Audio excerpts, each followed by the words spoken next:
July 4th deals, now at Lowe's. Get up to 45% off select major appliances and save up to an additional 25% off when you bundle select major appliances. Plus, save $80 on the select Charbroil Performance Series gas grill, now $299. Our best lineup is here at Lowe's. Valid through 7/8. While supplies last, selection varies by location. See Lowe's.com for more details. And the match is about to begin. Most of the team is out with COVID-19, so there'll be some substitutes tonight. What's this? We have an unexpected guest on the field. It's a dog, but they could do with extra players. She's going for the ball. Are front paws hands or feet? Soccer season is full of surprises, and COVID-19 could be one of them. If you test positive, prescription medications may help. Ask your doctor if they're right for you. Learn more at PfizerForAll.com. Sponsored by Pfizer. Walking into the building for the first time after the shooting, it was crippling, but it had to be preserved. In response to the Pulse nightclub shooting that affected the LGBTQ community, Barbara Poma, owner of Pulse, founded the One Pulse Foundation to honor Pulse victims and survivors. If you're an ally of this community, speak out. There are more of us together than apart. It is the power of love in its rawest form. Join the fight for LGBTQ acceptance. Learn how at lovehasnolabels.com. Brought to you by Love Has No Labels and the Ad Council. You're listening to 95.7 The Game, KGMZ FM in HD1 San Francisco on Odyssey Sports Station. Always live on the free Odyssey app, Twitch, and YouTube. Powered by First NorCal Credit Union. You're listening to 95.7 The Game, KGMZ FM in HD1 San Francisco on Odyssey Sports Station and the home of the Golden State Warriors and Valkyries. Always live on the free Odyssey app and now coming to you live from the Laughing Monk Studios. DraftKings Sports is live in all 50 states. Yes, that means you, California. Win or go home. That's it. That's the World Cup knockout round, and DraftKings has you covered for every single match. The DraftKings Sports app is now live in California, so whether you're catching the early kickoff before work or the late match at the bar, you're in on every minute, every match, every moment, all in one app. Right here in California, the world's biggest stage is in the palm of your hand. New DraftKings customers sign up with the code 957TheGame, spend $5 to get $200 in total rewards. That's code 957TheGame in partnership with DraftKings. The crown is yours. Event trading offered by DraftKings Predictions, a CFTC registered introducing broker. Trading involves risk of loss. Market availability varies. Eligibility restrictions apply. $50 every 7 days via click to claim issued in non-withdrawable predictions dollars that expire in 1 year. Ends July 19th. Terms dkng.co/predictions promo. If you're still using a sportsbook to bet on the soccer tournament, you're getting robbed. Delete that app and join the millions using Polymarket. Polymarket is a prediction market, not a sportsbook. Trade against other fans, not the house. Polymarket, your go-to prediction market for soccer's biggest stage. Available in all 50 states. Download the Polymarket app. Use promo code BLAZE to unlock $50 free for your first trade. That's promo code BLAZE. Trading not available in all jurisdictions. Check local regulations before trading. Restrictions and eligibility apply. Party at your place this summer? Fix things up inside and out with July 4th deals, now at Lowe's. Get up to 45% off select major appliances and save up to an additional 25% off when you bundle select major appliances. Plus, save $80 on the select Charbroil Performance Series gas grill, now $299. Our best lineup is here at Lowe's. Valid through 7/8. While supplies last, selection varies by location. See Lowe's.com for more details. Hey, Bay Area sports fans, get ready for game day with Laughing Monk Brewing. Whether you're watching with friends or heading out after the final whistle, Laughing Monk has the perfect beer for the moment. With locations in Sunnyvale, Scotts Valley, and Bayview in San Francisco, there's always a monk nearby. And now, check out their newest San Francisco location in Nopa. From crisp lagers to bold IPAs, every beer is righteously brewed in San Francisco. Grab a pint, grab your crew, and make game day better at Laughing Monk Brewing. Righteously brewed in San Francisco.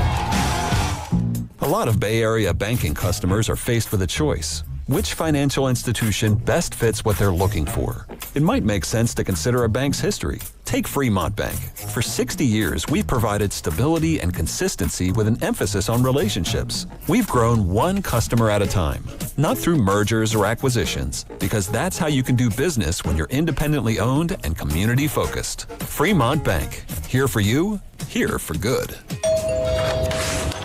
Wow, what is all this? These screens, the food. All for the game, bro. Let us pitch in. No need. I'm saving $1,000 bundling my wireless and internet with T-Mobile. I've got it all covered. Goal! Here to score big with T-Mobile. Families save up to $1,000 a year when they bundle 5G home internet with 4 phone lines on Experience Beyond. Compared to regular rates after third line free on Experience Beyond plan with internet bundle discount via monthly bill credits and auto-pay discount. Credit stop if you cancel or change plans. This is an urgent health alert for anyone who cut, ground, or polished engineered stone countertops. If you worked with quartz or artificial stone slabs, brands like Caesar Stone, Silestone, or Cambria, and now suffer from shortness of breath, a chronic cough, or have been diagnosed with silicosis or lung disease, you may qualify for significant compensation. Go to govictory63.com now for a free, completely confidential case review. Your information stays private. No one contacts your employer without your permission. Stone fabricators across the country are coming forward. Lawsuits allege manufacturers knew their high silica products were causing devastating lung disease in workers and failed to warn. Verdicts have already reached millions of dollars. Go to govictory63.com now for your free, confidential case review. If you've worked with engineered stone and your lungs aren't what they used to be, act now. Filing deadlines apply. Visit govictory63.com for your free, confidential review. That's govictory63.com. This is a paid advertisement for legal services by the Goldwater Law Firm in Phoenix, Arizona. Primary legal services performed by co-counsel law firms. For additional disclaimers, go to goldwaterlawfirm.com. This is the story of the one. As a maintenance engineer at a beverage manufacturing plant, he starts his day knowing every line is ready to run because Grainger delivers the industrial-grade products he needs to keep mixers, conveyors, and packaging equipment moving. With Grainger's vast selection of bearings, belts, and motors, he keeps operations running smoothly, so nothing grinds to a halt. Call 1-800-GRAINGER, click Grainger.com, or just stop by.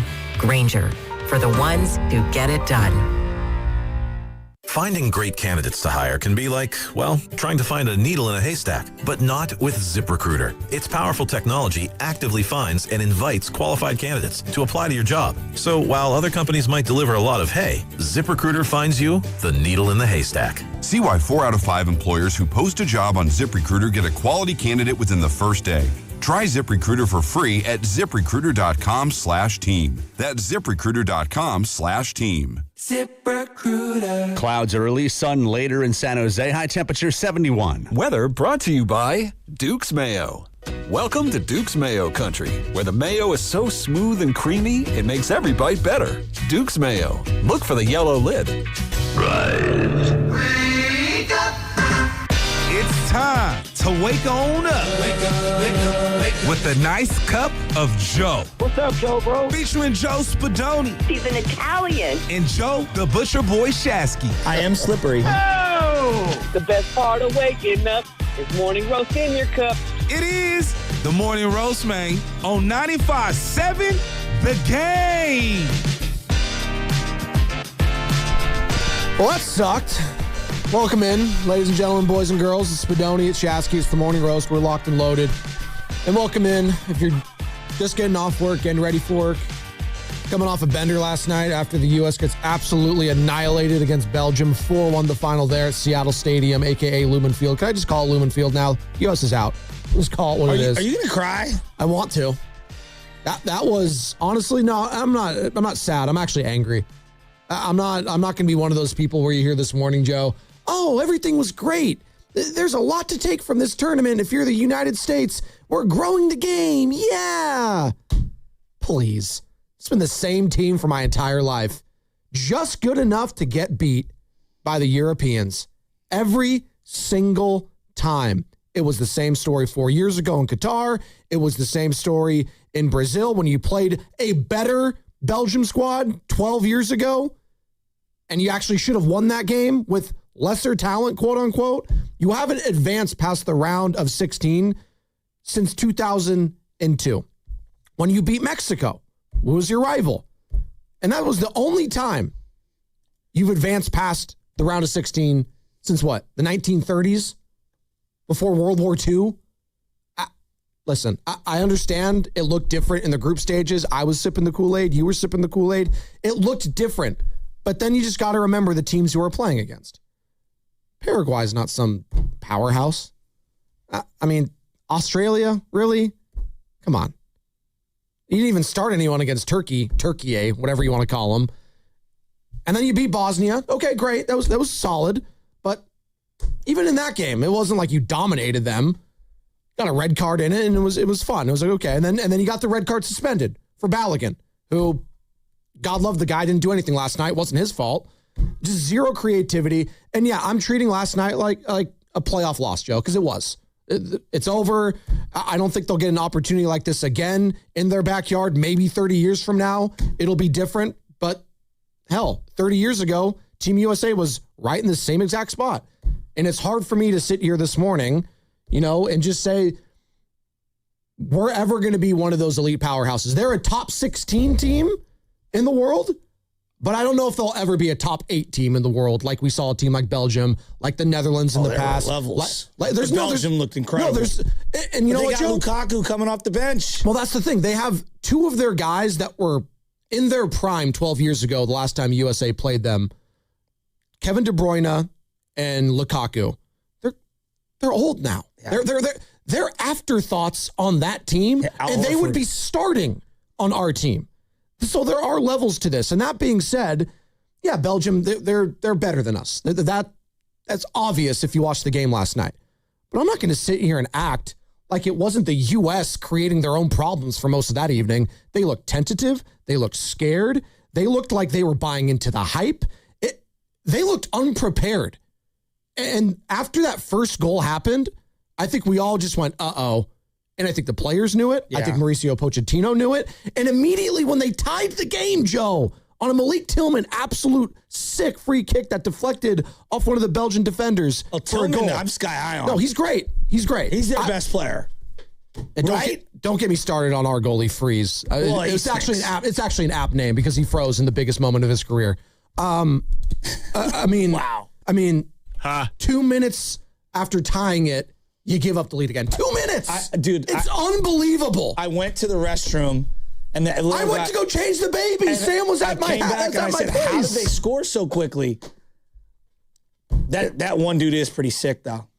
Yeah, that one dude. Whatever, number 17. Exactly. It's just the guy with I can't even pronounce the guy with the Nick Carter haircut, circa 1999. Yeah, some of them look like they had gray hair, like they purposely dyed it gray. It might be. I don't know. The fact of the matter is, I'm pissed. I'm angry, and I do. And you know what? And I liked what you said in the thread. Can we treat this like if it was an NFL playoff loss this morning? Because that's how I'm feeling. Well, I'm feeling like my favorite team just got ousted, and I'm pissed off. And you know what? Any soccer take you want, 888-957-9570. Just the phone lines are open, the text line. Today's your day to come in because, quite honestly, we're not going to talk soccer for quite some time after this. We're just not. Are you serious? Yeah, I am serious. So okay, let me pepper a couple things at you.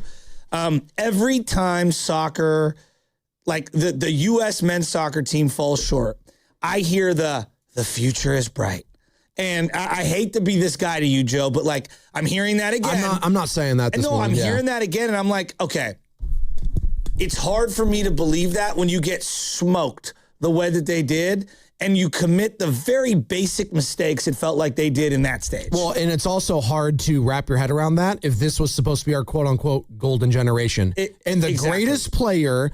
And this isn't me saying it. This is other former U.S. players. He's not our greatest player. I don't want to hear it. I know, but people have said, European pundits, he's played over there. He's won a Champions League over there. Christian Pulisic, he's James Harden. I'm sorry. No, James Harden shows up, though. This guy, Joe, I don't watch often. Whatever you want to use. Chris Paul, James Harden. Tillman was better than him. Thoroughly. Every game. He is soft when it comes to the physicality of the game. He gets hurt way too much. Way too much. He may have done some good things in Europe for teams I don't really give a damn about. Chelsea, AC Milan. But for when it comes to the red, white, and blue, he has come up small. He's had some moments. I'll go back to the last World Cup in Qatar when you needed to get that goal against Iran. You had that. That was great. And by the way, he got hurt in that goal that he had to miss the rest of that game. He's always hurt. I think it's Clint Dempsey. He's my GOAT for USA, all right? What is it? He's only finished. I'm angry, Carter. I think 3 of the 7 World Cup games that he started. It's unbelievable. How's that even possible? Because he's always injured. All right, Joe. So I'm angry, Joe. The future's bright guy. I'm not going to say the future's bright. Well, I hear it all the time. The other one that I really hate, and I really despise this. We don't send our best athletes into soccer. It's just the most disrespectful, ridiculous thing that I've ever heard. Stop! Now, look, we could argue about what's the infrastructure look like in this country for the youth sports and the training and all that? I'll listen to. Okay, sure. I'll listen to that. This thing that our soccer athletes are lesser than athletes than other sports, I think is the most disrespectful. You go to a high school soccer game right now, and you can't tell me those guys aren't on the same level athletically as the other sports. It's funny you say that. Because it drives me nuts when I hear that. People just assume. It drives me nuts. No, people assume that our guys that play football right now should just be playing soccer. Like, I saw so many ridiculous. tweets. Well, just imagine if LeBron James and Derrick Henry, everything. I was like, do you think we're really going to have a team of LeBron Jameses out there? That's not how it works. But also, you're diminishing the 13 straight years of hard work, crafting their particular sport. Like I find that argument by Americans to be one of the most. It's just so pig-headed. It drives me nuts when I hear that. It's also not a sport where you can just bully people physically. Like we could have bigger, better, stronger, faster athletes. It means nothing without the technical aspect of the game, because that's what soccer. 5'7". That's what I'm saying. The greatest player of all time is 5'6", 5'7". I mean, and 5'7" might even be a stretch. I mean, that's Cristiano Ronaldo. He's not 6'4", 6'5". He's like 6'1", I think. Yeah, come on. I think he's barely 6 feet. Exactly. What are we doing here? No, there's no doubt there's an element of high. Erland, I think, is 6'5". Erling Haaland is a big boy, but you know what? He's unique. Exactly. He is unique in that scenario. It just, honestly, it really bugs me when I hear this like whole thing about like we send our lesser than athletes. Disagree. Again. If you think that that's true, go out and watch any WCAL high school soccer game, and you tell me if those guys are lesser than or equal athletes to the other sports. Now, are we dipping into a bigger pool than the rest of these countries when it comes to all of our athletes? No, we are not. The pool is smaller compared to other countries because this is their only sport in South America, in Europe. Yeah, maybe basketball maybe is kind of coming up there, but it's not anywhere close. Every other country in this tournament, outside of a couple, like that's their only sport they've been playing since they were kids. And you know what? It's affordable. They just go out there and play. No, that's a youth problem across sports. But that's what you have to get at. It's ultimately a youth problem across sports. It's not soccer exclusive. It's not soccer exclusive, but if you go to all these other countries, they are playing pickup ball, quote unquote, no doubt, in the backyard, on the grass. All these countries we like to kind of like poo on that are quote unquote third world countries. They kick your ass every single time when it matters most. And you know what? They give a damn more over there. They have the infrastructures in place. They have all these different soccer academies when they're 5, 6, 7, 8 years old. They live and breathe this stuff. Hell, Christian Pulisic was one of those kids. He played in the Chelsea Academy when he was a little kid overseas in England. His parents sacrificed their own livelihoods to move him over there. Like, it takes an incredible sacrifice. Some of these kids don't even travel with their parents. Their parents say, oh, I want him to have a good life. I'm going to save up whatever money I have, and they're going to go overseas. And I'm not going to see my kid for most of the time. Like that takes a tremendous amount of sacrifice. I'm all over the place this morning. The fact of the matter is the U.S. men's national team got absolutely blown out 4-1. They are gone in the round of 16. That means there are no more North American squads represented here in the North American World Cup. Canada, gone. Mexico, gone. And now the United States of America also gone. A lot of people probably said, hey, this is the high water mark for him. I think we talked to our guy, Will Gavin, Talk Sport. He said this was probably the high water mark for the United States. That may be so. It doesn't mean I have to like it. And it doesn't mean I have to just excuse what I saw last night. Because it was embarrassing, Joe. I felt a line on the ground as they still have possession and there's opportunities to score. Yeah, after he tripped over himself. No, he tripped over himself too. Like, and he was calling for a foul. That's the part of the game that really, I know you have to sell it to get the VAR, replay, but I'm like, dude, action's going. Get up. I don't know. It does, but he's not alone. I mean, it just bugs me. You're really pissed. I'm very angry. Which goal was the one that really ticked you off? Well, I went to go change a diaper. All I hear in the background, I was like, oh my God, because Sam was at my place. We're watching the game. Oh, when they kicked it back to the goalie, he came out. And then he was just laughing. He's like, that is just awful. That was one of the most embarrassing goals. That was 6th grade, St. Stephen's versus St. Gabriel down at Ocean Beach. That's one of the worst goals you can give up. I mean, that is like CYO level bad. What is that? The Benny Hill theme song? Like that's what it felt like. It was Little League type of stuff. Why do Americans do this thing in soccer specifically? They're like, if LeBron tried, he'd be amazing. Oh, I saw a Derrick Henry one yesterday. Just give Derrick Henry the ball and get out of the way. But that's how it works. But then you watch these guys in other sports. Like I watched LeBron play golf. LeBron could work at golf for the next 10 years. He will never be good enough to even sniff any amateur level, right? Anything. All right. Have you seen some of these guys throw baseballs? Yeah, right? I can't. Just because you're great in one craft doesn't mean you're great in others. Now, do some people pick up sports? Steph Curry. Yeah. I bet he'd be great at darts. Sure. I bet he'd be great at baseball. Very accurate. Yeah, yes. Some guys are just unbelievable all-around athletes, but that doesn't carry over to every athlete. No, it doesn't. Some guys were born to play that particular sport. I think I listened to our guy, LeVar Arrington, who we had on the show a few months back at the Moscone Center. He's on the Two Pros and a Cup of Joe on Fox Sports Radio, so I listened to it when we're heading in the morning. And he was making this argument, I think, weeks ago leading into the World Cup, like, the technical aspect of soccer is so difficult compared to even a guy like him who is a Hall of Famer in his own right when it comes to the college game. Yes. And he was a beast even in the NFL. Injuries kind of took away his career there. But we don't talk enough about the technical aspect at a young age that you have to consistently be playing. To your point, golf is similar in this. These guys are playing when they're 4, 5, 6, 7, 8 years old. And that's all they know. Well, tennis, as I'm watching Wimbledon right now, same exact thing. I can't just pick up the game of tennis and golf when I'm 10, 11, 12 years old and expect to compete with all these other kids that have been playing since they were 5. Yeah. It's just it's not realistic, Joe. It's not. Well, and I just think it's utterly disrespectful to the athletes that have broken through and made it to the highest level to say that they're lesser than athletes. I find that to be absurd. Like you've never been up close and personal with a Division I soccer player or higher. Like it's just, I think that's crazy talk. I keep hearing after this loss yesterday, like, hey, the U.S. did a lot of good things, and I think this sparked the imagination for the next generation. Maybe. No. You know how you spark the imagination for the next generation? Is having a win over Belgium yesterday. Well, they got to show going on an actual run, not doing what you've done in World Cups for my entire life, basically, which is maybe get through the group stage, hopefully, and then be one and done. Because that's basically what they've done. Now, they expanded it this year, so you weren't technically one and done because you had to win a round of 32 game, but they've been where they've been for the last 22 years. Well, I losing in the round of 16, again, to a European powerhouse, again, in Belgium.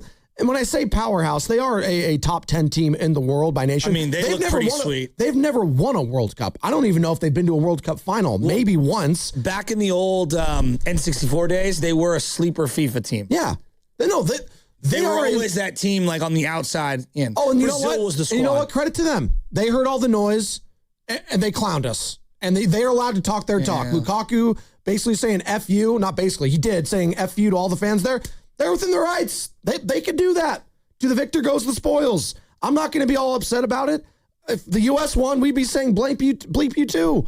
We didn't. We got humbled. Have to eat some humble pie. And Sam Lubman, with the line of the morning hitting into it, he's like, man, what was a bigger no-show, the Niners in Seattle or the U.S. men's national team? Yikes. Sam, it's a great question. I'm honestly going to say it was the U.S. men's national team not showing up because I think the Niners proved the week prior winning against the defending champs in Philadelphia, that might have been their Super Bowl that year. The U.S., what's their excuse for just wetting the bed yesterday? Because that's what they did, Joe. They wet the bed. It looked like the moment was too big for them at home. And that's what I keep coming back to. And I'm sorry I'm all over the place this morning. You were at home. When can you ever have this opportunity again? When? When's it going to come to North America again? 30 years from now? Because that's how long it was last time, 1994. I was 1 year old. I don't remember that. Next time it comes around, you're telling me I'm going to be 63? I'm probably going to be a grandpa? Oh. But the thing I just, like I'm seeing it on the YouTube chat, you know, Lukaku, if he was born in America, he wouldn't play. He'd be playing football or basketball. How many guys have gone from track to football and can't translate? Oh, how many guys have gone from rugby to football and can't? Now, do some cross over? Like, you think Anquan Bolden was like, no, he was a really good athlete. I'm not trying to diminish him, but like toughness, IQ, feel, the skill, good hands. Right. Those things can't be quantified in athleticism. Right. Frank Gore. How many running backs have had more sheer athleticism than Frank Gore in the history of the game? Hundreds? Yeah.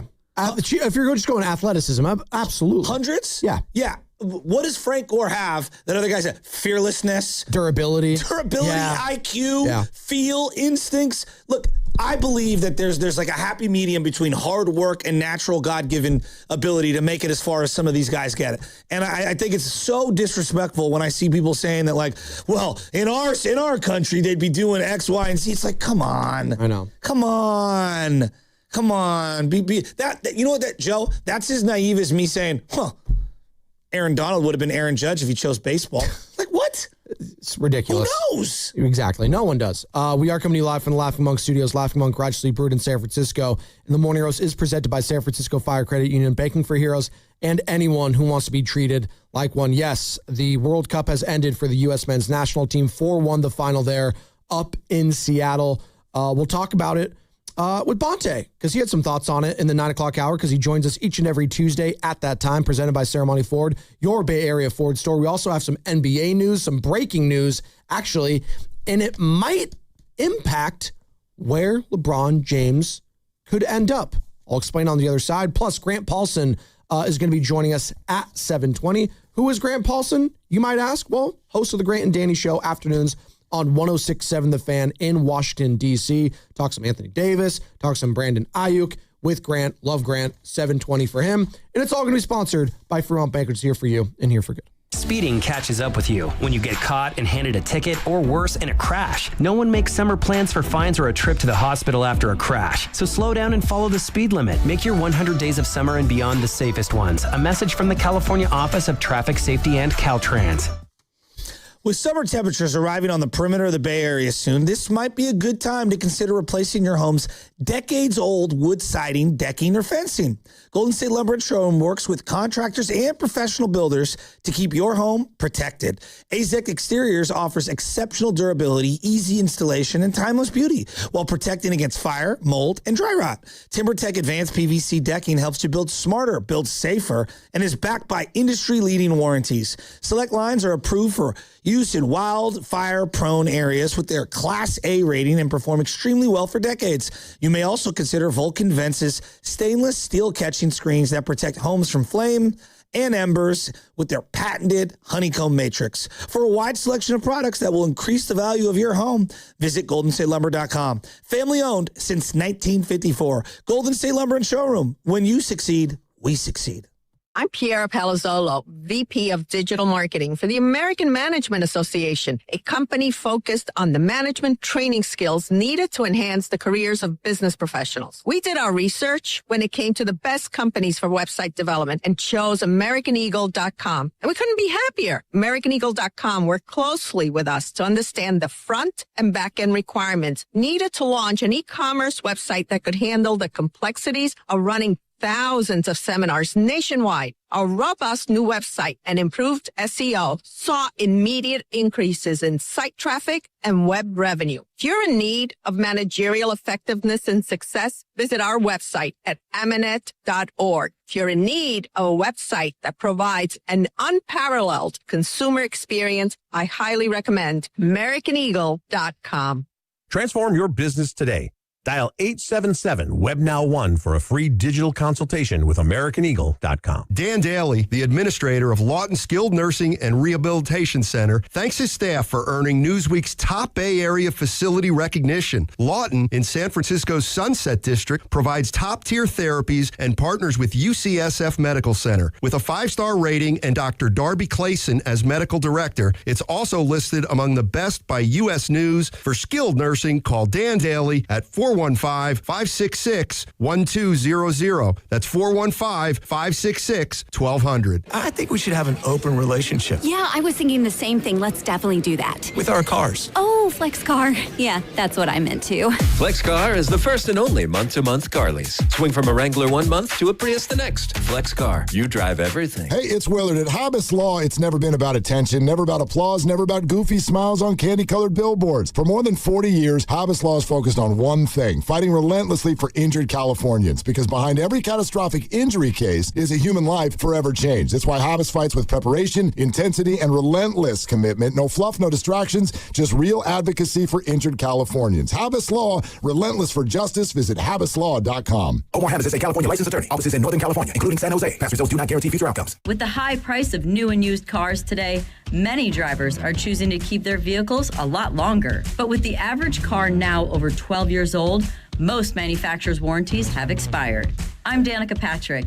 If your car is out of warranty, a single trip to the mechanic could cost you thousands. That's why smart drivers choose Endurance. If your vehicle is less than 20 years old, no matter the mileage, Endurance could have your car covered for the drivetrain, electrical, AC, transmission, and more. And Endurance is with you every step of the way, from filing a claim to paying the mechanic of your choice directly. And your rate won't go up no matter how many claims you file. Call Endurance now and choose the plan that fits your budget. Act now and get 1 year of elite benefits, a $2,000 value free. For your fast free quote, call 800-291-0342. 800-291-0342. 800-291-0342. Coverage varies by plan. View contracts and exclusions at EnduranceWarranty.com. Join 95.7 The Game at the Miristar Federal Credit Union Stuff the Bus event, a backpack drive supporting Bay Area student success July 18th in San Jose from 9 a.m. to 1 p.m. Help us make an impact in our community. Get all the details and donate now at 957thegame.com. Federally insured by NCUA.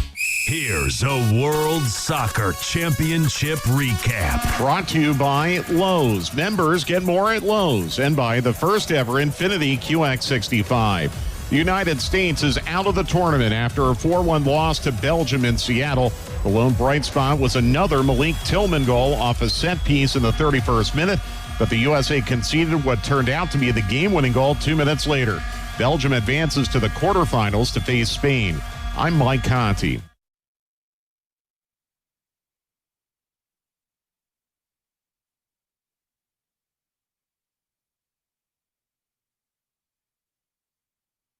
Now back to the morning roast. A lot of people wait to hate. They cheer when they're drinking the beer. I want you to keep that same energy when we win that chip this year. With Joe Spadoni and Joe Shasky on 95.7 The Game. Some breaking NBA news. Don't need to hit the sounder, but Shams Charania, ESPN, Cleveland Cavaliers All-NBA star Donovan Mitchell has agreed on a 4-year, $273 million maximum contract extension that includes a player option for the 2030-31 season and a full trade kicker. CAA's co-head of basketball, Austin Brown, tells ESPN. So Donovan Mitchell, 4-year, $273 million extension. He will have earned, Joe, after the entirety of this contract, his career earnings, over $450 million. Damn. Must be nice. How does that impact LeBron James potentially going there? That's what I'm thinking. Idea. Like, is that like already baked into the equation? What's going on? James Harden, who still needs to, sign a contract there. We'd think hasn't signed yet. Obviously declined his player option. I have no idea how that fits into the fold. If he would have waited one more year, he would have made $80 extra million. Wow. Now, the Celtics had a big press conference in about 25 minutes. I do want to break down the similarities between what the Celtics have done and what the Warriors were afraid to do because the fan base didn't want it to happen, and why I'm so sick and tired of hearing that Joe Lacob doesn't want to win one for Steph. Like, it's just it's inaccurate. It's absolutely inaccurate, and I'm tired of hearing it. Do people really believe that Joe Lacob is not all in on Steph trying to win a 5th ring? Do they honestly believe that? The same guy that dipped into the luxury tax for Kelly Oubre? Like, come on, man. People really don't think he cares that much. Okay. We'll break it down. Can I ask you a question? Emails fans back. He cares, people. He talks to the fans. Is golf a big American sport? Like, in terms of, like, dominance in the sport worldwide? It used to be. I still think we are pretty damn good, right? Scotty. Yeah, we've been on a good run. Yeah. Yes. Right. Brooks for a while. Yeah. Bryson. Tiger, obviously, and Phil. But does that take away from how great Rory McIlroy is, who was born in Northern Ireland? No, it doesn't. All right. Is Northern Ireland's number one sport golf? I mean, it's up there. It's up there. But it's not. It's probably soccer. It's probably. And he's admitted it. Yeah. All right? And yet I don't see this like, well, if LeBron played golf since day one, he'd be better than Rory. Rory's like 5'9". I know. Well, golf is a sport we all agree on physically. Now it's how we discuss it has shifted since Tiger Woods and what he was able to do with the driver. But I don't think we look at it as a physical sport compared to soccer, football, and basketball. We just don't. Well, Steph amongst his contemporaries is very slight. Yeah. And very small. But when you see a guy like John Daly, for example, who had a broiler and he was never as good as some of these other guys. No, he wasn't, but he also won a couple majors. Okay. So that would be the argument. Yeah. Sure. But like on the list of major winners, I mean, I think there's 80 or 90 multiple major winners. He's one of them in the history of the game. Sure. So I don't know. He might be the exception to the rule. Yeah. I just find it interesting, the talking points. And then the other one, like I'm heavily involved in youth sports. And you're bringing this up because obviously people are talking about soccer. 4-1 loss last night to Belgium for the U.S. and they're out. And people are complaining about where soccer is in America. Yeah. And we don't send our best athletes, yada, yada, yada. Which, okay. Do we complain about tennis, which is on our television screen, if Americans don't dominate? No, well, from the female perspective, we have been dominating for quite some time. It's the men, is it our fault that we were in the greatest generation, maybe, when it comes to Djokovic, Federer, and Nadal we've ever seen? Andy Murray throw in there. I'm sorry. Like, sometimes there's just different eras in different sports. Yes. That sometimes you run up against the Jordan Bulls and you're screwed for a decade. Sometimes you run into the Shaq and Kobe Lakers. Sometimes you run into the Golden State Warriors. Phil Mickelson competed in the middle of the Tiger era. Now, I know Phil's a jerk now, but like, yikes. You know what I mean? Like in the middle of the Tiger era. Yeah. Ricky Fowler in the middle of the Rory era. Yeah. You know, a lot of these other guys. So no, there's no doubt about it. Those things happen. I always find these talking points just bizarre. It's like we can't just accept that we're just not as good. And it's no one to blame. Sometimes just other countries have your number. In basketball, clearly the world has closed the gap. Yes. Right? Yes. All right. I mean, the best player in our sport right now is a Frenchman. I actually see a lot of similarities. Baseball, basketball, soccer, golf, tennis. I think I see a lot of similarities. And here's where I was, and I'm talking about youth level. I'm seeing a lot of, youth soccer's expensive. Have you seen what youth volleyball costs? Yeah. Do you know it's everything? Do you know what travel youth volleyball costs? Ask anyone who's ever been involved in it. It's very expensive. Travel baseball, very expensive. You just use the word travel in general, it's going to be hundreds, if not thousands of dollars. Sure. Just travel. The infrastructure of youth sports, soccer in that same bucket, the infrastructure of youth sports has been essentially hijacked by adults making a for-profit business out of it. It used to be rec leagues and park leagues and school leagues, and that was the majority of where youth sports was played. And then kids competed at the park amongst each other. That doesn't happen anymore. It just doesn't happen anymore. And so I look and I go, why has the world in basketball, and I'm going to use that as an example, why has the world closed the gap on America in basketball? Well, one of the elements is that the world is significantly bigger than America, right? So they have a larger pool, right? But the other one is they're training 2, 3, 4 times the amount of games played. Whereas in America, the business model, now I'm going back to adults hijacking youth sports. The business model is pay to play, but it's not pay to practice. It's play to play games. Yes. And you're paying for officials and fields and stadiums and gyms and parks, et cetera. And so there's this entire business model wrapped around youth sports. Now, you could still have a business model wrapped around youth sports, but the showcases and the games and the tournaments have taken precedent over the development. And I see this in baseball. I see this in basketball. I see this in golf. I see this in every single sport. We want to have games because we want to hand out ribbons and we want to hand out trophies and we want certain academies and certain programs and certain travel teams to have prestige. And how can they generate prestige? Look at how many tournaments we've won. Look at how many ribbons we acquire. Look at how many tournaments we dominate every weekend. Now come join our team, right? If you want to win, if you want to look good for whatever team you want to go play for in the future. Yeah. Exactly, right? And so, you know what doesn't get a lot of like YouTube clips and IG hits and Look at me hitting fungos to these 13 kids on the diamond for 2 straight hours. Yeah. Yeah. It just doesn't. No, it's the same when I look at like the Giants players working with Ron Washington before a game, and people post about it. And now it's becoming popular. Now it's becoming a little more. But you know what's more popular? We got second place or first place in the Twin Creeks Bash at the Beach tournament this weekend. Right. What does that even mean? It means nothing. Exactly. It means nothing. And so and I'm going to use examples, while Luka and Jokic are working one-on-one, now they're playing in adult leagues at a very young age. Correct, when they're in high school. Yeah, but they're practicing 2 and 3 times to the one game, right? We're over here with our best, and let's just use the balls as an example. Oh, yeah. Right? LaMelo, LiAngelo. They're playing in AAU leagues, and look, they're all successful. They're all successful, right? They're all in the NBA. Yeah. They're playing in game after game after game after game after game, and maybe they're not necessarily working on pick and roll defense and how to read split action as both an offensive player and a defensive player, how to work on your post moves. Yeah. And so I just think just passing in general. And why have we dominated in the NFL?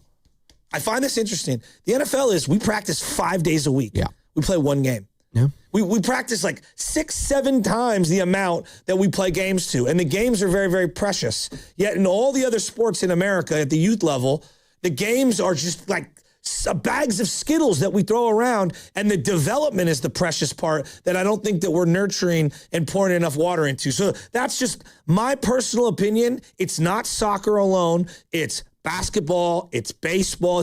Look, Joe, why does everyone suck in golf? Because we go out and we play, and we don't go to the range and work on our short game. You can't. It's the reason my dad. It's the reason my dad kicks my ass at 75 years old still, because he's in retirement mode and he golfs all the time. So he can stripe it down the middle. Now it might not be as far as my ball, which is, by the way, a slice probably into the woods, but it's consistent. And if you keep playing, your game will be more consistent. If you're like me and play once every month or couple months, you're just not going to be as good. By the way, can't wait to play at Silverado Resort next Monday. I mean, I want you to think about this. If Steph Curry doesn't hit that shot, right, and let's just say somehow France wins that. Yeah. I mean, aren't we having a similar conversation about basketball? And that is our sport, or at least it originated here. Baseball. Look around baseball. Who's getting the $500 million deals? A lot of the Dominican players. Yeah. Venezuela. Japan. I mean, think about how many. And so I look at the Japan model for baseball, the Dominican model for baseball, and there's many issues with it. I mean, I've expressed the Dominican model and how much we're taking advantage of people. Well, exploitation, which is similar to our soccer in other countries, too. Argentina on line 1, by the way. I don't know if you saw that ESPN article a couple weeks ago. Really disturbing stuff. Continue. But Yamamoto and obviously Shohei Ohtani, I mean, they're doing pretty well financially. Yeah. And they come from a very different baseball model from their country than what we're at. The one guy who's now, he went to Stanford, the big heavyset lefty kid who was a Japanese transfer, decided not to go into the international waters and chose to go to Stanford, which is crazy. It is time for the teamwork play of the game. No, don't apologize. I just don't think it's soccer exclusive. It's not, especially in this country. It is time for the teamwork play of the game, brought to you by El Camino Health. The Valkyries, well, they were a positive last night, beat the Washington Mystics, coming out on top 62-49, a WNBA season low for an opponent, but hey, they got the win. Caitlin Chen led the way with 14 points, including this lay-in off a Janelle Solon steal in the fourth quarter. I've been dunked on before. I don't believe Kiki Erie been dunked on me. Valkyries win the tap, and Chen trying to beat Amor down the floor. She does it. She lays it in. 57-42. And a timeout called by Sydney Johnson. His team down 15. Caitlin Chen with 12. She's a plus 16. Kevin Dan on the call right here on 95.7 The Game and the free Odyssey app. Man, he's working way, way, way hard. Kevin Dan doing the California Classic, flying over to do this game. That was the teamwork play of the game, brought to you by El Camino Health. El Camino Health, we're togethering heals. All right, on the other side, you teased it, Joe. I do want to kind of break down what Brad Stevens said yesterday at his press conference with the Boston Celtics, president of basketball operations for them, because it does pertain to what's going on with the Golden State Warriors right now in the finances. And it's a bigger conversation, not just with those two teams, but the league in general. And some interesting quotes caught your eye, they caught my eye, and we're going to dive into it. And it's going to be sponsored by Fairmount Bank, which is here for you and here for good. Whether you're a Bay Area homeowner looking to upgrade your outdoor space or a contractor building the absolute best for your clients, TimberTech stands out. Picture this, a deck that's the highlight of your backyard, turning heads season after season. TimberTech delivers stunning, real wood looks paired with the kind of durability only advanced engineering can provide. And the best part? You won't spend a single weekend sanding, staining, or sealing it.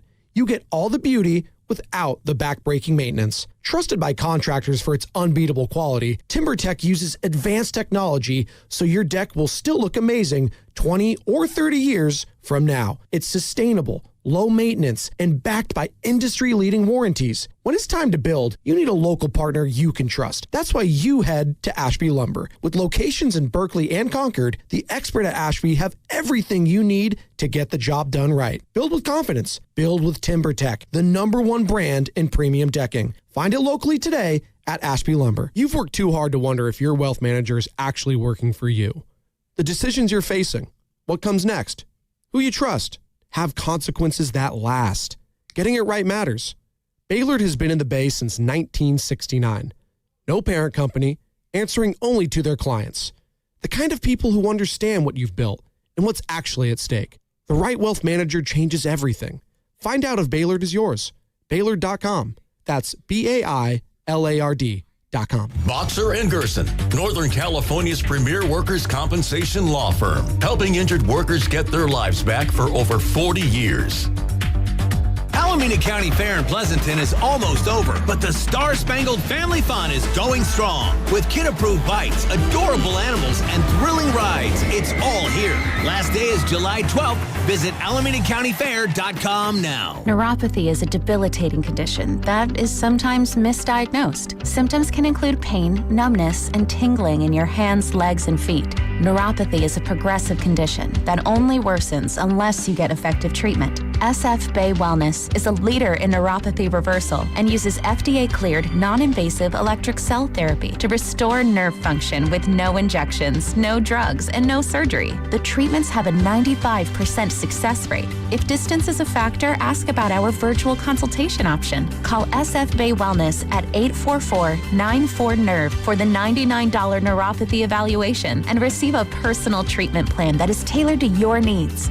Don't wait another day. Call 844-94-NERVE. That's 844-94-NERVE. Why keep suffering with the painful symptoms of neuropathy? You deserve to live a pain-free life. Start getting the treatment you need for your neuropathy symptoms. Call today. No one plans to call a lawyer, but a lot of people wish they had sooner. Because after an accident, the clock starts immediately. Insurance companies move fast. They call, they record, they push for answers. And one wrong move, saying too much, signing too early, trusting the process, that can cost you thousands. That's why waiting is the biggest mistake you can make. Call Beam Law first, before you speak to insurance, before you agree to anything, before you risk your case. This just isn't a claim. It's your recovery, your income, your future. Beam Law has recovered millions for clients across the Bay Area and has been named Best of the Bay by SF Weekly 4 times. If you've been injured or lost someone due to someone else's negligence, please don't wait. Call Beam Law now at 415-523-5555. 415-523-5555. That's 415-523-5555. Or visit hurtinthebay.com. That's hurtinthebay.com, because it's not whether you get knocked down, it's whether you get back up. Beam Law, they've got your back, Bay Area. This is the story of the one who keeps multiple buildings running smoothly day after day. Plumbing that flows, HVAC that hums, cleaning supplies that keep surfaces sparkling. That's why she counts on Grainger. With easy reordering online and 24/7 support, Grainger helps her keep the products she needs on hand. So shelves stay stocked and buildings stay ready. Call 1-800-GRAINGER, click Grainger.com, or just stop by. Grainger, for the ones who get it done. Spreadsheets, clunky software, 100 different logins just to run your business? There's a better way. Odoo. One simple, connected platform that handles sales, inventory, accounting, and more, so you can focus on growing, not juggling. Make the switch today at odoo.com. That's ODOO.com. You're in charge of ordering boxes. Small boxes, big boxes, really big boxes. You're in charge of tape, labels, mailers, bubble wrap, extra bubble wrap, just for fun. You're in charge of warehouse cleaning and safety supplies. Good thing there's Uline. Thousands of quality products for your business and warehouse needs, always in stock, ready to ship same day, and backed by Uline's legendary 24/7 customer service. Uline makes it easy because you already do enough. Uline, we warehouse for you. Hey, this is Lauren, and a little thing I love about the hash brown scramble burrito is that it's gonna add the protein that you need. The eggs with those crispy nuggets. It's the ultimate combo. Hi, this is Maya, and a little thing I love about the hash brown scrambled burrito is that it's packed with protein. Having Chick-fil-A chicken in a breakfast burrito is just phenomenal to me. You have the chicken, you have the eggs, and then you add these hash browns. It's just complete, honestly. Order the Chick-fil-A hash brown scrambled burrito and Simply Orange Juice on the Chick-fil-A app today. Real guests paid for their testimonials.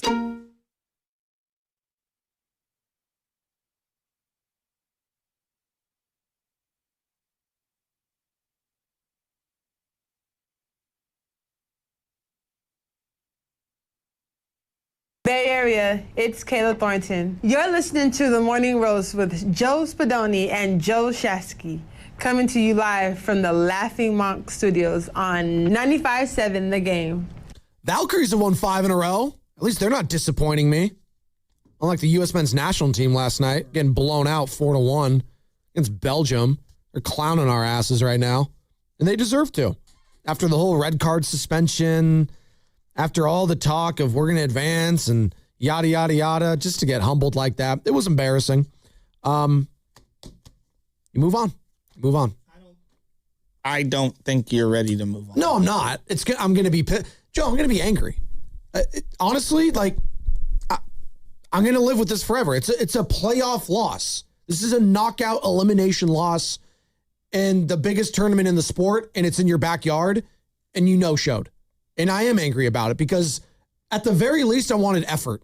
Like solid and legitimate effort. I thought Tillman really played hard. Some players did. And what was the guy, Johnson? Yeah. With the hair? Yeah, exactly. Some players did. I thought Balogun, it wasn't his fault that no one could find him. I thought Serginho Dest looked awful. They subbed him out immediately. How about when they had Christian Pulisic didn't know what to do. Our goalie, Freeze, again, it's an apt name because he froze in the biggest moment yesterday. It was awful. You get the equalizer and immediately give it up within 2 minutes. And it wasn't again, these weren't spectacular goals that they were doing. They were just slicing and dicing us like we never played soccer before. Again, I don't know if this opportunity is going to come around again because they rarely do. And if this is our quote unquote golden generation, I don't know what's coming through the pipeline. So I don't. What are you most angry about? No, surprised. Because you clearly had respect for Belgium going in. I didn't think they were. And again, maybe this is my fault for drinking the Kool-Aid. And again, I'm going to the odds, all of it. It was pretty even the way people were talking about this game heading into it. I'm just surprised by them going through the motions in the biggest games of their careers. Joe, that's what it felt like. Did it feel like they thought this was a knockout stage of the World Cup? I didn't feel the aggression that I saw early on. Once they were down 1-0, I felt like the team didn't know what to do. You know what it had? Front runner energy. It smelled of a front runner yesterday, did it not? It's great when you're going against Paraguay and you get the lead. It's great when you're going up against Australia and you got the lead. Bosnia and you got the lead. They were down 1-0 within 15 minutes, and they didn't know what to do. You know what it felt like to me? And again, I'm not pretending to know half as much as you, but it reminded me of when Oregon would have a great year, and then they go play the SEC in a real game, and it'd be like, whoa, Joe, you're not even on their level in terms of blocking and tackling. I used that comp early on because Sam asked, what would be the comp for this U.S. men's national team? I was like, Oregon football's not bad. But even Oregon football has gone to a championship game in the past. They've gone farther. What it felt like. I watched an SEC defense and offense just basically steamroll an Oregon team that had a soft schedule. I've heard Penn State comps for this team. That's a good one. That's a good one. The one I use, and I keep going back to. That's a good one. Sorry, Sam, I didn't mean to cut you off. The one I keep using is the Marvin Lewis Bengals. That's what. Hell, yeah, but at least AJ Green showed up. No, you get to the playoffs with Marvin Lewis. Andy Dalton's not a bad comp now for Pulisic. That's what he is. That's actually not a bad comp. The Red Rifle. Except Andy Dalton, he's healthier. Well, Andy Dalton, he had a speech at least, that one. I just can't get over. My boy Rocco has been on it from the beginning. Like the first game, he goes, hey, look, Pulisic is talented. He is. The knock on him is he's so fragile. Like, that's what remember I texted to the group thread, and like, Rocco's so on it. He's like, look, dude, he cannot be your best player. No, he can't be. He's just too fragile. He is. And he's injury prone. People don't like to use that term, but like, that's what he is. Fragile to him is mentally and physically. It's a combo. Well, and I thought mentally yesterday, that was the United States to a T, was mentally fragile. And it's unfortunate in the front runner energy. You could feel it. Pochettino, the adjustments. And again, the flaws were highlighted yesterday. I felt like the U.S. played their worst game of the tournament, but Belgium still might have beaten them. I just would have liked a better effort than what I saw. They had the self-inflicted wounds, like the goalie. Like, what are you doing? Kick the ball away. I mean, it's just nonchalant with it so many different times. It's like a ground ball through your legs. I mean, that's what it felt like, a ground ball through your legs. What makes it even more disappointing is the last time you faced Belgium in the World Cup, Tim Howard might have had the greatest goalkeeping game I've ever seen in my life. Clearly, they need their next Tim Howard. Yes. They need to look. That's what the U.S. has always been able to produce for so long, has been legitimate goalkeepers. If there's one thing the U.S. has had in their history, no, he's not that guy. I could tell he's not that good. And I'm not, you know. And Stephen Langford, KCBS, used to work here, and he's locked in on England. That's his team. But we talk a lot about this U.S. team, and he made a great point. He's like, I don't know who the next man up is in this pipeline. Who's the next crop of players? Well, they need another dynamic wing. Well, that's the thing. Like, if McKinney, if Pulisic, if Dest, if that was kind of the trio, like, who's the next big trio to come out in the future? I don't know who that's going to be. Hell, the guy that gave him kind of the most juice yesterday was the guy we all kind of laughed at, Sebastian Berhalter. Yeah. He was the only one that came out as a sub and tried to do something. He had that left foot. I thought that was going to go in. Me too. It was just a good effort. It could have got uglier. One of our defenders jumped in front of a shot on goal too. Oh, it could have been more embarrassing. You're right. The one that killed me, it's 2-1, and they got a breakaway, and the guy goes left foot short side where the goalie is instead of right foot oppo side. Right. It's just... Let's go to Alex in Oakland. I want to hear all the soccer... If ever there was a day for you to get off your soccer takes, today's your day. Are you going to cry? Hey, yes. What's up, fellas? What's up, bro? What's up, fellas? Two things about soccer. Number one, soccer is where we send our skankier boys to play. They don't play football, not athletic enough to play baseball, can't play basketball. I don't they play buy soccer. that. Do you I don't not buy that. think I don't buy soccer that. is an athletic I don't sport? buy that. Alex, I don't that's buy basically that. what you're insinuating. I don't think that's accurate.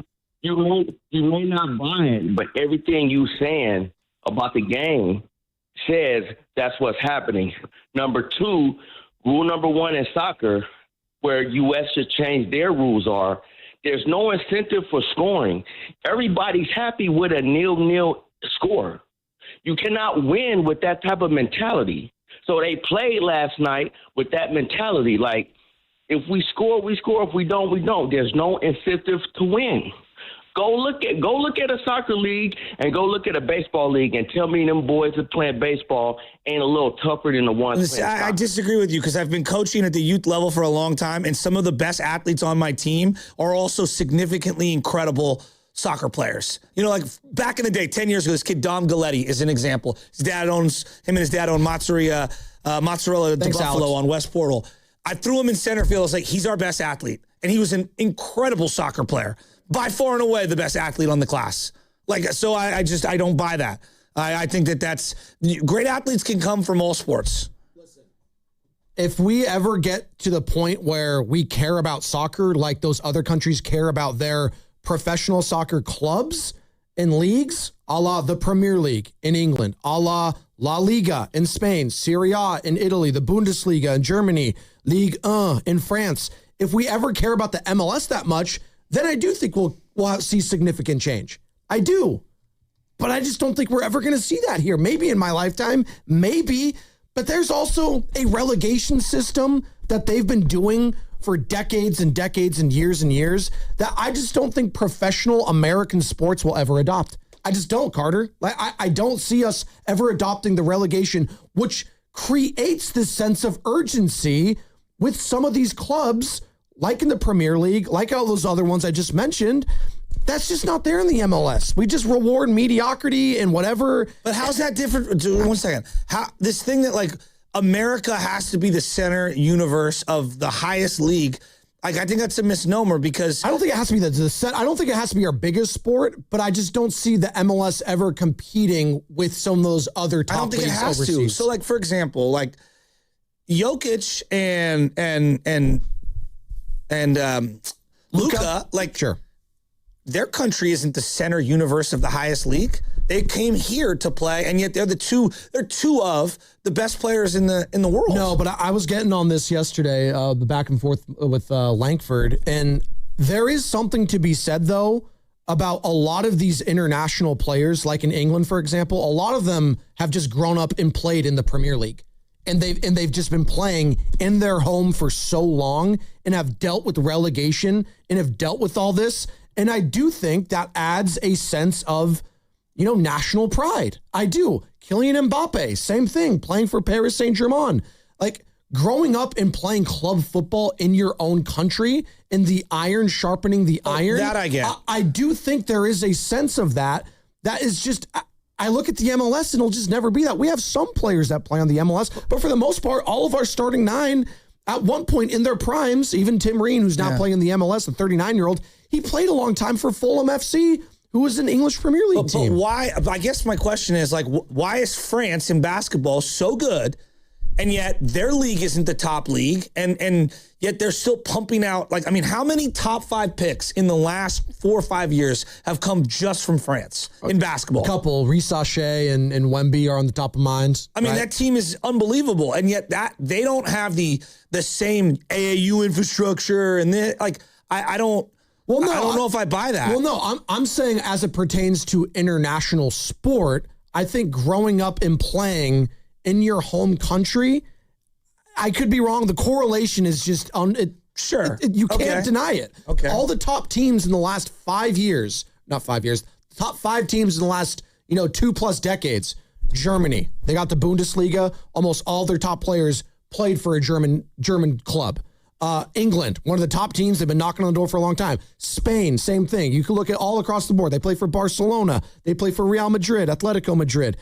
Italy, who have been down for a while, but a lot of their top players played for Juventus, played for AC Milan, et cetera, et cetera. France, same thing. Paris Saint-Germain. I do think there is a correlation to playing club football in your home country and then playing for your national team. I could be like playing against all those guys, the iron sharpening the iron. And I keep coming back to this. So I'm sorry, you think, I'm just trying to follow. So because the MLS isn't that good. It's not. Our best players aren't playing for the MLS. They're just not. But then, like, explain to me how in baseball, like yes, guys will play for Venezuela and the Dominican Republic and Japan. Soccer's just, I don't know. It's different compared to here. Like, it's Shohei played in that league, which is a lesser than league, okay? And then came here and he's been incredible. Absolutely. No, again, I'm not saying this is a foolproof idea. Okay. I'm just thinking about it. Is there a correlation of growing up and just staying in your country and playing within your own club football? There might be something there. I don't know. I could be wrong. People want to talk about it, though. Okay, no, I just want to hear, like, there's clearly, and again, I'm gonna mistake mine. I clearly believe, you could say MLS, there is a youth sports epidemic, as I'm calling it. I agree. Financially. I'm not denying it's that at all. Volleyball, it's golf, it's basketball, it's soccer, it's baseball. All of these sports cost way too much to join these elite teams, and it's just the cost. Like, for example, we have our rec league. Okay, Sure. right now. Okay, this is our rec league. I want you to think about this. All these kids got named to the All-Star, and it's free. They get to play for free. They tried out. They're playing on the 10U All-Stars for the SFYBL team that's going to represent our area and go on to play. We played in Vacaville in this tournament to advance. You were telling We played, I think, 7 times over 10 days in Vacaville, 12 days. We were driving back and forth. Are you serious? To Vacaville. I thought it was only 2 trips. Think about that. I want you to think about that. So your parents have to have the time off. Oh, I guess 2 trips, but you're playing like 3 or 4 games a day, right? What is the gas cost? What is the not cheap. That's for this one. I know that gas isn't That's not cheap even right a showcase. That's just like a all-star tournament. Then where are we playing tonight? Tonight, they have to drive down to Salinas for a 5:30 start. Wow. And if they win, they go back down to Salinas. So where are you guys playing? Sports complex? I don't know. I have it all written down. But again, this is 10U All-Star Pony League. Wow. Think of the money these parents are spending to travel. And their kids love it and they want to do it. And are these the best of the best of the best? I don't know. Maybe some of them are, some of them aren't. Yeah. Some guys play for other teams and they're not doing the all-star thing. And I think it's fun. It's a really cool experience for a lot of these kids. But I find that the whole exercise to be ridiculous. If you're just a parent working and you have multiple children, how do you have the time to drive to Vacaville, pay for the toll bridges, pay for this, pay for that? You can't bring food onto the field. You have to buy food from us only. And that, there aren't even entry fees. Most of these tournaments have entry fees for the fans to go in. Are you serious? Oh, yeah. Just to go watch my kid play? Absolutely. Oh, it's ridiculous. You're listening to 95.7 The Game, KGMZ FM and HD1 San Francisco, an Odyssey Sports Station in the home of the Golden State Warriors and Valkyries, always on the free Odyssey app, coming live from the Laugh Among Studios, where you're reacting to a 4-1 loss for the U.S. men's national team at the hands of Belgium. They are out of the World Cup in the round of 16. They have failed to get past the round of 16 for the last 24 years. Last time they were able to do it was a 2-0 win over Mexico back in 2002, and that's the only time since 1930 they've been able to do that. So, how can they get over this hump? Will they ever be a top 10 team in the world? They're a top 16 team, but to crack into that top 8, top 10, Joe, I just don't think it'll be done in my lifetime. I could be wrong. 888-957-9570. Jason, Roxy, Mario, Chris, we'll get to it in 1 second. Yeah. I just want to hammer this point home. Over the weekend, we had a great 4th of July. We went over to the Hart's house, and they had this little basketball hoop across the street. Ooh. All right? And when I was growing up, we played strikeouts at the park. We played pickup football. We played pickup soccer. And, you were well-rounded, but also, playing against the older guys, okay?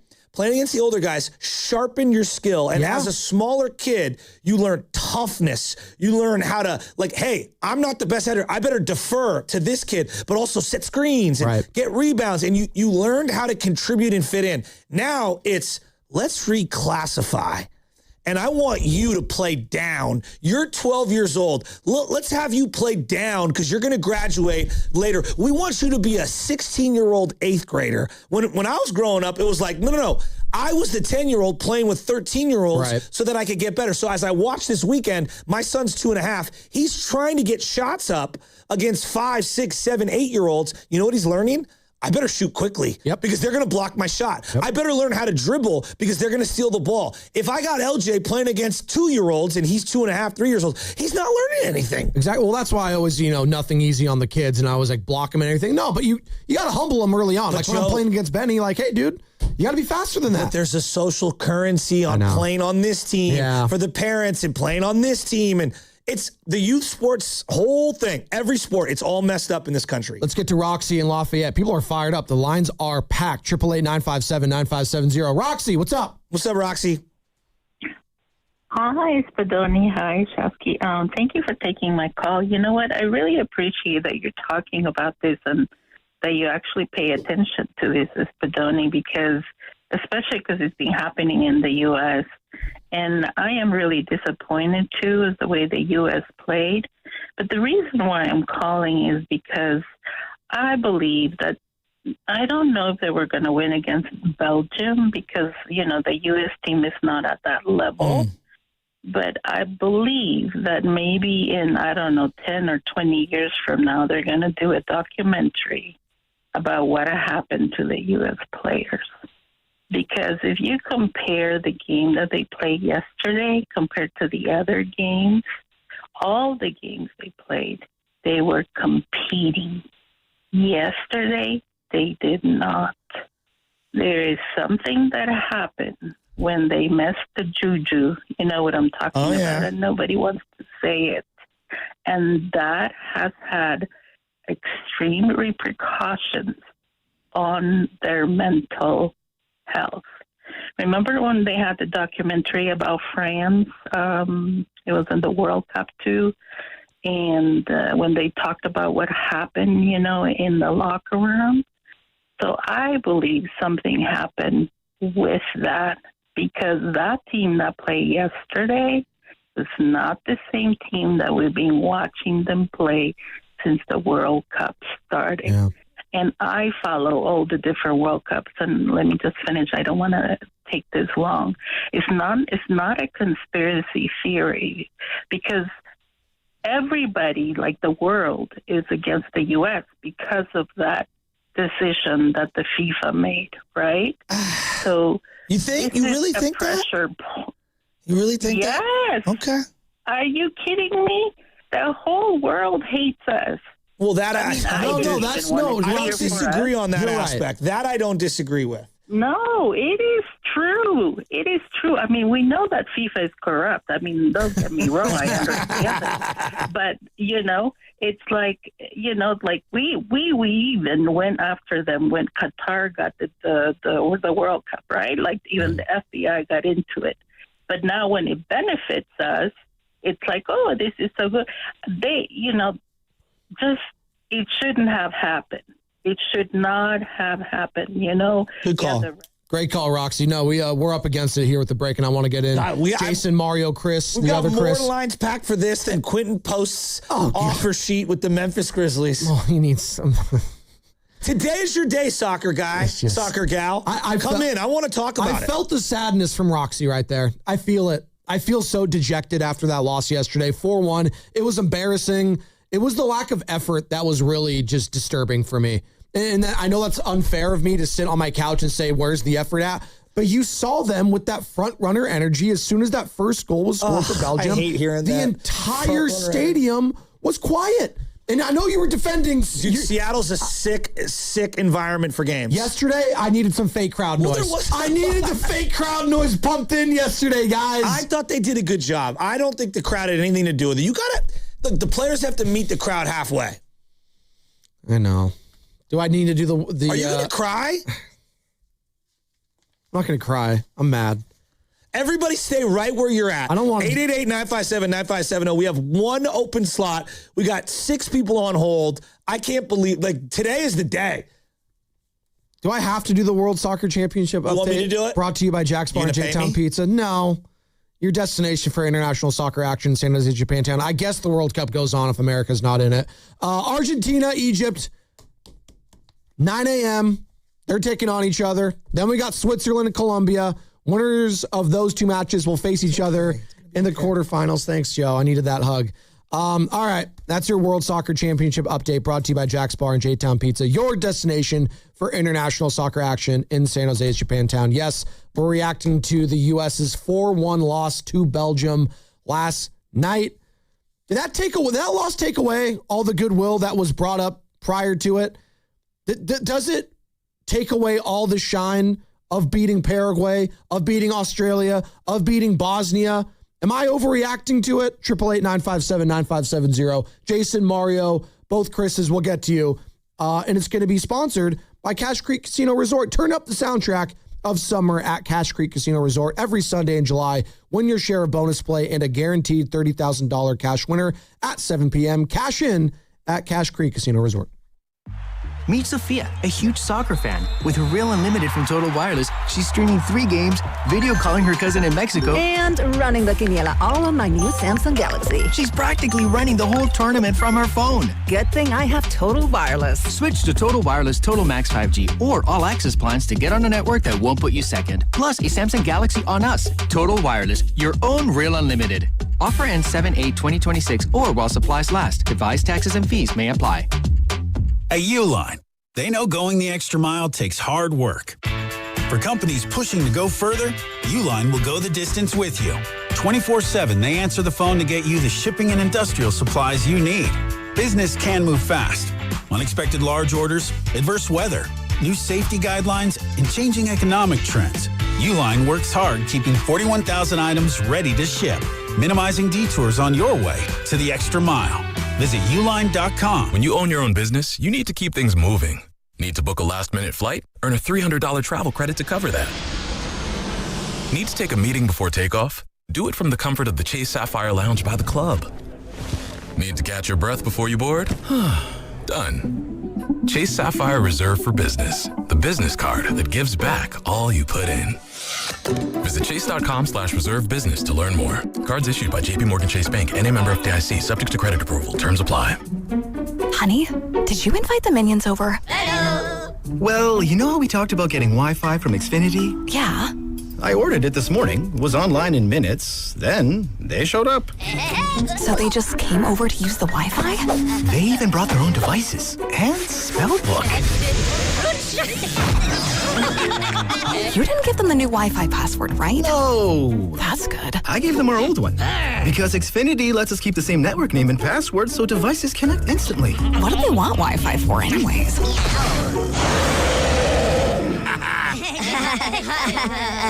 Better not to know. Plausible deniability. Get streaming or scheming instantly with same-day Wi-Fi from Xfinity. Plus, lock in one price for the most reliable fiber-powered Wi-Fi for 5 years. Guaranteed. And see Minions and Monsters only in theaters. Xfinity. Imagine that. Restrictions apply. Not available in all areas. Use of fiber coaxial cable. Learn more at xfinity.com/same-day Wi-Fi. DraftKings Sports is live in all 50 states. Yes, that means you, California. Win or go home. That's it. That's the World Cup knockout round. And DraftKings has you covered for every single match. The DraftKings Sports app is now live in California. So whether you're catching the early kickoff before work or the late match at the bar, you're in on every minute, every match, every moment, all in one app. Right here in California, the world's biggest stage is in the palm of your hand. New DraftKings customers sign up with the code 957TheGame, spend $5 to get $200 in total rewards. That's code 957TheGame in partnership with DraftKings. The crown is yours. Event trading offered by DraftKings Predictions, a CFTC registered introducing broker. Trading involves risk of loss. Market availability varies. Eligibility restrictions apply. $50 every 7 days via click to claim issued in non-withdrawable predictions dollars that expire in 1 year. Ends July 19th. Terms dkng.co/predictions promo. Wow, what is all this? These screens, the food. All for the game, bro. Let us pitch in. No need. I'm saving $1,000 bundling my wireless and internet with T-Mobile. I've got it all covered. Goal! Here to score big with T-Mobile. Families save up to $1,000 a year when they bundle 5G home internet with 4 phone lines on Experience Beyond. Compared to regular rates after third line free on Experience Beyond plan with internet bundle discount via monthly bill credits and auto-pay discount. Credit stop if you cancel or change plans. This is the story of the one.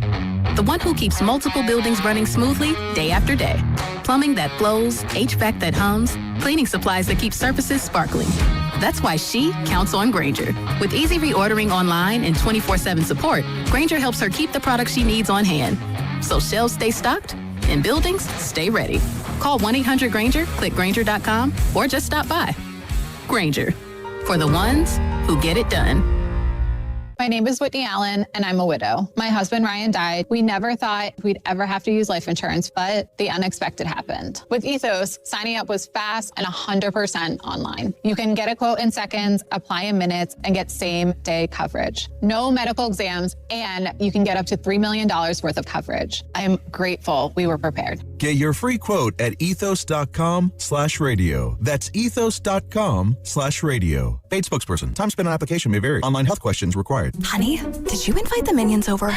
Well, you know how we talked about getting Wi-Fi from Xfinity? Yeah. I ordered it this morning, was online in minutes, then they showed up. So they just came over to use the Wi-Fi? For what?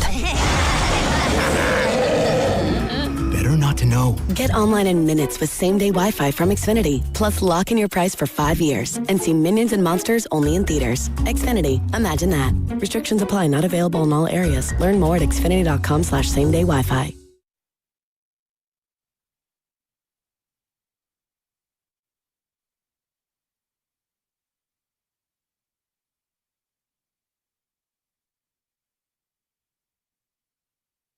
Now back to the morning roast with Joe Spadoni. I'm angry, Joe. And Joe Shasky. Are you going to cry? On 95.7 The Game.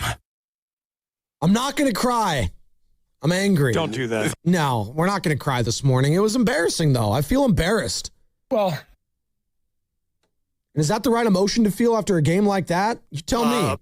4-1 the final. Belgium is advancing. U.S. is going home. North America, the dream is over for all three of our countries representing the World Cup. Canada, gone. Mexico, gone. And now the United States, gone. And we'll see. The final round of 16, as I mentioned prior to the break, those matches are happening today. Argentina going up against Egypt, and then Switzerland and Colombia. The winner of each of those matches will face each other again in the quarterfinals. And the U.S. won't be a part of it. Again, last time they did it, 24 years ago, back in 2002, when they defeated Mexico 2-0, ended up losing to the eventual runner-ups, I believe, in that tournament. Germany 1-0 there. So we're still searching for a round of 16 victory. I don't know if it'll happen. 888-957-9570. I do want to get to all of your phone calls. And Joe, I do appreciate everyone calling in, though, today, because that does actually signal to me that people are, at least some, invested in this sport. No, I am. Professionally. I know you are. Because look, again, I played it a lot growing up, and I want to see the team good. The problem is that, Joe, they got to meet me halfway. No, they do. Like, that's why I keep Yesterday was so sad. Well, that's why I keep coming back to this. People keep trying to tell me, like, this was a net positive World Cup for the U.S. men's national team. I can't. I don't think that is. In terms of momentum, I think it was good because the talking has never been like I've never had more people. My mom was like, "Can't wait for this game." That's true. How much of that was this because it was here, though? Right? How much was it because it was in the United States? I don't know. That's a good question. Because next time it's not going to be in the United States. I think the next time it's going to be like the centennial, right? Portugal, Spain, Morocco, I believe. That sounds awesome. No, but like that sounds awesome. It's like all across like the South America and they got Europe. a couple special matches in Uruguay and Paraguay, I believe. Correct. Uruguay, Paraguay, and I think Argentina, Sam. They each will have one game there, and then it'll go to Morocco and Portugal, as you referenced, Carter. And then 2034, it's in if Saudi there's Arabia. ever a day to talk about it, Yes, today today is the day. I say we treat it like it would be any other Monday Night Football loss or playoff loss for the Niners. And I kind of like the just throwing it out there. What is your non-soccer comp for this U.S. squad? You said Penn State, Oregon football. No, I just said it reminded. No. I don't hate that comp. No. What I'm saying is that like Belgium looked like an SEC team from yesteryear, and Oregon looked like the old Oregon before they joined the Big Ten. When it was like, oh, there's just levels to this. Honestly, if that makes sense. No, it felt like Indiana stomping Oregon in this recent college football playoff. That's what it felt like yesterday. Honestly, it's not to this level. It's not. But like it being in our backyard in Seattle, it did give me feels of when Brazil at home in 2014 got absolutely boat raced against Germany 7-1. That was a level of embarrassment for that country that they're still feeling today. It's not like Brazil and soccer.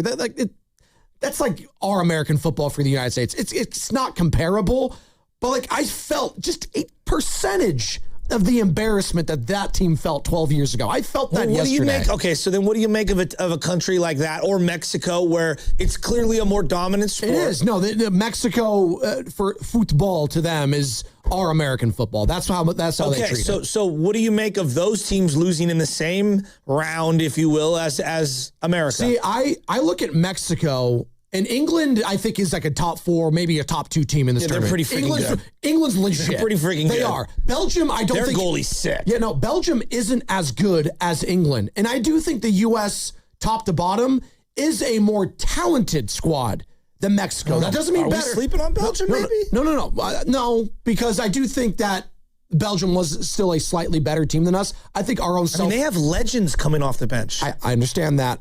We shot ourselves in the foot so many times yesterday. Belgium was the better team, but I can't get past what I saw.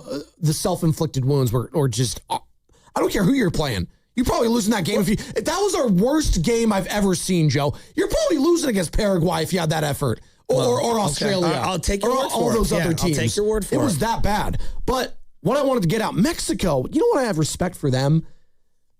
Being at home and losing that game, they went out on their shields, man. They did. I didn't question the effort level of Mexico. No, Mexico tried. They just weren't good enough. They weren't good enough. Yeah. They weren't good enough. And they were physical. They were physical as hell. I love that Mexican team. And they fought tooth I watched and one nail. Game. Yeah, but I fell in love with them. And they just didn't have the quality compared to England at the end of the day. They didn't. They didn't have that guy number 9 played his heart out.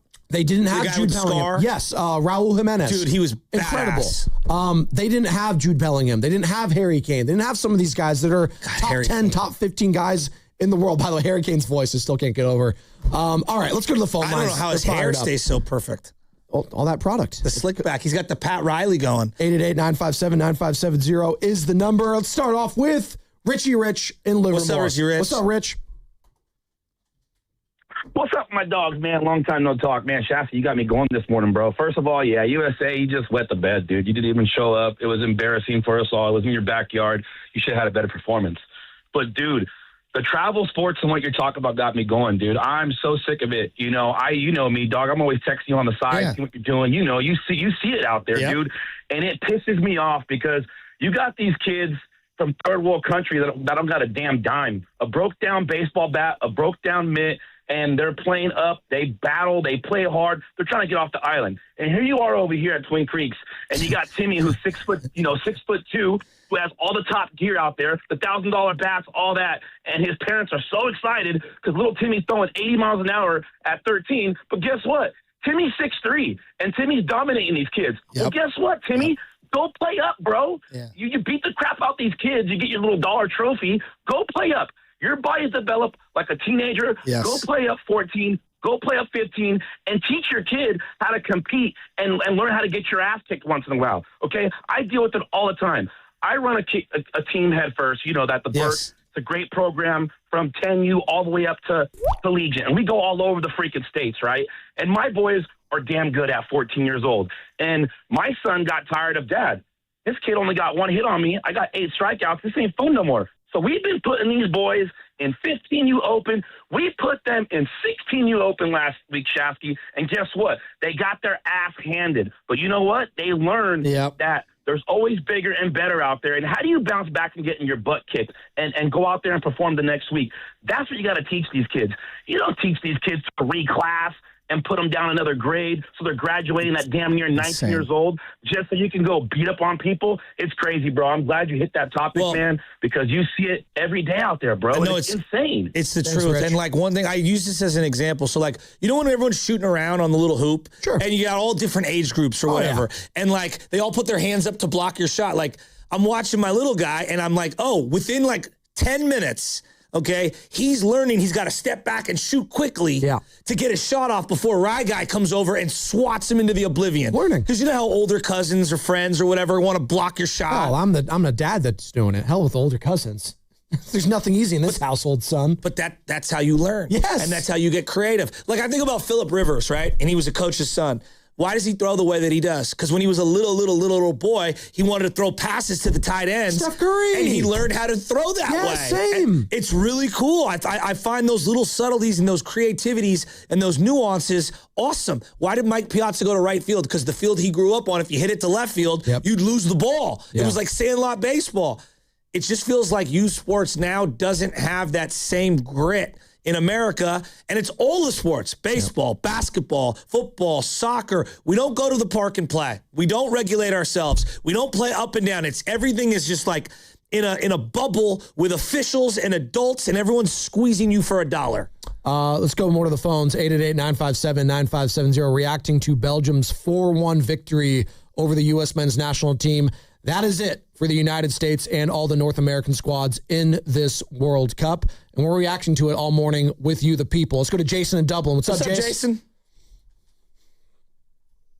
Hey, thank you. Thank you guys for letting me just say a little comment. I just got 3 comments on what I think of U.S. soccer. And yesterday was not just about talent. You could tell from the beginning, mentally they were not in the game. They weren't in it to win it. But first off, I think we all understand that in the United States, we all fall in love with the sports here before we ever get organized.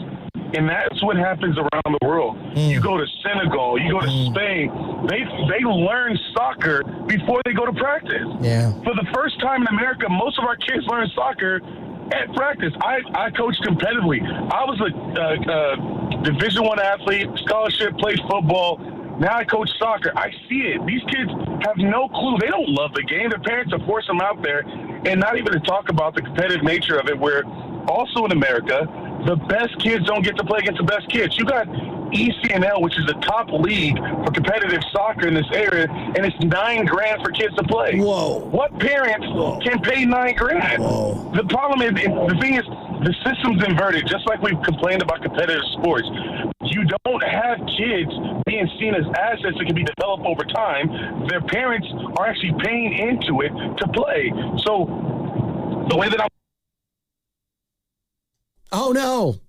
Unless we decide to start developing our sports and allowing kids who are the best to play against the best, regardless of the financial status. We all grew up at a time we got to play football. I think I paid like $100 or $200 or $30. Yep. I got all the damn gear. But soccer, which is just basically a net, ball, socks, cleats, you can't play that unless you got, like, at the very least, $800 in the Bay Area to play.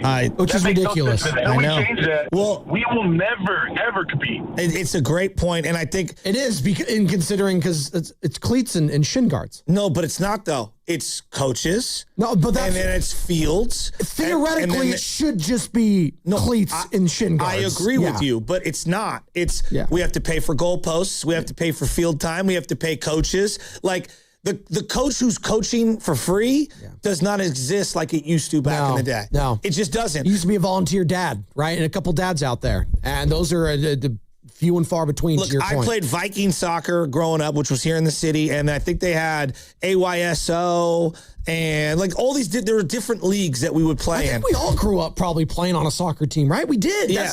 But it was rec, and then it was school, right? Because I played for my school as well. Yeah. Now it's like you got it, and I'm not ripping any of these organizations because there's a lot of that do it really right. But the only way for them to exist, Joe, is they have to charge a fee, and these fees have gone through the roof. And so it's just, it's a double-edged sword. Because the other part of this is, and I see it with San Francisco. San Francisco will, and I've told this to the mayor, if I want to rent out field time for me and my team, I'm only allowed 2 hours a week for my baseball team. Okay, I'm allowed 2 hours a week, and I have to pay out of pocket for it. It is not enough. Yeah. And now, not to get better, anyways. Now, if a bunch of kids show up to a field and there's someone already there, they're allowed to stay on that field, right? And so it's the cities and the municipalities also need to have money to be able to pay for the infrastructure to keep things going. Like, why am I such a big proponent of turf, right? At least at the youth level. At the youth level. At the youth level. Why? Inexpensive. It's inexpensive because it's a one-time fee up front, and you can use it 24/7, 365, and it requires very little maintenance. Correct. Right? And so for youths and for parks and communities, it's great. Is it the greatest when you're in 110-degree heat? No, it's not, because it's going to be cooking. Yeah. But on the list of issues, you know how hard it is to maintain a grass field? Yeah. It's crazy. Well, and you saw yesterday, Lumen Field, Seattle Stadium, which is turf during football season when the Seahawks are playing. They had natural grass. But the NFL has the money. Well, that's what I'm getting at. The NFL has the money. I hope that the city of San Francisco does not. I hope that is a positive going forward, that some of these stadiums, because I know not all of them are going to do it, because there's a lot of cheapskates out there. Yeah. But I hope some of these stadiums look at how well the grass played and showed, and they adopt it full time in the regular season and in the playoffs, like Seattle, like the Rams, et cetera, et cetera. Because it's not just for those home teams.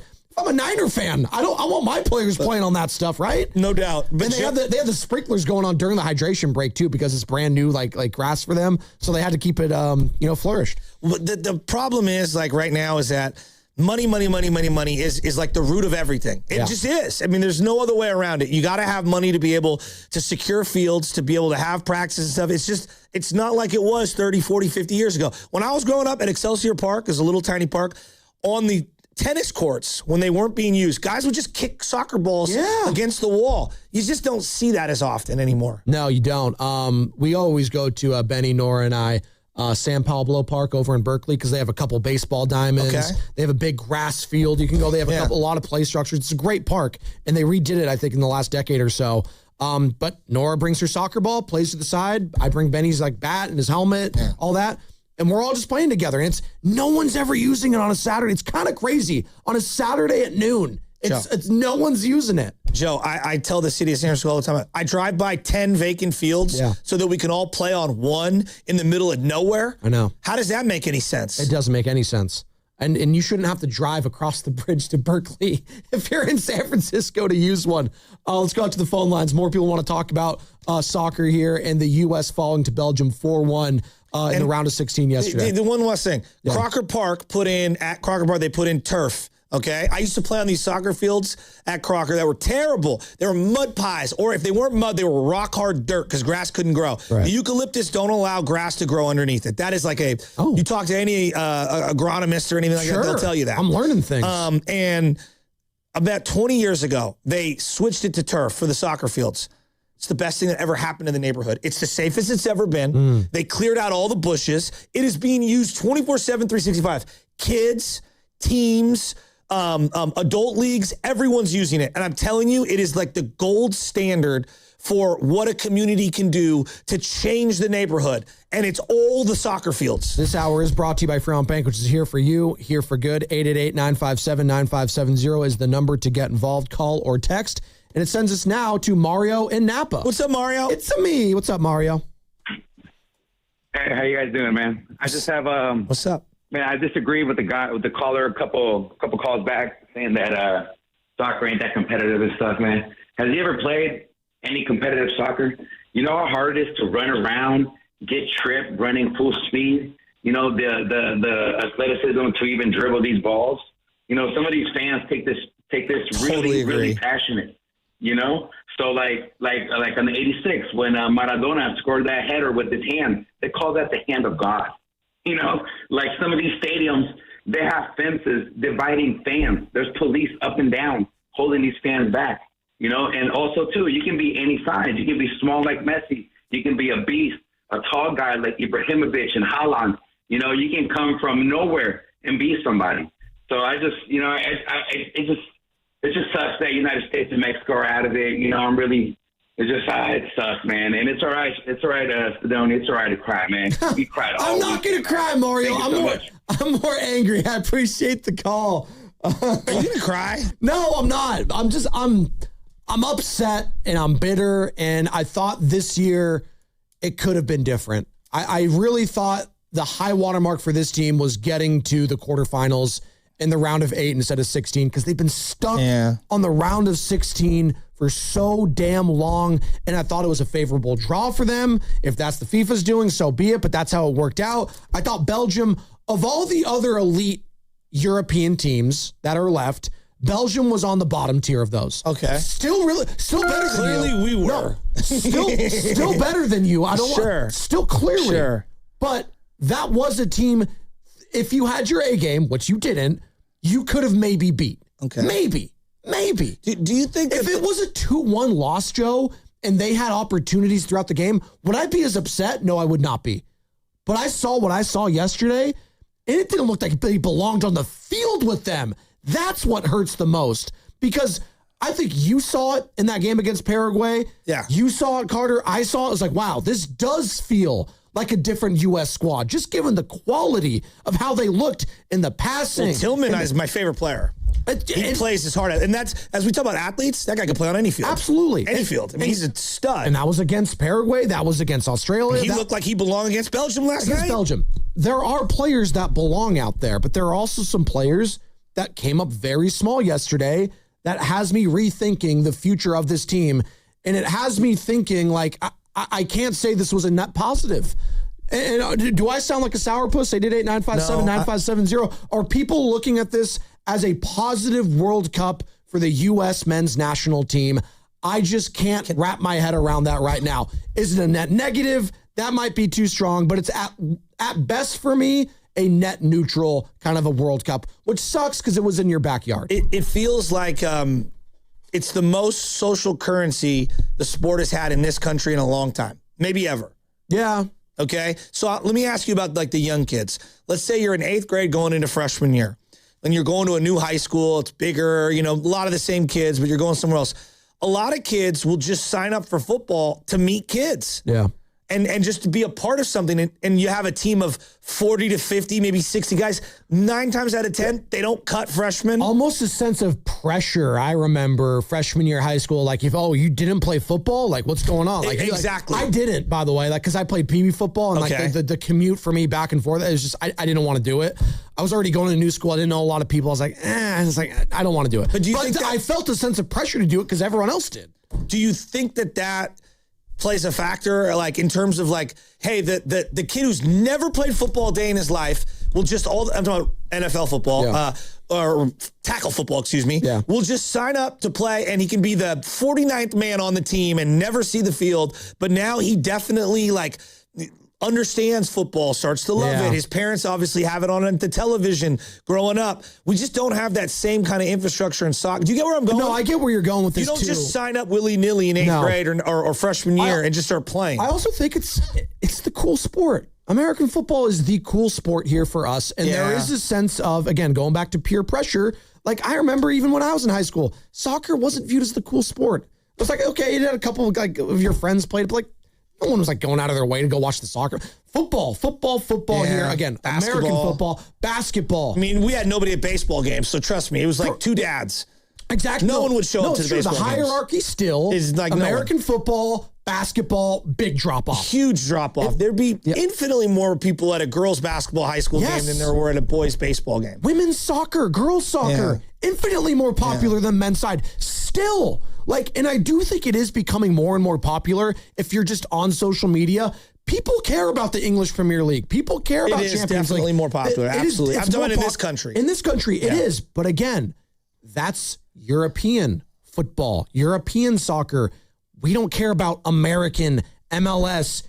But Serbia doesn't care about the Serbian Basketball League. They care about the NBA, right? Yes. China cares about the NBA. Yes, it's true. So then why are they able to still produce top-level athletes in different sports and we don't? It's a great question, Joe. I don't have the answer to it. Like right now in the women's game. But we also have a big chunk going to baseball that they don't have over there, right? That's true. Like we have that. Because I keep thinking about like in the LPGA, it's like dominated by the Korean women. Like the Korean women are like huge in there, and yet is that the number one sport in Korea? It's a good question. I don't even know. I don't know either. 888-957-9570 is the number. Chris is in Petaluma, wants to join the conversation. Chris, what's up, man? What's up, guys? I just got a quick minute, but appreciate taking my call. I just think, I mean, you guys just pretty much said what I was thinking. It's just not the cool sport in America like it is in these other countries. And other countries, instead of saying, you know, down by 2, 5 seconds left, shooting the 3, trying to win it, they're, you know, practicing PKs and like World Cup, you know, PKs, you know, here's the final shot, you know, and your buddy's playing the goalie. And so it's just not the cool sport. So a lot of the best athletes don't play. And I hear your comment on the disrespect thing, saying that's disrespectful to other, you know, people playing soccer. But at the end of the day, you think of some of the best athletes in the world, Deion Sanders, Bo Jackson, these guys, if they grew up with a soccer ball their whole life when they were kids, they would have been some of those greatest athletes. You don't know that. You don't know that. Do you really think that if LeBron James chose golf, like just hypothetically, he would be the best golfer in the world? I do not. But if LeBron James chose soccer, he probably would be one of the best goalies. How do you know that? With his height Messi's and 5'6". Yeah. Like, how do you know that? The greatest player ever is short. Like, would he be the greatest baseball player ever? Pedro Martinez is like 5'9". Dustin Pedroia is like 5'8". He grew up with if Messi grew up with a football in his hand from when he was a little baby, he probably would have been a great running back. With his speed, I don't know. Frank Gore's not. How many guys play running back who are physically more imposing than Frank Gore? And yet Frank Gore's the third all-time leading rusher. I'm just gonna. I don't buy that. I don't like the notion. This is a couple of calls now in a row that's just disrespecting the overall athleticism of some of these other countries, and I'm just not going to buy that. I'm not going to buy that. You don't think Belgium had elite athletes on the field yesterday? You're tripping. And I do think it's a very. I don't agree with that. It's an American hubris thing. Yes. And I get it. Exactly. We fall back on that. Exactly. Oh, well, if we had our best players, we'd still be better than you. Yada, yada, yada. You still have to have the skill. You need the technical aspect. What makes Spain brilliant? What makes Italy for a long time brilliant? Not right now. What made Argentina, England is the technical side of this game. They have been doing it for 100+ years. and you don't just pick that up overnight. It takes decades and decades and decades. This is what I was getting at, Joe, when I was talking about them growing up in club football and it mattering to the degree when they get to international play. Spain has a sense of style as a country that they grow up learning. Mm-hmm. England has a sense of style they grow up learning. Italy, France, Germany, they have a sense of style that they grow up learning through youth, high school, and then on the adult professional level that translates to the international game that the United States just does not have, because the United States, we don't have a soccer identity yet. We don't. We're trying to find I know how Spain is going to play. Tactically and smart and possession football, soccer. I know how England's going to play. They're going to play with a sense of pace, and they're going to try to score. I know when Italy was good, they're going to play defensively. They have identities ingrained in them as a country. It's almost like I know how the SEC football is going to play. They have a sense of identity. I know how Western Conference basketball is going to play. I know how, certain divisions, the AFC North is going to play football. Defense for a long time. The Warriors, ball movement. Boom. What is the United States men's soccer identity? I don't know. And until we find that identity, Joe, and I think they're trying, I think they're getting closer with Pochettino. I think he was trying to identify this team and highlight their characteristics.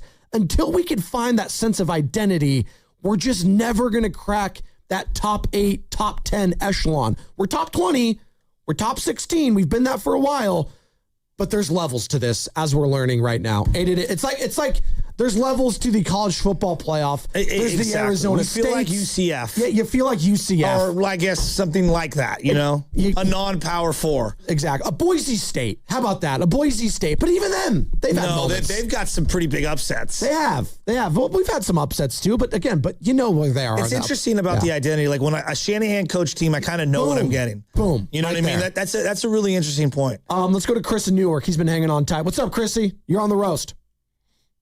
Hey, what's going on, fellas? That last call just kind of took the wind out of my sails a little bit with your guys' comments.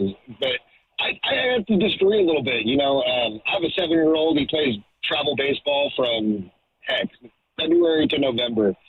There's nothing. When the World Cup was on, he was all in. He loved it. But I can't remember the last time I saw a commercial about, when the Premier League's coming on, or, highlighting Pulisic, outside of the World Cup. He's not really, a superstar, I guess, if you will.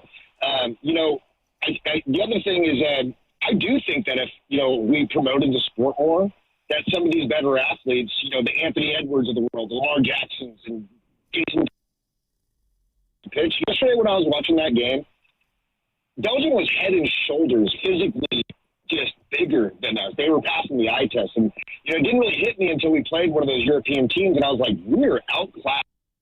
You're cutting out there, Chris. Apologize. I get what you're saying, though, when it comes to the overall, the technical side to it, which coincides, again, with athleticism, because there's the mental part of the game, which we always bring up when we want to. They're just better tactically and know what they're doing, and the ball movement. And, I thought the U.S. was making strides, and they still are, and they still could be.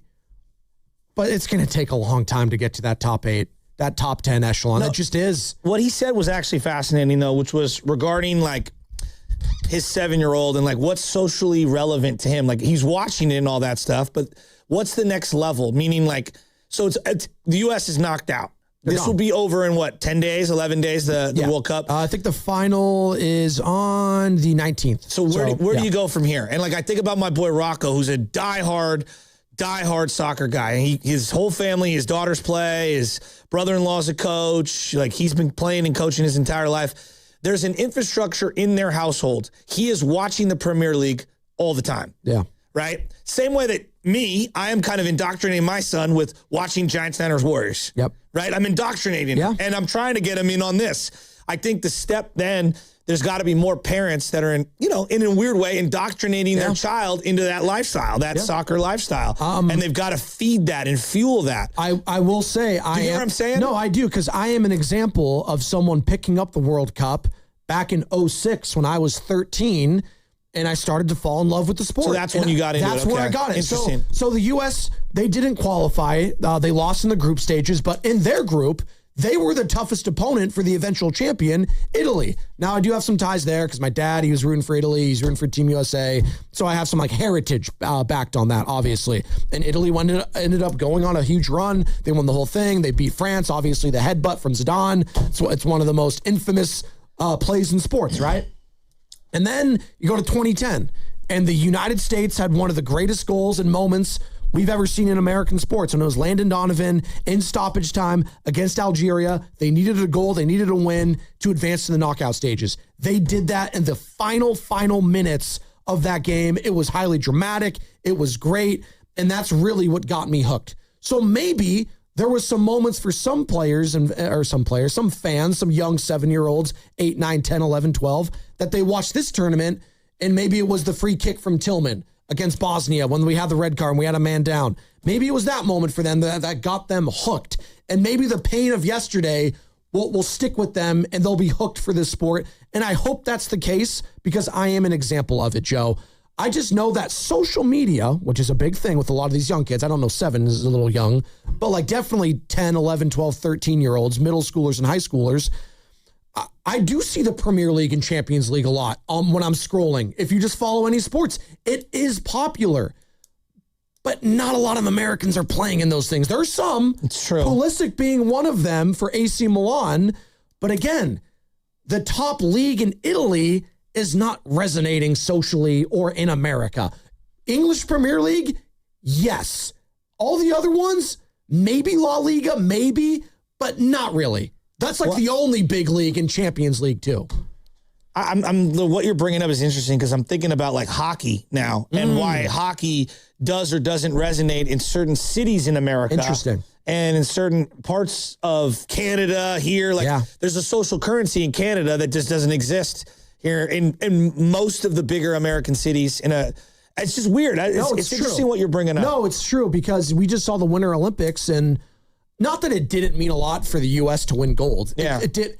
It meant so. It felt like it meant more for Canada that they lost to the United States. Yes. It felt like it was more of wow, this is our national sport. We live and breathe ice hockey, and we just can't get over the hump from the Americans. You even go to the club level. It'd be like their professional teams haven't won in, God knows, 30 plus years, right? It'd be like Georgia losing to Stanford in a national football championship. Yes. Where it's Stanford football is, for some people it's very important, but in this region, it's how far down do we have to go? Oh, so far down. But college football in the South, in Georgia. Me? In Georgia? Yeah. That's what they live and breathe. It's college football and Jesus.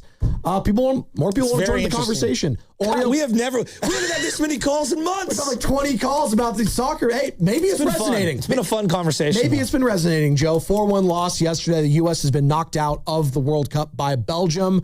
Are we ever going to get over the hump? Could we ever be a top 8, top 10 team in the nation? Because right now we're stuck on top 16. Oreo Cookie, Oakland. What's up, ma'am?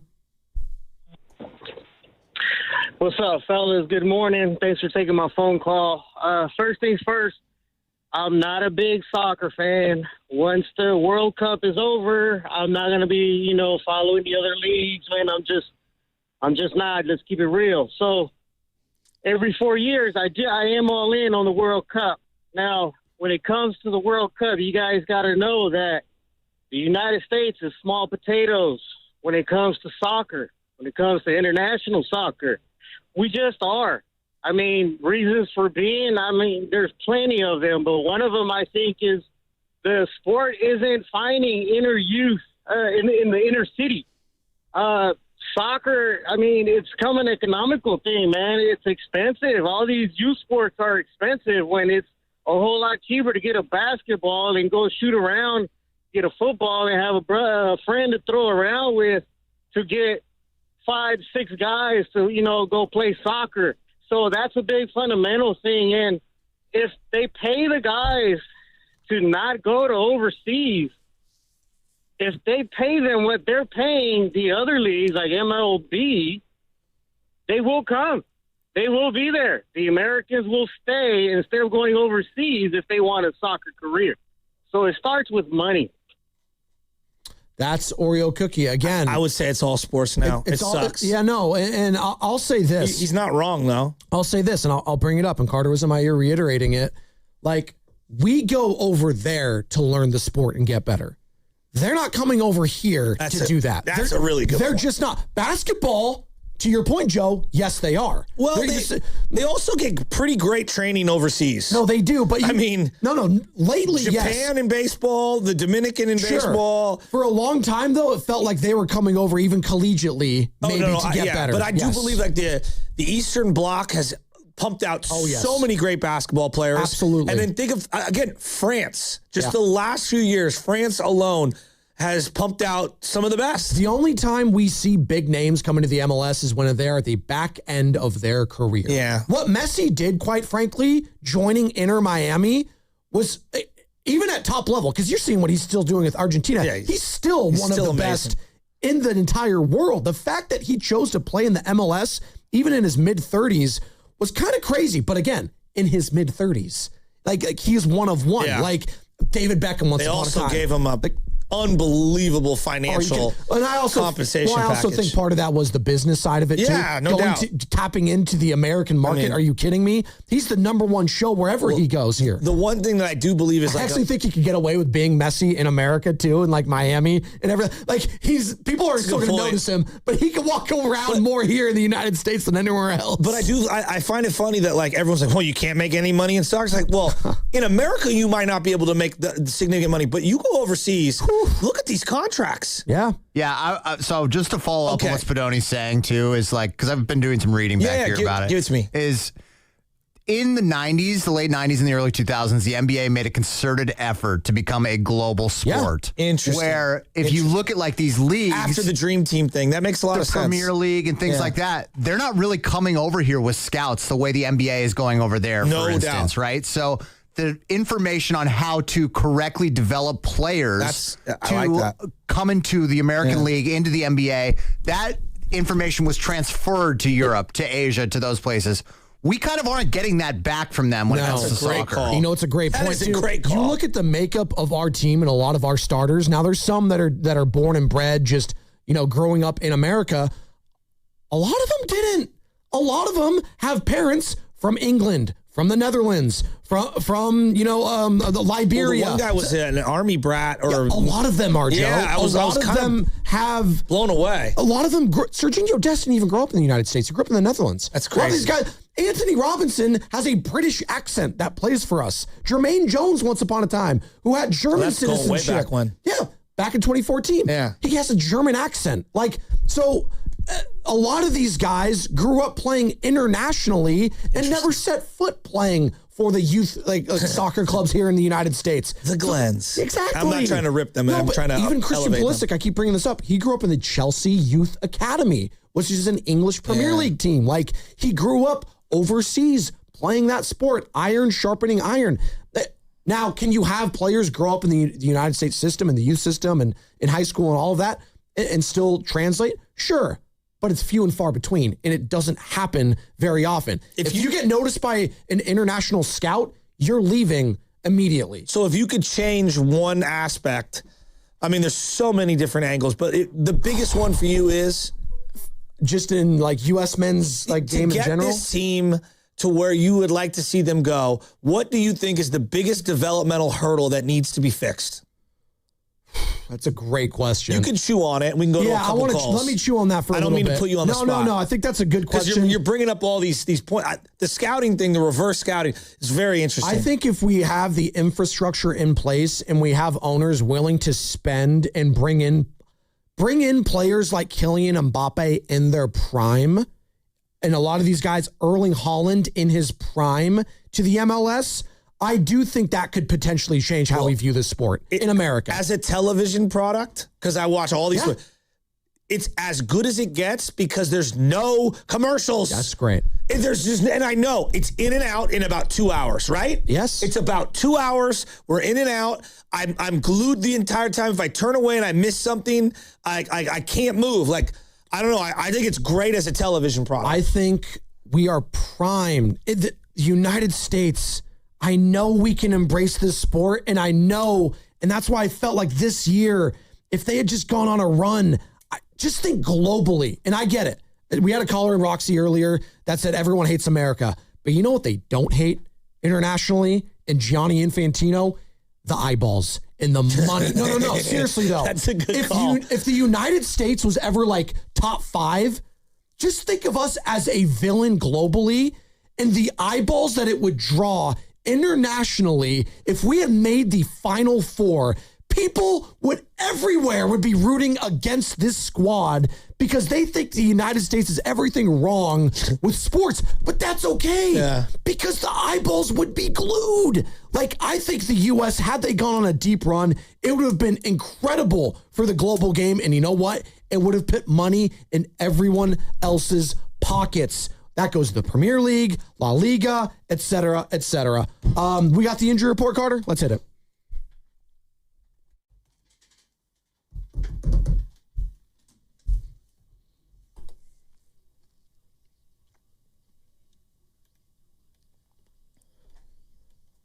Chris Modesto, Mammoth KC, don't go anywhere. We'll get to you immediately after this injury report. 888-957-9570. Continuing to react to the U.S.'s 4-1 loss to Belgium. They are out of the World Cup now.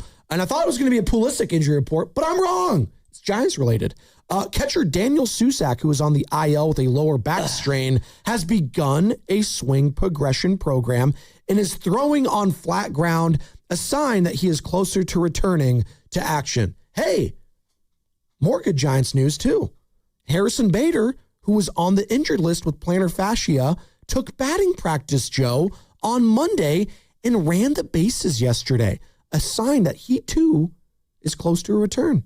The injury report was brought to you by Boxer & Gerson, Northern California's premier workers' compensation law firm, helping injured workers get their lives back for over 40 years. Doesn't look like you're excited for Harrison Bader to come back.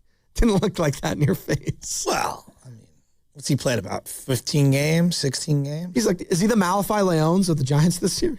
No, I mean, he's actually a big leaguer. Malachi is not a NBA player. You're listening to 95.7 The Game. That's not fair. KG, you're mean. KG and ZFM and HD1 San Francisco. And Odyssey Sports Station in the home of the Golden State Warriors and Valkyries. Always live in the free Odyssey app, coming to you live from the Laughing Lung Studios. The Morning Roast is presented by San Francisco Fire Credit Union, banking for heroes and anyone who wants to be treated like one. Halfway home here on a Tuesday. And all we've been reacting to, and the callers have been flooding in, U.S. getting knocked out of the round of 16 by Belgium, 4-1. And I got to say, it was embarrassing. It was an embarrassing loss for the United States yesterday.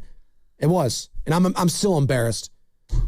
What? What are you looking at? No, it's just, I'm just thinking about, just how self-centered America can be at times. Like, if Patrick Mahomes chose to play soccer, like his wife played soccer, I believe, in college. That's what we call a coping mechanism. You know how the kids say cope more? That's how it is right now when the United States lost. I believe in like a guy like Steph Curry. I truly believe that there are some guys that are individually talented in like everything. Like they're great in darts, they're great in pool, they're great in golf. Like some guys are that way. It's not just like, had LeBron played soccer, stuck with it, and dedicated his entire life to it. Like, we never go like the 6 or 7 levels deep of where we have to go. You're also a product of everyone else around you. So great. If LeBron's really good at soccer, who's he playing with? Yeah. I love Clint Dempsey. Good point. I didn't even think of that. Clint Dempsey was an afterthought in the Premier League for most of his career there. And he's one of our best players of all time. Did you hear him? Come on. He hit Alexis Lawless with the, is it my turn to talk? Oh, it's good. Alexi does love to hear himself talk, and so he's made a whole career on it. That was another element of the U.S., hosting the World Cup, is the entire world had to hear more Alexi Lawless. And when he was up there with the likes of Zlatan and Thierry Henry. Zlatan was good. Zlatan was great. The pinstripe suit, man. And you know what? He had a great dose of reality, I think, for a lot of, American soccer fans yesterday that, hey, there's levels to this. And there's still levels for the U.S. to try to compete. I just don't know if they ever will break through the top 16 and break into the Elite 8. I just don't know if they could do that. Now, the one area that I will absolutely say that the athleticism, for me, showcased itself, because I watched that game the night before, Mexico-England, very thoroughly. And again, I've watched a lot of games. I've probably seen 15 total games, maybe 20. The athleticism and the size of all the other goaltenders versus ours was really evident to me. Yeah, which is unfortunate, Joe. That was evident. Which is unfortunate because we have had a good history of goalkeeping in this Tim country. Howard was awesome. Tim Howard's one of the greatest of all time. Yeah, he was awesome. But the guy that we had, I mean, look, again, he made... Freeze. He's just... To me, he looked undersized, small, and overwhelmed. Right. Well, and that's the thing actually the English actually get on Pickford, who actually had incredible saves for England, is he has small arms. Yeah, he's tiny. He's got T-Rex arms, as they say, he's right? good. Like, who's my guy? That guy's good. Ruben Bain-esque, right, Sammy? By the way, Ruben Bain. Coming up at 9 o'clock. Could you imagine if Will Anderson and Ruben Bain decided to play sweeper? Someone sent in the chat of the U.S. men's national team jersey, and it was C.J. Stroud wearing it. I was like, no. But I love when we do C.J. Stroud in the playoffs. But we do this thing like height, weight, speed. Like we always do this. Javon Kinlaw, if he walked up on you, you'd be like, first ballot Hall of Fame body, right?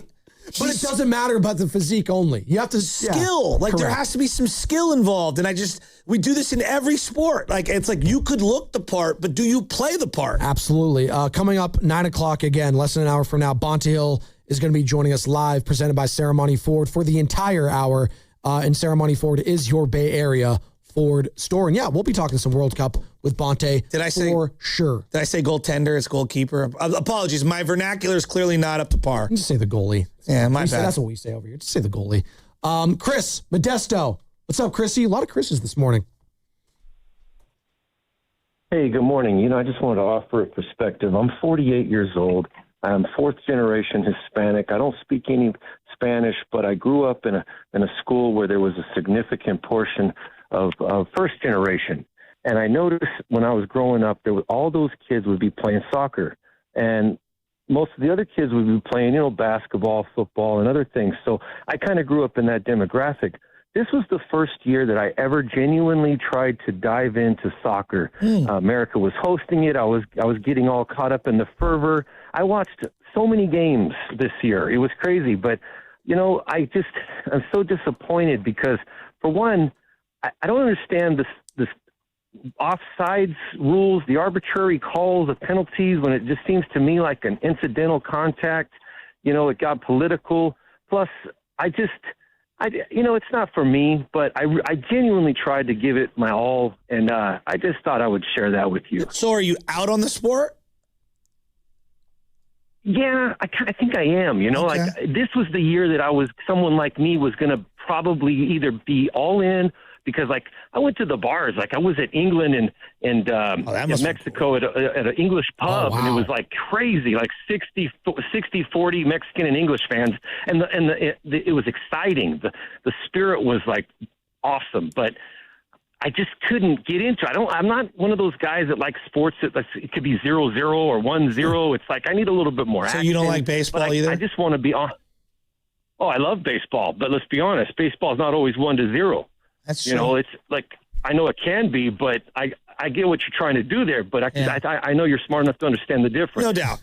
Hey, look, you have a fair point. I think it was a good call. He's fine. I think it's a really fair call. If you're never, he's 48. If he's not going to be into the sport by now, it's just not going to happen. Well, and you know what, Joe? And I'm going to be honest. And I'm a sports talk radio guy. Do you care if 48-year-old guy says I'm out? Joe, I might never get into ice hockey. I'm just going to keep it a buck. I've tried. I really have tried to. Yeah. And maybe Macklin Celebrini and it being like more resonating locally, maybe that will happen more. And I've been watching more Sharks hockey than I have in a decade plus.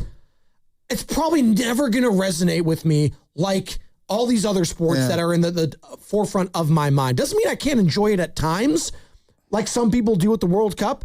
So, Chris, don't feel bad that you put yourself out there. Like, my fan-width conversation. Yeah. You only have so much fan-width. Yes, it's true. Right? You can only dedicate so much time to so many things. So, for example, a large chunk of my fan-width is golf, yet I never talk about it on air. Yeah. And me and Carter and you have like our own all like the time, side conversation about golf. And like, I know stuff about golfers that is just stupid. It's stupid stuff, but it's so nuanced that if there's another guy who's into the PGA Tour the way I am, and even the LPGA Tour, because I'm that sick, okay? It's not sick, yeah, no, you're good. But like, I'm obsessed with it, and I only have so much bandwidth. I can only remember so many things. Well, no, it's true, and it's another thing why it's actually incredible how the WNBA has been embraced here locally, because that's not the case everywhere else. I agree. Going back to fan with, it's like, man, I'm already a fan of an NBA team. Baseball season's already going on. It's like, can I add another sport on top of it? Well, locally, we've already shown, and maybe it's because the Giants have been low-key booty for the last couple of years, so it's been perfect that the Valkyries are good. But we've shown here we have enough fan width to add a WNBA team, and I think we have enough fan width to go with the San Jose Sharks. But to your point, Joe, they're probably still going to always be the fourth, third, fifth sport for a lot of people. It's never going to be in the upper echelon because we grew up when we were 5-6 years old. For you, and you bring it up all the time, Niners and Giants, man. It's always going to be Niners and Giants. But if my tennis for me, it's like you with golf, that's tennis for me, Carter, and like Evan Giddings. Yeah, well, I watched a little tennis here and there. But like if my dad grew up playing hockey, I 100% would be more into hockey. Absolutely. I admit that all the time. The only reason I'm into golf is because my dad. Exactly, right? Like I watched it with my dad growing up. U.S. Open, Father's Day, all the stuff. The players during Mother's Day. And I'm sharing that with my son, and you're sharing some of these things with your son. And so that's why I always bring up, like, you know, my one buddy, Rocco, his dad. Yeah. He says this when we were adults, and I didn't know this. He was our coach in soccer for everything. He goes, you know, Joe, I didn't even like soccer growing up. I go, what? He's like, yeah, I only liked it because my kids loved it. And I'm thinking, that's being a dad. Right. Right? Like, being a dad is, oh, my kids love it. Let me dive into the sport. Let me buy every book I can. Let me learn every nuance. And let me foster my own child's love for that sport because they love it so much. That blew me away. It taught me a lot about who he is as a man. My niece was into fencing. Yeah, fencing. Like, legitimately. Like, they have, like clubs and everything. Really? And, like, my brother Sam was like, oh yeah. I started looking into it, like the top fencers of all time, on like the history of it. And he got locked in. Like, that's what you do as a parent. No doubt. You dive deep into that stuff. Let's go to Mammoth in KC. What's up, Mammoth? He's been hanging on tight. What's up, Mammoth? Great name. Hey guys, thanks for taking my call. This is going to come off as a hot take, but you guys have been talking about it for a couple of hours. But like, so I'm 46. I have 2 kids. When Joe talks about baseball gloves, I think I'm the only one paying attention. My son plays baseball. My son plays baseball and basketball. My daughter does swimming, soccer, and basketball. Meaning, I am that dad that's just driving around all over the place, right? Yeah. So the money and all that stuff that you guys talked about. I think there's a factor in here, and this is going to sound like a hot take, but I think there is some nuance here. The worst thing that happened to men's soccer in U.S. is Brandi Chastain taking her shirt off. Because we never have had that moment in men's soccer. We haven't had that Captain America, just a dude that breaks out. Because even to this day, so I told you all the sports my kids play, so I'm covered, right? I talked to all the parents. Boys soccer is talked about, oh, your son plays soccer? My daughter's soccer? Oh, she's playing soccer? Interesting. Conversation over the last 10 years. Women's soccer is so good because it's in the DNA now, what Brandi Chastain did 30 years ago. Men's soccer, we haven't had that dude. We just need that one dude. That's what America is all about.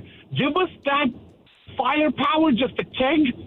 We'll blow it up later. Yeah. Just give us that one. We got to get our one dude and we're set. You know, it's funny that you bring that up because I'm thinking about like Tiger Woods and his ascension and what it did for the sport of golf. I wouldn't be into golf, even though my dad loved it, if Tiger didn't exist. And so his point about the Brandi Chastain moment and what it's done for women's soccer, it's an interesting point. I do want to clarify, and I'll do it on the other side because we're up against it. What's wrong? No, there's nothing wrong.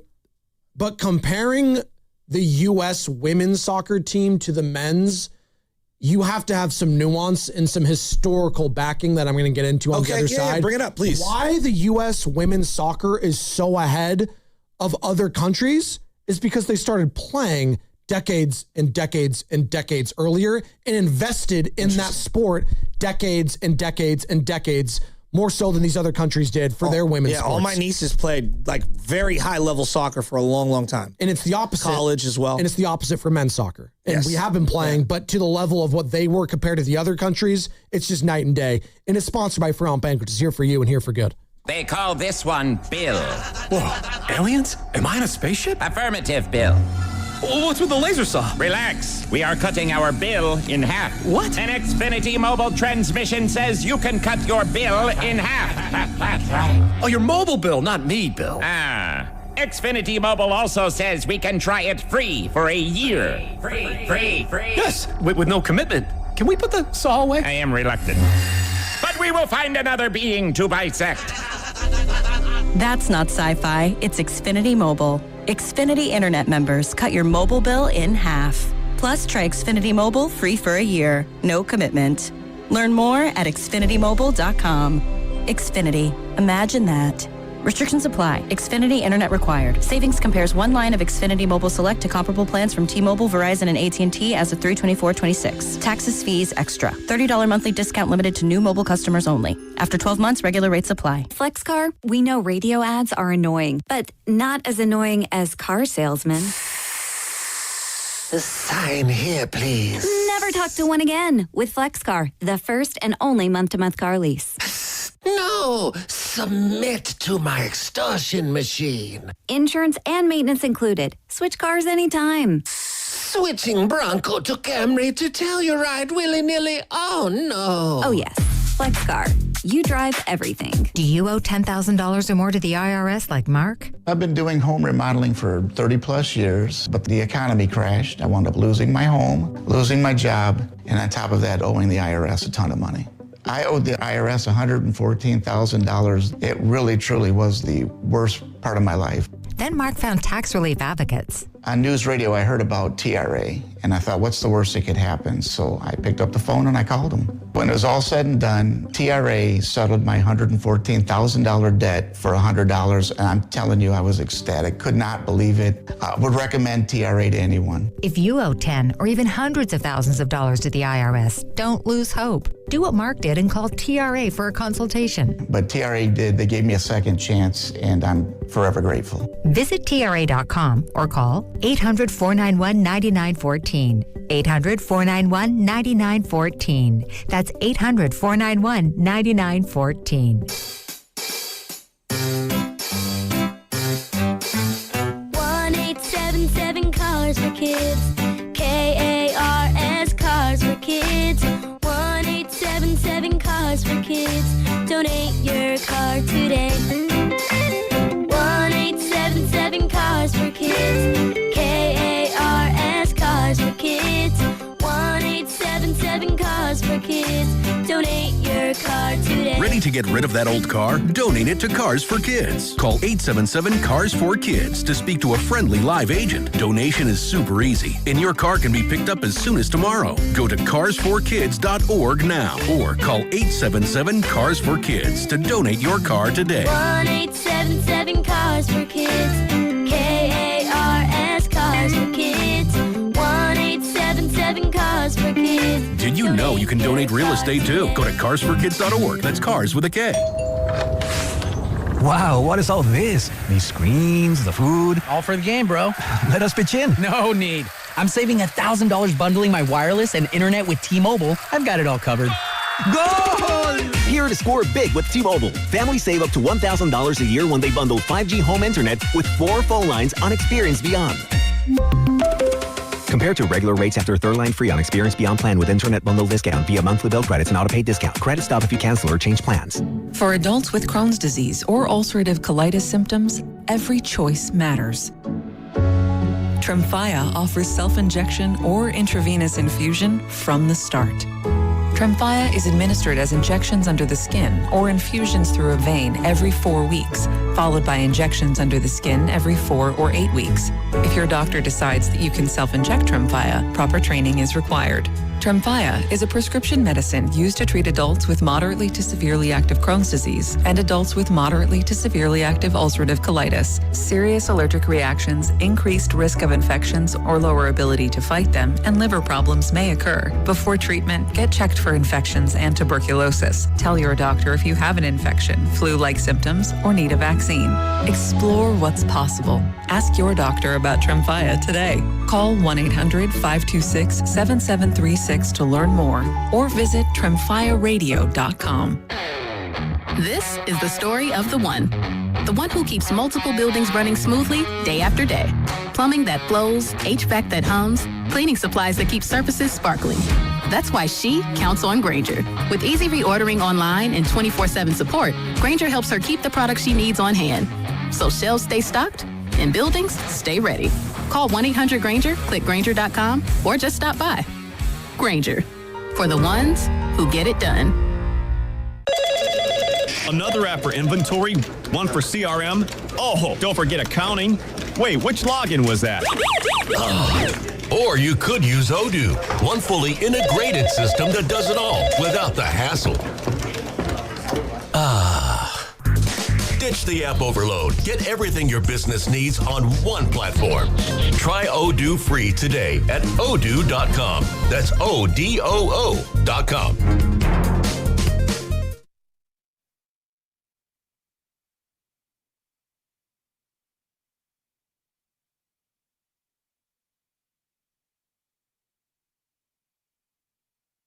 Now back to the morning roast with Joe Spadoni. I said it right. Keep this ship moving. And Joe Shasky. Oh, I heard ship on 95.7 The Game. We're rolling, baby. Spadoni, Shasky here. Talking soccer? Yeah. Entire show. Full phone lines the entire show.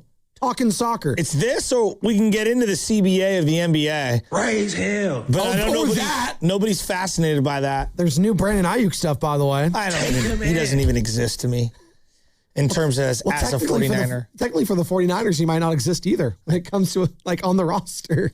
I don't think he is. He's on the left players list. Yeah, there's. If you want the latest on Brandon Ayuk, just follow him on Instagram and follow his story there. You can also follow us on Instagram, 95.7 The Game. X, all of that. We're also streaming on YouTube right now, and download that free Odyssey app. Take us wherever you need to go. Bonte Hill going to be joining us in about 40 minutes, as he does each and every Tuesday for an hour, presented by Ceremony Ford, your Bay Area Ford store. And I do got to let you know. Was he rooting against America too? I don't think he's rooting against America. I think he really enjoys watching England. And I think he was pulling for the U.S. We'll ask him in about 40 minutes. I just think, like I felt, they got embarrassed yesterday. And they did. They got absolutely humbled and embarrassed, whatever phrase you want to use. It was uninspiring. It felt lifeless at times. It felt like a front runner energy at times. Whatever negative connotation you want to use to what you saw yesterday for the United States, it's probably an apt comparison, whatever it is. And we had the caller in right before we hit the break, comparing it to the U.S. women's soccer in Brandi Chastain, and they're still waiting for the men to have that moment. Listen, I love the women's game, and they have dominated for most of my life. They have multiple women's World Cup victories under their belt. They are incredible. The Rapinos, he just meant the Brandi Chastains, the Alex Morgan, who was in the booth yesterday, Carly Lloyd, who I actually thought was incredible as an analyst, still is on Fox Sports this entire run, just absolutely eviscerating Pulisic, rightfully so, by the way, not showing up for the big games. Like, they have legends and moments, but they also had a head start against the rest of the world when it came to the game of soccer. A lot of the countries adopted women's soccer, the Brazils, the Englands, any European squad, South America, Korea, Japan. They didn't adopt it until decades and decades after the United States have already adopted it. So they had a leg up on a lot of the countries in that sport for quite some time. And it took those other countries a long time to catch up to them, where they've done it in more recent years. The men's team, we've been going up against the best of the best of the best for the last 100 years. And while those other countries have gotten better and better and better, we haven't. We invested more into American football. Baseball, obviously the national pastime for quite some time. Basketball rose and rose decade after decade after decade. And it's stuck with as the number 4, maybe number 5 sport because you got hockey in there too. So it just didn't take off in the way that the United States women's side took off.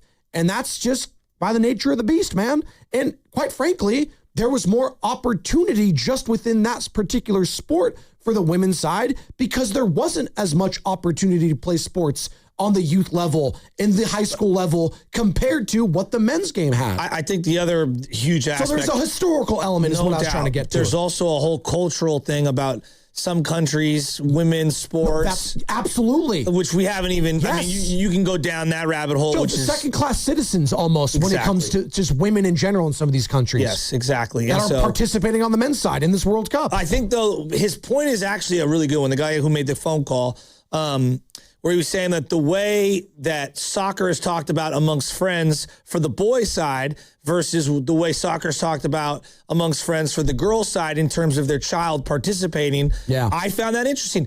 Again, I go back to social currency. There's a bizarre, weird social currency in youth sports. I'm going to just throw names out. I'm not trying to disrespect it. We play on Elite Champions Upper Crust. We play on, like, I'm just... Upper Crust, I like that. We play Uncrustables. on Hype Fire South Bay Stars. You know, like all these random names. It can be any... means nothing to me, yeah. It means zero. But there's this weird social currency amongst, you know, family members. You know, we play on the Hero Elite launch pads. It's like, what? I like the names. The Alameda Aardvarks. It's none of these things mean anything, you know, but they'd rather be the 11th man on that team or 11th player on that team than they would, you know, the first player on a team where they actually get to play. Exactly. You know, and it's just weird. And social currency amongst families is a real thing. That's why there's a lot of kids, and it's parents, not the kids, that are jumping from program to program, team to team, sport to sport, school to school. Yeah. You know, they're looking for something. They're searching. Well, they want to live vicariously through their kids a lot of the time, too. And that's what they're 100%. doing. And the kid's not even having fun. At the end of the day, they should be having fun. And if they're not, probably don't play that sport or try a different sport and play other sports. And that's another thing. Whatever the phrase is, but just playing one sport has unfortunately become more and more popular the last couple decades because of what you're mentioning right now. These programs almost brainwash the parents and the kids, do they not? Now we're into deeper water. We're into deeper water. There was a kid I knew, I believe his name was Dara. He did not play high school soccer because he was playing on an elite American junior team that they didn't want him to play on his high school soccer team. They straight up said that? Yeah, Wow. well, but he's not alone. There's a lot of programs that are like that. Hey, you know, if you want to play for us, you can't play for them. If you want to play for us, you have to play year round. Like, the specific details might be altered. Right. But, Joe, this is happening in every sport.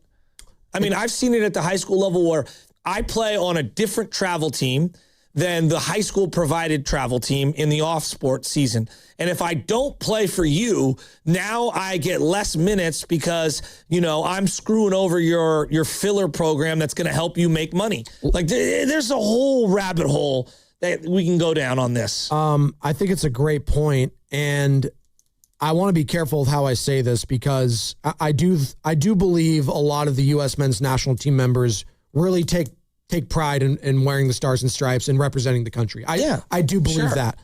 I also can't unsee the quote I saw from Christian Pulisic before the World Cup happened in GQ. Him basically saying the World Cup is just another big tournament for him. And I told you those photos of him were ridiculous. This is the exact quote. And this is from and this is supposed to be Captain America. This is supposed to be the greatest American soccer player of all time. When you have this sort of energy and you have the performance you had last night, and this was heading into the tournament, I look at you a little differently. This is the quote from Christian Pulisic, who plays for AC Milan in the club level, by the way. Quote, I get texts from my family and close friends. They're definitely all excited about the World Cup, for sure. I mean, I feel like I'm constantly playing in big games. For me personally, it's not like all that much is changing. It's just another big tournament, to be honest. And that's the difference. If that's the leader of our team. That's a crazy quote. Did you see every single Mexican team member in tears almost? Devastated. Devastated. That they lost for their country. Yeah. Until we have a team full of players like that, like England, like Brazil, like Spain. Joe, it happened for the basketball team. Remember when they lost? And they had the wrong group of guys out there. And let's just call it this. They felt shame. They felt shame. And they had to assemble the Redeem team. Remember that? I do. And didn't we just see this for the World Baseball Classic too, where we had a feeling like the American players just didn't really seem to care as much as the other countries' players? But you know what? At least their sense of arrogance is I'm not giving them a pass. Their sense of arrogance is somewhat earned. Yeah. Because if I'm Aaron Judge, I played for the Yankees and I played in the World Series. And that is bigger than the World Baseball Classic. There's nothing bigger in soccer than the World Cup. Nothing. Ask Lionel Messi, ask Cristiano Ronaldo, ask Pele when he was around, ask the greatest of the greats. There is nothing bigger than the World Cup. Nothing. Not the Champions League final, not the English Premier League, not La Liga. Nothing is bigger than that. But Christian Pulisic thinks playing for AC Milan is the same thing. The Gold Cup? Shut up.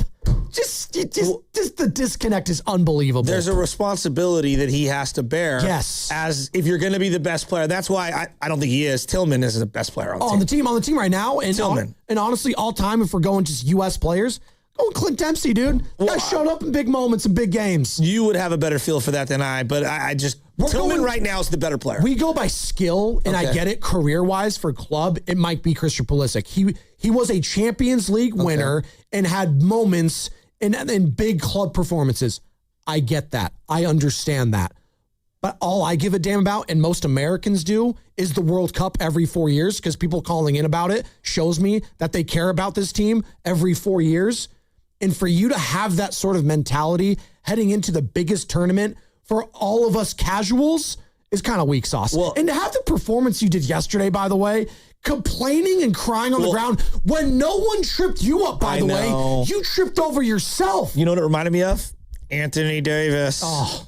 Where I was like, saw that coming a mile away. You know when he wants out of the game? Yeah, sure. Anthony Davis, but you know what? Even AD, I'll give him credit. The guy has played big games and big moments. Doubt. I'm just talking about like when you're watching a game and you're like, oh, AD wants out of this one. Oh, for sure. We've all watched that. He doesn't want to play in this one. Exactly. Yeah. Hell, there's been some players in the past playing for Golden State that I felt like didn't want to play in some games and wanted to foul themselves out or get ejected. Wonder who that could be. Are you going to cry? No, I'm angry. Shocked you're talking to me. Christian in San Francisco. What's up, Christian? You're on the roast. Hey, how you guys doing today? Thanks for taking my call. I don't want to go too long on this, but last night, I was embarrassed. And I'll say this from a fan that's been watching this team since I was a kid in '94. I believe like the U.S. teams in the past, where we felt really proud of them, was their grit and how like we might not be the most talented, but we just fought, and that was like the biggest thing that a lot of people felt proud of. And once 2002 came, we got to the quarterfinal. A bar was set that the best team gets to the quarterfinal, and in the reality in this sport, it's about results. And World Cup after World Cup, we came close so many times. And then you look at this generation, and this generation was deemed as the golden generation because we had supposedly that dude, which is Christian Pulisic, which, like Joe said, that he played in some key games on the club level, and the expectations coming into a home World Cup is to rise to the occasion. And you just think that like the quality of the team that they displayed in the first 4 games gave you a lot of promise. And I think that's where a lot of the disappointment and frustration comes from this morning, is the team last night, they just lacked focus, not enough energy, not enough, overall like grit that we saw from the team's past. And I think that's why a lot of us are disappointed. I will say this though, like just to close it off real quick, I think as a soccer nation, we have come a long way. That now, like, not only we're watching the games, but we're being critical of the team, which that's what the team needs. That's what the program needs. Interesting. That's what the players need. And I honestly feel that if we continue to stay engaged with the game, stay engaged with our team, and not only the national team, but going to the MLS games and being critical of of the teams in those leagues and continue to grow the game from the ground up, I feel like, in the next generation from now, we can do some big things. Of course, I'm disappointed today, but hopeful for the future. Thanks for the call.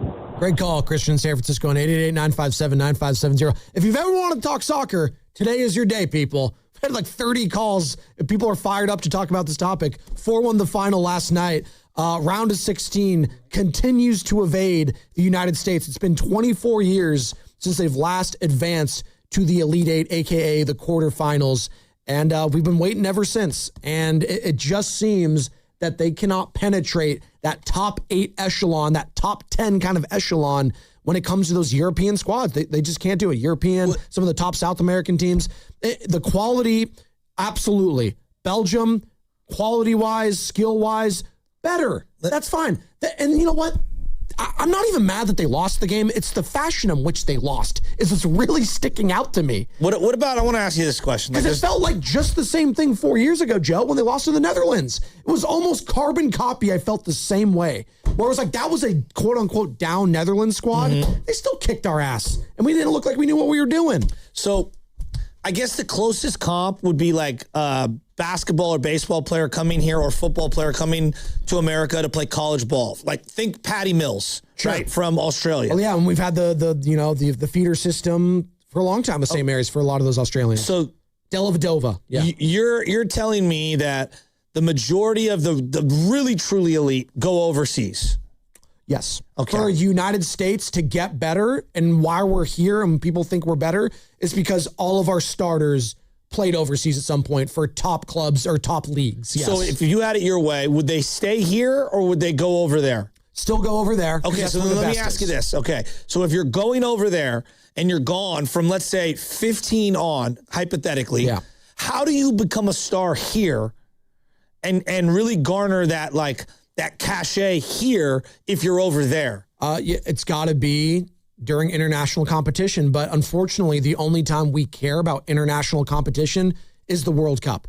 The Gold Cup does not resonate here. So they need a Caitlin Clark-like run from someone. I'm just using that as an example. Joe, that's why I thought this year was the year to really capture American youth and people that are kind of casuals, kind of in, kind of not. Like, if they had gone on a run and beat Belgium yesterday and have a quarterfinals matchup against Spain, one of the top contenders who has the best player in the world, arguably Lamine Yamal. He's all-time. He's box office. He's only like 18, 19 years old. The guy's got braces and got acne still. He's incredible. Like, I really felt like this was the year to do it because of all the things that we've mentioned all show and all the last couple weeks. It's in your backyard. You have the home field behind you. And we've seen it in years past. Russia, the year that the U.S. didn't play in Russia in 2018, they went it all the way to the quarterfinals, I believe. And Russia has never been a top contender in international soccer play ever. So that's why I felt like this was the year to do it, because I mentioned the Gold Cup and people don't even know what I'm talking about. The Gold Cup is like CONCACAF, which is the North American, kind of Central American, league. So you got Canada, you got Mexico, you've got the United States, you got some Caribbean countries, El Salvador, right? And I think you have a couple potentially South American squads that do join. You get some top dogs, maybe Brazil, maybe Argentina, Chile, et cetera, et cetera. But that tournament doesn't resonate for the casuals. It just doesn't. So that's why I'm asking you. So, like, do they need a team to go really far? Do they need a player to pop? If you could choose one of the two. Both would be nice. No, I'm being you greedy. only get one. I'm being greedy. But honestly, it's the team to go far. You need the team to go far. You need the team to go, because it was team up to this point. It was team, and they looked cohesive. And then yesterday, while we're crushing these guys individually now, Christian Pulisic, because in a game like yesterday, you need the individuals to shine. He looked soft. He did. He looked soft. And you know what? If that's your leader, they're just going to go off who looks soft. Our leader, we're going to play soft then. Well, you see it all that way. You see that all the time in other sports, right? Hey, if LeBron is going to be indecisive and passive, we're going to lose. Well, the Miami Heat on line 1, 2011. The Warriors in the playing game against the Suns. Curry looked compromised. and he looked like he didn't have his full superpowers. And I was like, well, we're done. Exactly. I mean, didn't it feel that way? That's exactly what it felt like. And those other, Joe, if the fans are feeling that, the players are also feeling that, right? That's true. And I felt like that after the first goal yesterday. I was like, oh boy. Actually, it wasn't the first goal. It was immediately after the second goal in which we tied, and it was 1-1. I felt we were back in it. Well, and then in less than 2 minutes, they slice and dice Swiss cheese defense, and they take the lead. I was like, oh, we're done. It is funny. It is funny, though, how the taste of America, like what they're looking for in sports, can change almost overnight. WNBA fervor, it feels as big as it's ever been. Locally, yes. Okay, but would you also agree that, like, it took a long time, but then out of nowhere, boom, it just popped? Yes. Okay. College baseball this last year, I've never seen more people care about college baseball in my life. Yeah. It came out of left field. Is there any world where college soccer or MLS could break through in a way? With the NIL being what it is, I wonder if there's ever, I don't know. Well, see, that's the interesting thing. If the NIL could attract, youth and legit prospects, because this is what they are basically, prospects, right? If you just, they're feeder leagues for the bigs. If you could attract guys that are 15 or the 17, 18-year-olds to come play over there, sure. But are the Alabamas and the Cals and the Stanfords and whoever you think is like a top soccer, like the Dukes, are they shelling out a bunch of money for these guys in NIL era? Don't they do it for lacrosse to some degree? Northwestern girls team. I know Syracuse, Duke. I'm just asking. But are enough squads going to do that to where you could have like a legit competitive that I don't know system in place? That feels like no. It feels exactly. But I'm just asking. No, I think it's a fair question. Because I never saw college baseball being popular, and then now it feels like it's in our face out of nowhere. Well, it might become more popular too if they're trying to reduce the number of rounds in the draft for Major League Baseball. That's going to put more of the onus and impotence on college baseball. Danker in SF, Richie in San Jose, SK in San Jose. We'll get to all of you. 888-957-9570. Make sure you are signing up to become a Game Pass Pro member on 95.7 The Game's YouTube channel. Get access to private AMAs with the hosts like Shasky, Guru, Steiny, exclusive content from events and in-depth insights after the biggest games. Go to YouTube, search 95.7 The Game, and sign up now to become the latest member of the Game Pass Pro. Danker, long time no hear. How you doing, man? You're on the roast. What's up, gentlemen? Tough night last night, but great episode. Great talk today. What it comes down to, pressure makes diamonds, right?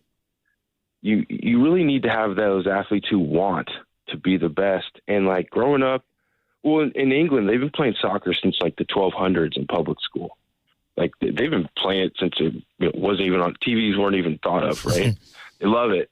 For us, we love what we know. Like, even if you're really good at soccer, you come back to school, like half your kids maybe went to a Giants game that week, Yeah. Socially, culturally, we aren't as invested, but it is changing, definitely, which is awesome. But I just think, look at the TV screen, Lexi Lawless. Like, dude, none of us were like, I want to be Lexi Lawless. No one. Unless you're playing hacky sack or something. But I think that's what it boils down to. Until we start getting it's more integrated, which it really does seem to be. So maybe we'll see that benefit us in 5-10 years, who knows? But it's the pressure, it's the volume. So until you have more athletes competing, you're going to have different athletes start to break through who see themselves in soccer, because we do have that MLS avenue now too. Because, if you're good in sports, I didn't want to play minor league baseball. I just hung them up at a certain point. I'm like, I'm done, and if you're good at soccer, you're like, maybe I'll test myself and push harder. So I think we're getting there, but it's cultural. So, and it helps to have a great goalie. Oh my God. Anyway. Yeah, it absolutely does. That's Danker and SF. Great call, Danker. And by the way, soccer coverage on 95.7 The Game is presented by Xfinity. Score the most reliable Wi-Fi. One price, 5 years guaranteed. Xfinity. Imagine that. Bonte going to be joining us in about 20 minutes. It is so funny. Board. Like the way we talk about soccer, they're not big and strong. And I'm like, KD couldn't lift the bar. Remember when he was coming out in the draft and he was as skinny as could be and he couldn't lift the bar? Now he's 7 feet tall. But why do we do this thing in sports that there's a prerequisite height, weight, speed thing, and that automatically guarantees that you'll be good or bad. It's the hubris of American sports fans. Jose Altuve is 5'6". The average collective height of the Argentina national team, I just looked it up. What is it? 5'10". 5'10". Us, Joe. It's like, that's the average height there. That's crazy. Their best player is 5'7", 5'6", and Lionel Messi. He's the greatest of all time, maybe. Like, it's not, and again, we have this hubris of just because we're bigger, faster, stronger, it's a technical game. So if you are not technically sound all of from them the are. youth, Yes. No, all of them are. Yeah. But there are some sports in general that if you are bigger, faster, stronger, you're just going to be the better team. Well, it helps. It helps. There's no doubt it absolutely. helps, but it's not the end all be all. Again, I use the Javon Kinlaw, one where it's like, dude, if you walked up on Javon Kinlaw or Eric Armstead, you'd be like, those should be two of the greatest football players who ever lived. But there's more to it. Absolutely. And yes, there are examples of when you get that elite size and strength with the skill, you get Erling Haaland. You get Kylian Mbappe. You get Cristiano Ronaldo. You have those examples, but you get Ant Edwards. But you can have the other, again, to your point, the Jose Altuves, the Lionel Messis of the world. You can get those. That's what makes soccer so awesome, too. Yes. I mean, he's our quarterback. If we were going to pick guys out of a lineup, I know he's listed at 6'1". He's a little over 6 feet. There's Brock Purdy's and there's Cam Newton. Exactly. And you know who I trust to win a bigger game? Brock Purdy. I'm totally with you. And I loved Cam. You did love Cam. I did. And it's all sponsored, It's a great point. by AC Transit. Your AC Transit fare keeps the East Bay moving, funding reliable buses, community routes, and essential transit service thousands of riders count on every day. Pay by Clipper, contactless bank card, or cash. Discounts are available for qualified riders. Visit actransit.org/fares matter. Meet Sophia, a huge soccer fan. With her Real Unlimited from Total Wireless, she's streaming 3 games, video calling her cousin in Mexico, and running the quiniela all on my new Samsung Galaxy. She's practically running the whole tournament from her phone. Good thing I have Total Wireless. Switch to Total Wireless Total Max 5G or All Access plans to get on a network that won't put you second. Plus, a Samsung Galaxy on us. Total Wireless, your own Real Unlimited. Offer ends 7/8/2026 or while supplies last. Device taxes and fees may apply. Hi, I'm David. I'm Chris. And I'm John. We are the 3 brothers who own Jack's Restaurant and Bar. And we're here to... Not again. That's my line. That was my line. Boy, stop it. Mom? What are you doing here? Have you heard your commercials? They're terrible. That's not our fault. You taught us how to cook delicious food. Using only the freshest ingredients. And to treat all our guests like family visiting our home. But you didn't teach us how to write catchy radio spots. They remember that and get back to work. Yes, Mom. Jack's, serving delicious breakfast, lunch, dinner, and drinks the way our mom taught us. ilovejacks.com. With increasing summer temperatures, this is a good time to replace your home siding, decking, and fencing. Golden State Lumber and Showroom works closely with contractors to keep your home protected. AZEK Exteriors offers outstanding durability, is easy to install, and protects against fire and dry rot. And TimberTech Advanced PVC Decking has a Class A fire rating and is backed by industry-leading warranties. Visit GoldenStateLumber.com for products that increase the value of your home. Golden State. When you succeed, we succeed. $5,000. That's the average amount of money people in the U.S. are now spending on gas in a year. $5,000. That's crazy. If you drive, you have to download Upside, the free app that gives you cash back for buying gas. That's right. You can earn cash back with Upside just for buying the gas you're already buying. You can literally start earning cash back today. I use Upside, and just last year, I made nearly $300. You're putting gas in your car anyway. Why not get cash back? If you like extra cash, download Upside. I'm saving the cash I earn from using Upside to help pay for a vacation later this year. Download the free Upside app now to earn cash back when you fill your tank. Use promo code SNAP to get an extra 35 cents per gallon on your first tank. You can cash out anytime, right to your bank or a gift card for Amazon and other brands. Just download the free Upside app and use promo code SNAP for a 35 cents per gallon bonus on your first tank. That's code SNAP. for a 35 cents per gallon bonus. This is an urgent health alert for anyone who cut, ground, or polished engineered stone countertops. If you worked with quartz or artificial stone slabs, brands like Caesar Stone, Silestone, or Cambria, and now suffer from shortness of breath, a chronic cough, or have been diagnosed with silicosis or lung disease, you may qualify for significant compensation. Go to govictory63.com now for a free, completely confidential case review. Your information stays private. No one contacts your employer without your permission. Stone fabricators across the country are coming forward. Lawsuits allege manufacturers knew their high silica products were causing devastating lung disease in workers and failed to warn. Verdicts have already reached millions of dollars. Go to govictory63.com now for your free, confidential case review. If you've worked with engineered stone and your lungs aren't what they used to be, act now. Filing deadlines apply. Visit govictory63.com for your free, confidential review. That's govictory63.com. This is a paid advertisement for legal services by the Goldwater Law Firm in Phoenix, Arizona. Primary legal services performed by co-counsel law firms. For additional disclaimers, go to goldwaterlawfirm.com. Running a small business means juggling a lot. Your network has to handle it all.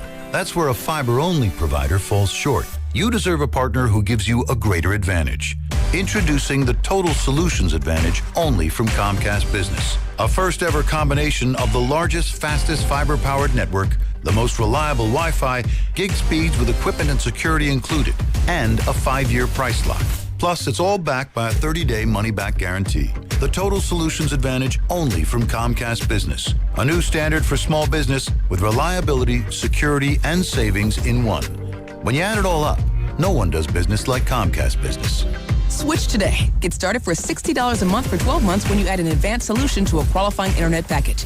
Limited time offer. New customers only. Requires 300 megabits per second internet, security edge, and additional qualifying service. 1-year agreement, paperless billing, and autopay with bank account required. Taxes and fees extra. Most reliable Wi-Fi based on Open Signal Awards USA Fixed Broadband Experience Report, May 2025. Is reviewing life insurance on your to-do list? Now's the perfect time to add it. A friend recently told me that securing life insurance sooner rather than later can help you lock in lower rates for years to come. So I bumped this up on my list and got it done. I called SelectQuote and couldn't believe how easy and affordable life insurance is. I'm 40 and got a $500,000 policy for $16 a month. My husband's also 40 and his $500,000 policy was only $18 a month. Plus, with SelectQuote's same-day coverage, there was no medical exam required and we were covered by the time we hung up. Knowing I have this checked off my list feels amazing, but the peace of mind knowing my family is protected feels even better. Call SelectQuote at 1-800-329-1010. That's 1-800-329-1010. Or go to SelectQuote.com to get your free quote today. That's 1-800-329-1010. Details on example rate at SelectQuote.com. Join 95.7 The Game at the Miristar Federal Credit Union Stuff the Bus event, a backpack drive supporting Bay Area student success July 18th in San Jose from 9 a.m. to 1 p.m. Help us make an impact in our community. Get all the details and donate now at 957thegame.com. Federally insured by NCUA.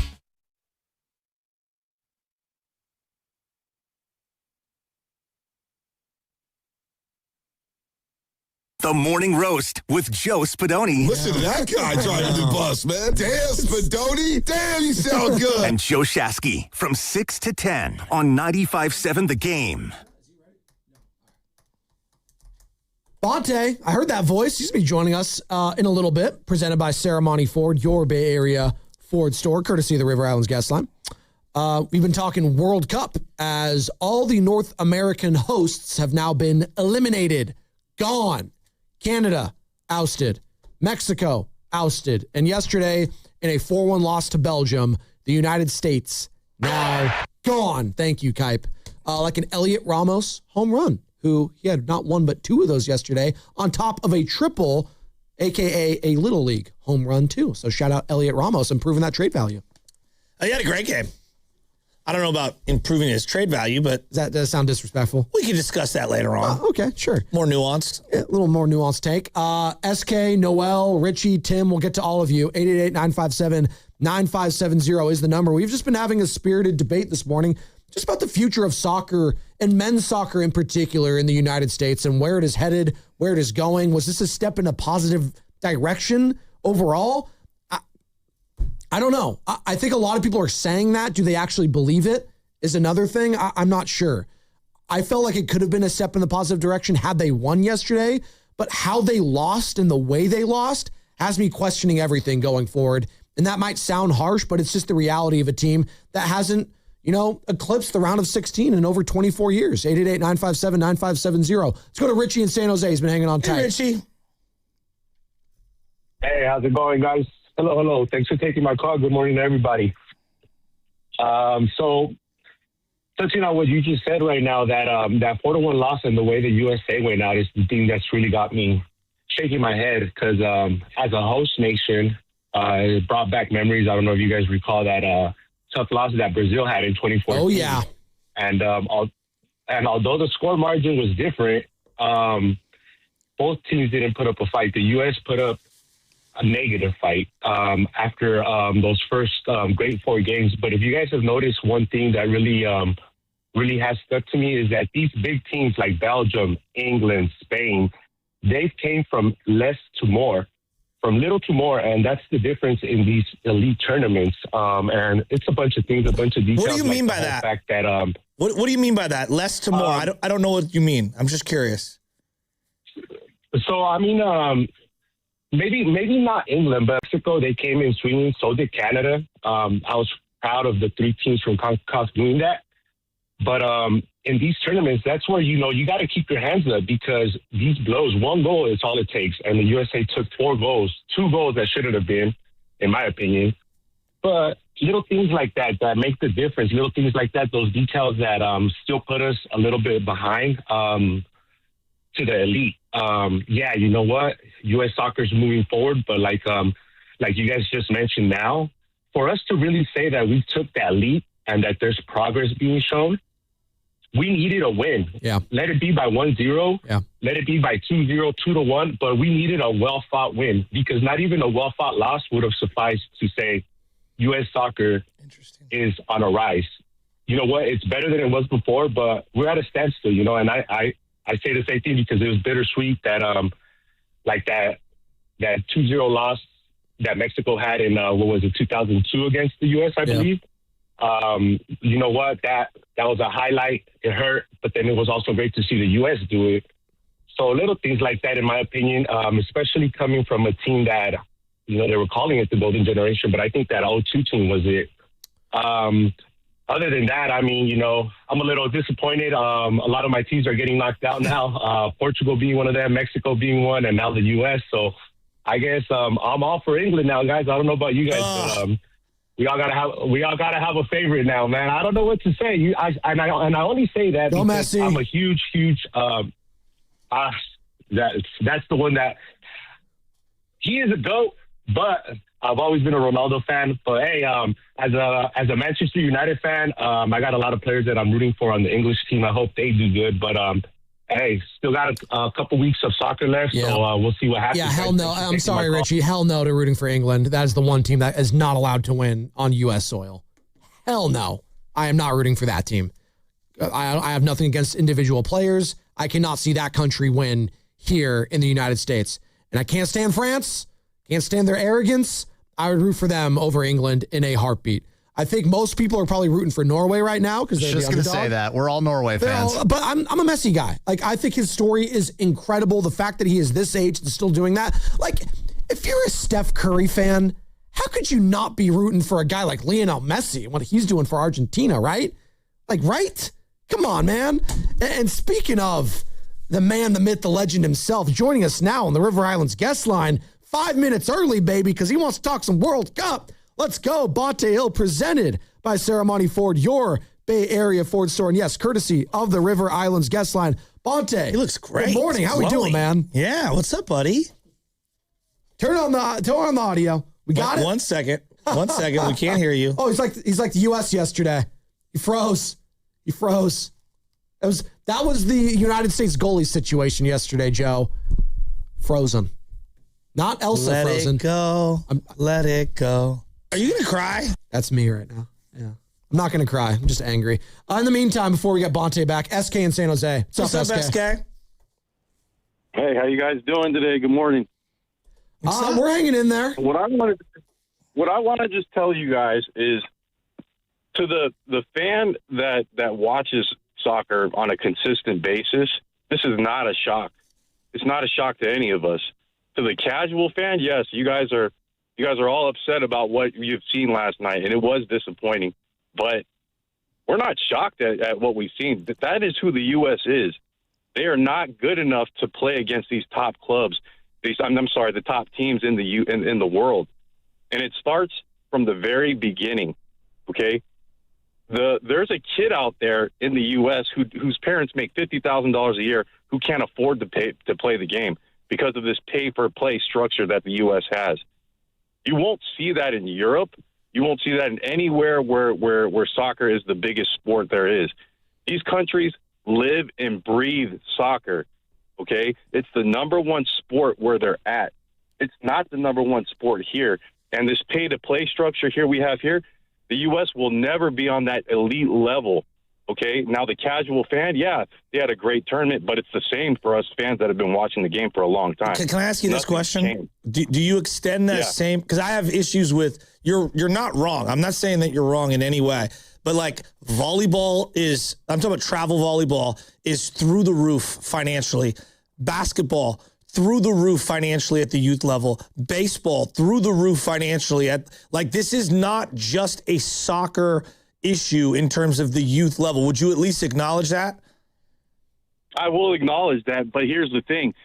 When you're talking about basketball, football, all those sports, those are the top sports in the U.S. That's true. Those are not the top sports. Those are not the top sports. When you look at all these top teams, look at all the top teams that are still in this tournament, still in the quarterfinals.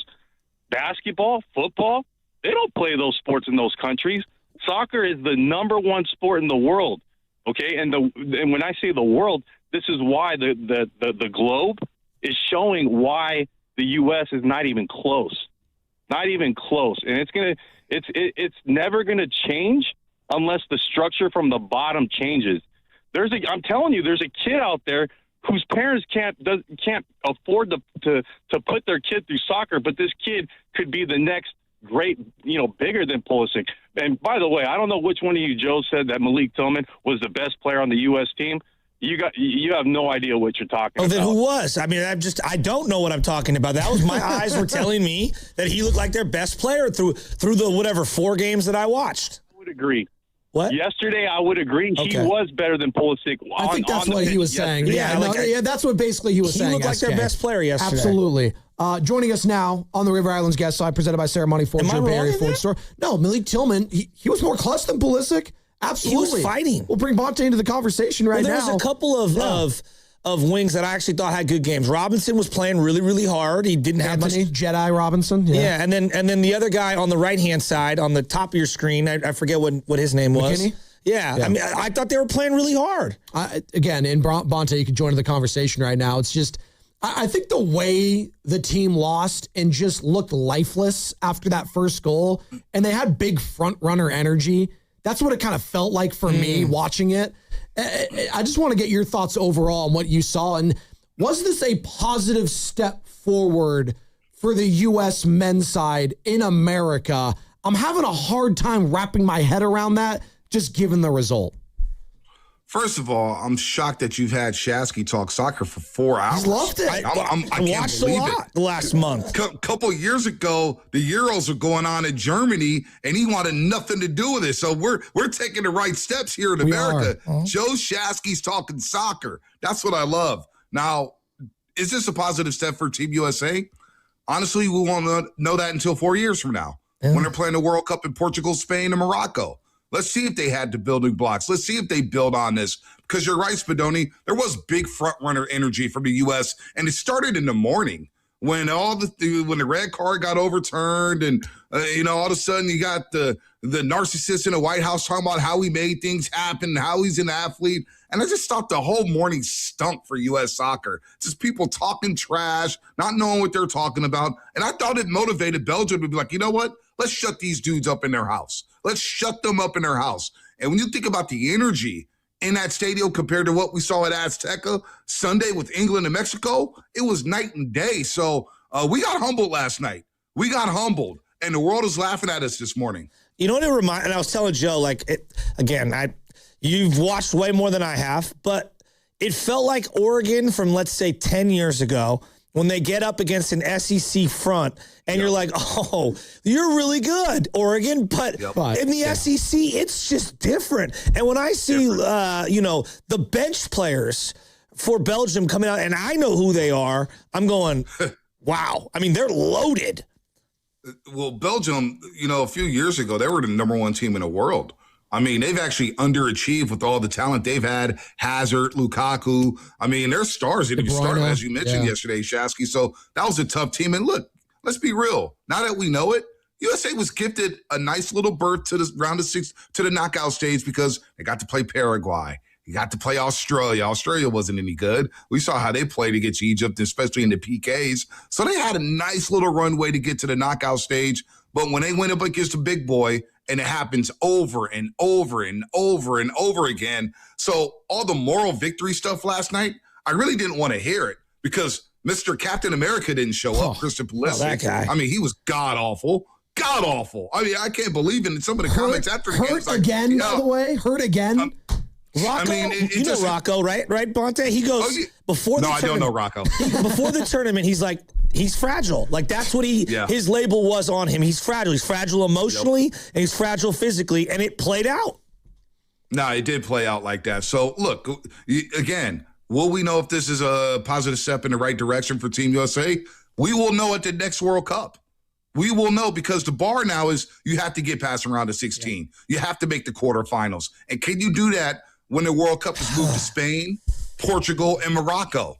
And it's going to be hot, and it's going to be humid. You know what I'm saying? The USA had a soft landing here in this World Cup, playing at SoFi Stadium, playing up in Seattle. Now, Levi's was cooking a little bit, no doubt about that. But we're going to find out if they could take the next step 4 years from now. And that's unfortunate because how much momentum will that have with the fans? Because let's be real, in the U.S., and it's hard to keep up with soccer. I try.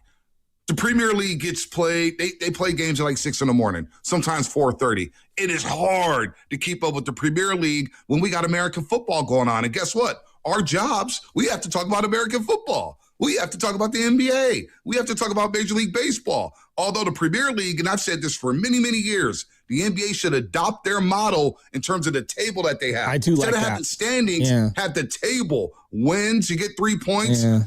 It just overtime. Hey, you want to shorten games up? You want to load manage? No overtimes in a regular season. Yeah. You get a tie. So I love their model because they really heighten their games every single week. They do about 2 games a week, and they really put a lot of production into it. So, but it's tough for Americans to keep up with that stuff. Let me ask you a question that we were kind of just kicking around. There's a whole youth sports conversation about the price points. I think we're in agreement. Like it's all the sports. I mean, basketball, baseball, football, golf. They all cost so much money to play.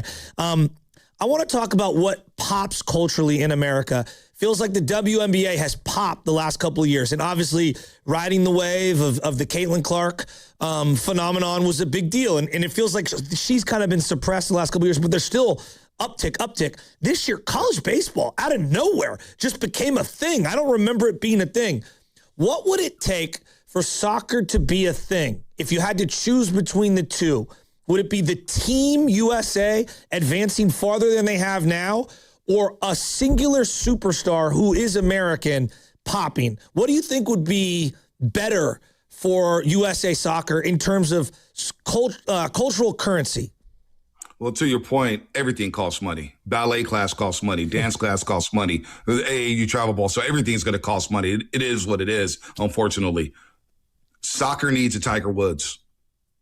Soccer needs a Tiger Woods. In this country. In this country, we need a Tiger Woods. We need a Tiger Woods on that team, scoring goals left and right, celebrating. And look, when Tiger Woods came onto the scene in golf, I was not a golf fan. I didn't even know how to keep score. And all of a sudden I saw somebody who looked like me. I was like, oh, this is cool. Yeah. He's wearing a Nike. He's got the red polo on Sundays. He got some swagger. He's showing emotion. And all of a sudden, think about where golf went. Think about where golf went once Tiger Woods came onto the scene. Money, and they're still eating off of that money from Tiger Woods. And now golf, although I watch it, but Scotty Scheffler doesn't have a personality. You know what I'm saying? Like, he's kind of quiet. Yeah. Bryson DeChambeau, who we want to wrap our arms around because he's all arrogant and cocky. Dude ain't even made a cut at a major this season. And he's also not arrogant and cocky anymore. Yeah, he's kind of like reserved now. he's been humbled. U.S. soccer needs a Tiger Woods. We need a phenomenon. And that will get people, young people, to say, you know what? I think soccer is cool, because there's a lot of moms out there who don't want their kids playing football. True. Shasky and That's Spadoni. so true. They don't, like, I know Anna, she goes, if we had a boy, he is not playing football. I'm like, huh? We've talked about it. Yeah, no. Nicole says that? No, well, we've been talking about it, even Jade and I with Benny, like high school maybe. Like, I don't want him playing PB football. Well, I don't want him playing PB football. My little guy's going to play rugby here in a couple of years. And like, no, I'm dead serious, because like that's what the family does. Yeah. And look, if he gets cracked, he gets cracked, and we'll figure it out. And if he hates it, he doesn't have to play. Right. And let me clarify something. It's not like this U.S. soccer player who I'm saying he has to be Tiger Woods. He doesn't necessarily have to be black, but he has to be transcendent. He has to be different. That's a great He has to be different. Steph You know Curry's what I'm saying? transcendent. Larry Bird was different in the NBA. He has to be transcendent where you're like, ooh, that's a good that call. looks different. Oh, we got somebody who could lead us to the promised land. You know and you're listening to 95.7 The Game, KGN's FM Nation 1 San Francisco and Odyssey Sports Station. You know who is exactly doing that in this World Cup right now, Bonte? It's Erling Haaland. He is a guy that is a baller for the club level for Man City. One's Premier Leagues, one's Champion Leagues. Like, he's been that dude. The bugaboo about him is, he plays for Norway, so we don't get to see him which isn't a traditional powerhouse. Yeah. Just letting people know that just don't watch international. Norway is not some, Spain, not Italy, not one of those blue blood countries when it comes to this game. But he is taking this World Cup by storm almost single-handedly, and now he's put Norway on the map internationally. There's like a Kawhi machinery, like Terminator vibe to him. There might you know what I mean? No, there is. And there's like one of they have like Udegaard. They have like a couple of other guys. Baller. But he is one of one, Bonte. If the United States had one of those guys playing for a top club or Harry Kane doing this, for sure. I mean, Harry Kane's pretty effervescent. No, he is. But England, God, they have so many guys. I know, but I'm saying if Bellingham, if you put him on this team and he's doing the, like scores the goal and goes like that, but Holland, America would go crazy. I use Holland because he is everything that America loves. Big, strong. He does have a personality, a little quirky. He can talk some trash. He is everything that America loves about athletes. So I think he would be a guy, to your point, Bonte, that would translate. Again, doesn't have to be black or white, Latino, doesn't matter. Just be the personality and be that guy. And he's off the pitch as well. If you look at his Instagrams and his social media, he gets it. He's got commercials with Vinny Jr. from Brazil. They have a mutual respect together. And Haaland's been doing this since he was at Dortmund. And then Manchester City stole his ass. And all of a sudden, he went to another level with Man City. And he may leave there and go to Real Madrid. That's the rumor. He may go play with Mbappe and Vinny Jr. in Real Madrid. So, but he's got the personality off the pitch as well. And obviously his dad played for Norway. It's pretty cool. They got like 3 guys whose dads played in the 94 World Cup for Norway. So, yes, a Haaland would be great. Any one of these guys, Jamal, Mbappe, Dembele, whatever. And you know what's great, though? You know what's great, though, about this World Cup? Is the stars have been shining. And that was so disappointing about Pulisic. I don't want to hear anything. You know what I'm saying? Jamal, Harry Kane, Jude Bellingham, the stars, the brightest stars in soccer have been putting on a show. So, Haaland is a great call. I love watching Haaland. How about Norway, England, and Miami? I know. Oh, my God. Everyone's rooting for Norway, by the way. Everyone's rooting for them. No, not me. Not you. Wait, whoa. What's your allegiance? Who are you rooting for? You guys know I've been rooting for the 3 Lions for a long time. I wanted them to win the Euros. I've been waiting for them. What are you talking about? You are an old white guy. You're rooting for England? Rashford, what? Jude Bellingham, Harry Kane. I've been rooting for England for a long time. I love the 3 Lions. I love the 3 Lions and what they're about. I'm rooting for England. I want them to try to make a run here. There's certain teams you can't root for as an American. Why can't we root for England? England is one of them. Unless you're, why can't we root for England? The lineage. Well, I hate you can't root for England. They're a rival. Why can't we root for England? They're a rival. Seriously. They're a rival. Because of something that happened 100 years ago? I don't give a damn about that. No, it's a rival. I'm talking about that now. Are you rooting for them more than you were uniforms. rooting for the America? Keep it real. Just keep it 100% honest. I was jacked up when they won in that second stadium. It's the King's Tale. I was jacked up when they won at that second stadium. You go ask Anna, Chez, I was holding her. And by the way, baby Chez has watched every game with me. She's locked in. Oh, yeah. To go down there to Mexico City in that environment, go down a man, and win that game, win that match, Yeah, I'm rooting for the three Lions. No, we just don't like England. And what happened 200 years ago? I just don't like England. And this is that. I don't like the arrogance of I don't like the arrogance of a country that thinks they invented the game. I don't know about and they that. have won. No, they do though. I was just rooting for Mexico. It's like it's their birthright to win the World Cup. You haven't won jack in 60 plus years. All right, but you've been holding on to this notion that they're the greatest franchise, greatest country ever. I'm not saying you, Bonte. I'm saying the way it's portrayed media. No. I don't get their media thinks that though. No, but they've been humbled. The players in the country's been humbled. They have. They've lost Euros. They've lost some World Cups. They've lost some monumental games, monumental matches, man. The arrogance of their theme song to say, the arrogance of their theme song being, it's coming home. It hasn't been home in 60 years. They're never coming. They went to go get cigarettes and never came back. Listen to who's talking. Like the Americans ain't cocky. I never just had said the president they were yesterday good. talking about I was an athlete, and yeah, our best player needs to play, and I called this guy and sleepy. Like Americans ain't cocky. We're the cockiest SOBs in the world. We think we should dominate every goddamn sport, and all of a sudden we get blown out in the soccer match, and everybody's crying, oh, the youth sports. Oh, well, who cares? We got the Hall of Fame game a month from now. Talk about arrogance. We're the most arrogant country there is. Wow. What are you talking about? Deserved arrogance. Who are we to talk down on England? All right? We got our asses kicked last night by some dudes who invented waffles. We need to calm down here with the arrogance meter. And French fries. Calm it down. And French fries. Don't forget that. Love French fries. we got full lines on soccer let's get here. to the people We're on the going to other get side, to them on the other side. But also, I want a special happy birthday. I want to give a special happy birthday to two P1 listeners. Is that a tease? Zucci Man and Ernie Chavez. Oh, those are OGs. Happy birthday. Happy birthday, guys. Happy birthday, Ernie. Happy birthday, Gucci, man. I still talk to him. We still check in time to time, man. Those are my guys. Happy birthday. There's a rumor that you are not allowed to go to any taquerias for the next month. Me? Yeah, because you're rooting for England over Mexico. Oh, no. I mean, look, I wanted the Mexicans to win. No, you didn't. You said you go 3 Lions. Players only. What are you talking about? Players only. There was a lot of Mexican flags going on. I felt bad for them. But I got to root for my bracket, and I like Harry Kane. I used to be a Tottenham fan. I love Jude Bellingham. Who's your team now? All right, we'll talk to us. I'm a bandwagon jumper when it comes to soccer. There it is. I love that. Okay, brought to you by Safeway. Head to Safeway this week for Signature Select 80% lean ground beef mega pack 6 pounds or more for $4.99 per pound. Clip coupons from the weekly mailer or download them from the Safeway app. Visit Safeway.com for more details. See you in the aisles. When selecting a financial institution, how do you know you're making the right choice? As Bay Area bank customers find themselves at a crossroads, maybe it's good to consider if you want your bank to be community-oriented or corporate-minded. Fremont Bank has grown by providing stable, consistent service to the region, its families, and its businesses for 60 years, all without a single merger. And we intend for more of the same for the next 60. Fremont Bank, here for you, here for good.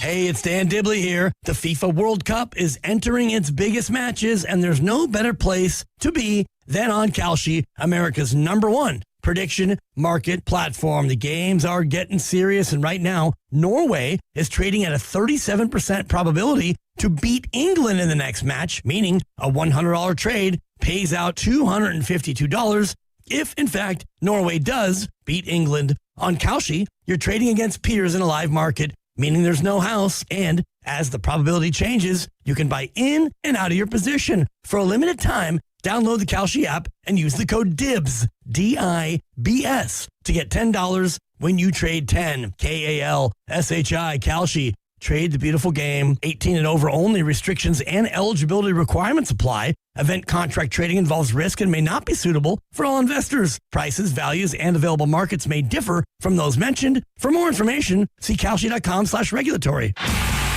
Now it's time for the closer of the week.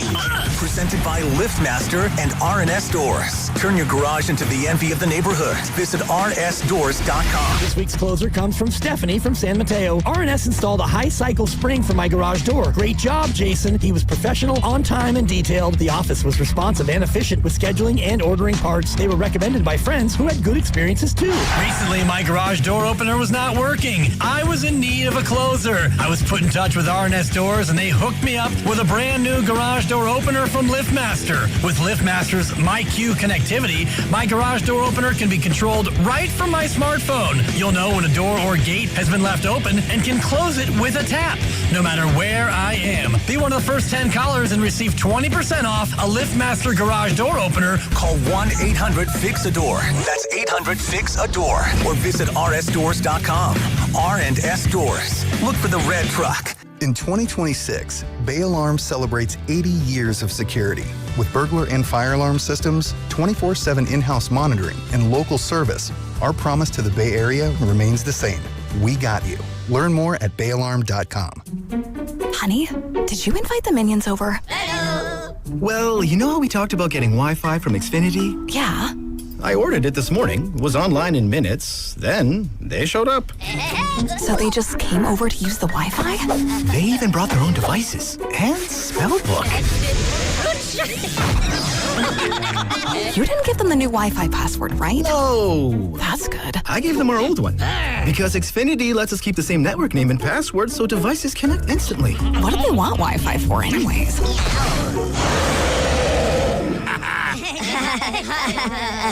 Better not to know. Plausible deniability. Get streaming or scheming instantly with same-day Wi-Fi from Xfinity. Plus, lock in one price for the most reliable fiber-powered Wi-Fi for 5 years. Guaranteed. And see Minions and Monsters only in theaters. Xfinity. Imagine that. Restrictions apply. Not available in all areas. Use of fiber coaxial cable. Learn more at xfinity.com/same-day Wi-Fi. Hi, I'm Richard Estrada with Atco Pest Control. What's bugging you at home? You can grab a spray or set a trap, but real pest control starts with identifying the source of the problem and keeping them out of your home. Atco has been servicing Bay Area homes since 1985. We take the guesswork out of it so you can move on. Go to atcopest.com. Trust Atco for the solution. T-Mobile has an exclusive bundle for customers 55 and up. I'm Sarah Bowl. Yeah, I'm Frank Bowl. A reliable network is key for us. And with T-Mobile, it's been wonderful. And going to the 55 plus plan saved us so much money. A lot. And that's important. Trying to keep costs down. The home internet's been perfect. It's fast, it's quick. The setup was so easy, it took less than 15 minutes. It was like, If you want simplicity, coverage, reliability, you want the whole package, T-Mobile has it. Right now, T-Mobile customers 55 and up can get 2 phone lines on America's best network, plus America's fastest 5G home internet for just $30 each. $30 per month each line with autopay plus taxes and fees. Minimum age 55. Pricing for home internet rely on 2 lines of essentials. Choice 55. $35 connection charge per line required. Best mobile network and fastest 5G home internet based on analysis by Oak Cliff Speed Test Intelligence Data 2H 2025. All rights reserved. Pros, save more on what you need to get the job done right now at Lowe's. Get 15% off select custom entry and interior doors. Plus, save $80 on the DeWalt 20-volt Max 2-tool combo kit, now just $169. And at the Lowe's Pro Desk, bring us your materials list and get a quote in minutes. Handwritten, a photo, or even a sticky note is all you need. Keep your jobs moving faster and on budget at Lowe's. Valid through 7/8 while supplies last. Selection varies by location.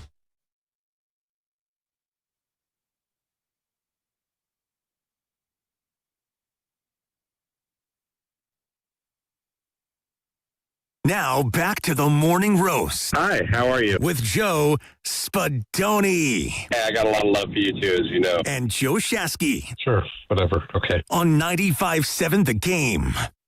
Are you going to cry? No, we're not crying. Although I'm mad. It was a tough loss. 4-1. We've been talking about it all morning long. We have Bonta Hill with us right now, presented by Ceremony Ford, your Bay Area Ford dealer, courtesy of the River Islands Guest Sign, as he joins us each and every Tuesday at this time. And was this a positive step for U.S. men's national team and soccer in general from the men's perspective? 888-957-9570 is the number. We've been discussing it all morning long. I see you, Tim. I see you, Chris, Don. We'll get to you, I promise, as Egypt up 1-0 over Argentina. Talk about one of the upsets of the tournament, potentially. That would be one of them. Lionel Messi has been on fire. And Bonta, you're talking about, the stars showing up. That has been a positive. Not all the stars have been. Lamine Yamal, obviously, on line 1 for Spain, but Spain, man, they just find a way to get it done at the end of the day. 1-0, 2-0. Like, they're a machine. They're a machine. And they're going to, obviously, play Belgium and probably win. Because I want to get to this, Bonte. I didn't expect the U.S. to get to the Final Four. I didn't expect them to get to the title game. That's not going to happen. They've been stuck, though, for the last 24 years on the round of 16. The last time they advanced to the top 8 to the quarterfinals was beating Mexico in 2002, 2-0. And they've been stuck on it ever since. And I just thought, if it's not going to happen this year and in this iteration of the World Cup, in your backyard, to your point, in Seattle, 80 degrees, sunny, you got your best goal scorer back. His red card was suspended. Everything was going right for you leading into this game. And yes, Belgium is not looked at, in this World Cup anyways, as a powerhouse version of what they were years ago. I just didn't expect them to wet the bed like they did. I mean, I can't get that goalie freeze out of my head, Bonte. It looked like they had never played soccer before. As Messi chokes on that penalty kick, it still remains 1-0. Egypt. Wow. I'm just salty right now. Is this volume up? Is this volume up? There you go. Make sure he's up. All right. Am I volume up? You're good. I didn't hear you chuckling, so I wanted to. I didn't hear you chuckling, so I wanted to make sure we got him. All right. No, I mean, look, I'm not going to lie to you guys. When the game was over, I started kicking myself. I said, damn, I should have put $20,000. Right. I swear to God. I felt like it was a lock all day long. I didn't want to say anything, but I just thought we came out looking like arrogant. And look, FIFA, what I have learned even more so this World Cup, they have the mob. They're the mafia. They're the biggest mafia on the planet. They make calls that no other leagues can make, and they do things where it's penalties, red cards. FIFA's as corrupt as anything I've ever seen. And you know what? They don't hide it at all. They let you know that they're corrupt. They have that's the mafia. When they used to kill people and put people in, they let you know. The referee in the England-Mexico game, I wanted to know his backstory. He was the Scott Foster of that night. I could not get over. I go, this guy's incredible.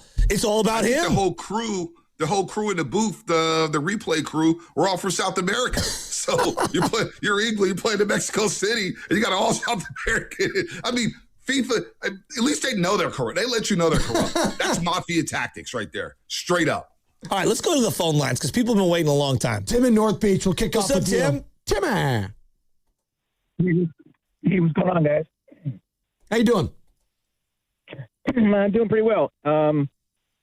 A couple of comments, follow up what you just said. I'm not surprised, not unlike Bonte. I'm not surprised at all that they lost. I'm kind of surprised that they actually beat Bosnia. A couple of things. One, I'm a huge Arsenal fan, Premier League. They won the Premier League this year. A lot of their players, 5 players actually, are on the England team. And one thing, and I think pointing to one of those 5 players, Bukayo Saka, he's been in the Arsenal Academy since he's been 7 years old. Mm-hmm. And when he was at 7 years old, his parents weren't paying for him to be there. There is no club sport in all of America, if you're on a club team, that you're not paying buco bucks to play. Well, if you are, let me stop you there. If you are 6'11" and you are 14 years old, you are not paying to play on your AAU team. Someone will foot that bill. And that happens in baseball, that happens in basketball, that happens in trust me, there are plenty of programs out there. My cousin played for Alpha Prime. He didn't pay $1. There are other people paying the way. Yep. Yeah, there's no 6'7" soccer player, so that's not really no. But you get where I'm going with this, though. I do. And secondly, until the current game that just started between Argentina and Egypt, if you looked at, and everybody has ESPN app, everyone has a cell phone. If you looked at the app, currently, as we all know, because we're talking about it, the World Cup is the biggest soccer. It's the biggest game on the planet. Yep. And if you look at the ESPN app, the very first thing that's on the app at the very top of the page, You're talking about Boozer and Peterson in a summer league game. We just don't care in America about soccer. Yep. But we care about winning. We get our butts hurt when we lose to a team like Belgium, who's not going to be in the Final Four. They're not going to be in the final. They're not that good. But they've been playing since they've been crawling. That's the God's honest truth. They are born, and it's a cliche, they're born with a soccer ball in their bassinet. Well, that's true. No, Tim, and I appreciate the call. We want to get to some other people here. But that's true for the American players, too. They were playing at a young level. Now, is it to the same level as those other players? Probably not. Now, some of them, and I've been talking about this with Shasky, Bonte, the dual citizen aspect of a lot of these American players, a lot of them grew up overseas. Either they were Army brats or one of their parents played overseas and they were born. Like Serginho Dest, who got subbed out and who looked awful yesterday in that first half, he grew up in the Netherlands. He didn't grow up here in the States. Anthony Robinson, Jedi Robinson, grew up in England. Like he has an English accent. So it's not like for like the same. And I get what he's saying. For the totality of the players growing up in these academies, that is true. Because a lot of our subs, we don't have the depth as a Belgium. Boy, wouldn't it be nice to have a Lukaku and De Bruyne coming off the bench? I understand that. So that's going to be tested for sure. So when our stars aren't shining, a la Christian Pulisic or a Dest or McKennie, we have no one else to turn to. And that's really what's disheartening about what took place yesterday is our stars didn't shine at all. And we just looked like we never played soccer before at times, quite frankly. You're not wrong in what you're saying. The thing that I'm questioning out loud, how come in other sports, the Dominican, Venezuela, they produce tons of baseball players, and this is America is where the top sport is, right? The top league in that sport is. Japan has two of the highest paid players in baseball currently, right? And again, it's a very important sport. Baseball is huge there. We Americanized it after World War II during Reconstruction. I understand all that. How has Serbia produced so many great basketball players? I'm not saying the Serbian league isn't popular, but it's not the NBA. How has France created so many great basketball players the last couple of years, and it's not their best sport? So I hear everybody on, well, that's their best sport. But yet every other country is producing. Ireland has Rory McIlroy. Northern Ireland, soccer is their number one sport. Yet Rory is dominating golf. I don't know. I think it's more complicated than Shasky, I'll let you get it. It's more complicated. Shasky, you absolutely stole my thunder. Okay. When Tim was talking, and it was a lot of sour grapes last night from U.S. fans saying, forget it. We don't even care about soccer. We don't even. No, that was coping. That was coping. NBA players are all from out of the country. Yeah. Giannis Antetokounmpo from Greece, right? By way of Africa. Nikola Jokic, Luka Doncic. Our top players are Wemby. So you got to steal my thunder. These other countries have caught up to us in baseball, in basketball. Now, it hasn't quite happened in football, and I think that's going to be difficult because football is just not embraced, I don't think, on that level. Although football's trying. They're trying to take their game international. I just don't think it's going to translate because out there in Europe, they're like, what's all this equipment? Yeah. It's so slow. We want constant movement. That's the thing with soccer. It just moves and grooves. Same thing with basketball when it's played right. But these other countries have caught up in baseball and basketball.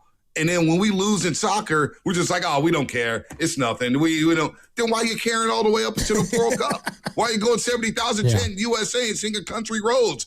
I don't even know if they play soccer in West Virginia. But it's just, we looked arrogant yesterday. I agree. And it kind of left a sour taste in my mouth with the way we're acting before the match and then after the match. Well, let me take it a step further. Like I'm not saying that having more athletes play doesn't create overall great depth. But just because you're big and strong does not mean you're going to be good in another sport. Just because you're amazing in one doesn't mean you're going to. For example, I do not think that LeBron James, even if he started at golf from day one, would have been Tiger Woods. I just don't. Maybe he was born and gifted to love basketball. It worked out for him. Conversely, do I believe that guys like Steph Curry are just well-rounded? He'd be great at darts. He'd be great at billiards. Yeah, sure, there's guys like that. But I look at sports like football, and I've used this example all morning.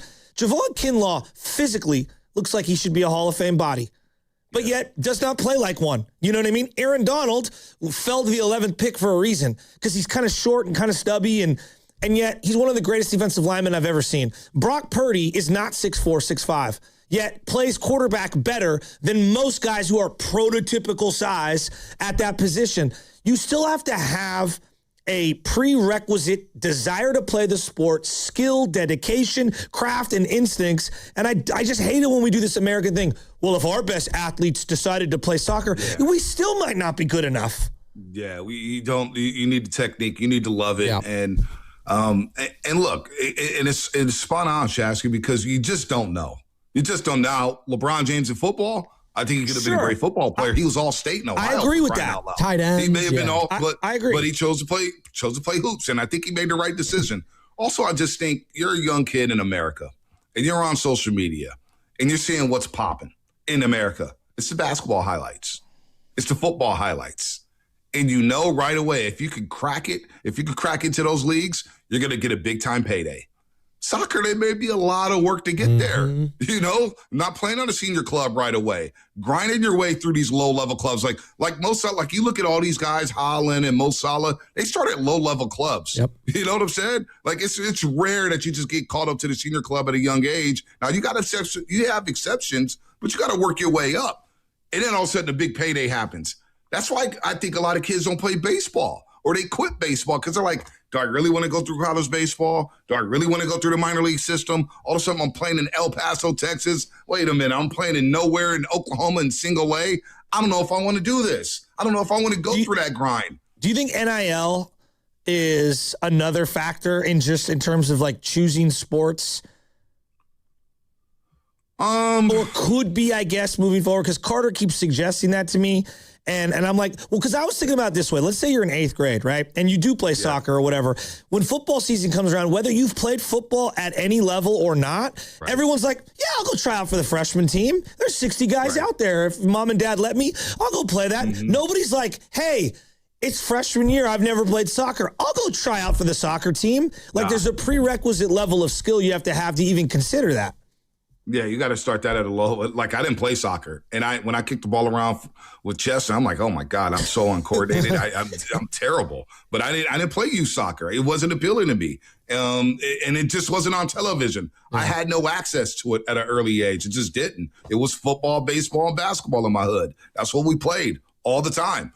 Golf clubs, what's that? I don't know anything about golf. And then you look at the golf courses, or you look at the tournaments when you're a young kid, and you see who's playing it. And it's like, well, I don't know if I fit in with that group. Sure. I just don't. So I look, man, it's going to take a long time, and you got to really dedicate some of these kids to playing soccer. Do you really want to do this at a high level? What do your academies look like? I know they're trying to build academies, and they're bringing in top players like the Beckhams of the world, the Henrys of the world, Zlatan, who we see on Fox. He came over to the U.S. and played. Messi's playing with Inter Miami. Beckham came over to the U.S. Yeah. You have those top dogs, those pioneers who've invested in American soccer, but you just need a little more. And look, it's going to take some time. Maybe we're a couple World Cups away.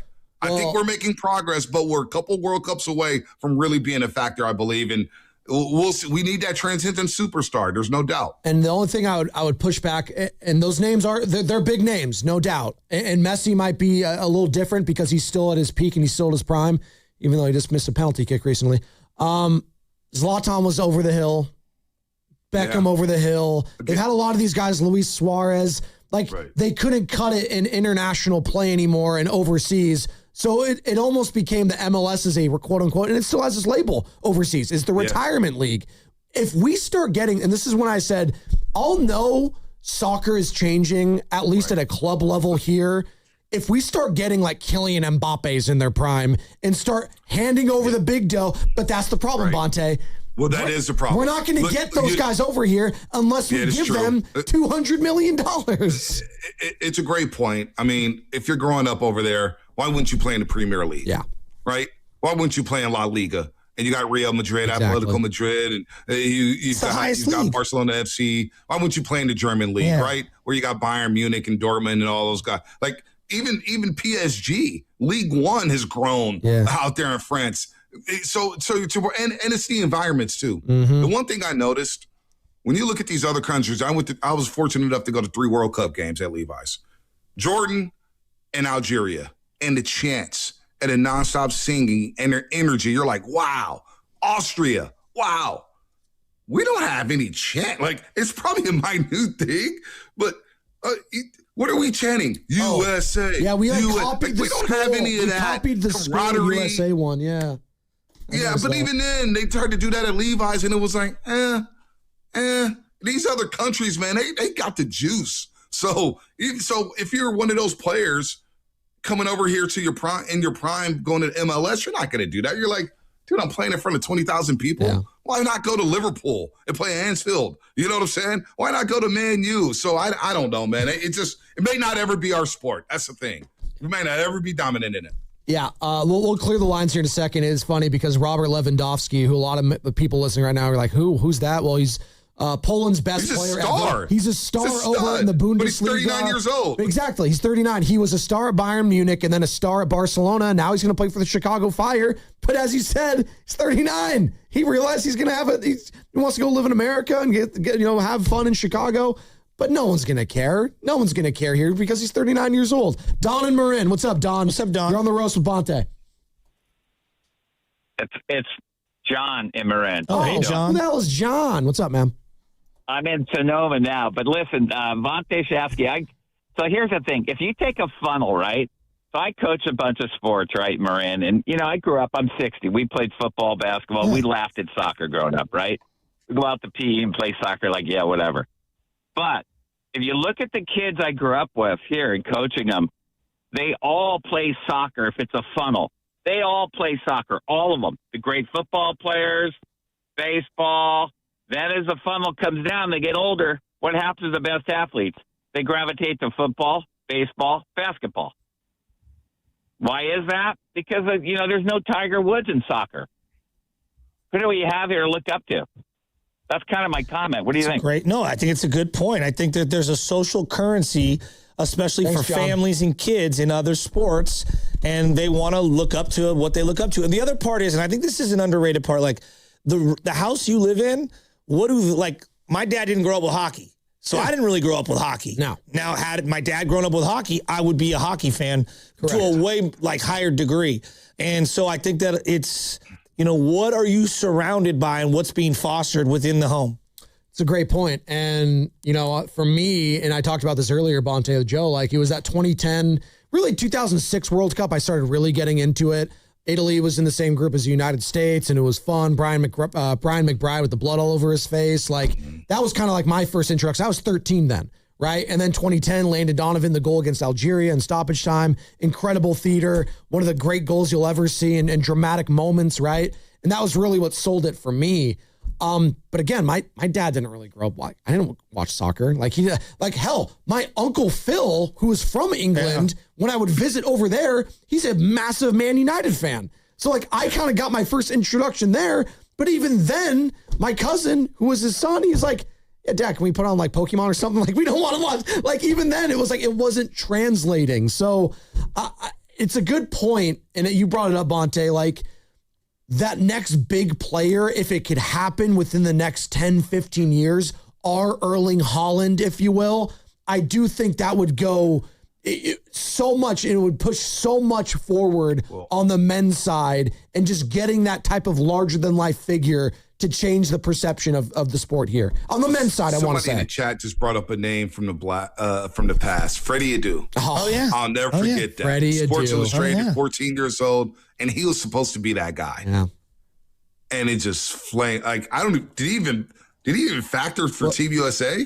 Not really. Ever? He played, but you know what I'm saying? Do anything. They tried to make him that guy. Shasky, you brought up hockey.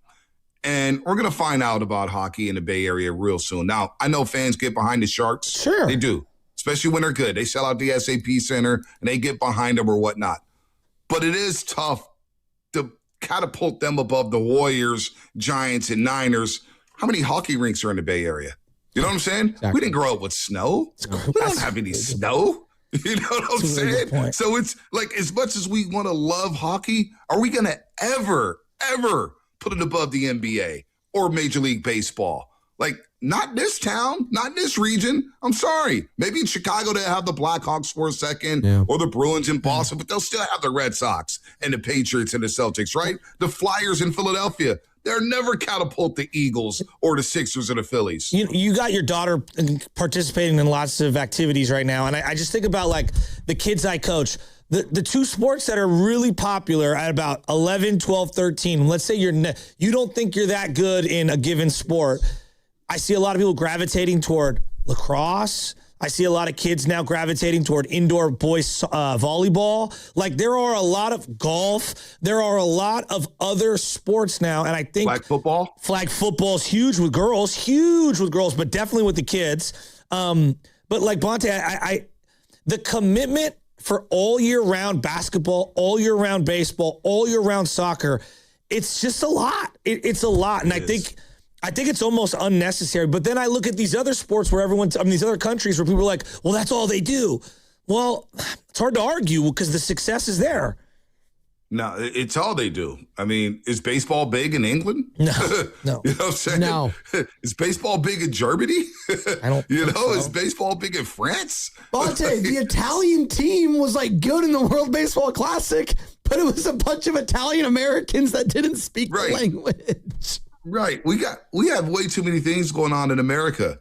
And you know what? I wouldn't want my kids to commit to just one thing. No. I like the fact that my daughter does a little ballet. She does a little dance. She does other things. Like, I want my kids to be diverse in what they do. Don't commit to, like, we grew up in San Francisco. I played everything. That's everything. Yeah. Like, and it, Well, when people would ask you, right? It was seasonal. Well, that's funny you said that because I was just going to say, when people would ask, Joe, what's your favorite sport? To this day, it's like, it might be baseball, but ask me in the middle of football season, and I'll probably say football. I'll say the 49ers. Like, in the middle of a Warriors season, that's probably basketball. Like, what time of the year was it? You know what I mean? And was I outside playing that right then and there? Yep, it's summertime. It was straight wiffle ball. Yeah. We're playing baseball all summer long, watching Giants baseball on KTVU, football season. It was all about the Niners, especially back in the late 80s and 90s when it was Super Bowl or bust. It was all about the Niners. And then the Warriors, look, they had to capture our attention. The Warriors were like the Sharks back in the day. Even though they had Run TMC for a couple years, then you had Mully, and you had the 1 year of Weber, Sprewell, and Mully. They really had to capture your attention because they weren't any good consistently. And it was like, well, we got the Niners. And you know what? The Giants just signed Barry Bonds. I think we're good here. Warriors, you have to really, you gotta make us love you. You know what I'm saying? There was a time when like the Pro-Am at Kezar was as big as the Warriors.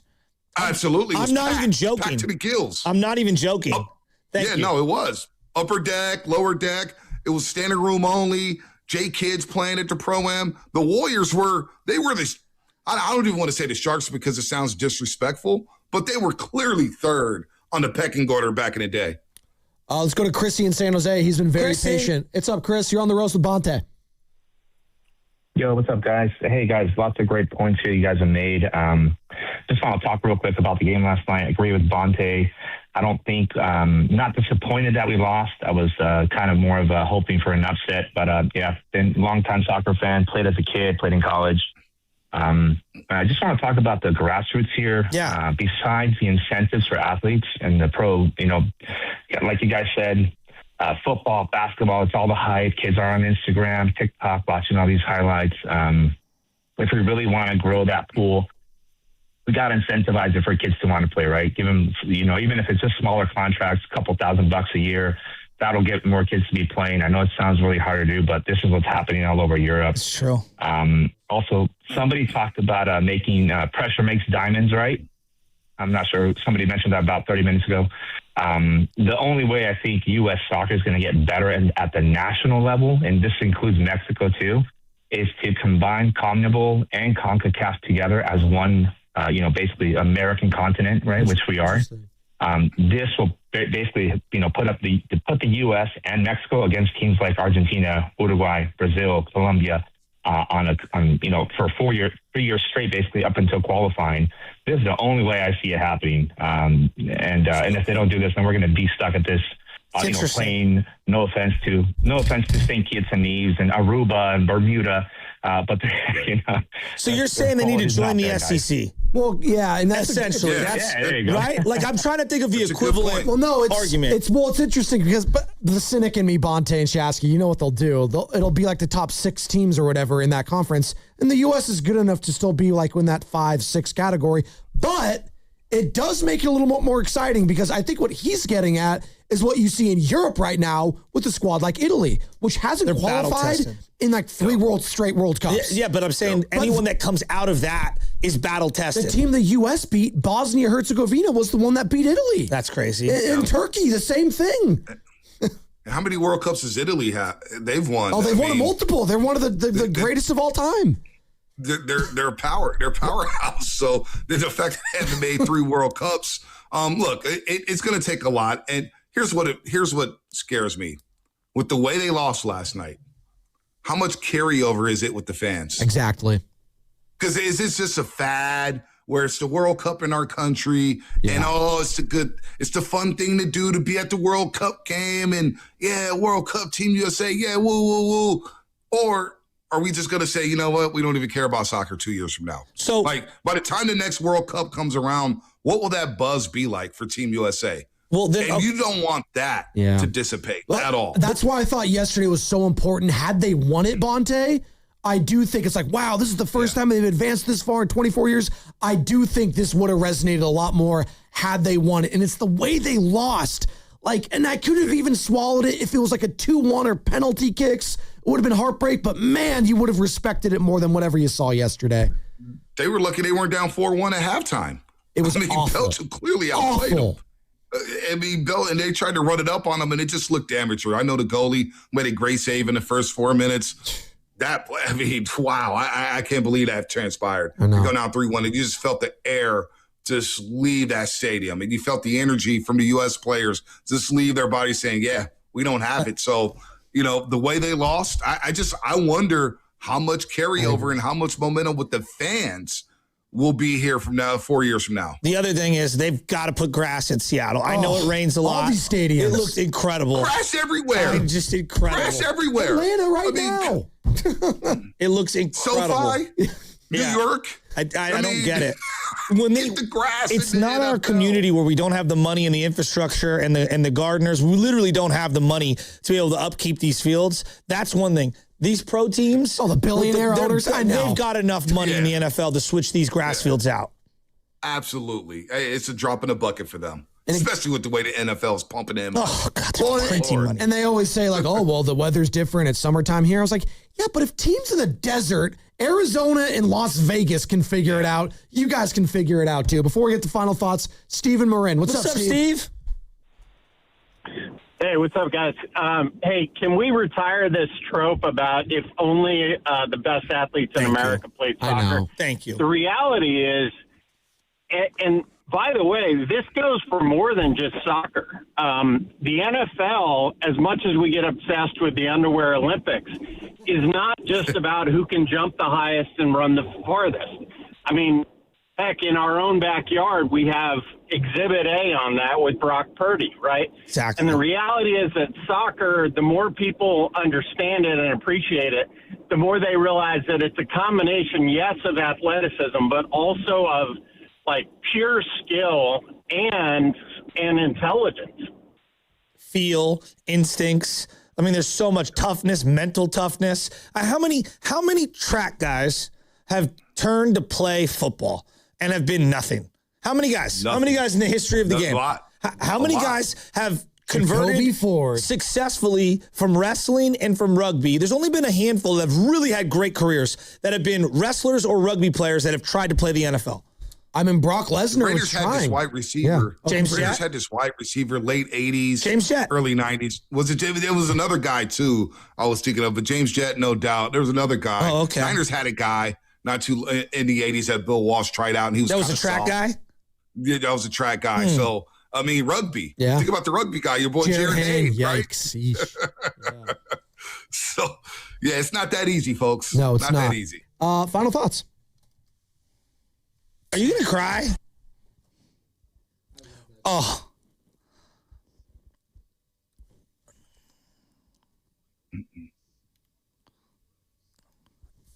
Bonte, Ronaldo Nehemiah. Oh, my gosh. OG Ronaldo? Come on. Not Ronaldo. No, he was a Niner in the early 80s. Not the Ronaldo from Brazil. Not Cristiano. That's exactly who it was. Not Ronaldinho. The Ronaldo for the 49ers. then yeah, it's not that easy, folks. Well, it looks like, and I was saying this, like, even in football, like, Frank Gore would not win any, like, track event or any lifting event. Like, Frank Gore's one of the greatest running backs I've ever seen in my life, and he's, like, the last guy I'm picking if I'm just, like, looking at somebody in their uniform. Correct. God, Jared Hayne was so terrible. My final thought is Argentina, they're in trouble. They're going to be down 1-0 at halftime. They've had a lot of chances. When I seen that ball. I mean, I wish we had this goalie for Egypt last night for the U.S. I'll say that. When I saw him throw that ball, Alex. You in trouble.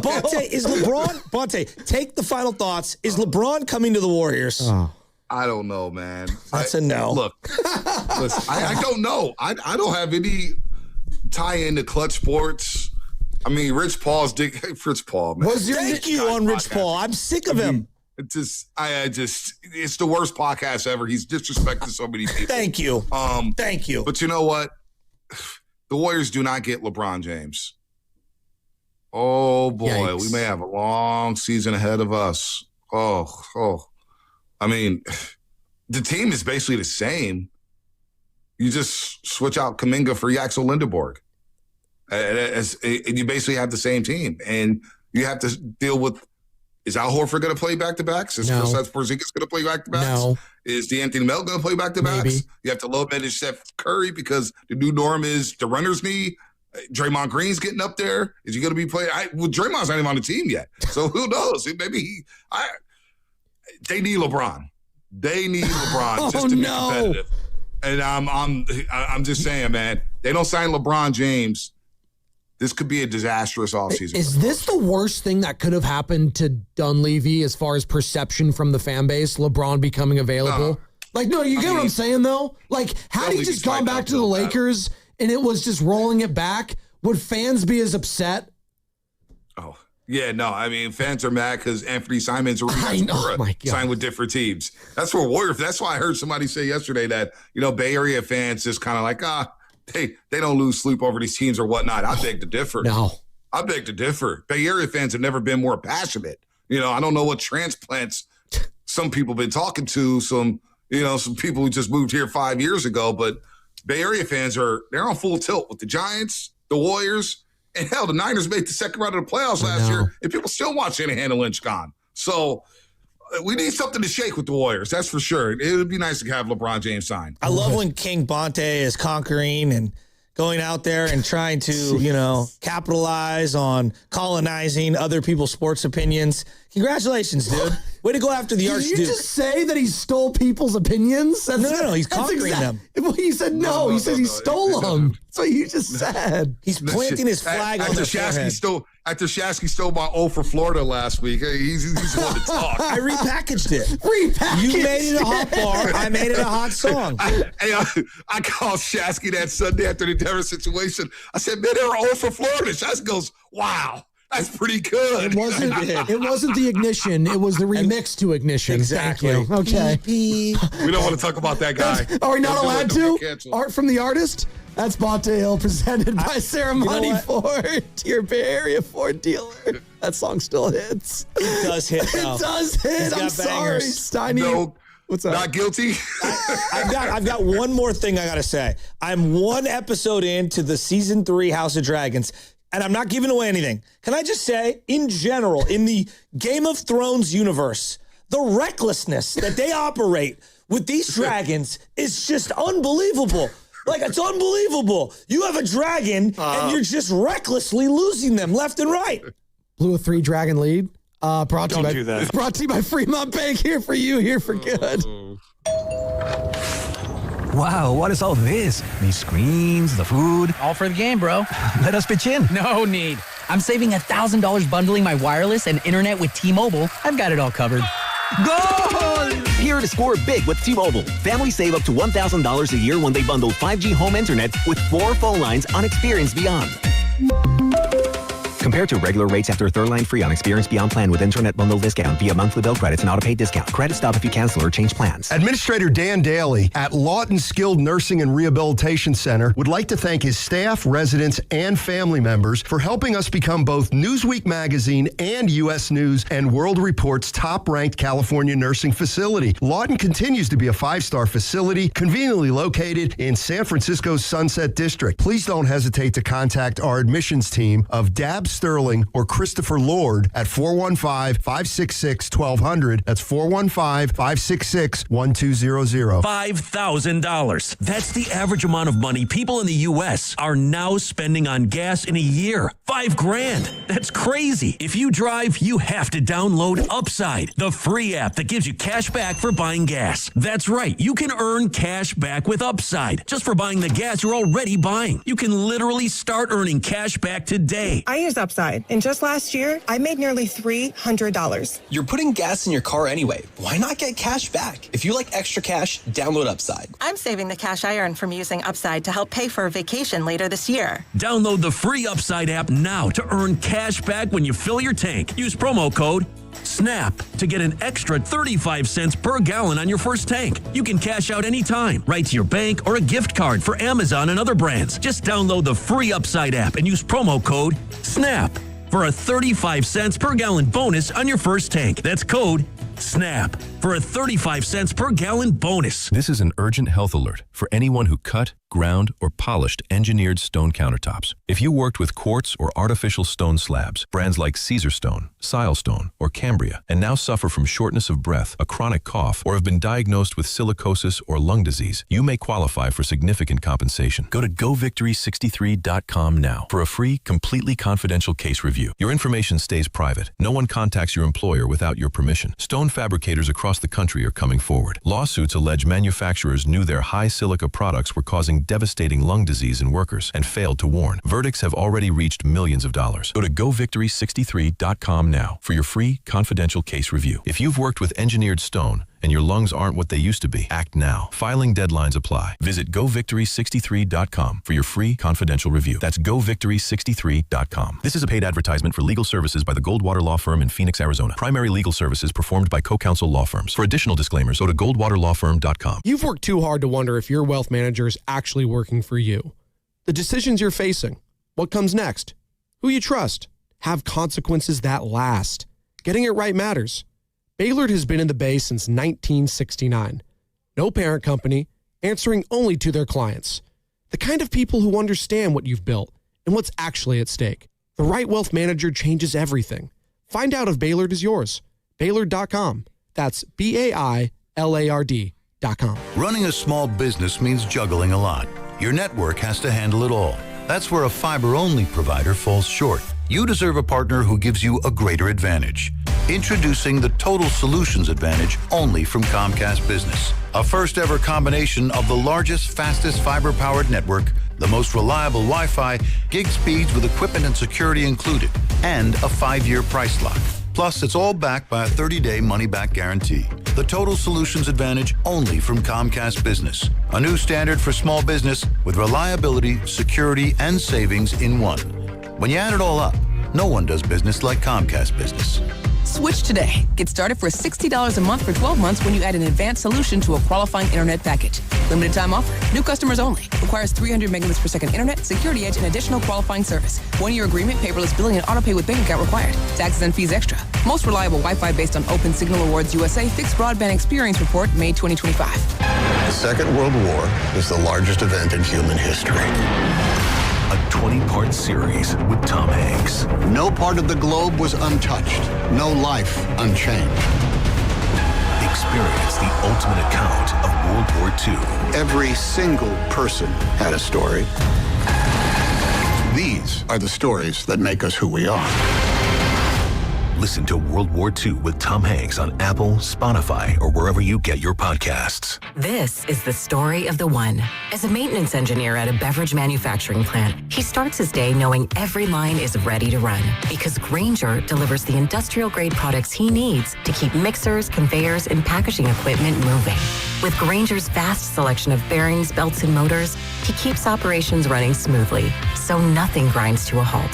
Call 1-800-GRAINGER, click Grainger.com, or just stop by. Grainger, for the ones who get it done. And the match is about to begin.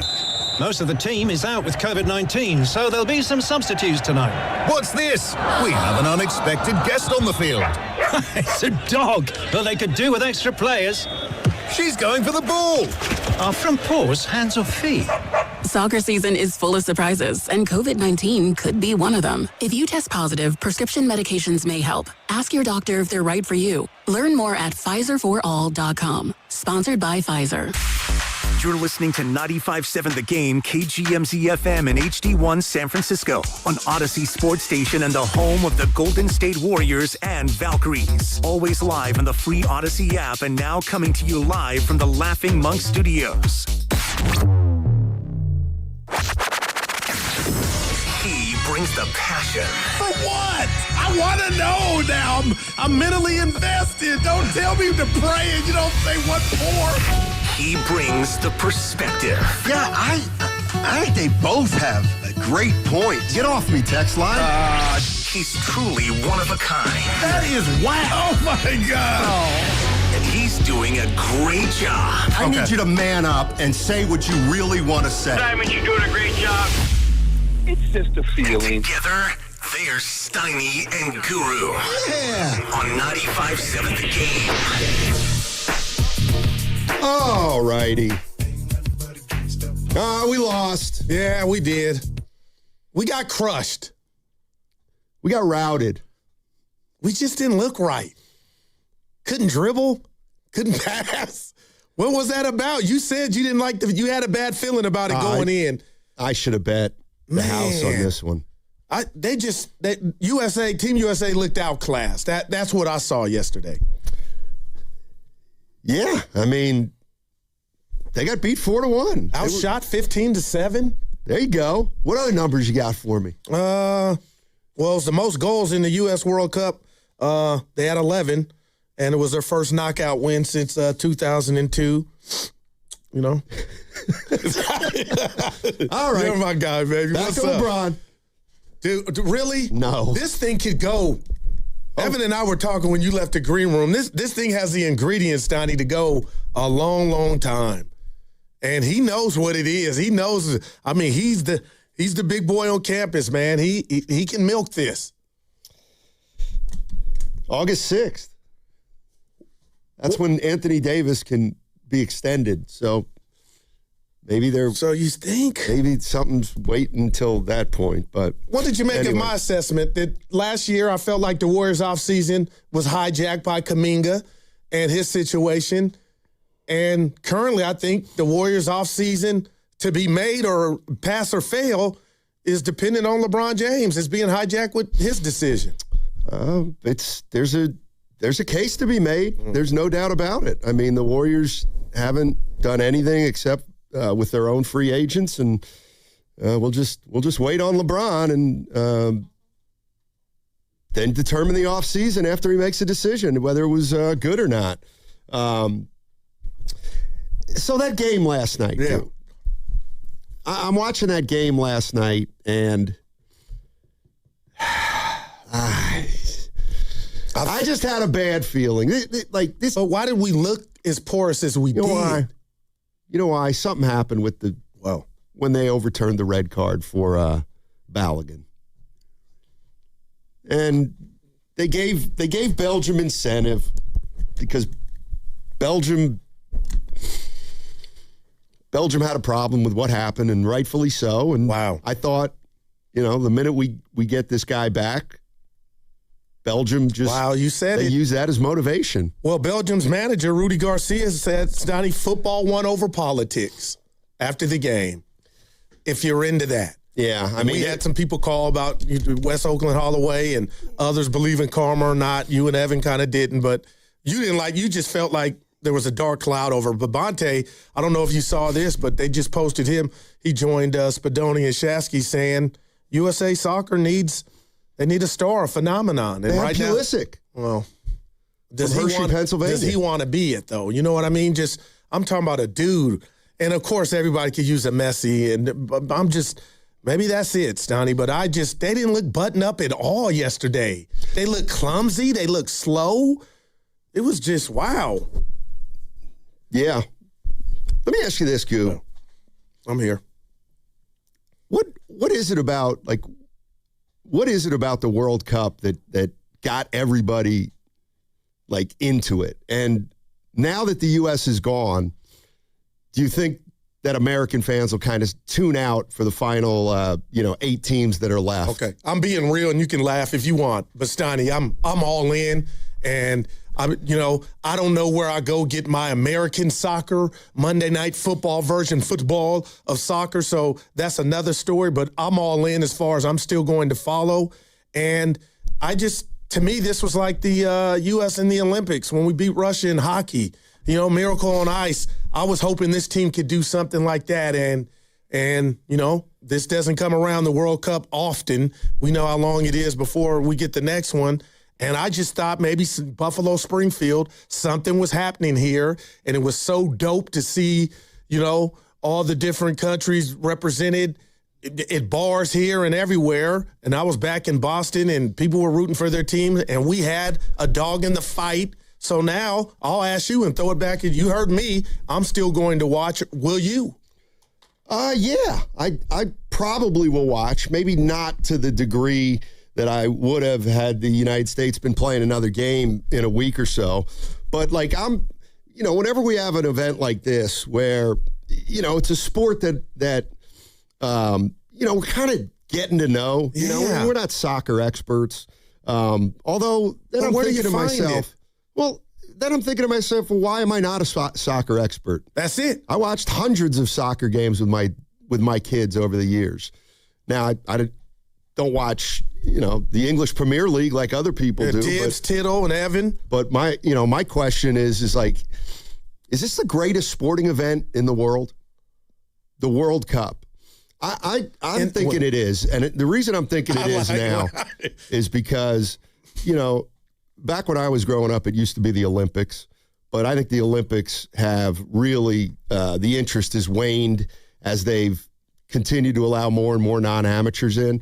But there's something about having the World Cup here that was it was pretty unbelievable. And I'm just kind of wondering if you were watching these games, do you get mad that the United States lost, or because you're not a huge soccer fan, let's say 12 months a year, 365 days a week, are you able to just kind of move on? And I'm just wondering if there is genuine anger out there about the way the United States played yesterday, and the fact that they couldn't advance to the final 8, and just kind of how everybody feels about it. Does the spectacle outweigh the disappointment of the loss? That's well said and beautiful, and I'll just take a crack at it because I could hear Willard now because he makes fun of me saying, Guru, you watch everything. But obviously I don't, Will, because I don't watch soccer when it's not the World Cup, and I want a relationship with soccer. So there's that. How do I get that, Stoney? And can soccer do a better job to be in, fair weather fans, living room to where, I can build a relationship with it and know more about it. But with that, you didn't ask me, but I'm going tennis. Where's the next John McEnroe in tennis? We're watching, right now, and there's a lack of American talent. And I guess I'm asking you, how and where do I go, MLS, to build that relationship with soccer? But as far as me being mad, I'm not mad, but I will give Bonte credit to what his assessment on we need a guy, or the U.S. men's soccer needs a guy, and I think that would go a long way. And when was the last time? I'm asking. I don't know. I'm ignorant. When was the last? Well, we know. When was the last time we had a guy? Our Messi, I don't think we've ever had a Messi. But, Pele? I'm just asking. Yeah, but, Pele wasn't American. Yeah. So we've never, I don't think, had a guy like that. But I'm just, Are you mad? Am I mad? Yeah. No, I'm not mad. I think it sucks anyway. It was getting cool. We were a tough team to root for with everything that happened. I'm sorry. We just were. After the red card, and you really how unprecedented that was. Wow. I think we kind of got what we deserved. We did. But we're ranked 16th. I think Belgium was ranked 8th, so the better team, if you're into math, the better team won. But do you really believe Team USA they didn't show up or they looked sloppy like they did because of that overturn? I don't. Well, they just got completely outplayed. Like they were never in that game, but for 61 seconds. Then when you tied at 60, they scored in 60 seconds. Yeah, but and I've been lucky enough to be at a World Cup. Oh. Yeah, I bet you didn't know that, did you? Which match? The Women's World Cup. Now, let me see my Steiny history. I think it's... You weren't in Vancouver. Where were you? Yeah, Vancouver. Yeah, look at me. I watched the U.S. women beat Japan, I think 6-1 or something to win that World Cup. It was in 2016, maybe? So you'll never forget that experience. It was probably the best sporting event I've ever been to. It was absolutely incredible. In fact, I made a promise to myself, I'm going to go see another World Cup at some point. And I'll give you the venues. Okay. And maybe you and I can make a trip together. I don't know who you are right now because I can't even get you to watch a game with me, but wow, okay. Something's gotten into you. But anyway, 888-957-9570 is the number. I want to talk a little bit about this soccer game last night. I want to know what you thought of it. And, if you tune into soccer like me here and there once in a while, are you disappointed? Do you feel like this team played its worst game on the biggest stage?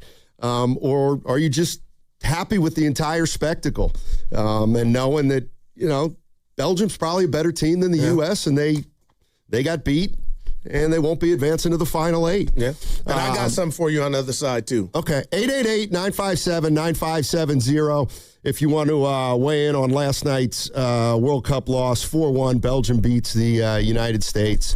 And, wasn't a game for but a minute, really, when the United States tied it at 1, but then that was a short-lived lead. That segment was brought to you by the California Office of Traffic Safety. My mom, my papa, my daddy works for Caltrans on the freeway, right next to speeding cars. Please be careful. Be alert. You work zone alert. Brought to you by the kids of Caltrans. Hey, you only get one shot at this. One chance to handle your injury case the right way. One chance to get the compensation you actually need. One chance to protect your future. And once you make the wrong move, you don't get a do-over. Sign too early and it's final. Say the wrong thing and it's recorded. Take a low offer and you can't go back. So before you make any decisions, call Beam Law. They step in immediately, guiding you, protecting you, and making sure every move is made with your best outcome in mind. Beam Law has recovered millions for clients across the Bay Area and has been named Best of the Bay by SF Weekly 4 times. If you've been injured or lost someone due to someone else's negligence, don't take that risk. Call Beam Law now at 415-523-5555. That's 415-523-5555. Or visit hurtinthebay.com. That's hurtinthebay.com because it's not whether you get knocked down, it's whether you get back up. Beam Law, they've got your back, Bay Area. If you're still using a sports book to bet on the soccer tournament, you're getting robbed. Delete that app and join the millions using Polymarket. Polymarket is a prediction market, not a sports book. Trade against other fans, not the house. Polymarket, your go-to prediction market for soccer's biggest stage. Available in all 50 states. Download the Polymarket app. Use promo code BLAZE to unlock $50 free for your first trade. That's promo code BLAZE. Trading not available in all jurisdictions. Check local regulations before trading. Restrictions and eligibility apply. Now it's time for the closer of the week. Presented by LiftMaster and RNS Doors. Turn your garage into the envy of the neighborhood. Visit rnsdoors.com. This week's closer comes from Roland from Rodeo. This is the second time RNS serviced my garage. Rob did a very good job and knew exactly what he was doing. Arriving 1 hour earlier than expected is another reason to call RNS. Thank you, Rob and Olive, for amazing service. Recently, my garage door opener was not working. I was in need of a closer. I was put in touch with RNS Doors and they hooked me up with a brand new garage door opener from LiftMaster. With LiftMaster's MyQ connectivity, my garage door opener can be controlled right from my smartphone. You'll know when a door or gate has been left open and can close it with a tap, no matter where I am. Be one of the first 10 callers and receive 20% off a LiftMaster garage door opener. Call 1-800-FIX-A-DOOR. That's 800-FIX-A-DOOR. Or visit rsdoors.com. R&S Doors. look for the red truck. Neuropathy is a debilitating condition that is sometimes misdiagnosed. Symptoms can include pain, numbness, and tingling in your hands, legs, and feet. Neuropathy is a progressive condition that only worsens unless you get effective treatment. SF Bay Wellness is a leader in neuropathy reversal and uses FDA-cleared, non-invasive electric cell therapy to restore nerve function with no injections, no drugs, and no surgery. The treatments have a 95% success rate. If distance is a factor, ask about our virtual consultation option. Call SF Bay Wellness at 844-94-NERVE for the $99 neuropathy evaluation and receive a personal treatment plan that is tailored to your needs. Don't wait another day. Call 844-94-NERVE. That's 844-94-NERVE. Why keep suffering with the painful symptoms of neuropathy? You deserve to live a pain-free life. Start getting the treatment you need for your neuropathy symptoms. Call today. Is reviewing life insurance on your to-do list? Now's the perfect time to add it. A friend recently told me that securing life insurance sooner rather than later can help you lock in lower rates for years to come. So I bumped this up on my list and got it done. I called SelectQuote and couldn't believe how easy and affordable life insurance is. I'm 40 and got a $500,000 policy for $16 a month. My husband's also 40 and his $500,000 policy was only $18 a month. Plus, with SelectQuote's same-day coverage, there was no medical exam required and we were covered by the time we hung up. Knowing I have this checked off my list feels amazing, but the peace of mind knowing my family is protected feels even better. Call SelectQuote at 1-800-329-1010. That's 1-800-329-1010. Or go to SelectQuote.com to get your free quote today. That's 1-800-329-1010. Details on example rate at SelectQuote.com. Download to see if you qualify. Not all customers will qualify. Transfer fees may apply. No Albert subscription required. Albert is not a bank. Albert Instant Loans are issued by FinWise Bank, member FDIC. Not an actual client. Terms apply. Kylie, what's wrong? I just got hit with a car repair bill. I'm behind on rent, and I feel like I can never save any money. Have you tried the Albert app? Albert is your financial assistant, helping you find ways to save and create custom budgets to actually grow your money. Plus, you can get up to $10,000 for big expenses or advance up to $1,000 fast when you need cash right away. Albert can get me up to $10,000? Exactly. Albert spots you in a pinch and helps you grow your money in the long run. I'm downloading Albert right now. Download the Albert app and use promo code PLAN to borrow up to $10,000 for whatever you need. The Albert app helps you budget better and save more money so you reach your financial goals faster. Download the Albert app right now and use promo code PLAN to borrow up to $10,000. Use code PLAN to borrow up to $10,000.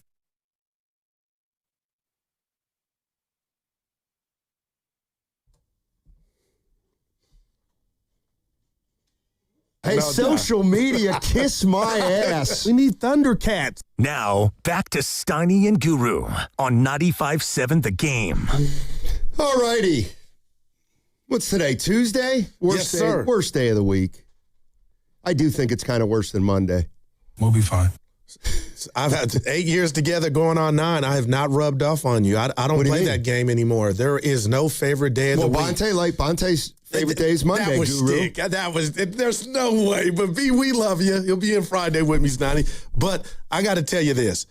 Every day above water is a blessing. So all the days. Don't. I quote Scarface. You don't quote Scarface.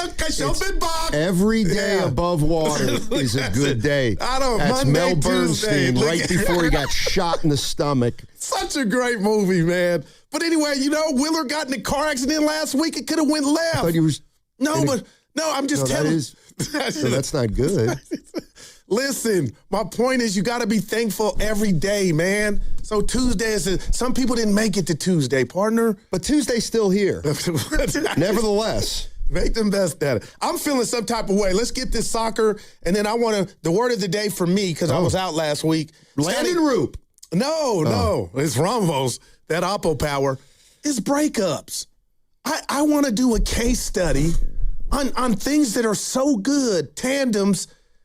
Jaylen Brown and Jason Tatum should have grew old together. 5 Eastern Conference trips, 2 final trips. What happened? And we kind of had that out here with Durant. Which time? Durant. He didn't like it here. No, that was different. Oh, really? Clay wasn't Clay. And I'm not dissing Clay. You know what I mean? It was a breakup. Well, Joe Montana was different. Steve Young was waiting. But anyway, we'll get to it. But the soccer thing, Stoney, talk to me, man. Well, it's funny. Here's the analogy I want to make. All right, so, we talk a lot of basketball and football here. And, I just say basketball. I feel like I got a little bit of a finger on the pulse. I think I know a little bit about the game. I'm not saying I'm a know-it-all. But, sometimes we talk about basketball. We'll get a couple calls, and the calls will mean well, and, then we'll hang up, and I'll think, that guy doesn't know anything about basketball. And so what I'm thinking is, like, if you're a hardcore soccer guy or gal, like, it is kind of annoying, isn't it, that fair weather fans come out of the woodwork and say, well, we stink. We are terrible at soccer. I mean, Pulisic, how'd our goalie make that mistake? I mean, we're just outclassed. You know what I mean? I do. Will you put me in this category if I say this to you? Yeah, I'm in that category. Soccer's not our sport. Yeah, but other countries are better than us. That's obvious, right? Well, or are you saying, Goo, you don't have the accolades or the where? Basketball was invented in Canada. Well, and it's actually not our sport now. But you know what I mean, Stoney. It's not. I don't know. Talk to me. We don't support. I feel like we don't support it. The fair weather ones like we do the other sports. Yeah, it's not football, baseball, or basketball. Will it ever be? Is the question. Well, it is football, but yeah. Let's jump into some calls. Let's start out with Cole in San Francisco. Teach us about soccer today. Teach us about soccer. Yo, how we guys doing? Hey, Cole, what's up, man? Not much. That game last time, I mean, where do you even start? I mean, just an absolute disgrace from the team last night. The fact you show up like that, it's almost incomprehensible how you can walk out onto the pitch and that's how you perform in the biggest game in U.S. soccer history. I mean, freezing goal. I mean, just completely. He turned into Foster Freeze, is what he did. Like ice cream, and just melted. Wow. Pulisic, I mean, don't even get me started on this guy, man. In every big game, he crumbles. Every game. I mean, it's agonizing. Every single year, every single big game, the chickens come home to roost. Just like that. And Belgium, and believe it or not, U.S. was favored in that game. Favored. Did they look like they were favored? No. They may as well have not even showed up. I mean, don't even walk out of the tunnel if you're going to play like that.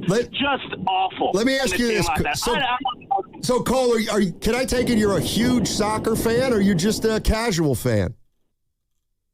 No, I watch soccer year round. Okay. I'm a Chelsea fan. I wake up at 4 a.m. for these games. So I got you. I got you. All right. Thanks, Cole.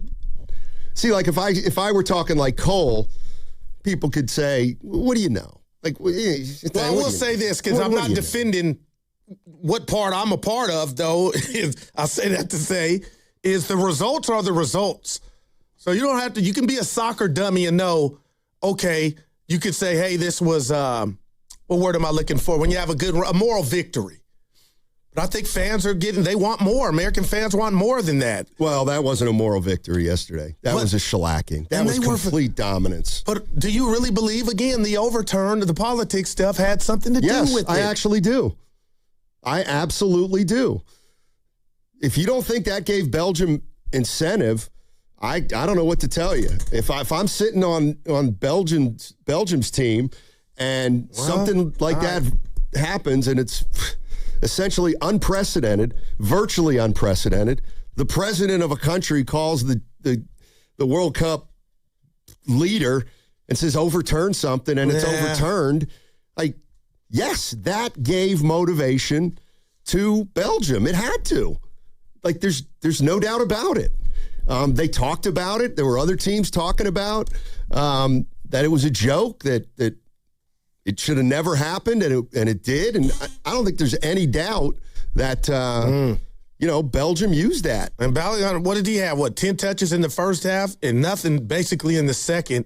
And he was subbed out at the end. Yeah. Let's go to Dan's in Pacifica. Hey, Dan, what's going on, man? Hey, guys, how you doing? Doing well, man. Hey. What do you got? Hey, it's been fascinating listening to these conversations. We are not good at soccer. Let's just put it blatantly. We only talk about soccer when the U.S. makes it to the World Cup. We talk more about soccer when the U.S. wins the game.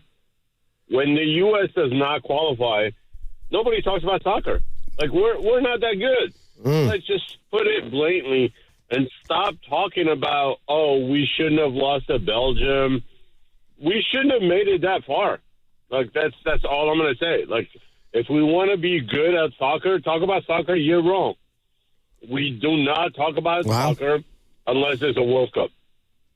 That's it. Like, let's just put it blatantly. When do we talk about soccer besides the World Cup? That's all I got to say. But enjoy the show. Thank you guys for having me. Hey, thank you. The U.S. is not good at soccer. U.S. Men aren't good at soccer. U.S. women are good. U.S. women are good. We're not even following it. I'm asking. I'm ignorant, Donnie, on the collegiate level. Well, we don't follow the MLS. Well, certain cities do, but you know what I mean, though. Like, well, the MLS is. I think I asked Dibley this a couple years ago. I said, Dibs, the MLS, like, how many leagues are better than the MLS? I think he said like 4 or 5. Ooh. I mean, that would explain the English it. Premier League. Yeah. But, the caller has a legitimate point that and it's how I feel. If we forget about soccer for 3 years, how are we ever going to be good? Right. These other countries play it year-round. Their fans are into it year-round, and we just don't have that passion for soccer here. And how about our will players? We ever get it? Are they playing other sports? Is soccer that attractive to them, or I don't know how you would know it's not fair. It depends on where you come down on that. I'm not a believer in that you have to play one sport to excel at it. I think kids should play a lot of different sports. That's what they say. And then at a certain point, if they've got an affinity for one in particular, then focus on that. But I'm not well, you got to make a choice between football, basketball, baseball, or soccer. It's like, play them all as a kid, develop your skill set, and then pursue the one that you're best at. That may take a little time to figure it out. And again, this is just me afterwards. Christian Pulisic? Pulisic. I'm not coming down his road, but if he's the guy, he didn't sound confident or comfortable like he wants to be the guy, if that makes any sense. I'm not saying he doesn't love the game, but it felt to me, just listening to him, I didn't get any, and again, it was coming off a loss, but I was conflicted, like, this guy just wants to be a part of the team, but not the dude. Well, where are the next dudes at?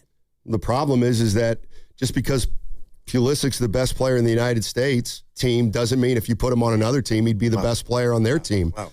Like, that's the sense I get. Like, we can criticize Pulisic, who ended up leaving that game with a sprained ankle, but the only analogy I can make is the United States are like the the Kings. Yeah, maybe not that. They got a cuff now. But the reality of the situation is the best player on the U.S. team wouldn't be the best player on most of the other really good teams, and that's why we're not as good as those other teams. Because Pulisic's the best player on our team, but I don't know what he would be on Belgium. Would he be the best player on Belgium's team? I don't think I'm qualified to answer that. But just watching last night, I would have to say no. But I get it. They were on one, man. It's just one game. Let's go to Gabriel. Gabriel's in Fremont. Hey, Gabe, how you doing, man? How you doing, guys? Hey. Do well. I played soccer for 20 years of my life, and I can say that the U.S. development system is just whack. There's no way for us to even compete with these top European nations if we're going to continue to be pay to play. I also played basketball, lacrosse, all these other things, and they're just different. when we play against guys in different cities and stuff. So when it comes down to development, we just don't have it, and there's no chance. And then especially for the U.S. team, comparing Christian Pulisic, that was a great point. It's like you have like a bunch of Quinn Cooks on one team. Like he'd be good on a G. Like he'd be the greatest guy on the G League team. But you put him in the real NBA, it's not really comparable. And that's what the big leagues are, and in major nations in Europe and all that other stuff. So there's no chance of competition if you're gonna continue to force kids to pay to even access great coaching or decent coaching at that while you're in the United States. So that's really it. Like it comes down to development and ability and socioeconomic stuff to be allowed to play. So appreciate you guys. No, I appreciate you, Gabriel. Man. And, so now it's above my pay grade there because I don't know, but I'm sure Dibbs and the Rick Tittles know better than I, but there's got to be more than something there, right? Well, okay, so the last caller used the phrase pay to play, and clearly what that means is, let's say you're a kid in the United States and you're 8 years old and you want to play soccer. Well, the first thing you got to do is pony up a lot of money to get on a travel team, for the equipment, for the fields, for the tournaments, for the travel, all that kind of stuff. So if you start with the premise that in order to get involved in soccer, you need money. Yeah. Well, then the pool of players that you're developing from is an absolutely small portion of all the people who are young kids who want to play soccer. So the only kids who are playing soccer in the United States are the kids who can afford to pay for it at a young age and have parents push them in that direction. And that's great. The problem is that what I'm hearing, and correct me if I'm wrong, is that on balance, we just don't have enough players playing soccer at a young age so that more of the cream can rise to the top. Yeah. You need money to play. And in other countries, clearly you don't need the money to play, and they have a bigger group of talent to pick from. Yeah, it's so interesting. Now you got me thinking about just my own kids, Donovan, Daryl, and Milan, just growing up. Stoney, their first taste of sports was soccer. All three of them. It was soccer, and it's kind of just, it's a mainstay here in the United States. You see the little kids, they go out and play. They're part of a team. It's soccer, but then I feel like reality sets in to where, okay, I'll go do baseball, basketball, or football, and soccer I was introduced to it, but I'm not serious about it. Yeah. I mean, it would have cost you a lot of money if your kids would have stayed involved in soccer and gotten on to travel teams and all that. I mean, my daughters played club soccer till they were in 10th, 11th grade. It was not cheap. And they weren't elite players. It was competitive, but it was definitely not elite. But yet they had we had to fork over a lot of money for that. There's something else, and this is definitely a what's the word? A perception that may not be based in reality. But we used to be tougher. We did. Now, when you say our athletes used to be tougher, they used to be tougher. Well, the world used to be tougher. Well, we're getting our ass kicked in soccer. I'm just saying, I'm watching last night's game. We're getting our ass kicked in hoop, too, if you want to keep it real. But go ahead. Well, exactly. Why is that? Why is that happening? Because of the AAU culture. Didn't the USA just win the gold in hockey? Well, I was just talking about basketball. I mean, they seem pretty tough. Well, it's hockey. That's an outlier. Hockey's definitely an outlier. No, I think we have a toughness problem. I just do. The kids who are playing soccer come from good families. They do.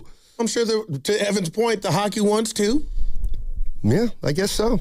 Maybe it Canada doesn't who work. invented the sport, right? Yeah.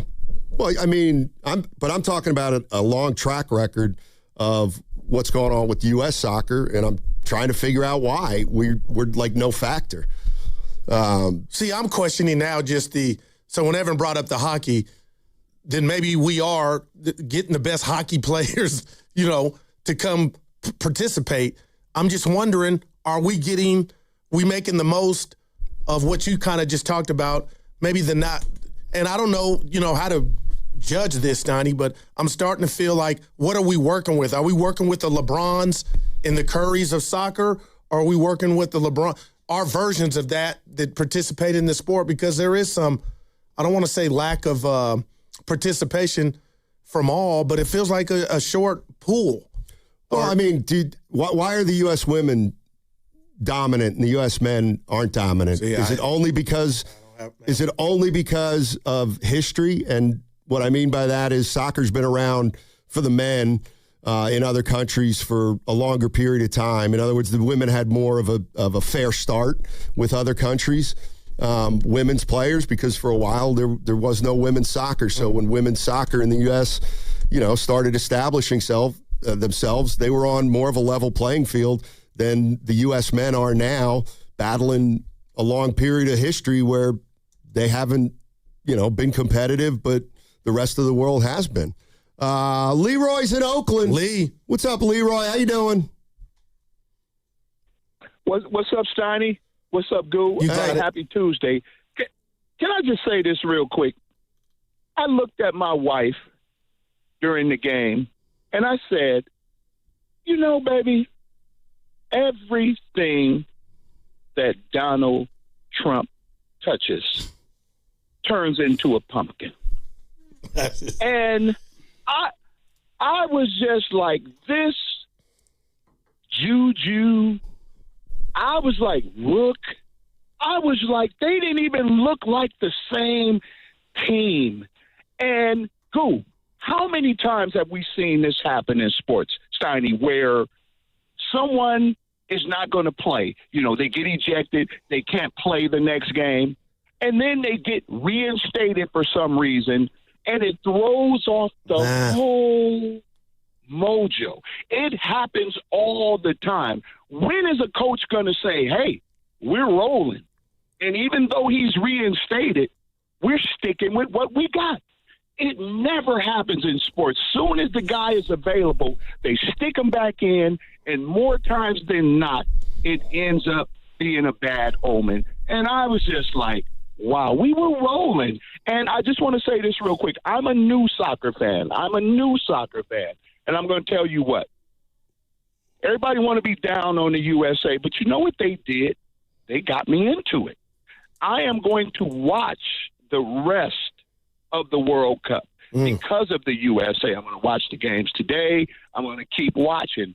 They got me into it, and I'm even going to take a look at some of our local teams after the World Cup is over. But, man, I hated soccer. I did. I hated soccer, and now I'm getting into it, and I want to just thank the USA for that. Everybody's down on them, and I understand, but I want to thank them because they got me into it. I went to a first watch party, and it was great. So, but, yeah, I just thought that once they reinstated him, the mojo was gone. It was different. So you guys have a great day. You too, Lee. Hey, anybody remember what was the theme of the Warriors season this year, to the point where Steve Kerr must have mentioned it about 6 times, that he hated this past year when the other team was missing its star because they lost all those games. Right. Because there was kind of a little bit of a letdown. I know it's a little bit different because the U.S. got the player, but maybe they had a little bit of a letdown when they knew Balogun was going to play.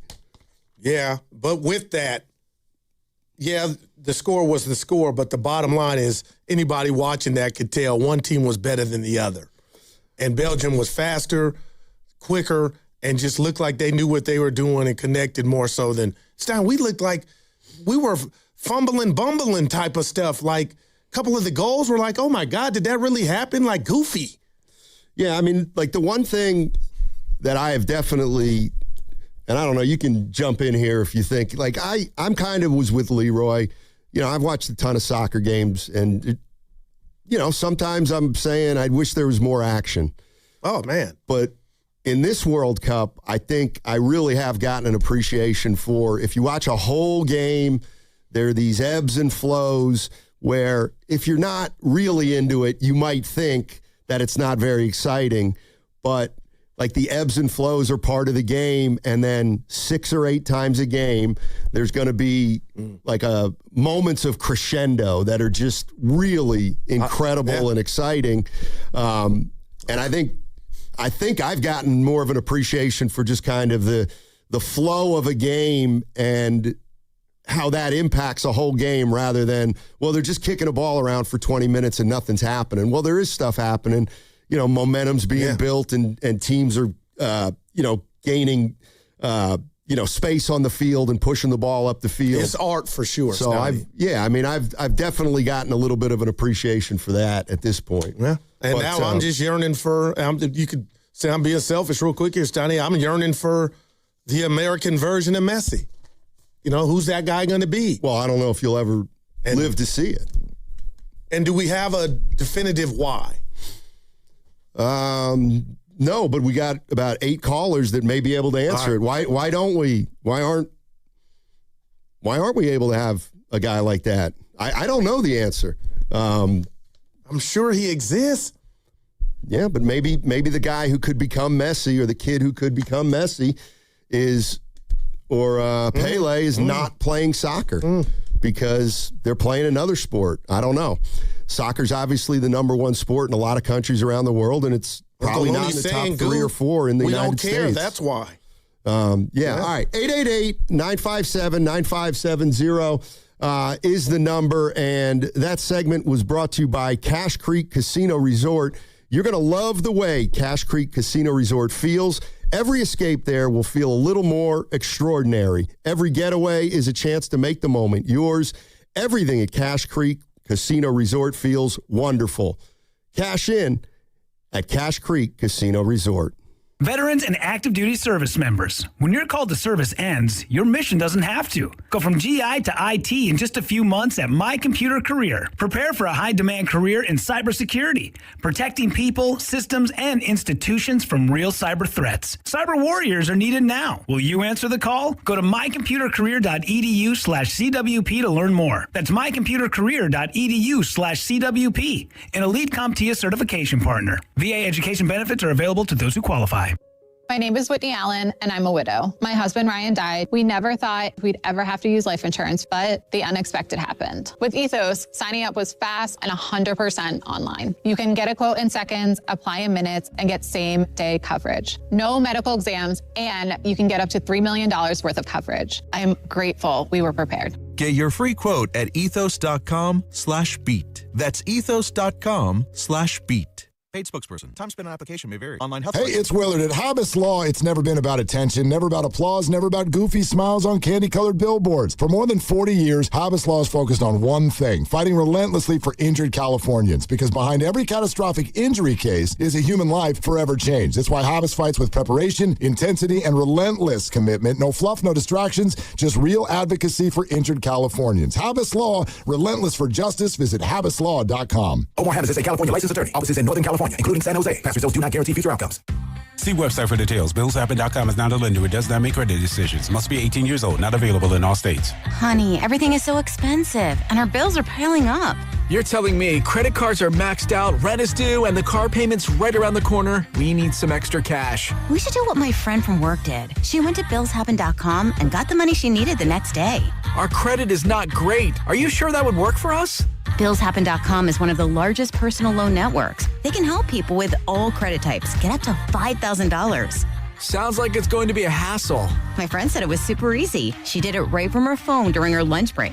If you have a regular source of income, you can be approved for a loan for up to $5,000, and your cash can hit your bank account the next day. BillsHappen.com's lenders have millions of dollars to lend, regardless of your credit history. Guess what? I went to BillsHappen.com, and we're getting our money tomorrow. Wow, that's fast. Problem solved. If you need extra cash, go to BillsHappen.com. That's BillsHappen.com. BillsHappen.com. This is an urgent health alert for anyone who cut, ground, or polished engineered stone countertops. If you worked with quartz or artificial stone slabs, brands like Caesarstone, Silestone, or Cambria, and now suffer from shortness of breath, a chronic cough, or have been diagnosed with silicosis or lung disease, you may qualify for significant compensation. Go to govictory63.com now for a free, completely confidential case review. Your information stays private. No one contacts your employer without your permission. Stone fabricators across the country are coming forward. Lawsuits allege manufacturers knew their high silica products were causing devastating lung disease in workers and failed to warn. Verdicts have already reached millions of dollars. Go to govictory63.com now for your free, confidential case review. If you've worked with engineered stone and your lungs aren't what they used to be, act now. Filing deadlines apply. Visit govictory63.com for your free, confidential review. That's govictory63.com. This is a paid advertisement for legal services by the Goldwater Law Firm in Phoenix, Arizona. Primary legal services performed by co-counsel law firms. For additional disclaimers, go to goldwaterlawfirm.com. Hi, welcome to Sprouts Farmers Market, where we guarantee none of our products have AI in them. AI? How would food have artificial intelligence in it? Oh no, I meant AI like artificial ingredients. Isn't that what AI stands for?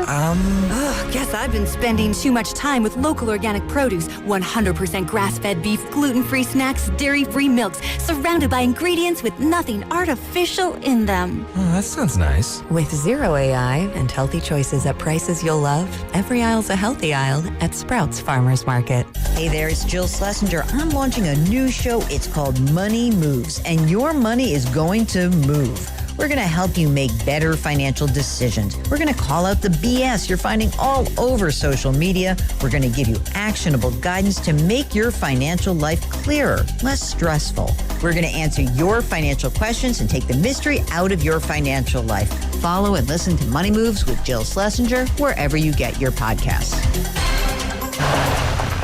Oh, hey, Sarah. Did you hear my daughter Katie got Camper of the Week? That's a big deal. We got a big deal, too. Right, Mom? Honey, shh. What's that? Okay, that Hyundai Santa Fe, I only paid...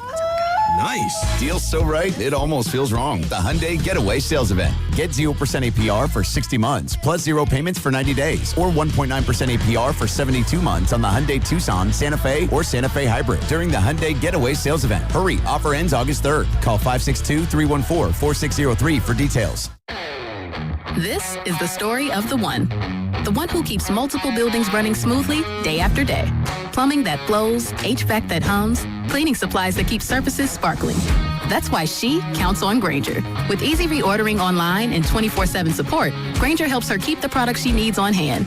So shelves stay stocked and buildings stay ready. Call 1-800-GRAINGER, click Grainger.com, or just stop by. Grainger, for the ones who get it done. Join 95.7 The Game at the Miristar Federal Credit Union Stuff the Bus event, a backpack drive supporting Bay Area student success July 18th in San Jose from 9 a.m. to 1 p.m. Help us make an impact in our community. Get all the details and donate now at 957thegame.com. Federally insured by NCUA.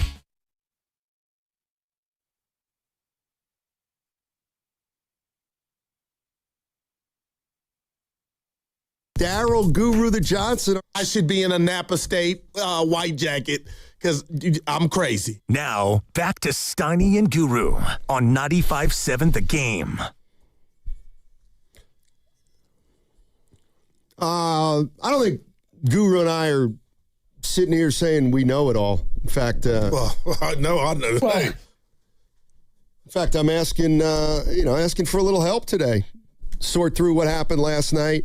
In Seattle. That was a butt kicking. U.S. got beat 4-1. They were down 1-0, tied it at 1-1, and Belgium got a goal a minute later. And then from that point on, pretty much Belgium dominated the game. And this is from the text line. For the men, that's the hard part. Physically, our team is as good as any team in the world, purely athletically, but we're 100 years behind when it comes to technique and tactics. We have certain individuals that are on the level, but as a whole, we're still catching up. Don't know if we ever will. All right, that's from the 925. That's kind of weird to me. Pretty logical. Yeah, but it sounds like the talent is not the issue. It's the style. From Yoki, $5 super chat. LOL, Americans only care about soccer every 4 years. You don't cover the Quakes, and nothing changes until that changes. Well, I mean, is it up to the media to cover soccer if the interest isn't what it is for other sports, or does soccer need to elevate itself as a sport to start capturing more eyeballs in the United States? Is it one or the other? Yeah. Is it a combination? Well, since I met you and I've been on the station, on any facet since 2012, I don't think I've ever we talk about soccer. And, Evan, I'm going to ask you this, and the people can laugh at me because I'm keeping it real, and I asked Stoney during the break. So SAC has a team, SAC Republic. I'm asking, is that part of the MLS like the Earthquakes? I'm going to be honest to you. Oh, okay. Sacramento Public are not on my radar. Okay, I got you. Now, how about the Roots, the Oakland Roots? No, they're not a part of. Okay, all right. I'm pretty sure they're MLS. Independent. Okay. But I'm asking. Yeah. All right. Let's go to Alex. Alex is in Oakland. Hey, Alex, how you doing, man? Hey, what's up, Steiny? Hey. Hey, look. Yeah. I'm going to have to agree with you on this one, and you're saying it, but you're not saying it right. Okay. So I'm going to say it for you. U.S. soccer has two problems. Number one, it has no incentive for scoring the ball. It just doesn't, and that's a problem. Number two, the guys that play soccer, our little boys that play soccer, aren't let's say, the hardest guys in the world. They're a little on the soft side, and that's the problem. So you in a sport that if you play the 0-0, everybody's happy. And the real athletes, the real guys that's doing something, they playing baseball and football and basketball, and that's the problem. Our pool is we're pulling from a pool of softies. And that's the problem. And if you don't believe me, go out to some of these soccer leagues and then go to a baseball league and go to a football camp and go to where they shoot some basketball and watch how the guys conduct themselves. And it's an incentive to score, and it's an incentive to win. You can play an hour and a half of soccer and nobody scored nothing and everybody's happy. That mentality right there. Now, we can change our soccer rules just like overseas. The basketball rules are slightly different from ours. We can change our soccer rules to give them an incentive to score the ball. So when they play it on the world stage, their mindset is we have to score. Because right now how they playing, this ain't going to work. And I'm not even a soccer fan. I just know what I see. I mean, appreciate the call. I mean, it sounds to me like that caller is basically saying part of the reason that we don't have a lot of young athletes playing soccer is because it's just there's not enough scoring. There's not enough excitement. Well, he also said we don't have killers, the ones that are playing in his estimation. That's what I took from it. Yeah, I mean, that's where the whole pay-to-play notion comes in. It's an expensive sport. I don't like. I guess 10 years ago, and I've said this before, it's like, boy, soccer would be great if you could, if the games were more like 7-5 rather than 2-1. But again, I'm being honest, after watching multiple games this year, like that's not the way soccer's meant to be played. It's meant with ebbs and flows, and a couple plays here and there can dictate a game. So like, I don't think all of a sudden if we, let's say, made the goals bigger, that soccer would become a more popular sport in the United States. Yeah. I'm not sure that's exactly what he was saying, but that's kind of one of the things I was thinking. Like, what's the young lady Ham? Is it Mia Hamm? Yeah. I know her more than any – I'm more familiar with her than any, male soccer player from the States. Yeah. This is from Yoki, $5 super chat on the YouTube chat. The problem is grassroots. Too expensive for kids. Half the U.S. team are not homegrown in the U.S. That's what I mean by the U.S. not caring. All right. Let's go to Brett's in Walnut Creek. Hey, Brett, how you doing, man?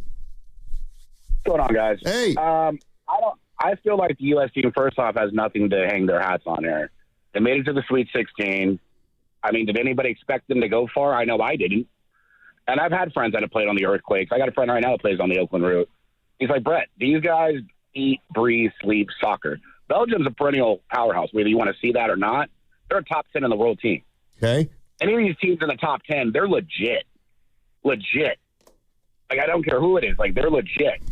Like, even trying to compare them to anybody, it's impossible.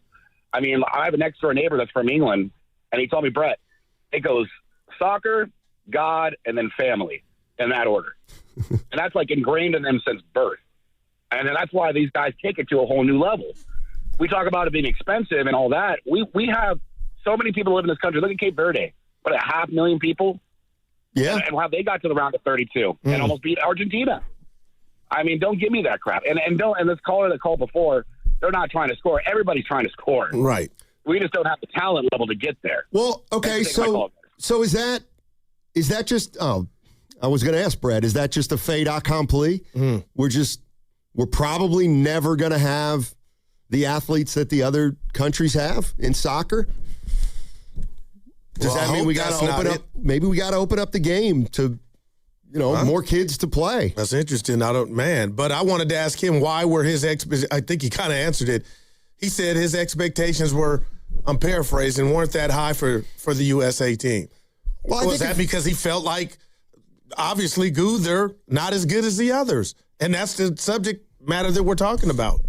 Yeah, why? I mean, how could you watch that game last night and think that, like, if we have as much talent as Belgium, then we've got a real problem, because then we're on a par with them talent and athletically. It didn't look that way last night. But we get blown out. Like, that doesn't make sense. So I got to believe there's a talent disparity here. No doubt. And from what I've heard, and I don't think it's a surprise, there's been a talent disparity for decades and decades and decades. My question is, will that ever change? Is the system even set up for it to change? Who could even answer that, People who are soccer experts, I'm sure, have a lot of opinions on why. They probably have a good sense of why this is happening. But no, I don't think, like, the U.S. didn't get upset last night. They got beat by a team that was better than them. If the U.S. wins that game, I don't know if it's a huge upset, but it's certainly, they were. Although somebody was saying the U.S. was favored. I know that a lot of people gave the U.S. a shot to win that game. Yeah, my neighbor. But it didn't. It didn't look like we were on the same. Let me ask you this: how much of this do you think, in the States, soccer's losing players, good players that would be great players, to basketball, football, or baseball? Or do you think that's just marginal? Maybe it's not as much as I think it could be. Well, I mean, I just think if you grow up in another country, soccer is it? Football or basketball in those countries. And so they've got, like, more people. I got to believe more kids in this country. Well, somebody might tell me I'm wrong. Got to believe more kids play basketball than soccer. But somebody might say, no, that's not even close to true. I don't know. But I don't know why the quality is coming up short. Let's go to Rich and Hayward. Hey, Rich, what's going on, man? Hey, what's up, guys? Great show. I'm kind of with Brett on this one because, it's like, if you look at it, soccer is really growing in this country, especially with all these soccer moms, because, I couldn't let my kids play football because I played football, and I see a lot of people with those head injuries. You look at people like Ayuk and all the, that's going out. It's kind of like how boxing and baseball were number one. Now it's kind of dipping. And if you look at it, the people who are really in crisis is countries like Mexico, because you're out in the same journey. And you didn't have all this interference on this red card the same day of the game. That's a big one. That's like if you played football and you said, hey, our quarterback is not playing, then now he is, and then you equalize it at 1-1, then that's too much in that short a period of time. It's like, wow, even I was trying to go, what do you mean the red card's rescinded? Usually it's like, no. Then, that threw a monkey, a thing in the whole works right there. We're competitive, just like when I say about the Warriors and wrestling, at least we're in the mix. If you're looking like you're Mexico now there, you better put a suicide watch on that one because they got La Liga, all the rest of that stuff, and they didn't advance. So it's like, wow, we're getting better. I'm not one of these people just high-siding it. I'm just saying doom and gloom. we're in the mix, and that's all you can ask right now. Gotcha. Thanks, guys. Appreciate it. Thank you, Rich. Appreciate the call. And let me ask you this, partner, I'm being real. If you were to walk down Market Street, and how many soccer players, American soccer players on Team USA would you recognize? That's another component, too. Like, they're not on the commercials I'm watching, like, I'm not familiar with them. Yeah. I'd probably recognize one or two. I'd recognize Pulisic, and maybe that's it. You're listening to 95.7 The Game, KGMZ FM and HD1 San Francisco, and Odyssey Sports Station. Always live on the free Odyssey app and now broadcasting from the Laughing Monk studios. Laughing Monk, righteously brewed in the city. Let's go to Bunch Dave. of calls. Dave's in Millbrae. Hey, Dave, how you doing? I'm good. Hey, you guys were hitting on it a second ago that in youth sports now, right, you get channeled to elite leagues, and in the United States, you have choices, right? In a lot of European and South American countries, you don't. It's like the better athletes and players are going to soccer. And a lot of it's because of what our television, we focus on college football, pro football, NBA, college hoops.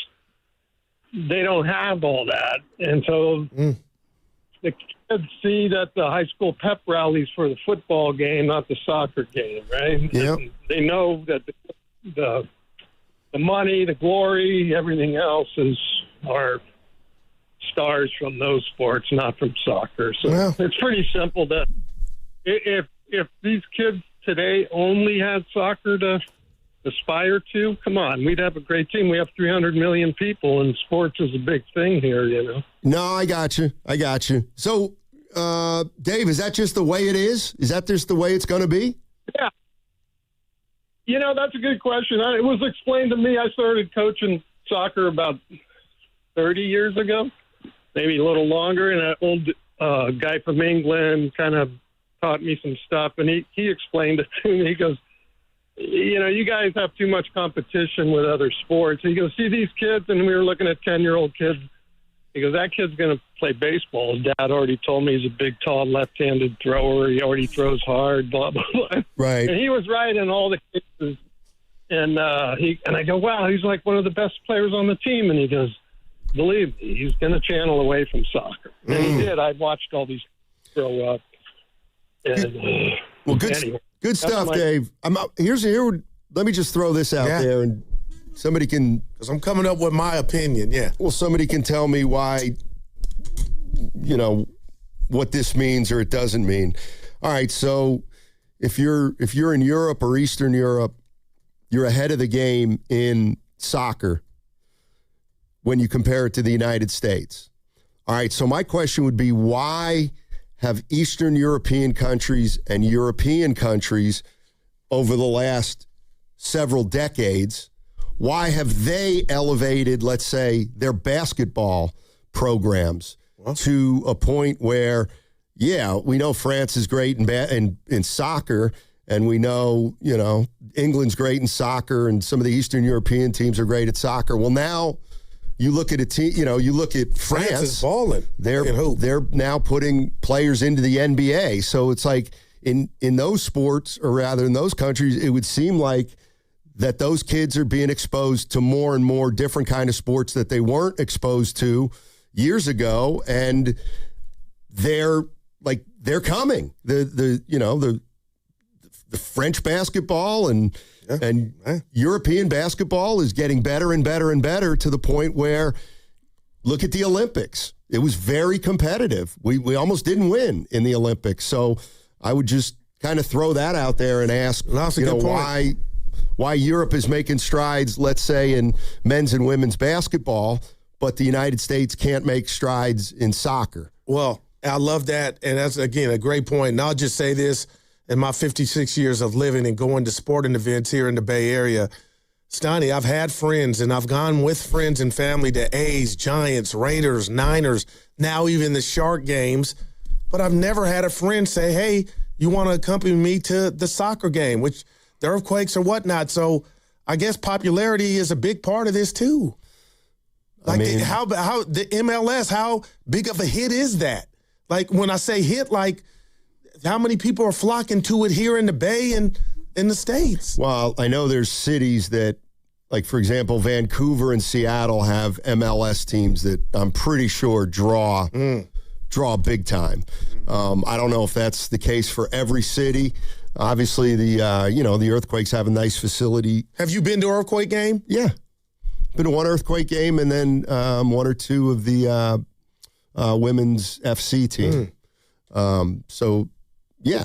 And the other thing is, like, I've seen more basketball games than any other sport in my life, but in a weird way, soccer's number 2 because I had kids that played soccer. Yeah. So I get it. I wasn't watching, the English Premier League, but I think a lot of parents have spent a lot of time on soccer sidelines. I do want to say one thing before you grab the next call in regard to the financial component of this, and Butch talks about it, and I've lived it. Baseball ain't cheap either, Stoney, but people are finding bread to do it. Yeah, that's right. And how do we talk about the state of American baseball? Where are all the American baseball players compared to the other, other countries? Let's go to JD is in HP.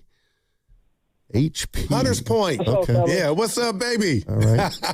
What's up, Goo? Yes, hey, so I wanted to debunk some stuff real quick, man. A lot of people are talking about feelings over facts, right? All right. So let's talk about the pay-for-play system. All right. On average, in the U.S., the pay-for-play for soccer can range anywhere between $3,000 to $9,000 for a single season.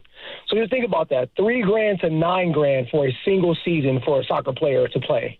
Right? Yep. That's number one. Number two, like you guys talked about, the talent pool. The talent pool in the U.S. is going to be harder for soccer because of the other sports: baseball, basketball, hockey, football, you name it. So we have less talent. So when you think about the women's game, the reason why the women tend to dominate, they don't have any other pro avenues to go play pro sports besides now, WNBA.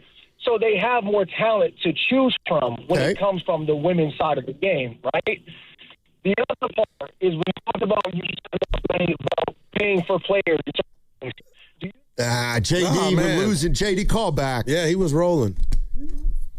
Yeah, I think my kid's soccer was at least $2,000 a season. Oh, yeah. See, the kids quit playing it when it got to that point. You know what I mean? Yeah. So let me just ask you this and ask you all this. So is it as simple as I'm the man in high school? Remember I said Angelo Sablo, he was our Pele in the Union, played to James Logan in USF. You get a scholarship to a major college, ball out in the college, and then get drafted. It's not that way in soccer, it doesn't sound like. Well, there's different leagues you can play in. But soccer, what's the league? Like, what's the NFL or MLB of soccer? We don't have one here. See, wow. Because we're not the best. We're not even close to the best. Man. Like the best players tend to play in the English Premier League. And then in, Dibbs will love this, Serie A and La Liga. Where's that? I don't know. Serie A. But they're all better than the MLS, right, apparently. Okay. Yeah. So, we're just batting around some things it's interesting, man. Let's go to Henry. Henry's in Petaluma. Hey, Henry. What's going on, man? Hey, guys. Good morning. Hey, I come from ancestry from Europe. Okay. And I go there every couple of years. And there are soccer clubs and kids in soccer clothes everywhere. Like 30 fields in one club where all the different age groups are playing. And, here, like you say, when I was a kid, we played basketball, we played baseball, we played football. Well, I didn't run track, so my senior year, we started a soccer team. And a lot of guys that were playing the other sports played soccer from scratch. And because we were all decent athletes, we came in like second or third in the state against people who were playing from Iran and Middle East and Europe because we were all athletes. But here, like you say, they don't go to soccer. There's not the machine for that. There's not the mechanism for that. So I am seeing more like you say, girls playing soccer in the fields around town. But I don't see the young boys teams like that. Mm. You know, I see it at the high school level, right? But not the grade school level, not the, you know. So the mini Jews aren't playing it, so they're not into it, and they don't have, like, the last point you guys are making about the stars. Who do you recognize? Everybody emulates Steph Curry. Right. They're dribbling with both hands and they're shooting threes, and they can't even reach the rim, but they're shooting threes. And it's because he's so popular and so well known, and everybody wants to be like him. But who am I going to? I want to be like Pele, but nobody's heard of Pele. You know, right? Alive now, the young kids, they don't know who Pele is. So anyway, that's my thought is that as the women get better and better, I think that their kids will play, because we're multi-generational basketball and baseball, but we're not in soccer. And we got to build that up, is what you're saying. Yeah, your parents played football in college, so all of a sudden the kid's a pro football player. Your dad played basketball in the NBA even just 2 years, and you're a big kid, and you got his name, and you go play. Right. But there's not that momentum yet with soccer. Gotcha.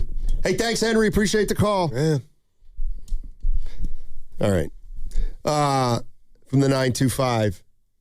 Messi plays in the MLS. I love his voice. You guys are totally ignorant. He's 39. That's why he's playing in the MLS. Because he's 39. Even I know that. They had a big win. Who? Argentina. Down 2-0, 1-3-2. They must have scored 3 goals in the last 20 minutes. They scored 3 goals while our good buddy was on the phone saying they need to incentivize scoring. That happened They fast. had 3 goals in 5 minutes. Oh, man. All right. We'll continue down this road, batting some stuff around about the U.S. soccer loss last night, 4-1 to Belgium. They are eliminated, and they don't advance to the round of 8. All right, 888-957-9570 is the number to continue this. By the way, if there's anything noteworthy in the world of NBA free agency, we'll be sure to pass that along. Donovan Mitchell is re-signing in Cleveland for $240 million. Wow. Over 4 years. Generational wealth. Well, it's still a lot of money either way. All right. Hey, soccer coverage on 95.7 The Game is presented by Xfinity. Score the most reliable Wi-Fi, one price, 5 years guaranteed. Xfinity, imagine that. FlexCar, we know radio ads are annoying, but not as annoying as car salesmen. Sign here, please. Never talk to one again with FlexCar, the first and only month-to-month car lease. No, submit to my extortion machine. Insurance and maintenance included. Switch cars anytime. Switching Bronco to Camry to tell you ride willy-nilly. Oh, no. Oh, yes. FlexCar. You drive everything. They call this one Bill. Whoa, aliens? Am I in a spaceship? Affirmative, Bill. What's with the laser saw? Relax. We are cutting our bill in half. What? An Xfinity mobile transmission says you can cut your bill in half. Oh, your mobile bill, not me, Bill. Xfinity Mobile also says we can try it free for a year. Free. Yes, with no commitment. Can we put the saw away? I am reluctant. But we will find another being to bisect. That's not sci-fi. It's Xfinity Mobile. Xfinity Internet members cut your mobile bill in half. Plus, try Xfinity Mobile free for a year. No commitment. Learn more at xfinitymobile.com. Xfinity. Imagine that. Restrictions apply. Xfinity Internet required. Savings compares one line of Xfinity Mobile Select to comparable plans from T-Mobile, Verizon, and AT&T as of 3/24/26. Taxes, fees, extra. $30 monthly discount limited to new mobile customers only. After 12 months, regular rates apply. In 2026, Bay Alarm celebrates 80 years of security. With burglar and fire alarm systems, 24/7 in-house monitoring, and local service, our promise to the Bay Area remains the same. We got you. Learn more at bayalarm.com. Alameda County Fair in Pleasanton is June 19th through July 12th. The Big O Tires Concert Series has all-star acts like Beach Boys, Flo Rida, El King, The Maine, and Tower of Power. Plus, the Gene Simmons Band, Lone Star, and more. Full lineup at AlamadaCountyFair.com. Neuropathy is a debilitating condition that is sometimes misdiagnosed. Symptoms can include pain, numbness, and tingling in your hands, legs, and feet. Neuropathy is a progressive condition that only worsens unless you get effective treatment. SF Bay Wellness is a leader in neuropathy reversal and uses FDA-cleared, non-invasive electric cell therapy to restore nerve function with no injections, no drugs, and no surgery. The treatments have a 95% success rate. If distance is a factor, ask about our virtual consultation option. Call SF Bay Wellness at 844-94-NERVE for the $99 neuropathy evaluation and receive a personal treatment plan that is tailored to your needs. Don't wait another day. Call 844-94-NERVE. That's 844-94-NERVE. Why keep suffering with the painful symptoms of neuropathy? You deserve to live a pain-free life. Start getting the treatment you need for your neuropathy symptoms. Call today. The following is an attorney advertisement. If you get sidelined by your workplace injury, the workers' compensation attorneys at Boxer and Gerson can help you get back in the game. Our team of skilled attorneys will fight by your side for the treatment and compensation you deserve. We care about justice for injured workers. That's what makes us Northern California's premier workers' comp law firm. Call Boxer and Gerson at 510-835-8870 or visit boxerlaw.com for a free consultation. Boxer and Gerson, your life is worth the fight. Earn up to 6% on gas and EV charging through September 7th, 2026 with Stanford Federal Credit Union's Rewards Credit Card. Make the most of your miles. The Rewards Credit Card offers low rates, no annual fee, and get 25,000 bonus points worth $250 cash back when you open and use your new credit card. Visit sfcu.org to apply online. All credit cards are subject to credit approval and membership eligibility. Terms apply. sfcu.org. Ready to get rid of that old car? Donate it today to carsforkids.org. Call 1-877-CARS-FOR-KIDS. Donation is super easy, and your car can be picked up as soon as tomorrow. Call 1-877-CARS-FOR-KIDS to donate your car today. That's CARS with a K. If life is a game to be won, then every child deserves to play on a level field. Children International is empowering young people in poverty on their journey by giving them the tools, the training, and the skills to shape their own futures. From the early days of development through all stages of growth and into employment. This is how, together, we can help end poverty for good. Learn more at children.org. Finding great candidates to hire can be like, well, trying to find a needle in a haystack, but not with ZipRecruiter. Its powerful technology actively finds and invites qualified candidates to apply to your job. So while other companies might deliver a lot of hay, ZipRecruiter finds you the needle in the haystack. See why 4 out of 5 employers who post a job on ZipRecruiter get a quality candidate within the first day. Try ZipRecruiter for free at ZipRecruiter.com/team. That's ZipRecruiter.com/team. ZipRecruiter. My name is Whitney Allen, and I'm a widow. My husband, Ryan, died. We never thought we'd ever have to use life insurance, but the unexpected happened. With Ethos, signing up was fast and 100% online. You can get a quote in seconds, apply in minutes, and get same-day coverage. No medical exams, and you can get up to $3 million worth of coverage. I am grateful we were prepared. Get your free quote at ethos.com/radio. That's ethos.com/radio. Paid spokesperson. Time spent on application may vary. Online health questions required. I built this business the old-fashioned way. Hard work and a whole lot of spreadsheets. Yeah, about that, I upgraded us to Odoo. Odoo puts everything we need, sales, inventory, accounting, on one connected platform. No more juggling systems, no more headaches. So it all works together? Exactly. Odoo is the all-in-one business software that makes running and passing on a business easier than ever. Take your business into the next generation. Try Odoo free at odoo.com. That's ODOO.com.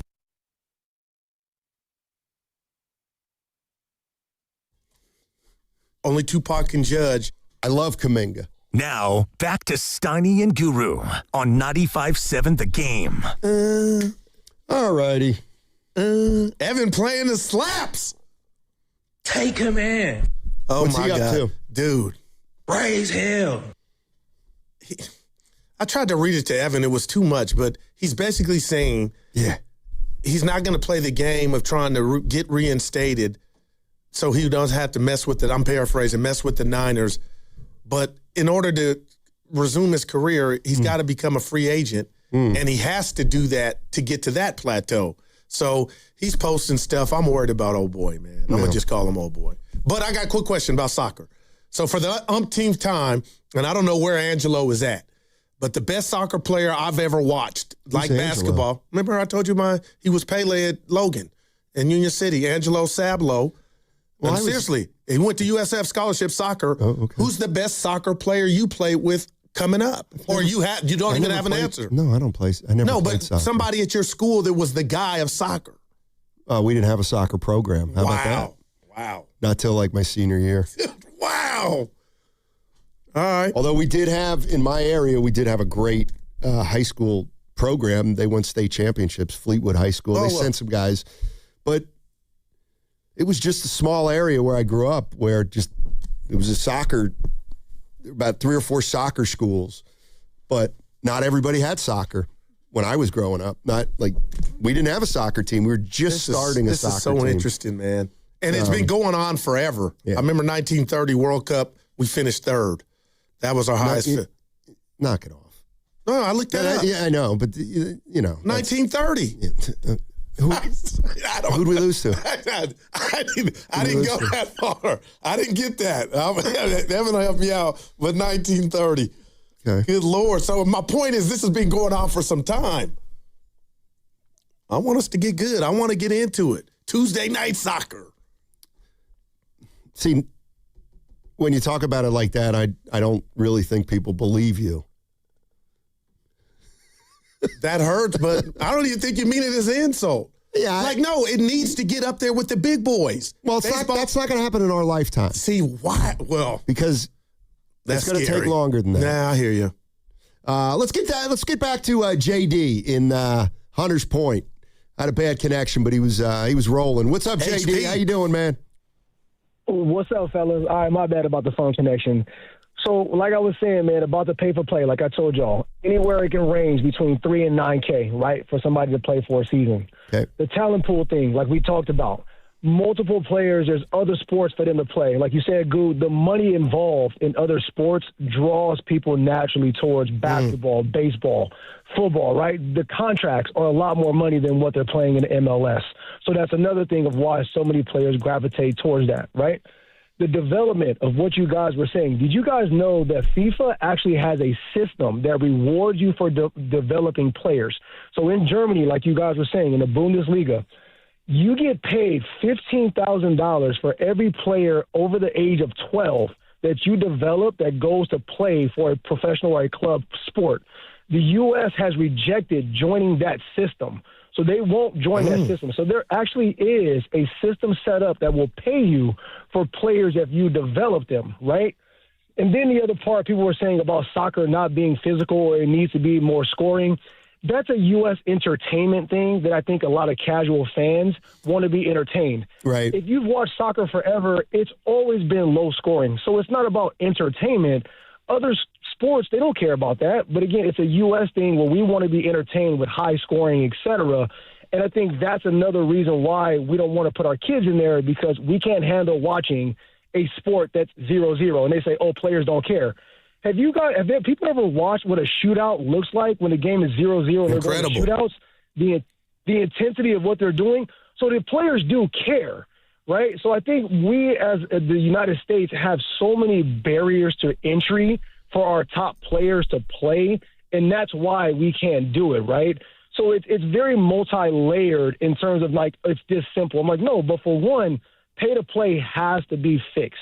Most parents do not have $9,000 to $12,000 for their kid to play a season of soccer. Right. Right. Hey, it's just not feasible. JD, let me ask you this. So explain to me this thing you were talking. I'm just going to use the guy from Norway, Holland. Okay, so he's a great player.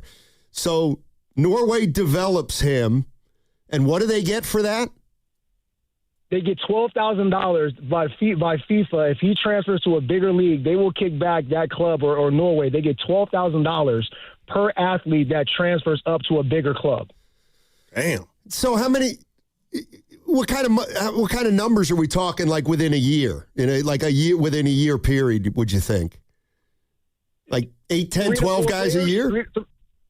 No, I would say 3 to 4. You would say 8 to 10 that go to like different clubs, but like the big clubs like La Liga and such, 3 to 4 players would go up to there. So like you said, so that's anywhere like you talked about between 200 and 300K that you're getting that can come back to the country.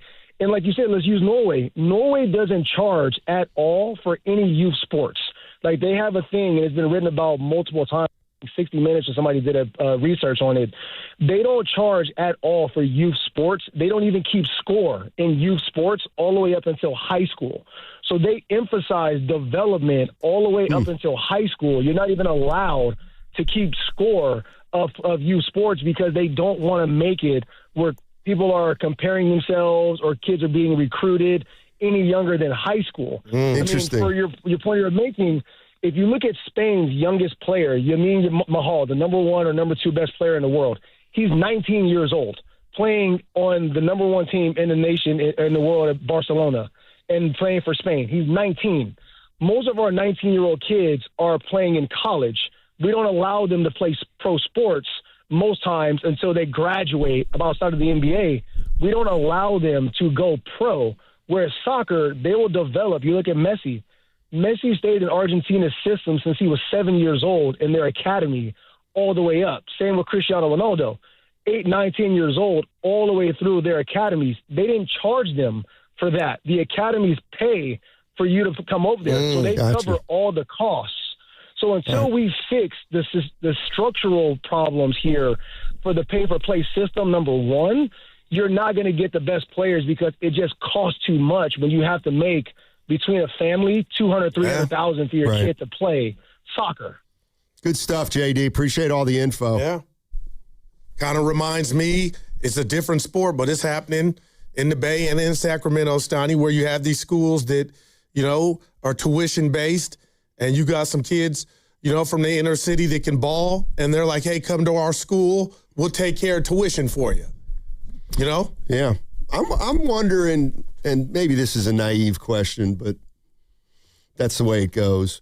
If LeBron and Curry had devoted as much time to soccer as they did to basketball, would they be the 2 best soccer players in the world? I wouldn't put it past either one of them. Yeah. And we could, see, I don't think they would. LeBron? No. Wow. I think they'd be good, but...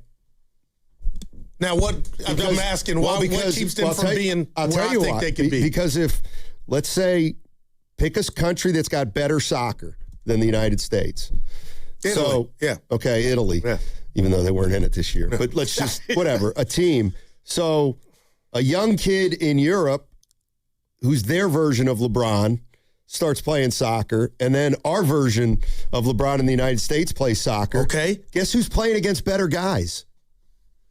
The guy in Europe. The guy who's, the LeBron in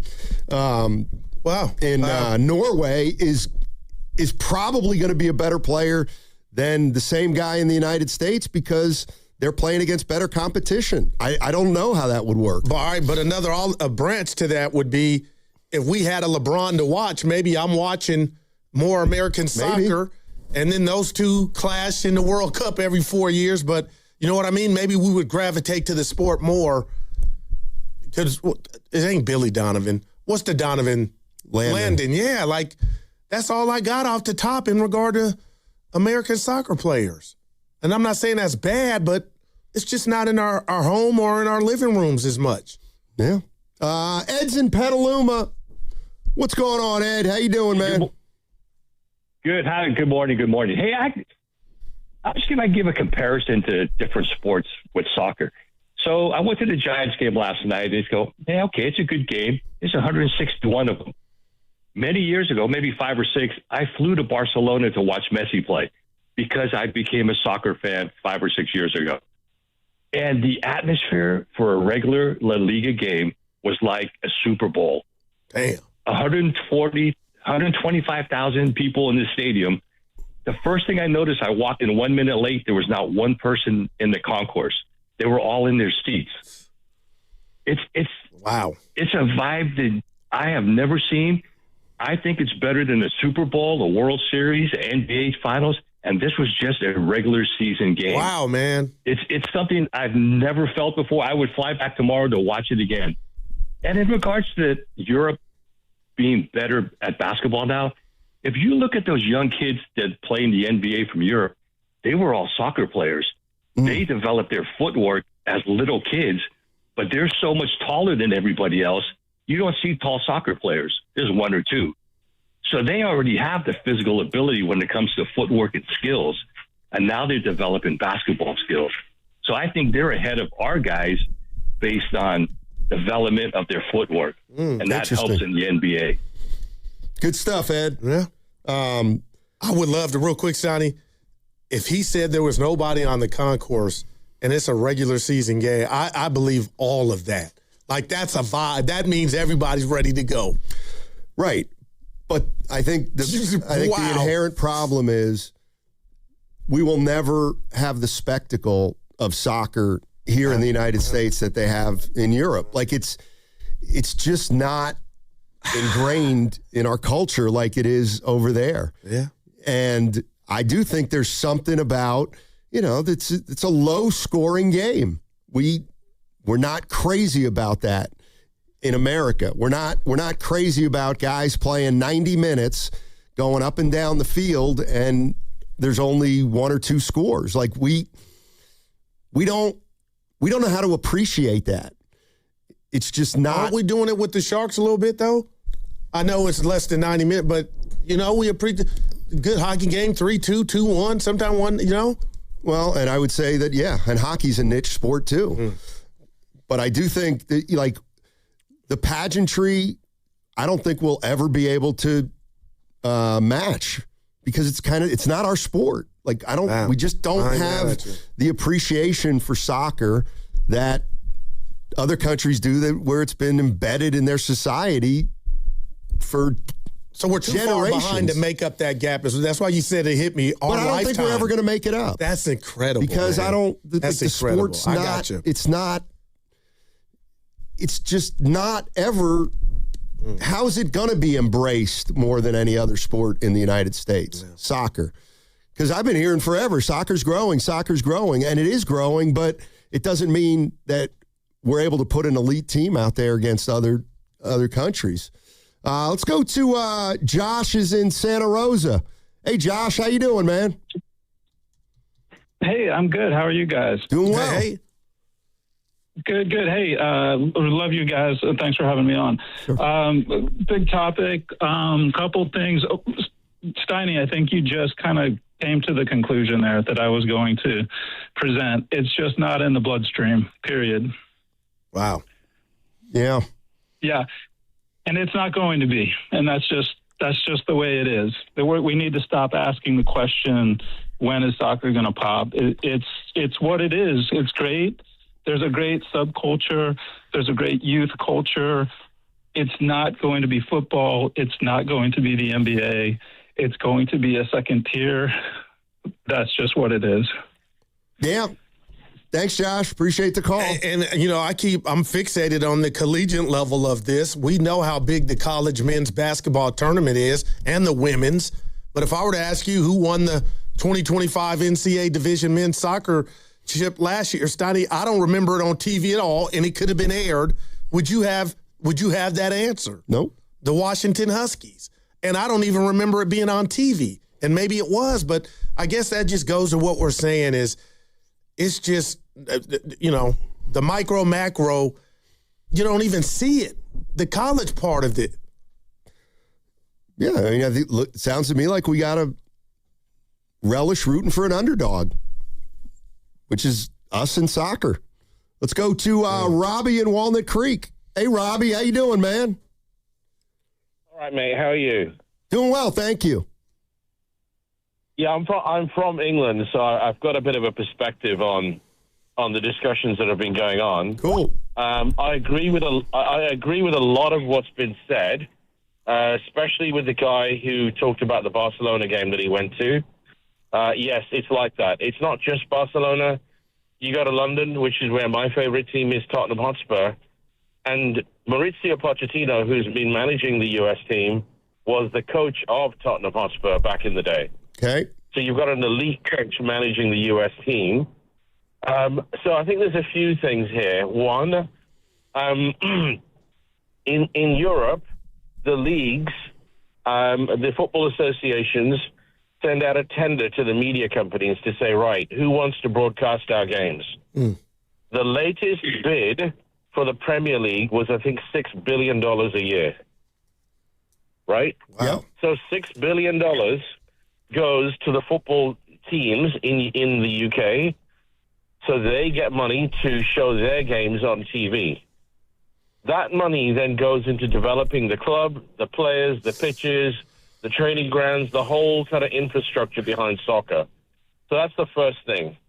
They're then able to outbid most of Europe. I mean, I'm talking about the Premier League, because the premium that they're paying for, they're getting paid for the licenses. They can go buy the likes of Ronaldo, who used to play for Manchester United. They can go and buy all the best players in the world, which is what the Premier League does. The second thing, I think somebody mentioned about the cost of playing soccer. Soccer in Europe and South America, the history has been predominantly a very poor working class sport. It's only in recent years in the UK, especially, where you've got these corporate boxes at these new stadiums where it's becoming more middle class because of the money it costs to sponsor those boxes or buy a box. But if you go to the favelas of Brazil, you've got a homeless kid kicking a soccer ball around. That's not costing them anything, right? The third thing, you've got the NFL who buy the media space on TV. So MLS hasn't got a chance. That is happening, right? The fourth thing, you've got the positive now out of the World Cup. I don't know if you've seen the adverts with David Beckham with a U.S. bank. Can I mention the bank on the radio? Sure. Bank of America. So they're doing an advert on TV, and Bank of America is saying, we're going to sponsor a soccer team to try and pay or subsidize to have a soccer team in every school in the country. Because if you go to all schools, they've all either got a baseball field or a U.S. football field. There's rarely a soccer field. So that infrastructure is now getting in place. But I would take resistance to one of the callers saying that there's no incentive for the players to score. Of course there is. Yeah. I'm assuming in the MLS, like there is in every other league, you get 3 points for a win. Is that what happens in the MLS? That I don't even know. But good stuff, Robbie. Wow, he was on it. I mean, when you hear that, you realize, we're fighting an uphill battle. Man, all that money goes back into the club for training and all. Just wow, systematic, man. Yeah. Anyway, we were talking about the Belgium game last night. Belgium 4, United States 1. World Cup's been incredible, and we have a lot of people into it, and then we watch a game like last night, and we say, hey, how come we can't compete with those kind of teams? And we're getting a lot of answers today, which we appreciate. Let's go to Caleb. Caleb's in Newark. Our man. Hey, Caleb, how you doing, man? Doing good, Steiny and Goo. How y'all feeling? Hey. Doing well. Hey, so I just watched the Argentina and Egypt game. Yes. Man. Man, I thought Egypt had it, man, and then Argentina just does what they do. But look, I said it. Was it yesterday when Balogun's red card got revoked or he got whatever reinstated? I was like, USA's gonna lose. I called it, and I don't know if anybody's a conspiracy theorist or moves like that or whatever. I am, but yeah, that's what I'm saying. Goo, once I saw that, I'm like, man, you got politics getting involved. I called it. I'm like, man, USA is cooking. And the funny thing about Belgium is that 3 out of their 5 players were on the bench. Like De Bruyne didn't even come onto the game for Belgium. He was on the bench. Doku, he was on the bench. Lukaku came on later. He was on the bench. I mean, and they still put up 4 on the U.S. So, look, the U.S., I think no doubt, though, this is the most talent that the U.S. Soccer Federation has had ever since I've been alive. I know I'm 25, I'm a youngster, but I just think, they're young, and I just think that it's going to be a process with this team. The fact that, though, a lot of their players are playing in Europe and the top 5 leagues across the world is good. But I think definitely yesterday was a one-off, though. I don't think Belgium is 4-1 better than the U.S. But then real quick, because I heard Goo talk about his GOATs. Hey, Goo, you said Messi's your GOAT? Yep. So, look, again, I can hear you with that. Look, I grew up watching Messi and Ronaldo and Neymar and those guys. And, man, I don't know about you about this. There's that tall dude in Norway. Yep. Is that your guy, Stoney? Yes. In Okay. Norway. All right. That dude, Erling Haaland. Yeah. Bruh. And obviously Mbappe as well. I got France winning the whole thing, but y'all have a good one. Yeah. France looks like the best team, but I was just going to say this to Caleb about, because I am Mr. Conspiracy Theory. It shouldn't have been a red card in the first place, so that's why I wasn't appalled like you and the rest of the people of it getting overturned. What was the right thing that had been done? Because he didn't deserve right. all. So I guess what happens all the time, and it just gets upheld, whether it's fair or not. Okay. But Leroy said it. We made a phone call. Yeah. The wrong person made the phone call. Damn. There's no doubt that changed the dynamic of the game. But then I feel like when you say it that way with Belgium that energy, you're telling me Team USA is better than they looked last night, or they're better than Belgium. What about just the soccer There was a component? psychological aspect that I think U.S. felt really good about him playing, and Belgium was like, this is a bunch of BS, and we're going to go out and we're going to beat him with or without this guy, but good. I'm glad he's playing now. So emotion was on Hell yes. Belgium side. Yes. Belgium felt like they were getting singled out. And they might have been. It was virtually unprecedented. And it absolutely played into the dynamic of the game, I think, they looked outclassed, to our detriment. Man. Let's go to, all right, 888-957-9570 is the number. We'll get to all your calls on the other side. That segment was brought to you by the California Office of Traffic Safety. Speeding catches up with you when you get caught and handed a ticket, or worse, in a crash. No one makes summer plans for fines or a trip to the hospital after a crash. So slow down and follow the speed limit. Make your 100 days of summer and beyond the safest ones. A message from the California Office of Traffic Safety and Caltrans. Hey, DraftKings Sports is live in all 50 states. That means you, California, win or go home. That's it. That's the World Cup knockout round. The DraftKings Sports app is now live in California, so whether you're catching the early kickoff before work or the late match at the bar, you are in on every minute, every match, every moment, all in one app. Right here in California, the world's biggest stage is in the palm of your hand. New DraftKings customers sign up with the code 957THEGAME, spend $5 to get $200 in total rewards. That's code 957THEGAME in partnership with DraftKings. The crown is yours. Event trading offered by DraftKings Predictions, a CFTC registered introducing broker. Trading involves risk of loss. Market availability varies. Eligibility restrictions apply. $50 every 7 days via click to claim issued in non-withdrawable predictions dollars that expire in 1 year. Ends July 17th. Terms dkngb.co/predictions promo. For soccer fans who treat match day like ritual, San Jose's Japantown is where it starts. And right in the middle of it all, there's J-Town Pizza. Before kickoff, giant pizzas hit the tables. Cold drinks start flowing, and fans settle in for the world's biggest matches. From pre-game meetups to post-match celebrations, J-Town keeps things buzzing well after the final whistle. Big matches, big gatherings, big pizza energy. J-Town Pizza in San Jose's Japantown. Running a small business means juggling a lot. Your network has to handle it all. That's where a fiber-only provider falls short. You deserve a partner who gives you a greater advantage. Introducing the Total Solutions Advantage only from Comcast Business. A first-ever combination of the largest, fastest fiber-powered network, the most reliable Wi-Fi, gig speeds with equipment and security included, and a 5-year price lock. Plus, it's all backed by a 30-day money-back guarantee. The Total Solutions Advantage only from Comcast Business. A new standard for small business with reliability, security, and savings in one. When you add it all up, no one does business like Comcast Business.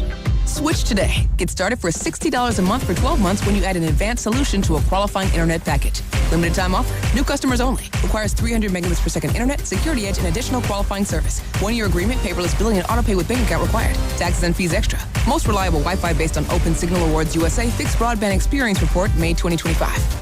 With increasing summer temperatures, this is a good time to replace your home's siding, decking, and fencing. Golden State Lumber and Showroom works closely with contractors to keep your home protected. AZEK Exteriors offers outstanding durability, is easy to install, and protects against fire and dry rot. And TimberTech Advanced PVC Decking has a Class A fire rating and is backed by industry-leading warranties. Visit GoldenStateLumber.com for products that increase the value of your home. Golden State. When you succeed, we succeed. For all contest rules, go to 957thegame.com/rules. This is an urgent health alert for anyone who cut, ground, or polished engineered stone countertops. If you worked with quartz or artificial stone slabs, brands like Caesar Stone, Silestone, or Cambria, and now suffer from shortness of breath, a chronic cough, or have been diagnosed with silicosis or lung disease, you may qualify for significant compensation. Go to govictory63.com now for a free, completely confidential case review. Your information stays private. No one contacts your employer without your permission. Stone fabricators across the country are coming forward. Lawsuits allege manufacturers knew their high silica products were causing devastating lung disease in workers and failed to warn. Verdicts have already reached millions of dollars. Go to govictory63.com now for your free, confidential case review. If you've worked with engineered stone and your lungs aren't what they used to be, act now. Filing deadlines apply. Visit govictory63.com for your free, confidential review. That's govictory63.com. This is a paid advertisement for legal services by the Goldwater Law Firm in Phoenix, Arizona. Primary legal services performed by co-counsel law firms. For additional disclaimers, go to goldwaterlawfirm.com. Someone had a birthday. Yep, 50. Can't believe it. 50 years of wisdom. Great segue. We have a health reminder from the CDC. Pneumococcal vaccination is recommended for adults 50 or older. Says here, we're over 6 times more likely to be hospitalized with pneumococcal pneumonia than adults under 50. I don't love those odds. Same. Look what I found. Pfizer's Prevnar 20 is proven to help protect adults against pneumococcal pneumonia and invasive pneumococcal disease in just 1 dose, and millions have already gotten it. Continued approval may depend on a supportive study. Don't get Prevnar 20 if you have a severe allergy to its ingredients. A weakened immune system may lower your response. Common side effects include injection site pain and swelling, fatigue, headache, muscle, and joint pain. For full prescribing information, please call 1-855-213-2138. Visit Prevnar20.com or talk to your doctor or pharmacist. I'm on Prevnar20.com now, scheduling my appointment. Good idea. And happy 50th. Clouds early, sun later in San Francisco, high temperature 62. Weather brought to you by Capital One. Capital One offers no fees or minimums on checking accounts. What's in your wallet? Terms apply. See CapitalOne.com/bank guide. Capital One NA, member FDIC.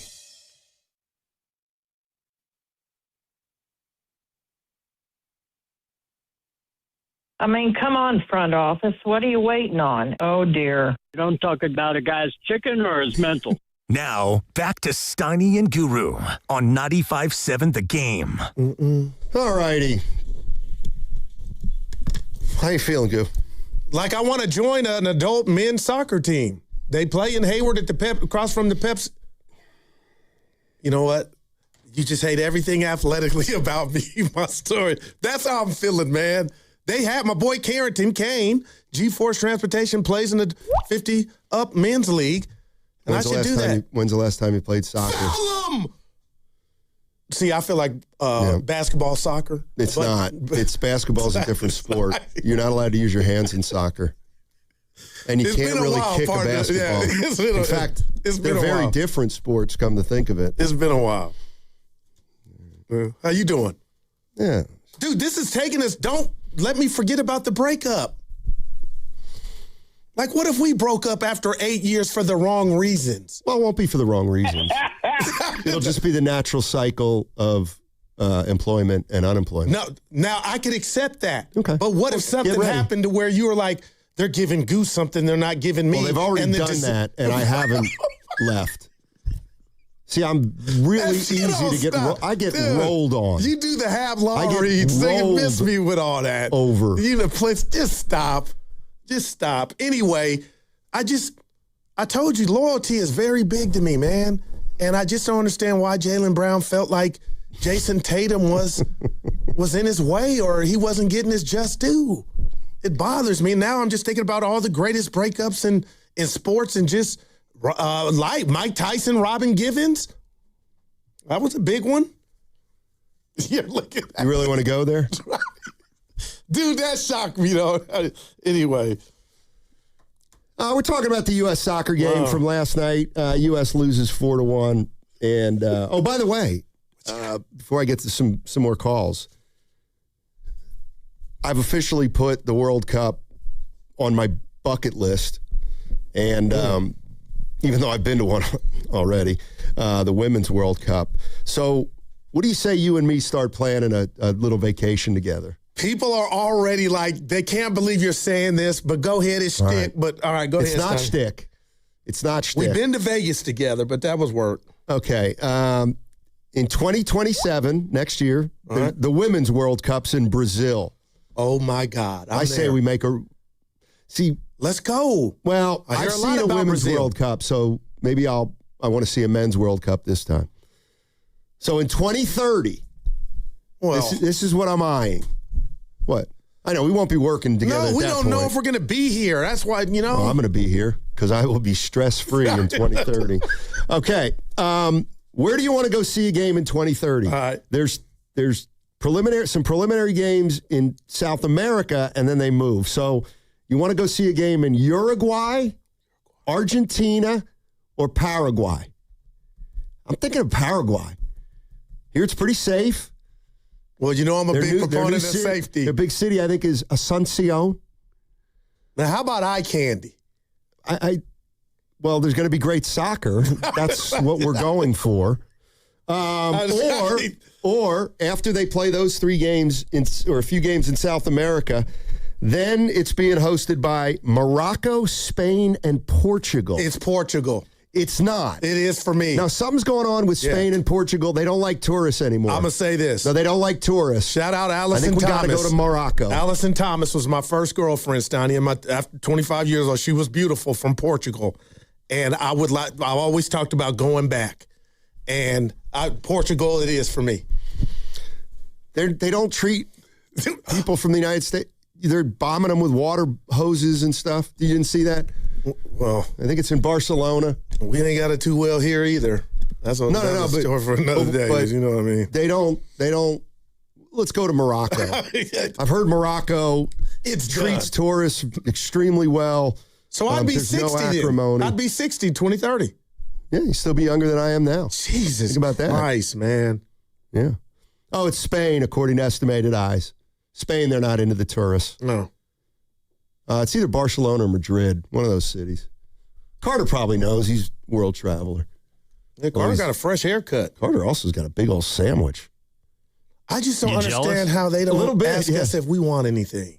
We're not eating during the show. Like Evan, I went in the kitchen to get some coffee, and he's just putting, I want a banana. Peanut butter stuff. Yeah, it looked good and healthy. That's why his traps and back look like. When was the last time you asked me I know. for a banana? I got you. There's 10 million jokes there, but I got you. And Evan likes soft bananas. I can't stand And they got the brown stuff on them. I don't like that either. I need some green in my bananas. I need them to be extreme. Okay. Have fun. So you like unripened bananas? Yes, I like them very firm. Yeah, I'm with you. Very firm. Not green, though. A little green, a tinge of green, not all the way green. What'd you have for dinner last night? Seriously. I was alone. Ordered Chipotle. I think chicken. DoorDash. What kind of chicken? Like fried, baked? I think it was baked. I'm getting mad that unseasoned. I'm getting no. We had a. Oh, you're not solo. No. Okay, that's why I was asking. My bad. All right, let's get out to Hollister and talk to Gail. Hey, Gail, how you doing? Hey. Doing great. Another day in paradise here. It's wonderful. So, love your guys' show, and let's look at the three low-scoring sports: baseball, hockey, and soccer. All right. In hockey, it is fast action. It's hitting. And, one thing about American sports, there's time for advertisements. So you can actually go to the bathroom and go get that banana if you want it. Then if you look at baseball, baseball, some joke about it being like watching grass grow. But yet, when the action's on, there's always a chance of scoring. But if you look at the end of that England-Mexico game, and more or less the entire game last night, where the U.S. had the possession of the ball at least 10% more of the time, they're standing around kicking it back to their keeper and keeping it around and kicking it around. They're waiting. I think the attention span issue is probably a big issue for American crowds. Heck, I think golf is more exciting to watch than watching soccer. Yeah, I think that's the perception. But I can't go there. Soccer's got more action than golf.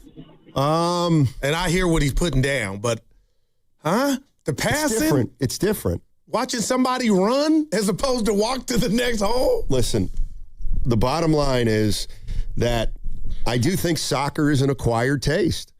And I don't think a lot of Americans I got you, man. Watch it because they don't think there's enough that's happening over the span of 90 minutes. But I'm going to do this. I'm going to go Draymond Green. Remember the infamous day at Oracle when he told Paul Pierce, they don't love you like that? Why don't we love soccer like that? And we're having some we're hearing opinions. Well, first of all, the other thing is why don't we gravitate to it? Because we're not good at it either. So if we're not good at it, nobody cares. See, nobody wants to pay the price. It's that same old thing. I feel like you're making sense, but keep going. What you mean we're not good at it? I'm wondering if we got good at it, and because we're not good at it, we don't have the patience to put in decades and decades of work to be good at it. And by the way, I have this World Cup has given me an appreciation for the pace of the games. Yeah, no doubt. I kind of get it. I kind of get it. You get in there and you watch the games, and it's momentum, and it builds, and then boom, something happens. Then it settles down a little bit. And then, boom, something happens. But people don't like the wait between the booms. But Argentina was just down 2 goals. That's an outlier. No doubt. But it was a good, wow, out of nowhere. Bang, bang, bang. Yeah. I mean, I'm rooting for France now, since we're out. Who's your team? Norway. How about you, Evan? What? He's talking to you. He's not talking to me. You said Norway. I want Norway to win it. Morocco. Yeah, and any team south of the Mediterranean. Nobody said Messi. Huh? Nobody's beating Norway. They're not the favorites. I know.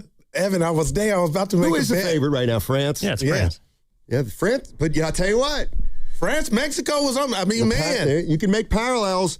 The team that looks let me tell you, let me tell you how you watch these games. You watch it like the NCAA tournament in basketball. And on the way. Go ahead, man. See, this is what I do. I bring parallels to the table. The team that looks the best going into the Final Four, they don't usually win it. Oh, man. They don't. Norway looks pretty good. No doubt. No, I'm saying if France is playing the best right now. Well, they just have the best team. Right. It's just they look like the best team. Yeah. They look like the best team for sure. Let's go to Mr. Lee. Mr. Lee is in Fairfield. Hey, Mr. Lee. Man, I'm telling you, dude, they're flopping. I'm watching these games, and it's like these grown men are rolling around like a third grader who couldn't get cotton candy at the fair. And you guys not talking about it, man. It's like that's the reason why I believe we can't watch it, because it's the worst. We would have killed any NBA player like a Shea Gilgeous-Alexander, and he's been doing all the flopping. And what was really funny about it, sometimes the referee would just walk right past the guy as he just flopping around, rolling around, whining and screaming.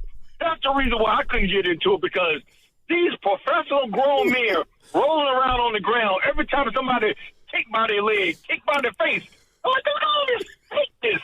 It was the worst. So you're never going to get me outside of watching the World Cup.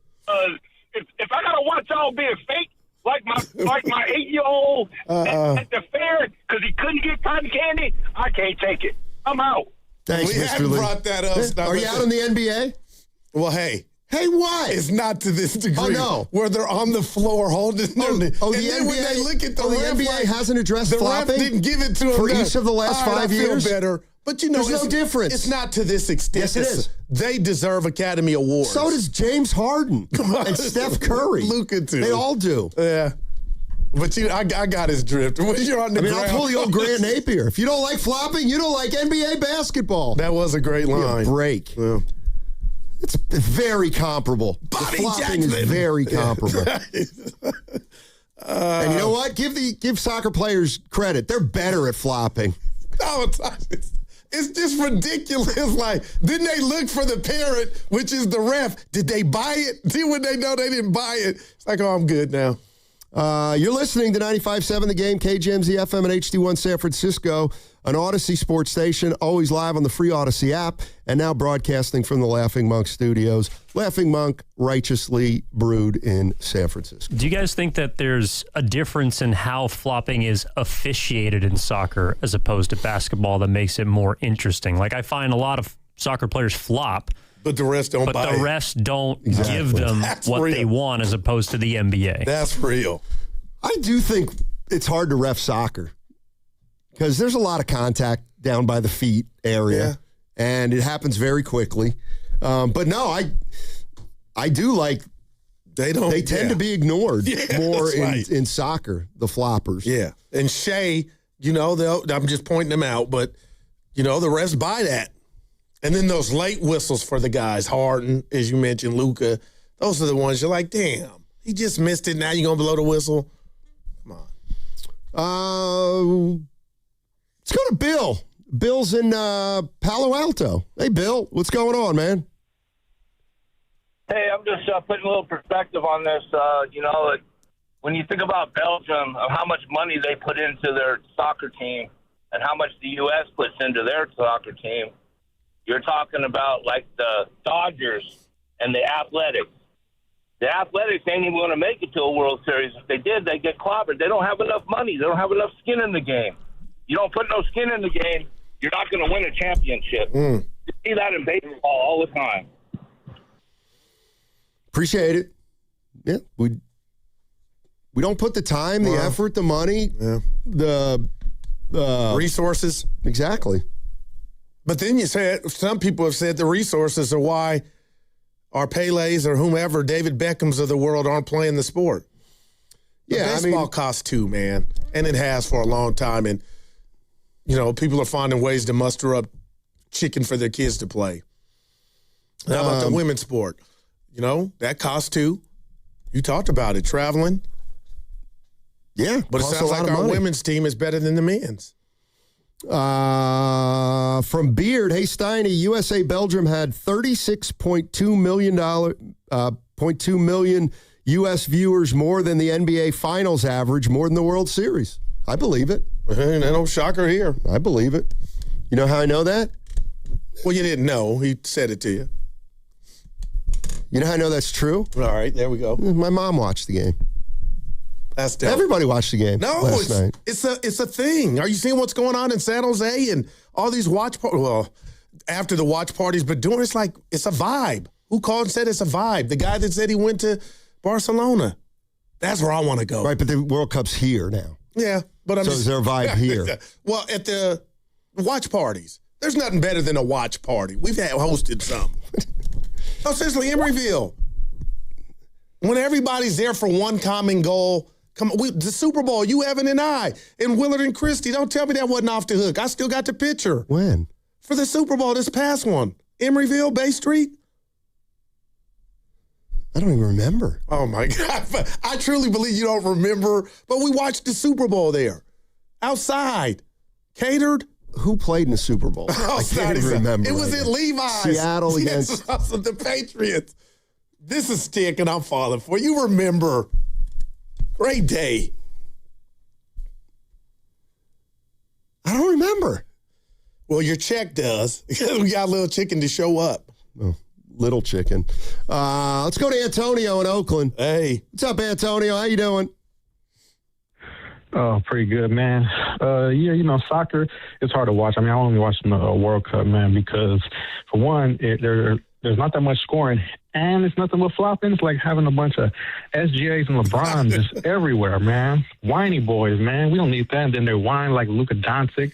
Oh, man, it's hard to watch. But like I said, World Cup, I was going for Mexico, then they were out going for USA. That's how I operate, man.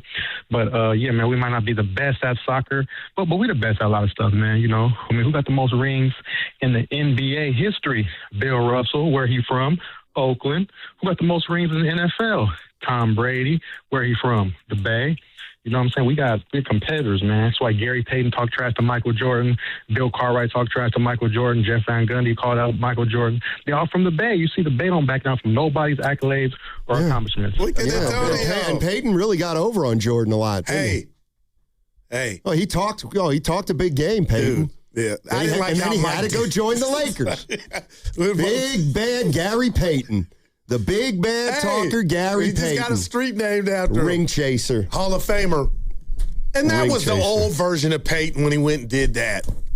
Ring chaser. He got one in Miami. Yeah. And I'm sure it means a lot to him.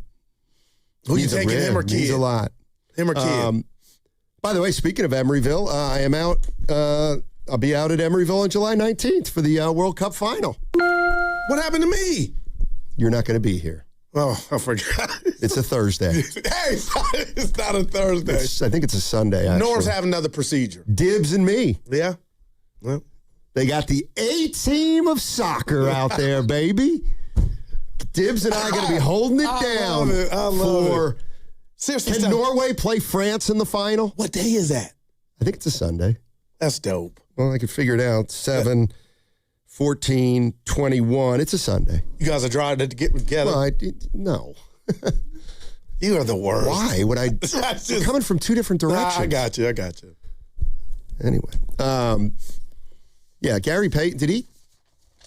Hall of Famer, the glove, and his son is in the league. No, he's not. Steiny, stop. Not right now. Dude. He's not in the league right now. That's like one of your daughters being on a radio show. How proud would you be if they were in radio? Disappointed. And had a show. Mary Page and Guru. You know, like that's got to be the best feeling. Ken Griffey and his son. Like just when she gets done with college, I need her off the payroll. She gets into radio, she's not off the payroll. It's very simple. I love how you act like you get peanuts here. People know, man. People know. Oh. I'm just letting you know. They know you get chicken. Oh, yeah. Yeah. You get chicken, uncooked chicken. All right. By the way, I guess my question to you would be, why do you care about Jaylen Brown? It's not. Just answer the question and calm your voice down. Because I'm a sports romantic. It's not Jaylen Brown. It's what the relationship is what has me in my feelings. They had a good thing going. Why is it over?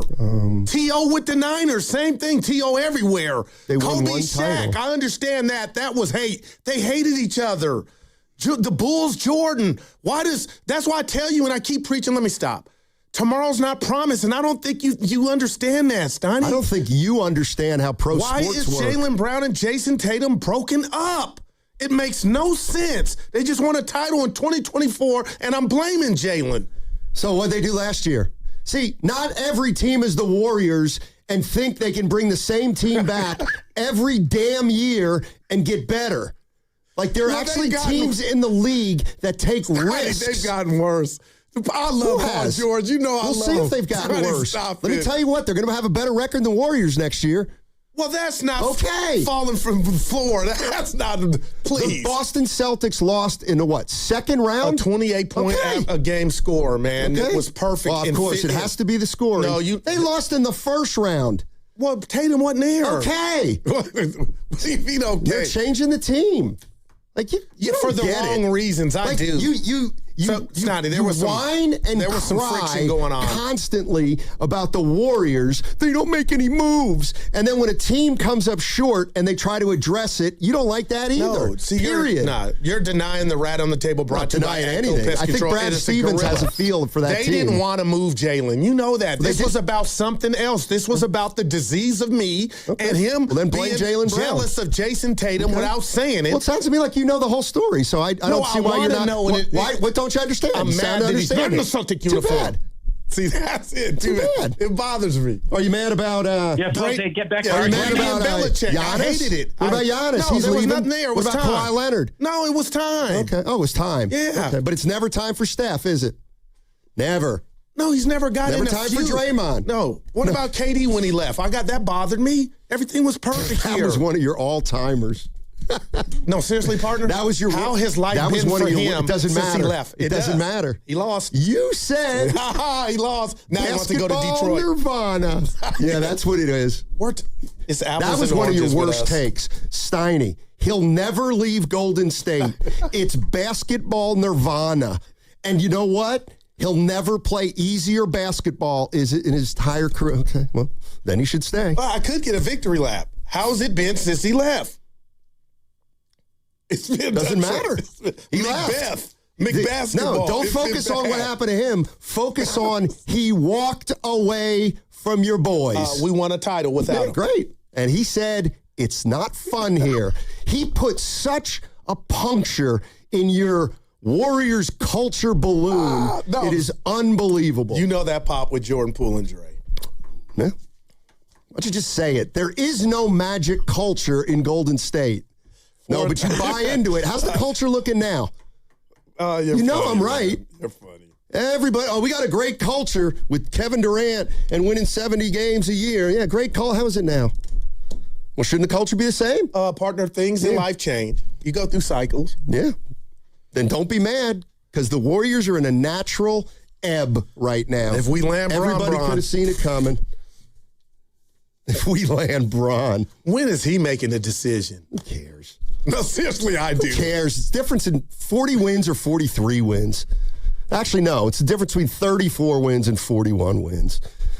I'm going to stay out. See? It might be a while. All right. Hey, no one plans on calling a lawyer, but a lot of people wish they had sooner because after an accident, the clock starts immediately. Insurance companies move fast. They call, they record, they push for answers. And one wrong move, maybe saying too much, signing too early, or trusting the process can cost you thousands. That's why waiting is the biggest mistake you can make. Call Beam Law first. Before you speak to insurance, before you agree to anything, before you risk your case. This isn't just a claim, it's your recovery. It's your income and future. Beam Law has recovered millions for clients across the Bay Area and has been named Best of the Bay by SF Weekly 4 times. So if you've been injured or lost someone due to someone else's negligence, don't wait. Call Beam Law 415-523-5555. That's 415-523-5555 or visit hurtinthebay.com. That's hurtinthebay.com because it's not whether you get knocked down, it's whether you get back up. Beam Law, they've got your back, Bay Area. When it comes to decking, TimberTech stands out. It's the best-looking decking you'll find on the market, trusted by contractors for its unbeatable quality. But TimberTech isn't just about looking great today. Thanks to its advanced technology and unparalleled durability, the TimberTech decks you build will still look amazing decades from now. Add in industry-leading warranties, and it's clear why TimberTech is the top choice. Build with confidence. Build with TimberTech, the #1 brand in premium decking. Find it locally at Ashby Lumber. Honey, did you invite the minions over? Well, you know how we talked about getting Wi-Fi from Xfinity? Yeah. I ordered it this morning, was online in minutes, then they showed up. So they just came over to use the Wi-Fi? They even brought their own devices and spell book. You didn't give them the new Wi-Fi password, right? No. That's good. I gave them our old one. Because Xfinity lets us keep the same network name and password so devices connect instantly. What do they want Wi-Fi for anyways?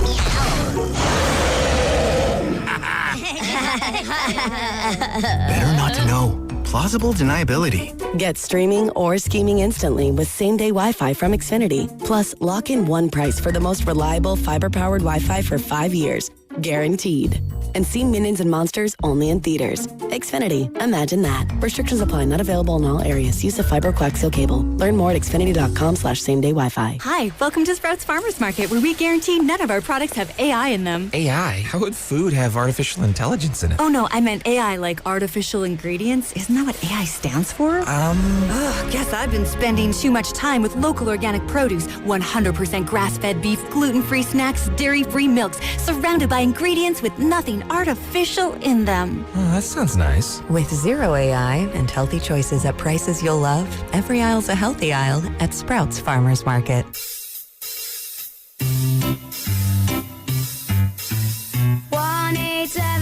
Cars for Kids. KARS Cards for Kids. 1-877 Cards for Kids. Donate your card today. 1-877 Cars for Kids. KARS Cars for Kids.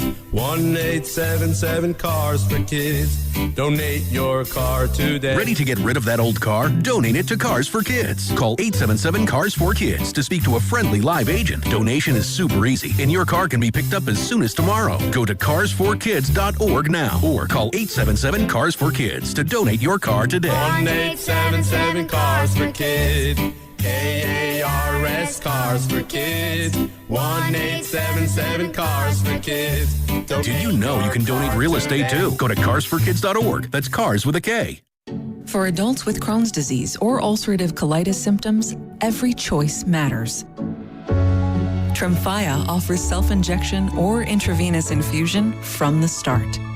Tremfya is administered as injections under the skin or infusions through a vein every 4 weeks, followed by injections under the skin every 4 or 8 weeks. If your doctor decides that you can self-inject Tremfya, proper training is required. Tremfya is a prescription medicine used to treat adults with moderately to severely active Crohn's disease and adults with moderately to severely active ulcerative colitis. Serious allergic reactions, increased risk of infections or lower ability to fight them, and liver problems may occur. Before treatment, get checked for infections and tuberculosis. Tell your doctor if you have an infection, flu-like symptoms, or need a vaccine.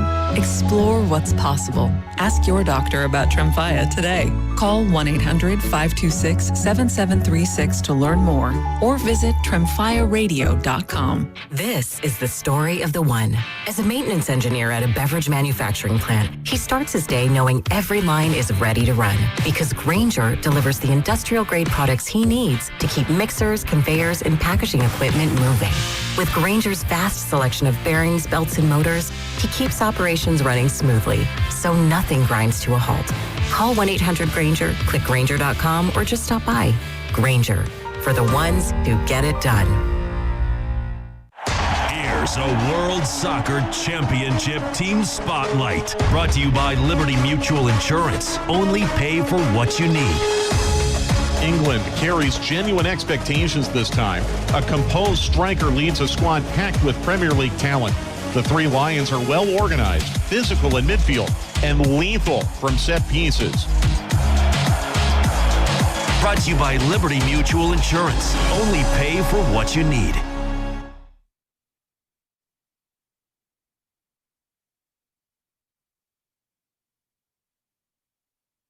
I was at the Circa. Who does putting in work?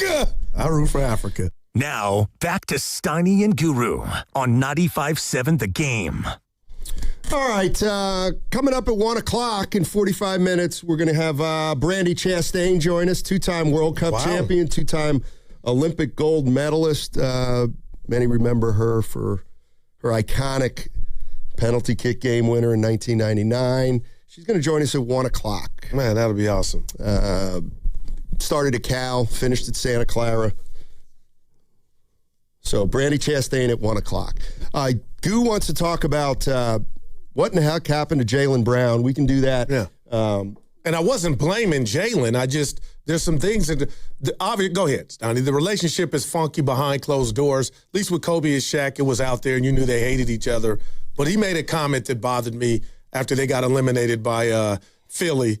saying it was his favorite season, and he's too intelligent, I believe, to know that wasn't going to go over, and I think that was the start of him getting out of Boston. Yeah, also, I think what really could be going on here is we've got an executive in Brad Stevens that many, many people have a lot of respect for, and he's willing to acknowledge an issue maybe before it ever arrives.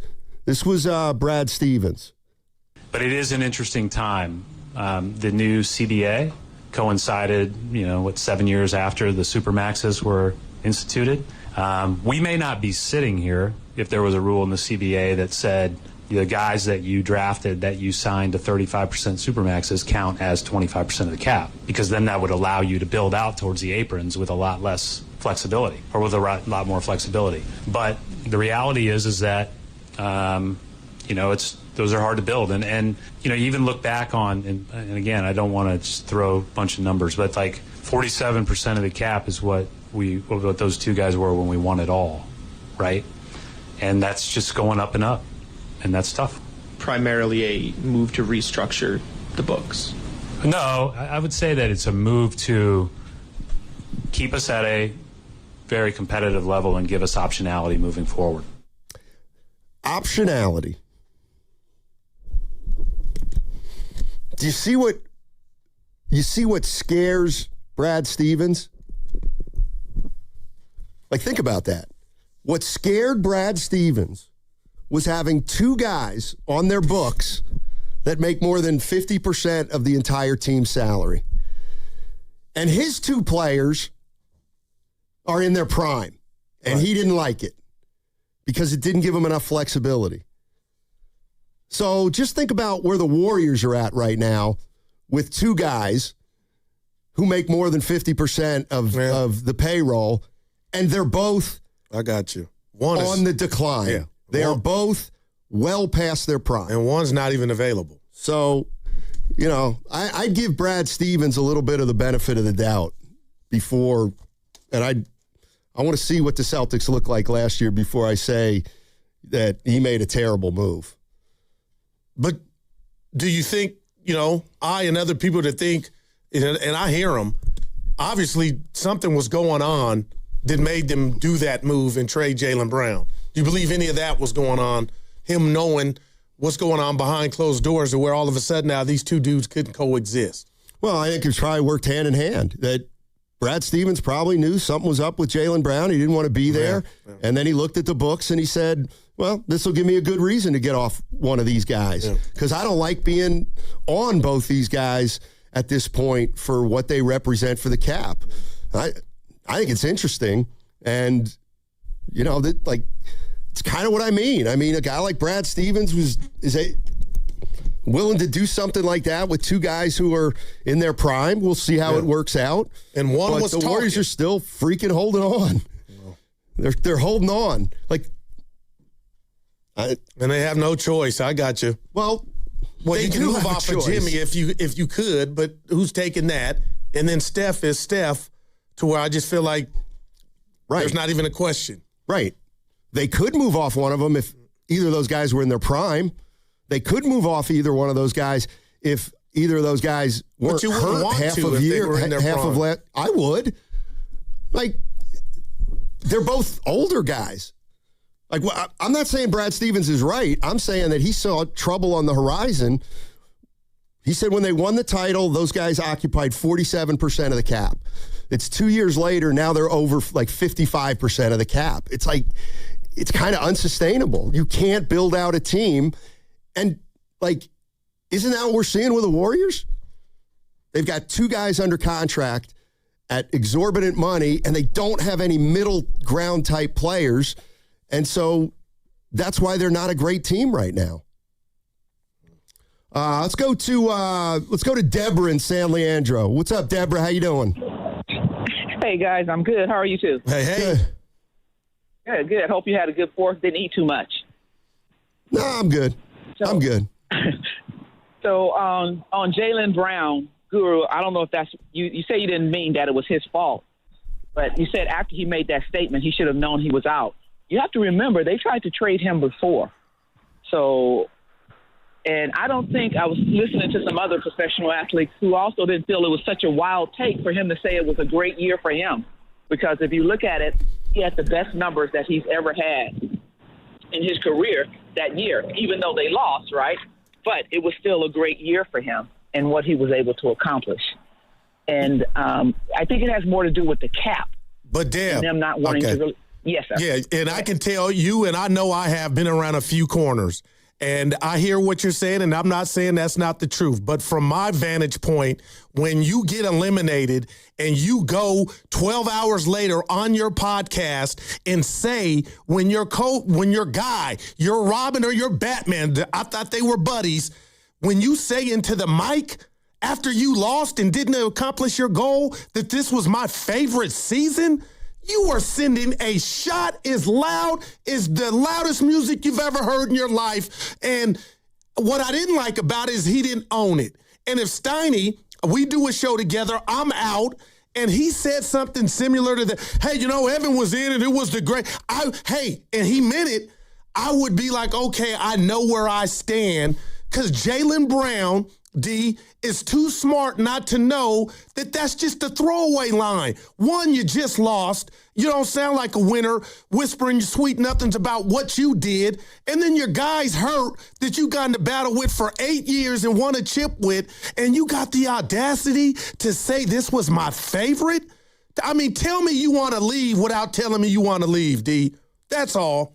Well, okay, valid. Some of that is a valid point, but they wanted him to leave first. So don't lose sight of that, right? And, okay. and they even gave him a slap in the face, right? So you win the championship. You win the championship. You are the most valuable player of the Eastern Conference. You're the most valuable player in the finals. And when it comes time for your victory celebration and you're raising the flag, lifting the flag, who did they have lift the flag? Raise the flag. Jason Tatum. No acknowledgement of Brown whatsoever. Have them both lift the flag. So I think this was kind of sold in with Boston identifying who they want to be the main person, the 1A. Yes. Yeah.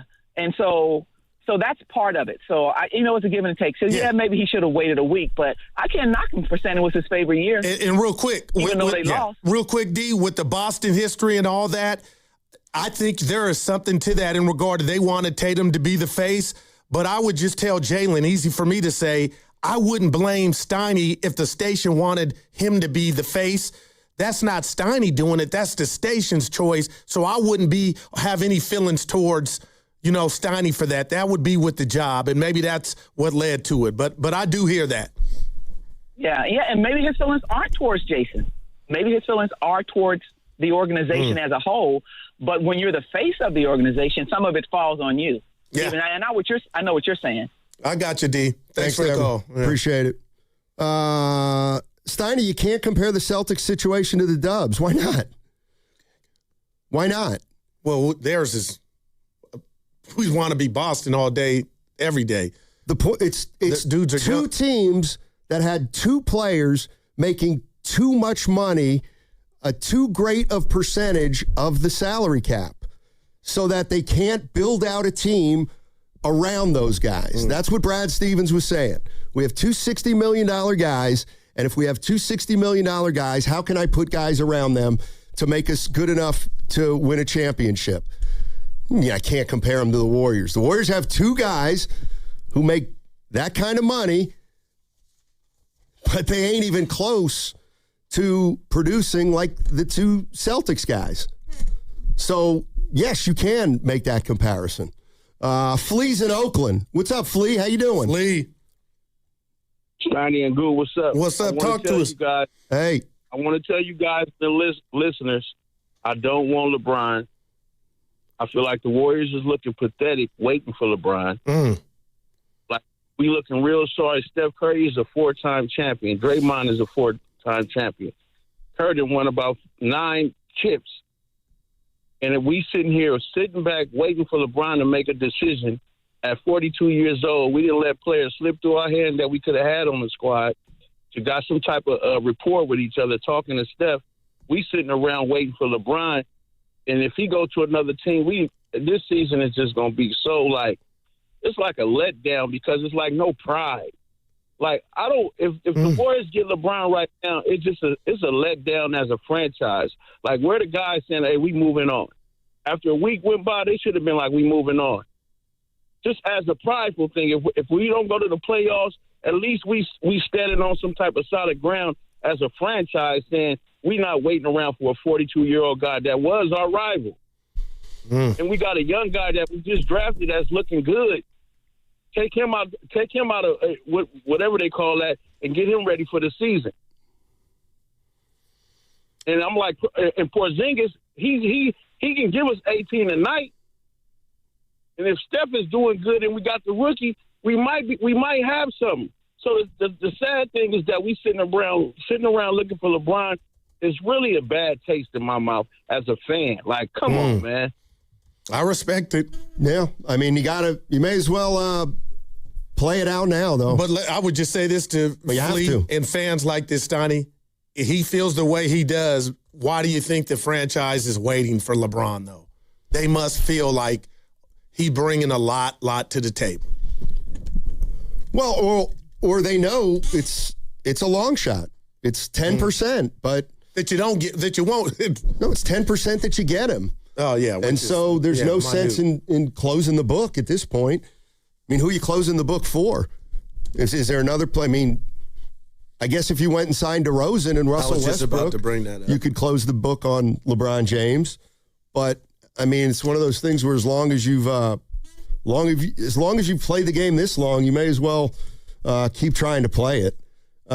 This is the latest from Brian Windhorst of ESPN on where he thinks the vibes are saying where LeBron's going to end up. This is from today, actually. This is the most recent Brian Windhorst.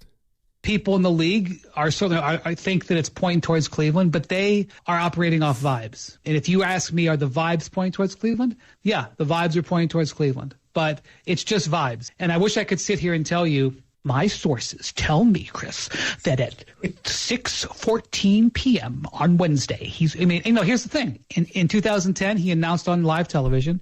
In 2014, he announced on the internet. I mean, it was basically through a magazine, but it's essentially in an internet article. Yeah. In 2018, it was a press release. Now he gets to pick the medium. So we'll see. Windhorst with some comedy, but I'll ask you, we kind of used the verb. We were talking about soccer. The caller brought it up. What does he mean by vibes? Because there's been no decision. That's what the league is hearing. It's like the league kind of knew Kevin Durant's last year was going to be Kevin Durant's last year with the Warriors. Everybody but me. Like everybody said the league thinks he's probably out of Golden State at the end of the year, and he was. So I think that's kind of what Windhorst means, that the league's kind of thinking he's going to Cleveland. Let me ask you this. Are you shocked because you use 10% and, the front office just decide, oh, yeah, we'll take LeBron knowing he's probably not coming. But are you shocked, to Flea's point, that Draymond, obviously, being with Clutch, and Steph would be as open to playing with LeBron at this juncture of their career? Am I what? Are you shocked that they're open to playing with a rival or a nemesis, for the past decade? Because I get Flea and some Warrior fans don't want LeBron on, they don't want him on the team. Okay. I think you're right. I mean, I think there's some Warrior fans that don't want LeBron on the team, but Steph Curry needs to have him on the team. Well, and there's no doubt about it. Because he makes you better. So I listen, I don't know what they're going to do if they don't get LeBron James. They're going to run it back. Well, they have to complete their roster. Like they'll have to sign Gary Payton II. I think that's or the Russell Westbrook. First thing that happens. And Draymond Green. DeMar DeRozan. Yeah, what's going to happen with Draymond Green? I don't know. This is Kevin O'Connor on the Warriors and what's going on with Anthony Davis and whether he's a factor in this thing or not. The Warriors, I have them 4th on the list in part because there's no indication that they're actually going to trade for Anthony Davis, which I think would be a foolish decision. If you can get LeBron James and Anthony Davis by trading Jimmy Butler, who has a torn ACL and is in his mid-30s and is a shell of his former self, why would you not trade that guy to go get Anthony Davis? Well, because you're afraid of giving up 2 future picks. F them picks. Forget about it. Who cares? Go for it. You have Stephen Curry, still a top 5 to 10 player in the NBA. Why would the Warriors not trade Jimmy Butler on a torn ACL and future picks to go get AD if it means bringing back AD and LeBron and Draymond Green? I mean, I like Kevin O'Connor, but I think he's off base on this one. Well, he lets you know how he felt, and did he talk about the extension that you have to sign Anthony Davis to? Yeah, and plus the capital that it would take to bring him in. So let me just give you an indication of like why, to me, it would not make sense, and put in the Jaylen Brown thing. So you're telling me that the Celtics just got off Jaylen Brown because they didn't want to have 2 players in their prime making over $60 million because they don't believe they can build out a team if 2 salaries are that high. And you got 2 number ones. So the Warriors, they're going to extend Curry for 1 more year. So he's going to get 62 and 67. And then they're going to get Anthony Davis in here, and he's going to make high 50s, low 60s. So they're going to continue to have 2 guys make more than half of the entire payroll. And it's Curry and Anthony Davis. Like, I don't know about you. That sounds to me like a recipe for disaster because now you're having 2 like you already have 2 players. Steph can play 80 games. Jimmy Butler can play 40 next year. So already the best they're going to do is play 120 games. What are Curry and Anthony Davis going to do over the next couple of years? Well, again, you could beat me over the head with, and you guys would be right with the game, and you did it yesterday with the amount of games Anthony Davis has missed. But if I'm being proactive and we're saying he's going to be upright and be available for the playoffs if they were to make it, and I assume they would if they were together, I would rather have AD and Steph as opposed to Jimmy coming off this ACL and Steph. Yeah, I would not. Like, I can't sign Anthony Davis. You don't trust him. What's to trust? Well, Washington looks like they're about to find out, and I don't think they're getting off of AD. I mean, like, I don't get the sense the Washington Wizards want to extend Anthony Davis. But they're kind of caught between a rock and a hard place because, you know, they can't trade for Anthony Davis and then trade him right away. I guess they could. They got Ayton, but I mean, they're not bringing Anthony Davis in. Would you rather have AD? No. I mean, over Jimmy, the current state of Jimmy in this rehab? No. Wow, that says Butler's contract is up at the end of the year. Oh, man. Anthony Davis will come with 3 more years. And you got to give up 2 picks.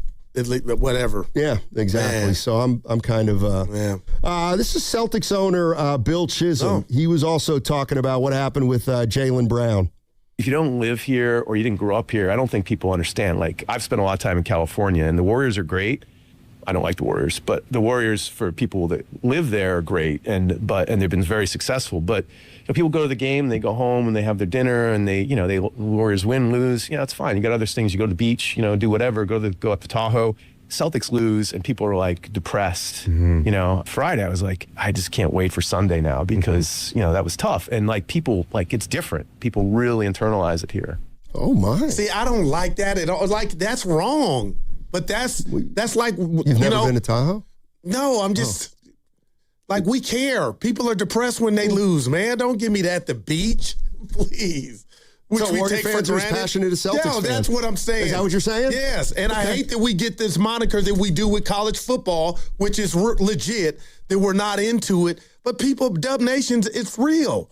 Giant fans are sick to their stomach. No, they're not. And the Niners, we know when that thing, they had a good season. When that thing ain't going right. The San Francisco Giants are irrelevant at this point. No, I'm not arguing that. No, they are. Like, seriously. Season's over at the All-Star break. Wow. Exactly. But I'm saying there are Giant fans that are not happy. There are some.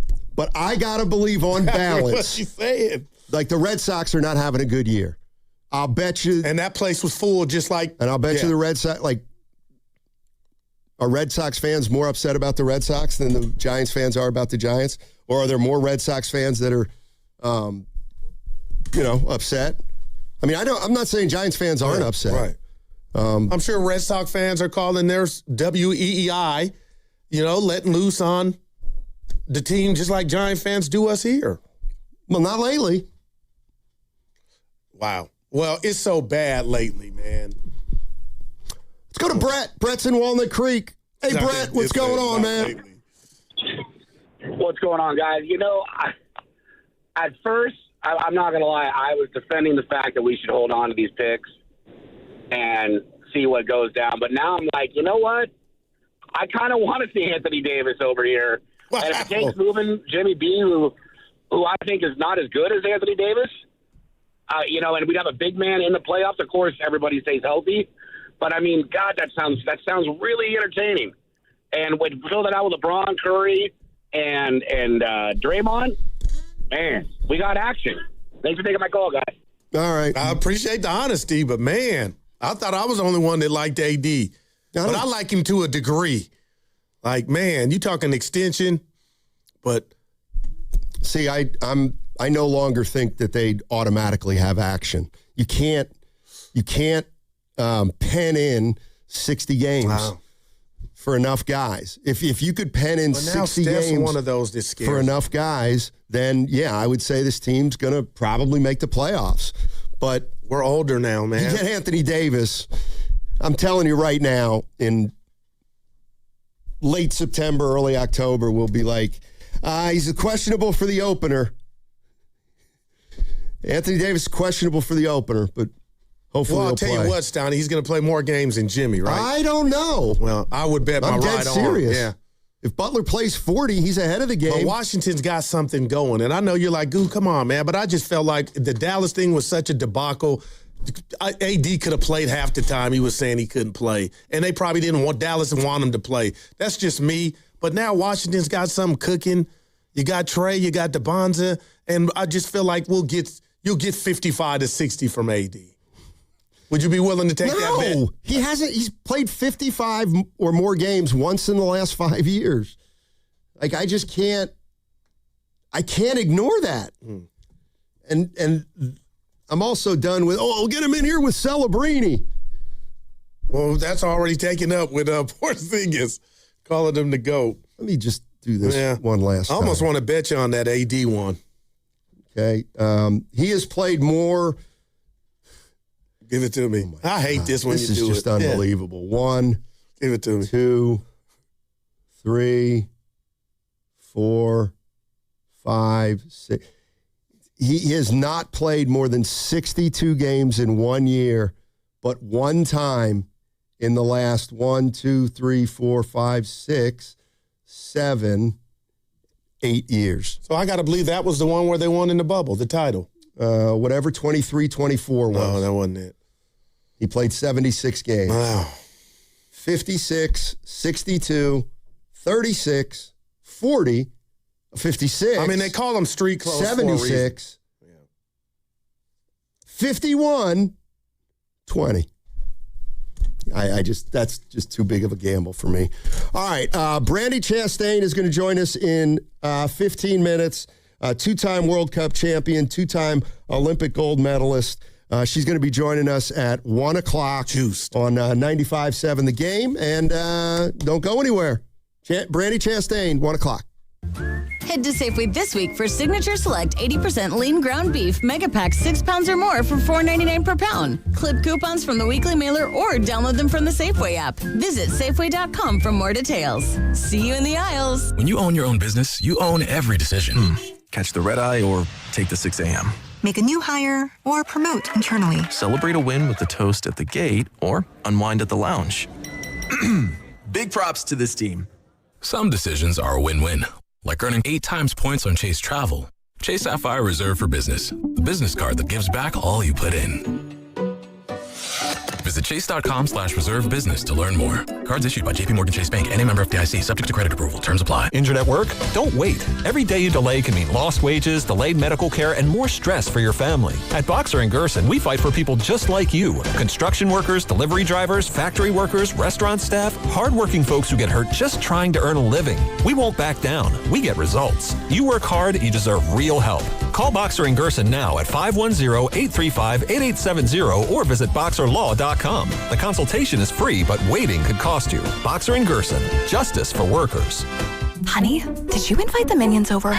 Well, you know how we talked about getting Wi-Fi from Xfinity? Yeah. I ordered it this morning, was online in minutes, then they showed up. So they just came over to use the Wi-Fi? For what? Better not to know. Get online in minutes with same-day Wi-Fi from Xfinity. Plus, lock in your price for 5 years and see Minions and Monsters only in theaters. Xfinity. Imagine that. Restrictions apply. Not available in all areas. Learn more at xfinity.com/same-day Wi-Fi. You know that Big Bargain detergent jug is 80% water, right? It doesn't clean as well. 80% water? I thought I was getting a better deal because it's so big. If you want a better clean, Tide Pods are only 12% water. The rest is pure, concentrated cleaning ingredients. Oh, let me make an announcement. Attention shoppers, if you want a real deal, try Tide Pods. Stop paying for watered-down detergents. Pay for clean. If it's gotta be clean, it's gotta be Tide Pods. Water content based on the leading bargain liquid detergent. Alameda County Fair in Pleasanton is June 19th through July 12th. The Big O Tires concert series is ready to rock with throwbacks like the Beach Boys, Boys II Men, Flo Rida, and country band Lone Star. How about a tribute to Demon Hunters and Twist on Taylor? Plus all-star acts like Tower of Power, The Maine, Hoobastank, Collective Soul, Banda McGay, Ozo Modley, El King, DJ Trio Cheat Codes, and more. It's all here. Open Wednesday through Sunday. Full lineup at AlamendaCountyFair.com. If you're still using a sports book to bet on the soccer tournament, you're getting robbed. Delete that app and join the millions using Polymarket. Polymarket is a prediction market, not a sports book. Trade against other fans, not the house. Polymarket, your go-to prediction market for soccer's biggest stage. Available in all 50 states. Download the Polymarket app. Use promo code BLAZE to unlock $50 free for your first trade. That's promo code BLAZE. Trading not available in all jurisdictions. Check local regulations before trading. Restrictions and eligibility apply. Doors and loading dock equipment are a crucial part of your business, and one you probably don't think much about until they break. A broken door or dock leveler can be a real security threat, along with disturbing the flow of goods in your business. Luckily, RNS is here for all your commercial door, dock, and gate needs. From overhead doors and security shutters to fire-rated and personnel doors, RNS can provide your business with safety and security. Call 800-FIX-A-DOOR to schedule a free estimate or visit rsdoors.com. RNS Doors. Look for the red truck. This is an urgent health alert for anyone who cut, ground, or polished engineered stone countertops. If you worked with quartz or artificial stone slabs, brands like Caesar Stone, Silestone, or Cambria, and now suffer from shortness of breath, a chronic cough, or have been diagnosed with silicosis or lung disease, you may qualify for significant compensation. Go to govictory63.com now for a free, completely confidential case review. Your information stays private. No one contacts your employer without your permission. Stone fabricators across the country are coming forward. Lawsuits allege manufacturers knew their high silica products were causing devastating lung disease in workers and failed to warn. Verdicts have already reached millions of dollars. Go to govictory63.com now for your free, confidential case review. If you've worked with engineered stone and your lungs aren't what they used to be, act now. Filing deadlines apply. Visit govictory63.com for your free, confidential review. That's govictory63.com. This is a paid advertisement for legal services by the Goldwater Law Firm in Phoenix, Arizona. Primary legal services performed by co-counsel law firms. For additional disclaimers, go to goldwaterlawfirm.com. I'm Piera Palazzolo, VP of Digital Marketing for the American Management Association, a company focused on the management training skills needed to enhance the careers of business professionals. We did our research when it came to the best companies for website development and chose AmericanEagle.com. And we couldn't be happier. AmericanEagle.com worked closely with us to understand the front and back end requirements needed to launch an e-commerce website that could handle the complexities of running thousands of seminars nationwide. Our robust new website and improved SEO saw immediate increases in site traffic and web revenue. If you're in need of managerial effectiveness and success, visit our website at amanet.org. If you're in need of a website that provides an unparalleled consumer experience, I highly recommend AmericanEagle.com. Transform your business today. Dial 877-WEBNOW1 for a free digital consultation with AmericanEagle.com. Join 95.7 The Game at the Mirastar Federal Credit Union Stuff the Bus event, a backpack drive supporting Bay Area student success July 18th in San Jose from 9 a.m. to 1 p.m. Help us make an impact in our community. Get all the details and donate now at 957thegame.com. Federally insured by NCUA.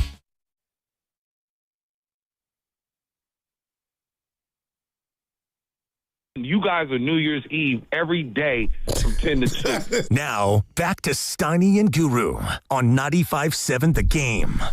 All right, coming up in 10 minutes, we will be joined by Brandi Chastain, two-time World Cup champ, two-time Olympic gold medalist. She was at the U.S.-Belgium game last night in she's Seattle. solid. Yeah. She's on her way back, and she's going to join us in 10 minutes. Looking forward to that.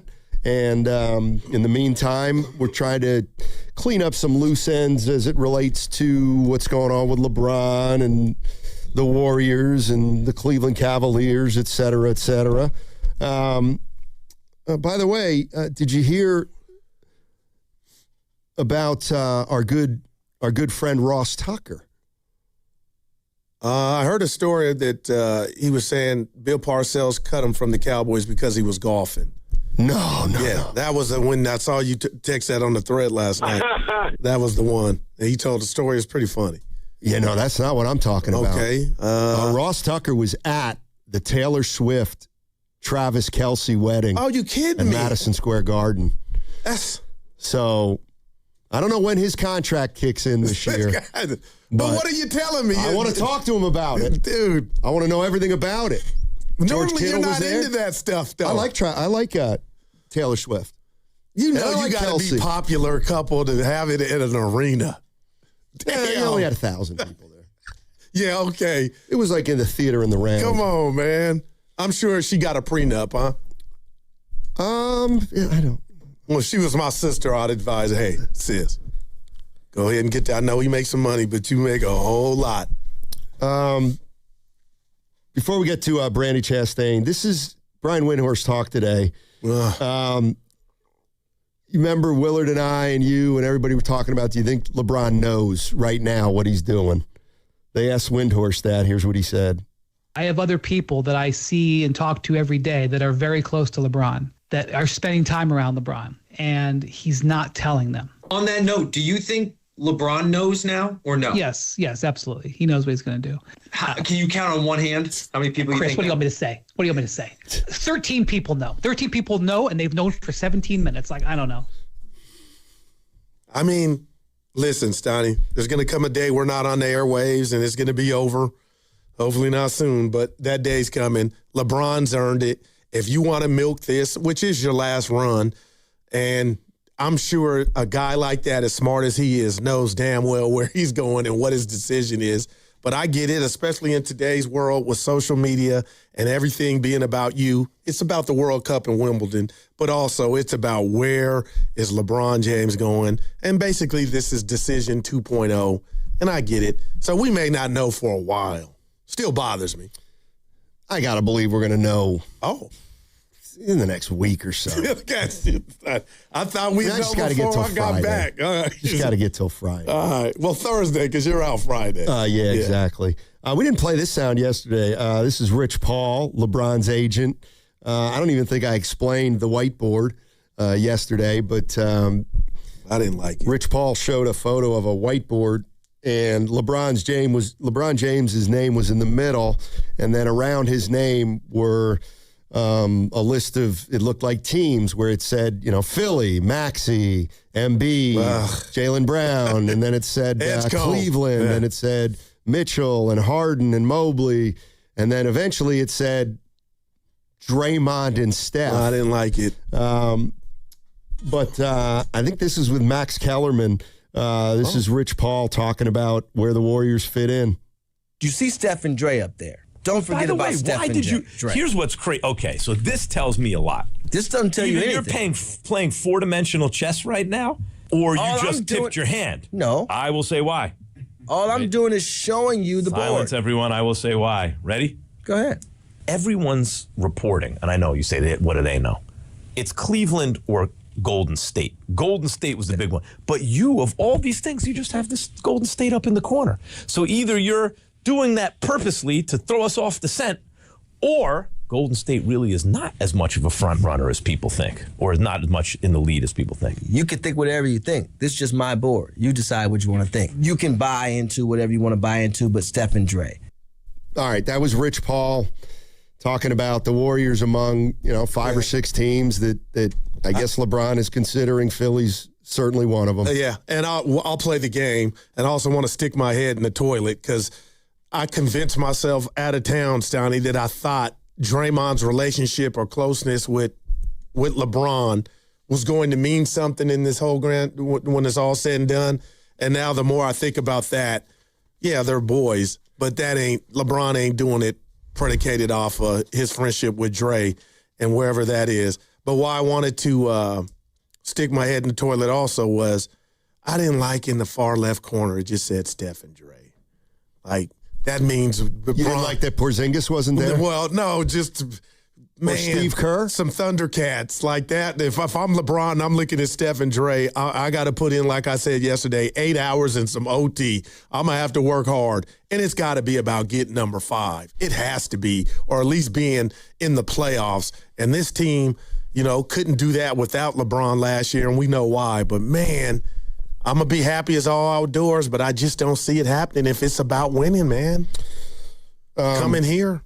There's another interesting facet to this. LeBron's going to do a documentary this year. I saw that, and I didn't like that either. Not that I don't like the idea.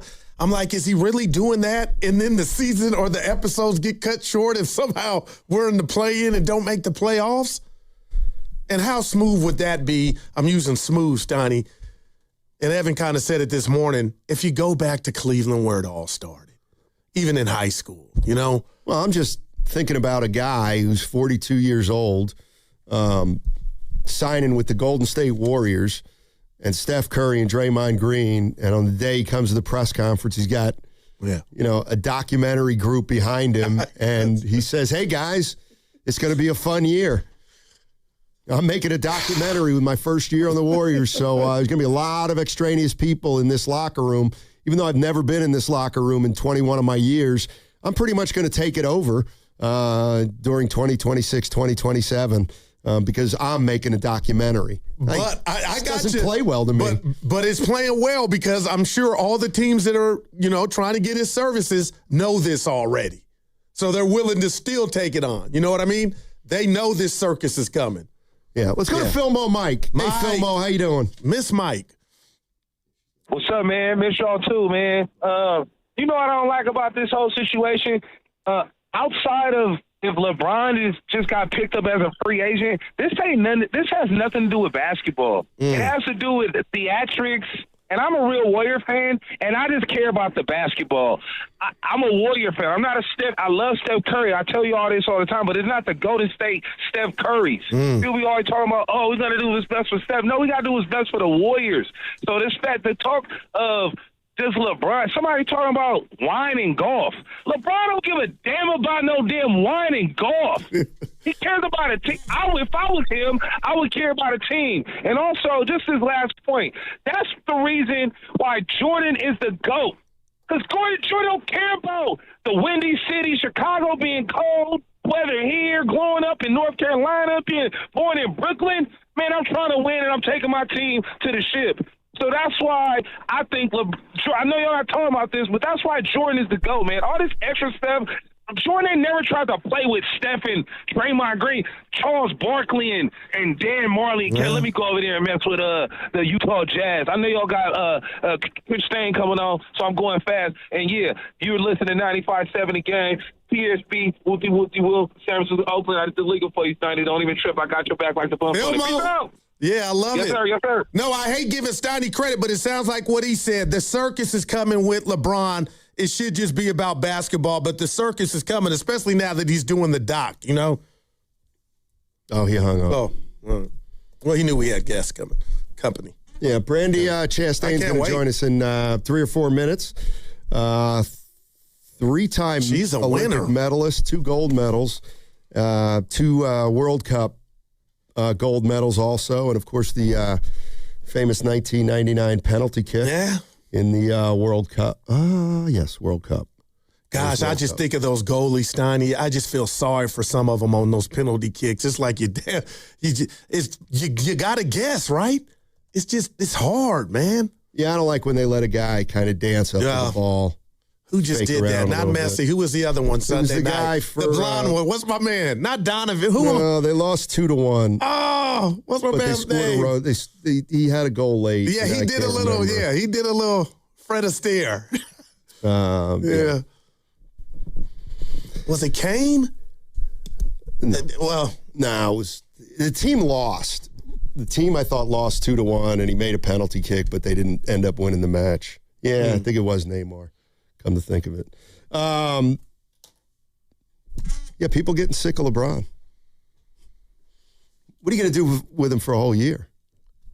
Could you imagine Chase Center being the place, 41 games, where that team is there filming him? That you got me won't thinking. Be 41 games. What you mean? He ain't playing 41 home games for the Warriors. Like, seriously. Oh, man. But this is running it back, man. This is running it back. Well, would you consider running back if all they do is LeBron? Yeah, I'm worried that that's not enough. Like, they didn't move around the Simons of the world. You can be like, man, nothing against Melton, Horford, or Porzingis, but there were nights and days I drove home after the show thinking, okay, the Warriors have turned the page. They're trying to get younger, faster, and all those guys are coming back.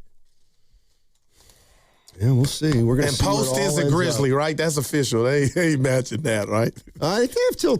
I thought it was today. Yeah, today sometime. Right. Yeah, that one's a fait accompli. Jordan. You're listening to Quentin Post. Quentin Post will be going to the Memphis Grizzlies. All right. We're efforting Brandy Chastain in the wake of the United States losing to Belgium last night. You're listening to 95.7 The Game, KGMZ FM and HD1 San Francisco, an Odyssey sports station, always live on the free Odyssey app, and now broadcasting from the Laughing Monk Studios. All guests on 95.7 The Game appear on the River Islands guest line. Isn't it time for you to discover the islands? River Islands in Lathrop. Let's welcome in two-time World Cup champion, two-time Olympic gold medalist, Brandy Chastain. Brandy, thank you so much for joining us. I know you're on your way back from Seattle, so really appreciate you taking the time. Oh, you guys are welcome. Thank you very much for talking soccer. Absolutely. Well, we don't do it a lot, and that's one of the reasons that we need you on. First of all, if I asked you, did the U.S. men have a good run in the World Cup? How would you answer that? I would say they had a phenomenal impact during this World Cup, and what that means is on the field they had victories, and they showed some signs of real maturity and growth and impact that they could play with some of the teams. And then I think we could also say that they really influenced a humongous population of people who had maybe never really embraced the game and got to see it for the first time on this international stage. And it was really incredible. Yesterday, I flew up to Seattle for the match, and I marched into the stadium with tens of thousands of people chanting USA and wearing red, white, and blue. And the impact that has is really penetrable, and it's generationally impactful. So I think they have really done a great job in that way. I mean, I think obviously we're going to look at them and evaluate them for the last game they played, which was in all estimations, no matter who you talk to, disappointing. Disappointing that we came out on the biggest day and had our worst performance. That's sports. That happens. It's not unique to them. And so, I'm sad for them, but that's also a part of what happens when you get into the elite of the elite. Brandy, I couldn't wait to talk to you when I found out we were going to have you on, and you're a winner. You know what it takes to get ready for a big game and succeed in it. A lot of people are questioning the suspension being, lifted when you heard that was getting lifted, did that have any impact or for the psyche of the team going into the game? Because a lot of people believe that did. Yeah, I mean, I think that's a hard one to answer, to be quite honest with you, because I'm not privy to the conversations in the locker room. I don't know those players intimately. I would say that I'm sure they were probably quite ecstatic when they heard that the ban had been lifted. Flo Balogun had been such an impactful player in the group stage, and he made a difference. So you want to have all your players available when you play in the knockout rounds. And so I think in one way it could have been really exciting. I think in another way it could have been challenging in that, U.S. soccer has always had to challenge South America and Europe for space, right? To say that we are a soccer playing country and that we belong in these big tournaments. And so, you never want to feel like you're getting an edge in something that you don't deserve or it wouldn't happen for somebody else. So I think in some ways it could affect people. But, ultimately these guys are professionals. They play in professional leagues. They train every day for these moments. So I wouldn't say that for the players that was the reason why things didn't go well yesterday. But it could have been in some of the back of their minds. Yeah, Brandy Chastain here on 95.7 The Game, two-time World Cup champion, two-time Olympic gold medalist. You said that the U.S. men's team made a big impact, and clearly, the excitement in the United States is palpable right now. I mean, it's absolutely incredible. So how do you, if you're the men, take advantage of that impact, and kind of what's the next step? And would it be fair for me to say, like, can we catch up to some of these other teams, or are we closer than maybe most people think? Well, I think we're closer than most people think, and I think how we take advantage of it is we use this energy and excitement for the game. We get more young kids participating, and what you may not know is that U.S. Soccer just opened its first soccer-specific training ground in the Atlanta suburbs, and it has 19 soccer fields. It has, I think we have 27 national teams who, from power to futsal to beach to 11v11. And we now have a place where our national teams will go, that they will call home, where we will be doing studies and research and teaching and communicating with our players on the regular.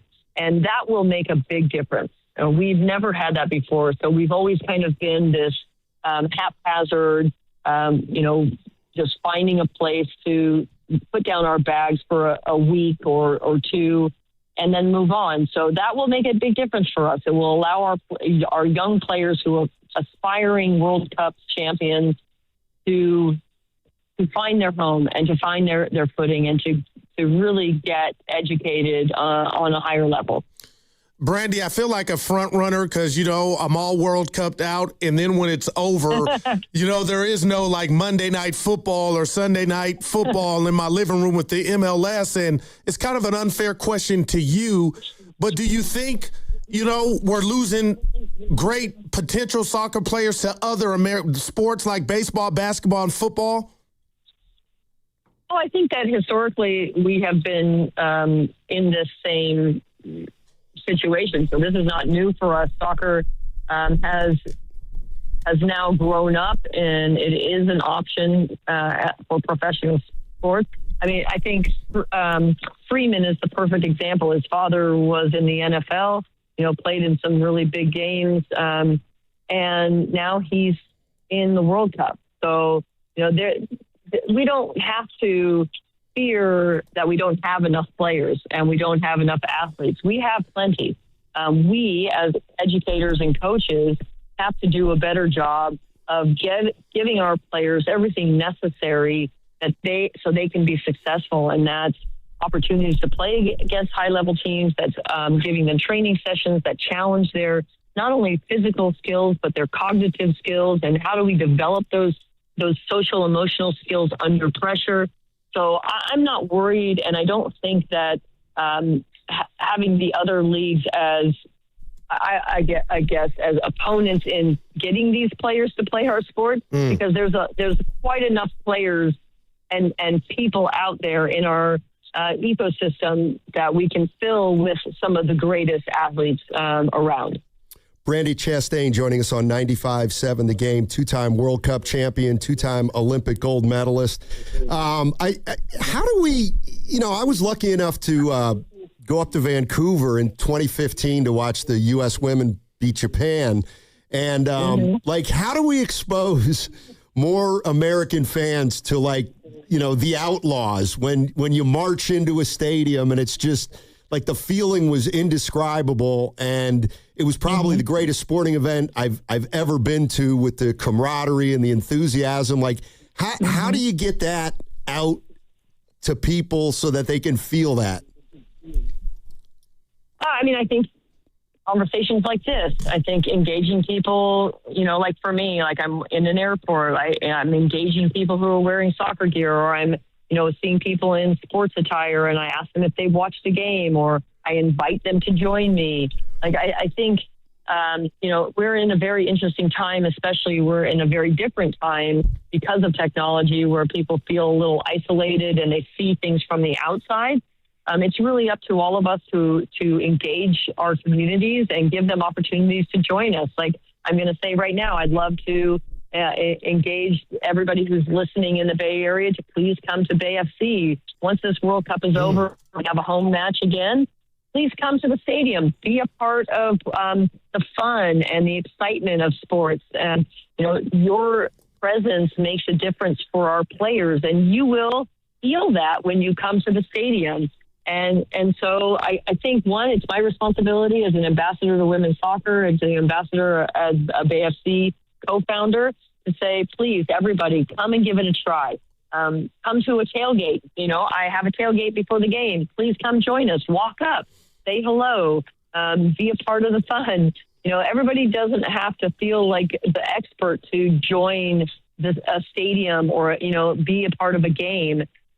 We will invite you in, we'll help you learn, or we'll share when, if you've already had an experience in it. So I just say we have to engage everybody wherever they are and wherever we are. Oh, great stuff. Brandi, if you don't mind, I just, being that you were at the game last night, I'd like to double back and ask you this question, because my partner always makes fun of how I watch sports. And being that you're a soccer guru and you played it at a high level, last night I thought they were a bit slow, sloppy, dribbling, just everything. When did you notice something was off? Or did that not pop up on your mind early?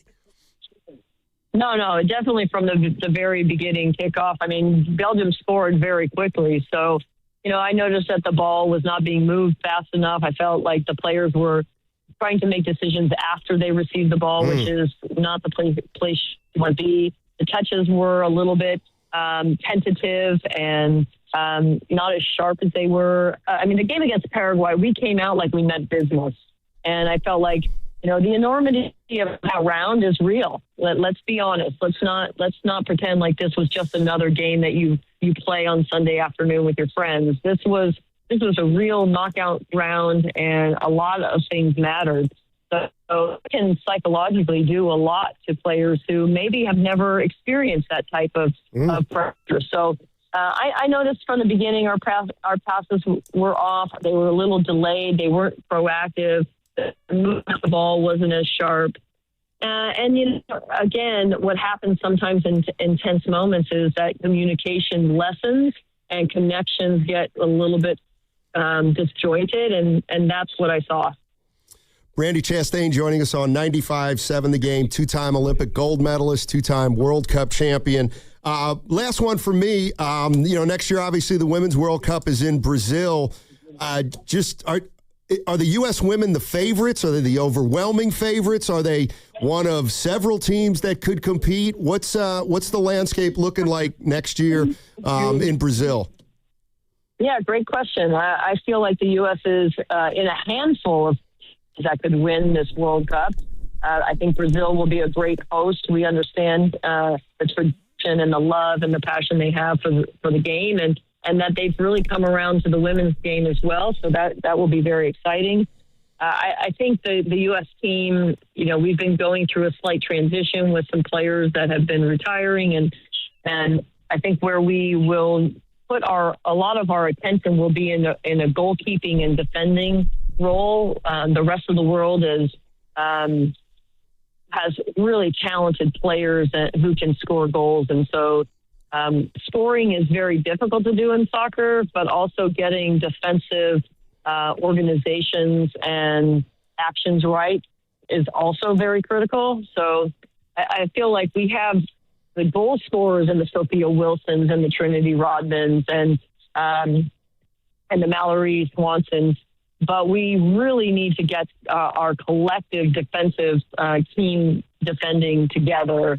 Otherwise, we will suffer like our men's team did in yesterday's match. Brandy, I mean, this has been a great show and a great conversation, and we have a lot of, input from the callers today just talking about how to grow soccer. I'll deem it that, how to grow soccer here in the States. Yeah. And a lot of people were talking about the expense, the money, when a young kid's playing travel. Do you buy into that? Is there anything there when you hear that? Oh, yeah, of course. Not everybody has unlimited resources or luxury dollars that they can put into the young, a young player's, I'm going to say the word career because now youth sports has become a business. I think the most important thing for our young people is the ability to have access to play. And if play has a barrier of dollars, then it will always be problematic. Mm. So I think ultimately what we've seen around the world is that big clubs run their sports organizations so young kids don't have to pay. And that makes all the difference in the world, really. So we have to find ways to give access and space to every young person, not only if they have resources. And U.S. Soccer is fighting really hard, I will say, to make that a reality for every neighborhood and every young kid who wants to kick a ball. And it's a challenge. It's a challenge because we're a big country. It's a challenge because resources are, hard to find. But we can do it. If we're determined and we really want better, then we have to be resolute in that effort. Brandy, thank you so much for joining us. Really appreciate it. Great stuff. And, man, this World Cup has been, I think it's been an eye-opener for a ton of casual fans. I know I'm included. Oh, did you guys see this morning's game, Argentina versus Egypt? We're on the air, but it was unbelievable. 3 goals in the blink of an eye.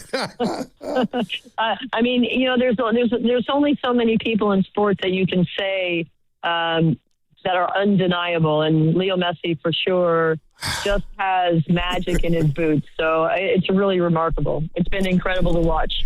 Yeah, I like that. I like the guy from Norway. Man, he's incredible. Yeah. Incredible. Yeah. Brandy, thank you. I was going to say that's a really good shout out because he, what he does is so hard scoring goals especially when you only touch the ball maybe 10, 15 times a game. And so it is quite remarkable what he's doing. And I look forward to the rest of the knockout rounds. Right now we have Switzerland versus Colombia. And then Thursday or Friday, we'll have a great match in Spain versus Belgium. So that will be great. Yeah, this is great stuff. Brandy, thank you so much for joining us. Really appreciate it.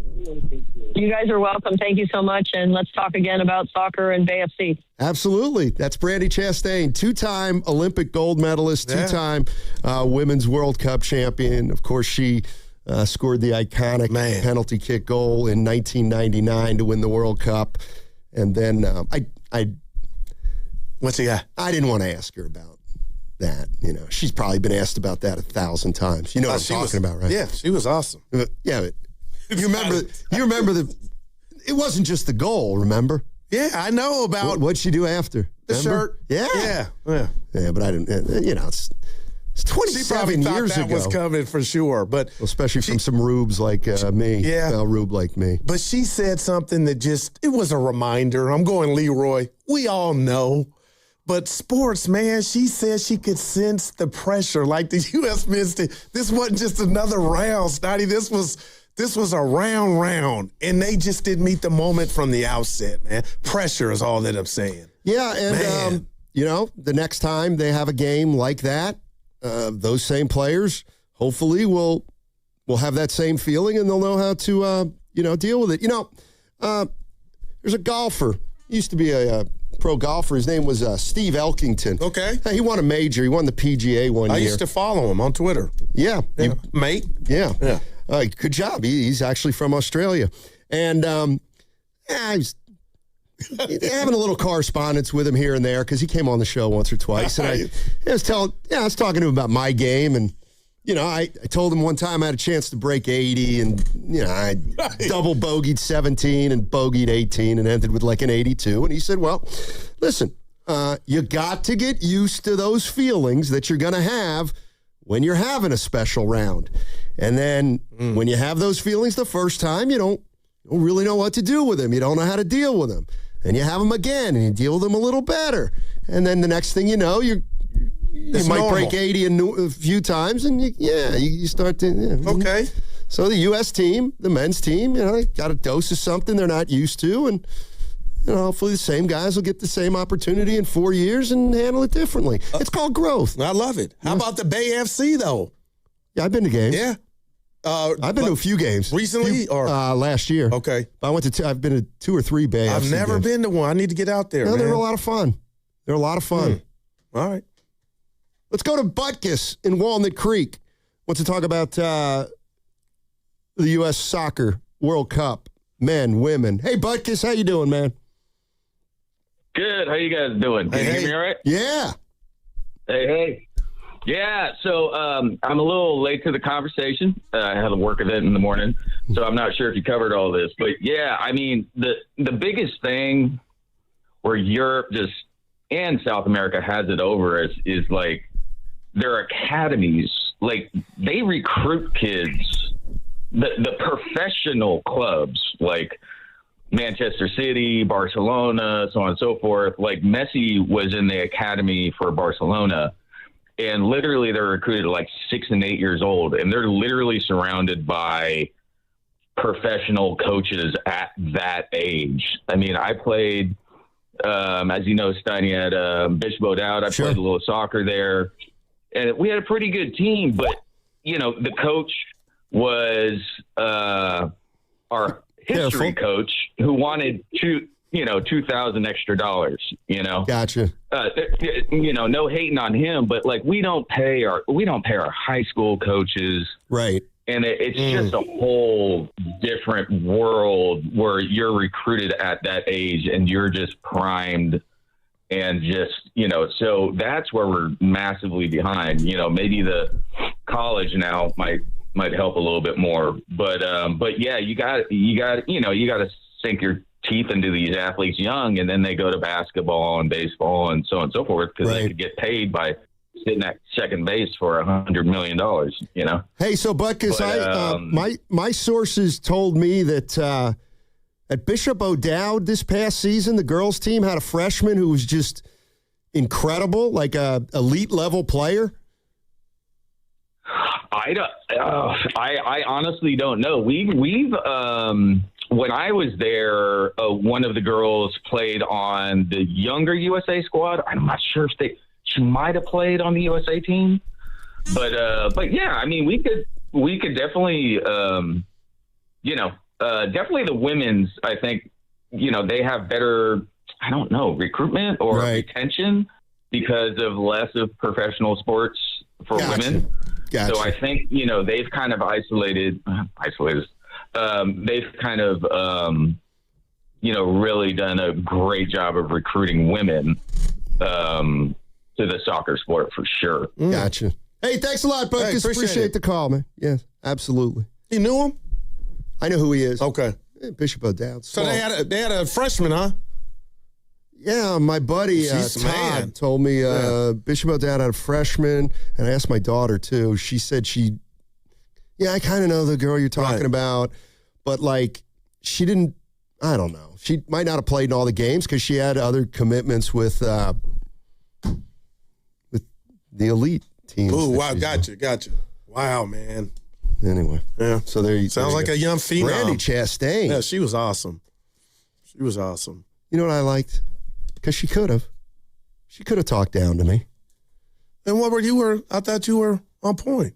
You said you called yourself a No, but this is what I mean. I mean. So here comes a rube like me, once every 4 years, talking soccer. Gotcha. And I could just see how a soccer expert could listen and be like, this guy doesn't know anything. But it feels like the soccer community embraces the casuals. No, and that's how you grow. That's how you fertilize. I'm not a casual anymore. Well, see, I've been to a World Cup. Yeah. Not men's, though. That's right. So I went to see our good team.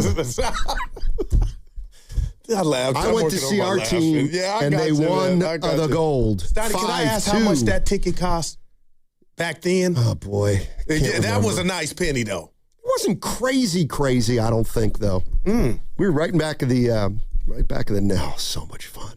Did I tell you real quick? So much fun. Did I tell you my Red Sox story?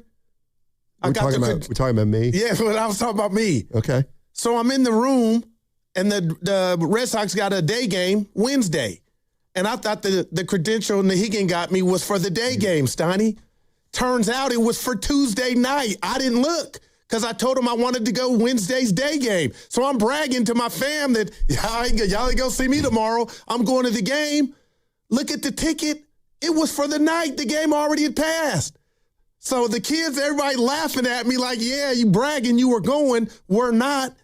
Dude. But we went to StubHub, got some good tickets. So all's well that ends well. Yeah, right. But they got to go, the family, when it was just going to be me. Sounds good. Yay. Thanks. Just want to mention that Bay FC's season actually starts this Friday, July 10th. Of course, Brandon Chastain, a co-founder of Bay FC, their first home match is Saturday, July 18th at PayPal. One of my favorite parks. Every time I keep telling you. It is a great venue. Wow. It's an incredible venue. Wow. Not a bad seat in the house. I might check that out. Seen a couple of Bay FC games. I got to work on my golf game for this tournament. I'm worried. You should be. Okay, there are things the insurance company hopes you never find out, like how quickly they try to close your case, how they look for anything you say to use against you, and how the first offer is almost never the full value of your claim. Because the faster they settle, the less they have to pay. That's not a coincidence. That's their strategy. So before you call them back, call Beam Law. From the first call, they take over, handling the pressure, the negotiations, and the legal fight so you don't get pushed into a decision that you can't undo. Beam Law has recovered millions for clients across the Bay Area and has been named Best of the Bay by SF Weekly 4 times. So if you've been injured or lost someone due to someone else's negligence, don't wait. Call Beam Law at 415-523-5555. That's 415-523-5555. Or visit hurtinthebay.com. That's hurtinthebay.com because it's not whether you get knocked down, it's whether you get back up. Beam Law, they've got your back, Bay Area. With increasing summer temperatures, this is a good time to replace your home siding, decking, and fencing. Golden State Lumber and Showroom works closely with contractors to keep your home protected. AZEK Exteriors offers outstanding durability, is easy to install, and protects against fire and dry rot. And TimberTech Advanced PVC Decking has a Class A fire rating and is backed by industry-leading warranties. Visit GoldenStateLumber.com for products that increase the value of your home. Golden State. When you succeed, we succeed. Honey, did you invite the minions over? Well, you know how we talked about getting Wi-Fi from Xfinity? Yeah. I ordered it this morning, was online in minutes, then they showed up. So they just came over to use the Wi-Fi? For what? Better not to know. Get online in minutes with same-day Wi-Fi from Xfinity. Plus, lock in your price for 5 years and see Minions and Monsters only in theaters. Xfinity. Imagine that. Restrictions apply. Not available in all areas. Learn more at xfinity.com/same-day Wi-Fi. You know that Big Bargain detergent jug is 80% water, right? It doesn't clean as well. 80% water? I thought I was getting a better deal because it's so big. If you want a better clean, Tide Pods are only 12% water. The rest is pure, concentrated cleaning ingredients. Oh, let me make an announcement. Attention shoppers, if you want a real deal, try Tide Pods. Stop paying for watered-down detergents. Pay for clean. If it's gotta be clean, it's gotta be Tide Pods. Water content based on the leading bargain liquid detergent. You listen to 95.7 The Game for the best sports insights. Now, use that same power to grow your business. When you advertise with us, you're reaching a massive audience of local consumers and business decision makers every day. Let our team help you build a game plan that delivers results. Scale your business and win the market. To get started, visit Advertise with 957 The Game at Odyssey.com. That's Advertise with 957 The Game at AUDACY.com. I just bought a new automobile the same way they did in the 1900s when movies were silent. Well, I just got this Jeep from FlexCar. Maintenance and insurance are included, and I can switch cars anytime. What are you, high on giggle juice? The first and only month-to-month car lease. FlexCar, you drive everything. You've worked too hard to wonder if your wealth manager is actually working for you. The decisions you're facing, what comes next, who you trust, have consequences that last. Getting it right matters. Baylord has been in the Bay since 1969. No parent company, answering only to their clients. The kind of people who understand what you've built and what's actually at stake. The right wealth manager changes everything. Find out if Baylord is yours. Baylord.com. That's BAILARD.com. Hi, I'm Richard Estrada with Atco Pest Control. What's bugging you at home? You can grab a spray or set a trap, but real pest control starts with identifying the source of the problem and keeping them out of your home. Atco has been servicing Bay Area homes since 1985. We take the guesswork out of it so you can move on. Go to atcopest.com. Trust Atco for the solution. Want to talk about low testosterone or impotence? No way, right? But did you know 1 out of 4 men suffer from this condition? Listen to Dr. Robert Rowley from Prime Male Medical. At Prime Male Medical, we specialize in acoustic wave therapy, sublingual lozenges, injectable medications, and testosterone treatments. Get your first visit, PSA test, testosterone test, Doppler ultrasound, and a year of follow-up visits for just $99. Go to PrimeMaleMedical.com or call 415-761-4037. 415-761-4037. This July, get $1,776 off new windows for greater curb appeal and energy efficiency. Plus, get an extra $250 off when you book by July 7th. Learn why American Vision Windows has earned the trust of homeowners like you with over 1 million windows installed. But hurry, this offer ends July 7th. Visit AmericanVisionWindows.com or call 888-347-0711. That's 888-347-0711. New customers only. Restrictions apply. Call or see website for details. Offer ends July 7th, 2026. This is Vanessa Deniston, senior attorney at the Dolan Law Firm. The Dolan Law Firm handles a diverse line of cases from personal injury to employment law. We're proud to say the Dolan Law Firm is just as diverse in our attorneys and staff. The Dolan Law Firm consistently achieves outstanding results with over $1 billion in verdicts and settlements. The Dolan Law Firm, the best, most diverse personal injury and employment law firm we hope you'll never need. Contact us at dolanlawfirm.com. If life is a game to be won, then every child deserves to play on a level field. Children International is empowering young people in poverty on their journey by giving them the tools, the training, and the skills to shape their own futures. From the early days of development through all stages of growth and into employment. This is how, together, we can help end poverty for good. Learn more at children.org. Coverage varies by plan. View contracts and exclusions at EnduranceWarranty.com. Auto repair bills are through the roof. $3,000 to replace the transmission, $4,000 for a blown engine. And if your manufacturer's warranty is expired, you'll have to cover it all out of pocket. You need an Endurance Auto Protection Plan. No matter what the mileage, if your car is under 20 years old, Endurance can get you covered on the engine, electrical system, transmission, AC, drivetrain, and more. Endurance has plans for any budget. Repairs can be done at the certified mechanic of your choice, and they're paid directly with no middleman. Plans cover 24/7 roadside assistance, towing, battery jumps, fuel deliveries, tire changes, lockout services, and a 30-day money-back guarantee. Act now and get our elite benefits, including complete tire care and key fob replacement. A $2,000 value at no extra cost. With Endurance, you could never pay for covered auto repairs again, so call now for your free quote. Call 800-453-2609. 800-453-2609. That's 800-453-2609.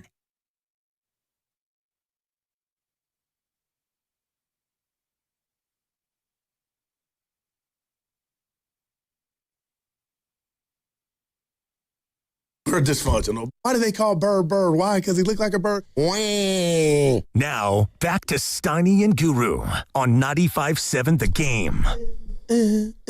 Yeah, Goo, what up, baby?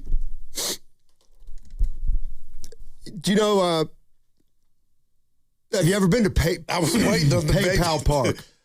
No, I've just driven by it. Okay. Yeah, on my way to drop son off at Santa Clara. Do you know one of the things it's famous for? No, just the soccer. Okay. Now, this might not be the case any longer, but it was when it was built. No, I don't. It's got the longest bar in America. And I knew that, Steiny. Damn, Rick Tittle told me. It extends from one end line to, not one end line, one baseline, the whole baseline. So that's up our alley. You think we'd have season tickets? Well, hell, can there be an indoor bar that big? Man. But anyway. What a dope concept. Yeah. You know, it reminds me of, was I doing the show with you? No, I think I might have been doing it with Townie. Oh, man, that's my man. Remember Dave Cavell? Yeah. He had some Earthquake ties, but he also had some Oakland A's ties. And back in the Halcyon days when they were actually thinking about building a stadium in Oakland for the A's. Yeah. When they were trying to fool everybody that they actually wanted to do that. We had Dave Cavell on, and I had an idea for I was him. listening, Stoddy. I swear it's to you. It's still the greatest idea of all time. Share it with the people. All right. I want you to picture a baseball stadium. And just for the sake of this argument, it's a symmetrical baseball stadium. It's 330 down the lines, correct. 385 right and left center, and about 410 in center field. All right. Yep. So you have the fence. Let's go. And then you have a bar. So the bartenders, they are working with their back to the field. Gotcha. But if you're sitting at the bar, it's a little elevated over the fence, but it goes all the way from right field to left field. I feel like I'm sitting down. You can sit at the bar and watch the game. And, the bartenders have their back turned, but they're not going to get hit by a home run ball, and even if they do, so what? And they're not there to watch the game. But could you imagine, long fly ball, left field, and then glasses shatter and stuff? That would be fun. Now, I'm telling you, it's a great idea. I need you to be honest, Abe. Is that a Steiny original? Yes, it is. Or you kind of heard it somewhere and said, you know what? That's an original. And Cavell said, that's kind of interesting. And back then, like I said, they were the salad days. And he said, well, maybe we'll do that and we'll save a bar stool for you. Ooh. Right down the right field line. And then that's a great idea. Now the place is closed. Yeah. Really was a great idea by me. Yeah, I told you talking about me. That's all right. But I had some downtime at the hotel, and I'm watching old Warrior games and old Warrior series. You're in Boston watching old Warrior games? You got to go to the hotel, and you got YouTube. You got the hotel TV. I took my, I got a Fire Stick so you can watch the stuff. But anyway, there was nothing like Oracle, Steiny, for the Warrior playoff games, man. Just nothing like it. Like I'm watching. Then there's nothing We Believe. Okay, Van Gundy, Bream, and Mark Jackson. You give me a better trio in the history. Like they're up there for me. Andy Don, Howard Cosell. Okay, you're right. And Frank Gifford. I love that. That's done. Evan, John Smoltz, Ron Darling, and Jimmy Buck or Buck, the good Buck. It. Damn. Richie Ashburn. Harry Callis and By Som. All right. Hey. We do have a quick update, guys. This is from the NBA. Obviously, some free agency news to still clean up around the league. Shams Charania is reporting of ESPN that free agent center Kevon Looney has agreed to a 1-year, $3.9 million deal with the Los Angeles Lakers. Wow. Another guy we missed out on. Oh, no, you're good. You told me about the Lakers talent they added. You missed that. This is Kevon Looney. Man, Sexton. I didn't know they got said Grimes. Yeah. Yep. Take that, Stephen A. No, take that, LeBron. LeBron's living his best life. Got everybody on hold. All right. I want to explain something to you because I know this is going to come up. All right. I'm not here Friday because I'm going to a golf tournament. All right. All right. I need to explain something to you. When I come back on Monday, and you say, "Did you win?" and I say no, that doesn't mean I lost. Okay? This is what you have to understand, Goo. Like, okay, last night, the U.S. played Belgium. They got pummeled. There were 2 teams playing. Yeah. 2 competitors. One team gets to win, and one team loses. Sports. This is a tournament. There are 42 guys in the tournament. So in order to win a tournament, you have to beat 41 other players. So there's one winner. Well, I got you. And 41 guys who don't win. You do understand that that's harder to win than a head-to-head matchup. Well, look. Yes or no? Yes. Okay. But I need to tell you, you got to go Mariah Carey and shake whatever happens off because we're going to be at the golf tournament. We're going to be remote Monday. That has nothing to do with it. Yeah, you got to shake what it. I'm hoping you do well, but I got problems of my own when it comes to golf. Like You're nervous, aren't you? Like I don't know what club to use.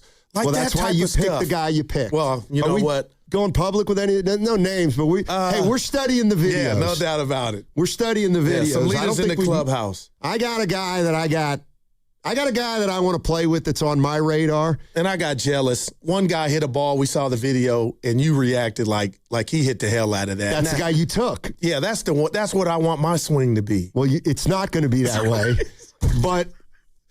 Yeah, this guy had a really good swing. Yeah. And he crushed it. And Guru said, "That's my guy." But no, I think he's going to be a great guy for you to play with because. But you'll be around me to help me too. I'll be with my guy. I'll be the 4 of us. Well, yeah, but. You hate that. You can. I think you're going to need to lean on this guy. Because he mentioned you.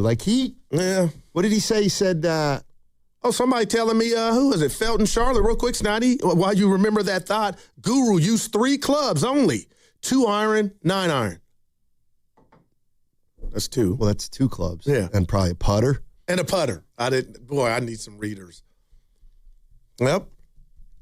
I'm nervous. I got my outfit, though. Nervous. Yeah. I got the fit. That's the style. Not a problem. So, what time is sunset these days? Let me look. Goose said something that absolutely. Over the weekend, it was like 8 o'clock, wasn't it? I think it's even later than that. Where are you going with I'll this? I'll tell you when. Okay, so right now, sunset in San Francisco is 8:35. Jesus, you got to love the West Coast. By Monday, sunset's going to be at about 8:30 p.m.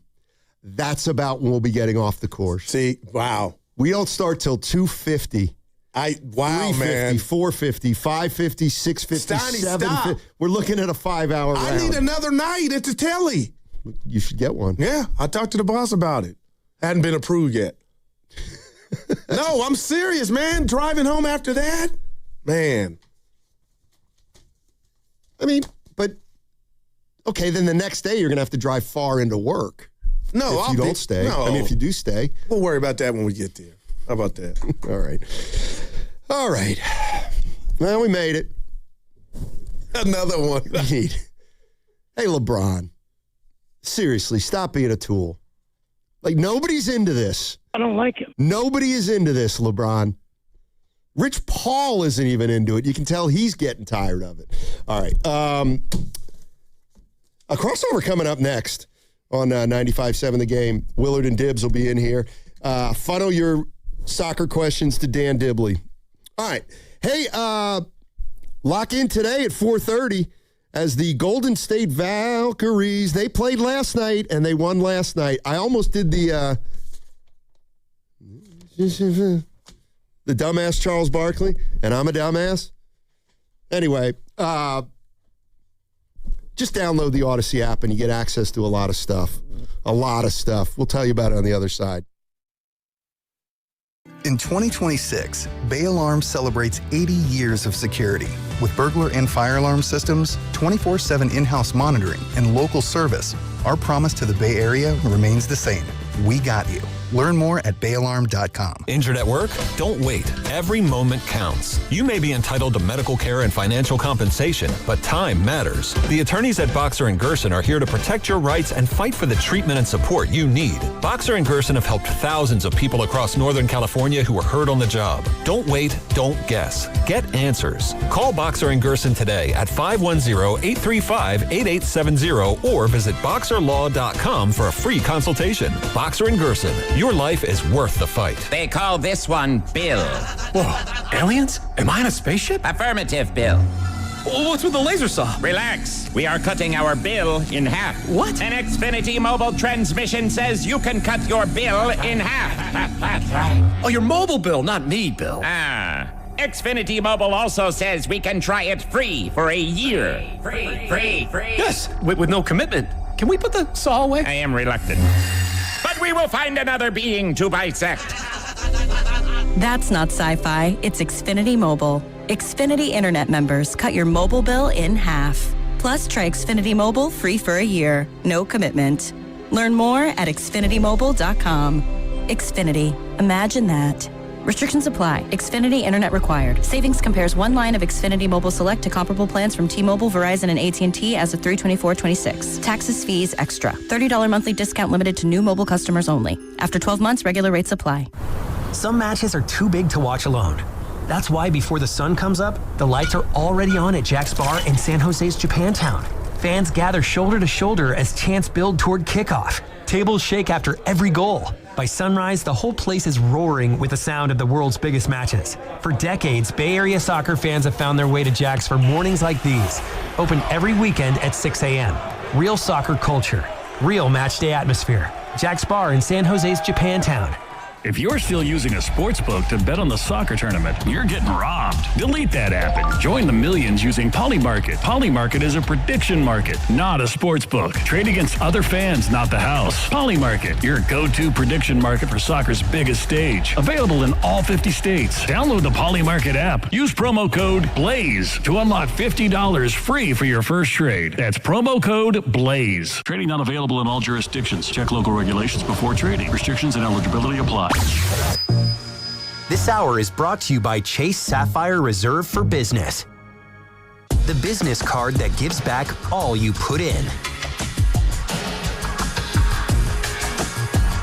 This is an urgent health alert for anyone who cut, ground, or polished engineered stone countertops. If you worked with quartz or artificial stone slabs, brands like Caesar Stone, Silestone, or Cambria, and now suffer from shortness of breath, a chronic cough, or have been diagnosed with silicosis or lung disease, you may qualify for significant compensation. Go to govictory63.com now for a free, completely confidential case review. Your information stays private. No one contacts your employer without your permission. Stone fabricators across the country are coming forward. Lawsuits allege manufacturers knew their high silica products were causing devastating lung disease in workers and failed to warn. Verdicts have already reached millions of dollars. Go to govictory63.com now for your free, confidential case review. If you've worked with engineered stone and your lungs aren't what they used to be, act now. Filing deadlines apply. Visit govictory63.com for your free, confidential review. That's govictory63.com. This is a paid advertisement for legal services by the Goldwater Law Firm in Phoenix, Arizona. Primary legal services performed by co-counsel law firms. For additional disclaimers, go to goldwaterlawfirm.com.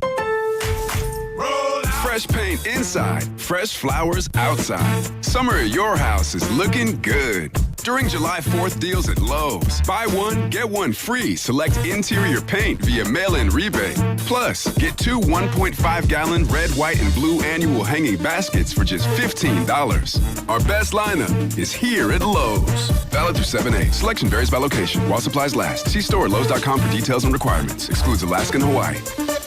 Finding great candidates to hire can be like, well, trying to find a needle in a haystack, but not with ZipRecruiter. Its powerful technology actively finds and invites qualified candidates to apply to your job. So while other companies might deliver a lot of hay, ZipRecruiter finds you the needle in the haystack. See why 4 out of 5 employers who post a job on ZipRecruiter get a quality candidate within the first day. Try ZipRecruiter for free at ZipRecruiter.com/team. That's ZipRecruiter.com/team. ZipRecruiter. Honey, did you invite the minions over?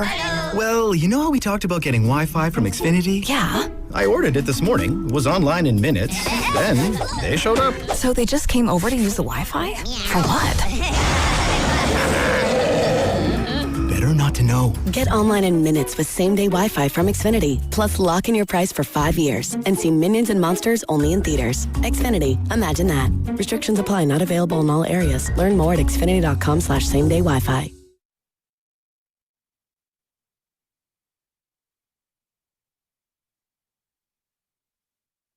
For great talk radio from 10 to 2, Steiny and Guru will get you through. Your take's not a hot take. Now, back to Steiny and Guru on 95.7 The Game. All righty, it's time for the crossover brought to you by Bay Alarm. Rest easy. We've got you covered. BayAlarm.com. The fellas. Let's welcome in Dibbs and Willard to 95.7 The Game. What's up, boys? How you doing? Do you really want to know? Yeah. I mean, I only ask because I'm curious.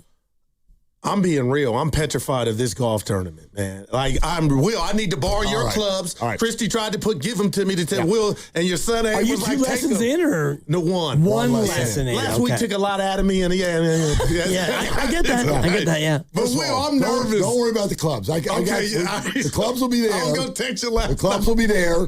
Dibbs and I will be there heckling you as you finish because you guys are playing during our show. So, oh, boy. Yeah, no, don't. But that's actually what I want. Like, is there something we can do to relieve the anxiety? Because who cares? Who cares? Well, you know what? You know what I mean? You're not a golfer. You'd like to be one. You're not going to be one overnight. You know what? I feel better. Like, yeah. Who cares? It's really hard. Okay, I got you. It's really hard. I know. And you're going to be out there with people who've been doing this for 40 years. And I think that's the part that I'm petrified. Like, even the partner. But yeah, I think I know who. I think it's a little bit of the ego part of it because you are tall, you're good looking, you're handsome, you've done you won Lucky Break. You've done so many things that are amazing, and now you're going to do something that you probably won't be great at. And you're going to do it in front of listeners and your peers on the biggest stage that there is in third-tier celebrity golf. Like, it's a big stage. So put aside the ego part of it. Yeah, I got you. Just go out there and stink. Keep it moving. Yeah, and the videos the boss will be putting up. Well, sure. Hopefully, laughing. You guys are last, so hopefully he'll be tired by then. Right. I don't know. I got you. Just go. Hey, you guys get to do it after your show, so have a drink. Yeah. And just the ball goes where it goes. I forgot what I was going to say. Nobody really cares if you stink. Yeah. You know how many times we've seen just terrible keep it moving. shots? Oh, yeah. Yeah, just keep it moving. People have seen us. Like, nobody really cares. All right. You just move on. All right. You just hit don't it. be slow. You go find it and just hit it again. Have you guys been, or don't? Have you guys seen the videos and you're working on that process? Oh, I've already made my pick. My pick is in. My pick is in too. My call has been made. My John Lynch call has been made. I don't know what that means. We didn't even know that was an option. When you make, you'll do it. When you make a pick, in the NFL draft, you get to call him. What does John Lynch do? You call the kid. Hey, when they call him, welcome to the 49ers. Absolutely, we're doing that. Yeah, I made my call this morning. Hey, Stribling, don't tell Ricky Pearsall that. We took a receiver and it's you. Now the NBA guys, he didn't get called. They don't call him. No, but they're in the green room. Yeah, so but they do get the call right there, and then I'm pretty sure that the call comes in the green room, and Yax, he smiles, he stands up, and then you go about your business. I can't make my call yet because, as you guys know, I'm on the IL, the injured list, and so I'm waiting for my surrogate. My pinch hitter. I've heard. Yep, he's locked in. He's almost 100% locked. He's in. I was told earlier today that it's not quite a hundo. Okay. I mean, if I get the word, then I will release. Okay. I can tell you who my suggestion was, and he was shot down like a quail. No, Mikey 1.0, my brother Mike Dibley. Oh, why did he get shot down? I would have shot that down too. I thought it'd be fun to play golf with a Dibley. No. Yeah, no doubt. You rather play with Mike than Gale. All we said was you're playing with Dibley. That's right. Because he is a Dibley. Yeah. I'll just say this, because I do think it's locked in. Whoever's getting to play with us is kind of like an extra bonus. Because you're going to be there too. No doubt. You'll be there, and now this person's going to be there too. And it's... apologies, cooler than your brother. I mean, if I say no now, then I have to spend 5 hours with this person. My opinion. No it's doubt. cooler than his brother, but it's not as cool as if we could get Gale out Hurricane there. Right. Gale. And it's not cooler than the other side of the pillow either. No. And Shout out Stuart Scott. It's not Steph. Right. Yeah, when I first heard, I was like, cool. the chef. It's pretty cool. Well, he's too busy recruiting Braun. So did you see the guy that Goo picked? I saw a lot of the videos. He had a swing where he looks like he's. I got so jealous. He hit a Steiny drive goes, wow. that looked. It's how time. I wanted to hit the I ball. thought all the videos were very, very impressive. They were. Like, people were hitting the hell my gosh. out of the ball. So everybody's going to get a good player. Yep. I didn't see any of your videos because, anyway, I didn't know how the whole thing was going to shake out. Well, and the people who submitted the videos, it just reminded me of when I did the same thing on Wheel of Fortune. Like, it took me 90 seconds My daughter out and of I my watched day. it, man. We bonded over Like, that moment. Sometimes you spend 2 minutes and you do something and you get rewarded because you think, there's going to be so much competition. I'll never win. You send it and you might win. Wow. That's all. You know what impressed me, and this is stupid. Nobody else will be impressed by this at all. But everybody's videos, because we asked them to be 30 seconds or less, and they were. Yeah. As somebody who teaches these classes, I'm telling you, there's a class over at Academy of Art where I'm like, it has to be a minute long. It has to be 1 minute. And it's 2 minutes, long. 3 minutes. And a minute and 8. It's like, oh, for God's sakes. Yeah. Can you just do what and these people, boy, you all were compliant. Good job. And creative. Yes. Wow.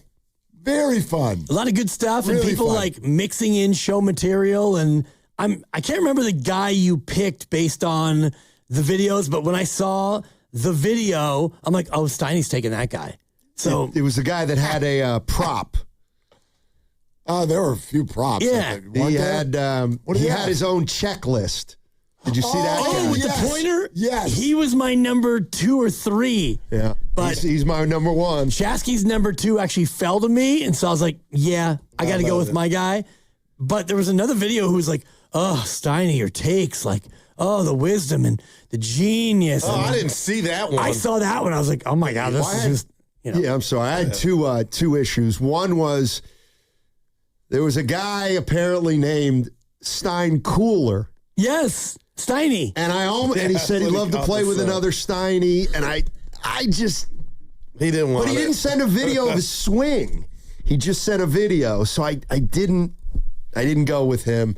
And then there was another young kid who had been he's come to some of our remotes. And he's actually a really good golfer. I think he's in college now. And I told him I can't pick him because friends and family aren't. What's that thing when your relatives can't win a radio contest? Yeah, I do know the kid. Okay. So I couldn't pick him. Well, my goal is to look better than Team USA last night. What was that? They looked bad early. They didn't look ready, Dibs. They looked completely overwhelmed. They looked like they were not ready for the moment. They looked slow. They looked disorganized. And the poor goalie, like on absolute walkabout. I used to be a sleepwalker as a kid when I was 12. And like I would just straight walk out the house and my brothers would be like, let's see how far he gets. That's what that looked like. Sleepwalking is the weirdest thing on planet Earth. Are you really asleep if you're walking? Yes. I'm telling you. Where are you going? My son used to have, is it okay to tell this story? I think I've told you this story before. My son one time. Will, where you going? The refrigerator broke. And he knew this is why the subconscious is playing with you. The refrigerator broke. And as always, it breaks on a Friday night. So you're not getting a refrigerator for a few days. So you do whatever you can. You save the food that you can. The rest gets tossed out. And the fridge is just sitting there like whatever for the weekend. Well, on Friday night, he goes to bed. Little guy. He's probably 6 years old. I don't know. Yep. Already 5'7", by the way. Exactly. Goes to bed. And at some point, I'm just sitting out there watching TV. And he just comes out. And when you speak, you're like, hey, buddy, what's going on? And they don't say anything to you. They just look at you with that glazed look.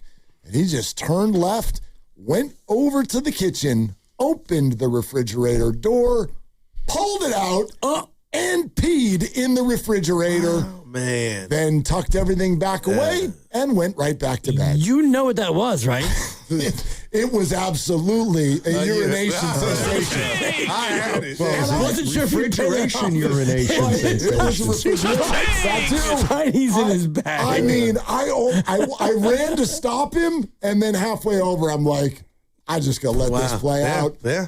Because is it Mother dangerous Nature. to wake him up in the middle of all that? It can be. Like, whatever. I'm Matt like, what the Freese, hell? the U.S. goalie, he might as well have been looking for a broken down refrigerator. Because you come that far out and that's what they call in soccer. I think it's called a howler, where it's a play that is so horrendous. That was an absolute howler. So now you're down 3-1. But I do want to credit Belgium because if you notice, Steiny, and I know you did as an astute soccer guy, they didn't start Kevin De Bruyne, their veteran midfielder. They didn't start Romelu Lukaku, the striker, the old man up top. They played with a young, fast team that they knew could flummox the Americans. Score one for Belgium across the board. They scored 61 seconds after we tied it up. I'm like, okay, we got it. Then it was like, yeah. So on the goalie, do you think when he went to kick it the first time, he felt the guy right on him and thought, now I got to be careful? Or did you think he just got a little too cute? He got a little too cute. Yeah, that's what I thought, too. I think that you came out and you chested it, and so now it's an absolute, right away, get it away, kick it into kick that thing into Lake Washington, whatever. You have no time to, take a touch and think about my next play because he gives it up, and it's like, oh, thank you, 35-yard freebie, 3-1, night-night. Yeah. Oh, Steinkohler's on the text line. Oh, is he? Yeah. How's he doing? Shoot. Yeah. He did submit a video of the swing.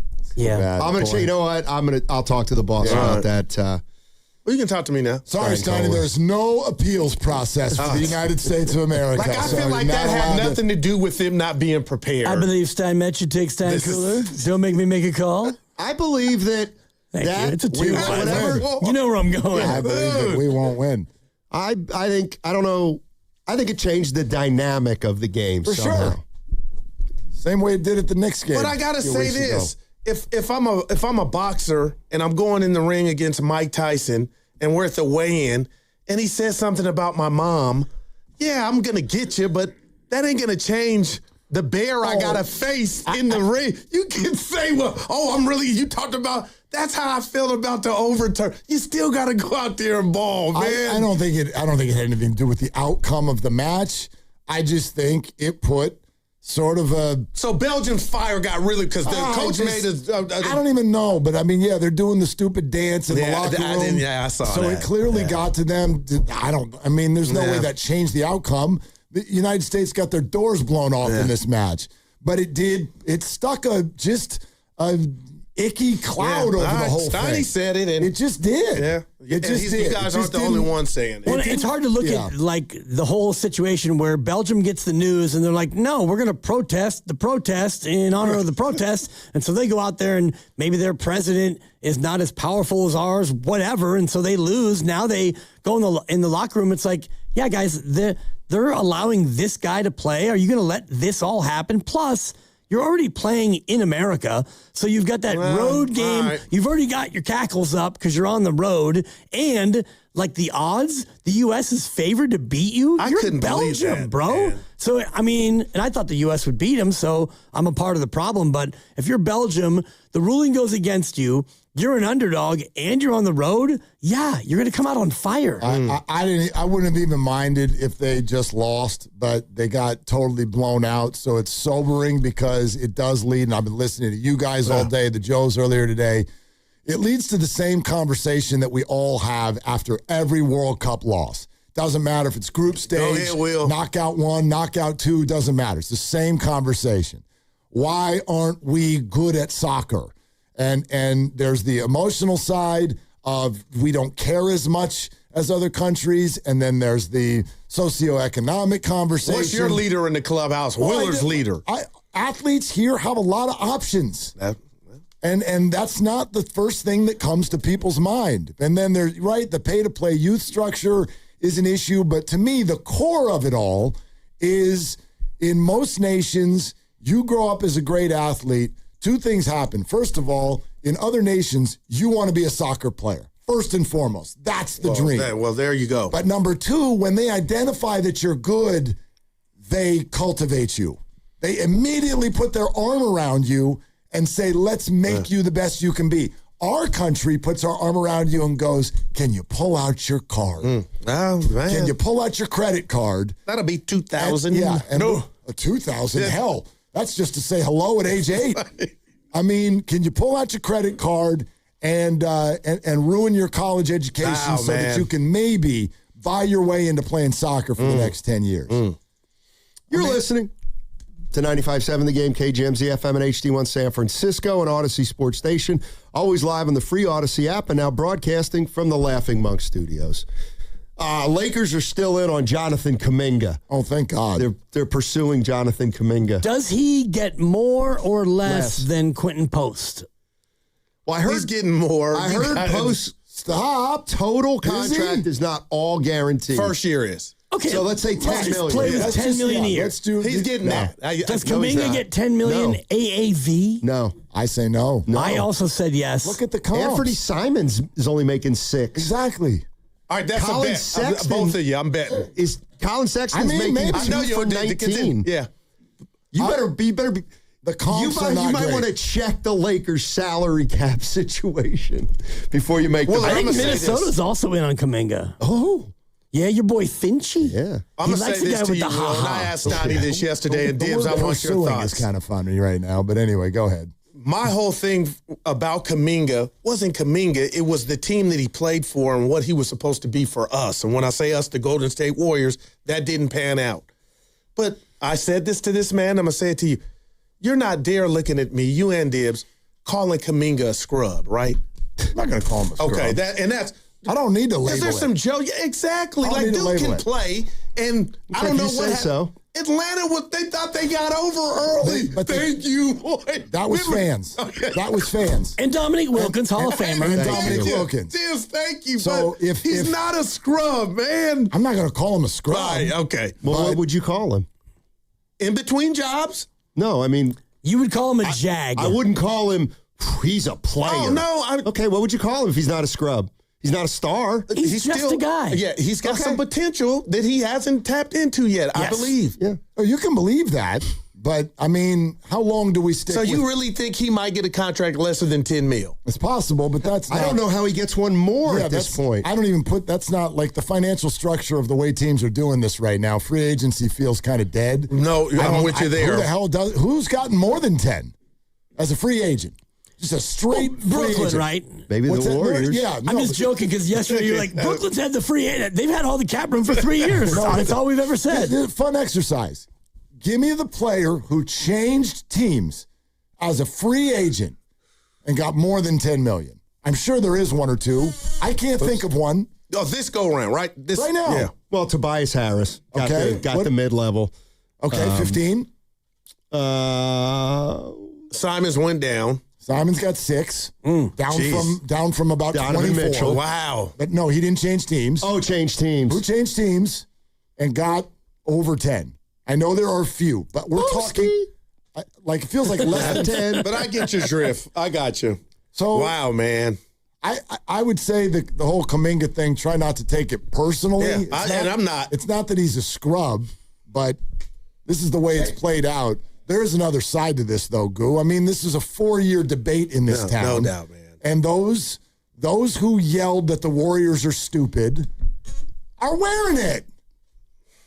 Just wear it. Just wear it. There was Too early to wear it. The cap, It's like, Alex Smith. 18 games into an Atlanta run. No, because it's not about that. You It's can not try it on, but you don't have to wear it yet. No, my point is you can shop for it. But the point isn't that Jonathan can't play. I hear you, Will. The issue was Jonathan's this star and Steve hates See, I'm getting people. mad, but like that's where I know he can play. It's coming, man. That's fine. And maybe he can. But you think he's mad at his agent, or is Aaron Turner like you let yourself down? I'd be mad at Kuminga. Okay, if I were his agent. I just had to when are you going to improve? Man, get into the gym. Well, here's an idea, Mr. Agent, Mr. Turner. Maybe you don't do an hour of live radio, from which Hawaii. I loved, and He's in the gym while Jonathan's back there working out with like some D3 apologies. Like, careful. I know, but what are we doing? Like, here's an idea. You don't do the interview and you get him in the lab with Phil some real Handy or like no doubt. somebody. I saw the dudes back there like, who's he with? Right. Agent scored on me twice. Who are you? The agent got him $24 million. Well, that did happen. That happened. For a 1-year deal. For 1 year. Right. For 1 year. He couldn't flex on a player option, so. I mean, that's the other thing. You know, Jonathan's fine. Yeah. Jonathan's going to eat. And it's like your car accident. I brought this up earlier. That could have went a whole different way. And I'm just telling Steiny in life and why I keep iterating. Tomorrow's not promised is Jaylen Brown and Jason Tatum should have grown up, should have been Sarah and Vinny. They should have grown old together. And I believe, and Steiny, like he does, made it about the cap. And I get what was going on. But, man, to go to 5 Eastern Conference finals, go to 2 finals, they were perfect, I thought. Right. And how many times do they have to try to trade you before you say, and you enough, know what? Somebody Brad? who was it? Deborah hit me with that earlier. And I think it might have been Deborah who called in, and it was Deborah who was like, when it came time to raise the banner, it was Jason Tatum who raised the banner. It wasn't Jaylen Brown who was the MVP. Okay, but Will and Dibbs, I'm going to you on that. If you guys do a successful show like you have, and they asked Dibbs to hold the flag, are you getting mad saying I want to go to another station? Furious. Absolutely. I'm out. Well, and when I start I'm my mad at speech and I Jaylen get if 12 that minutes happened. in, I get 12 words in, Mark's like, okay, that's about enough of you, Mr. You know Banner what I Boy. get, man? I just hate they broke up. Shaq and Kobe, I understood. Did you? That was hate. They didn't like each other. Who knows Oil and what water. I don't know. You know, it's funny you said you get it. I don't. I don't get what happened. I don't get why 28 other general managers didn't make a better offer. I don't understand this story at all. I haven't from the beginning. There has to be more than meets the eye going on here. Like they didn't get a lot, They man. didn't dump him for Paul George because he talks too much? Really? Really? I mean, call the Warriors and ask them how they handle Draymond. I don't know. And you chose a guy, and I'm rooting for Tatum, who we don't know how he couldn't finish the playoffs.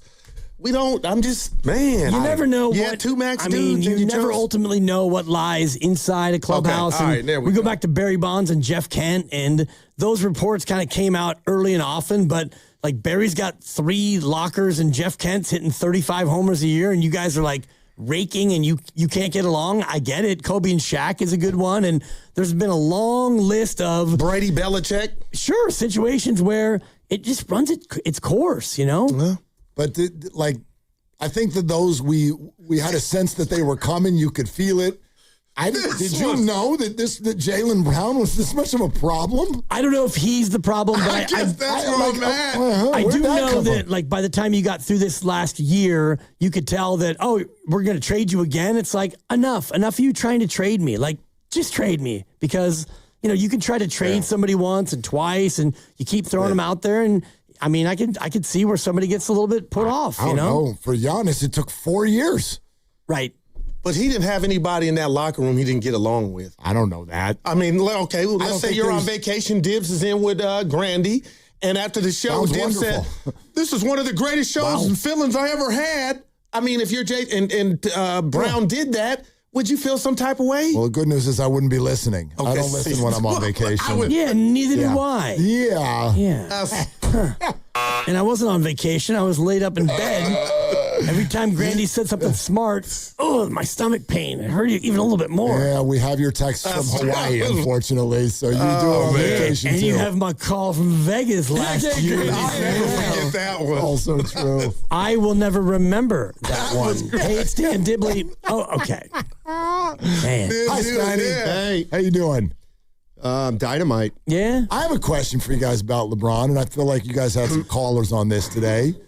What's your level of either your annoyance or what's your opinion about how long this is just taking? Forget where he's going to go. Windy, I heard you play the Windy thing. Seriously, he's a tool. Windy was like, he knows. Yeah. And that's how I've felt the whole time. There's no way he doesn't know where he's going. But he's earned this to me. This is his last one. Yeah, I don't- He's earned it, I but guess you're I don't- milking it like the greatest cow of all time. But he knows where he's going. It's his last one. He's milking it. So go ahead. Take What's your he time. get out of that? It's narcissistic, man.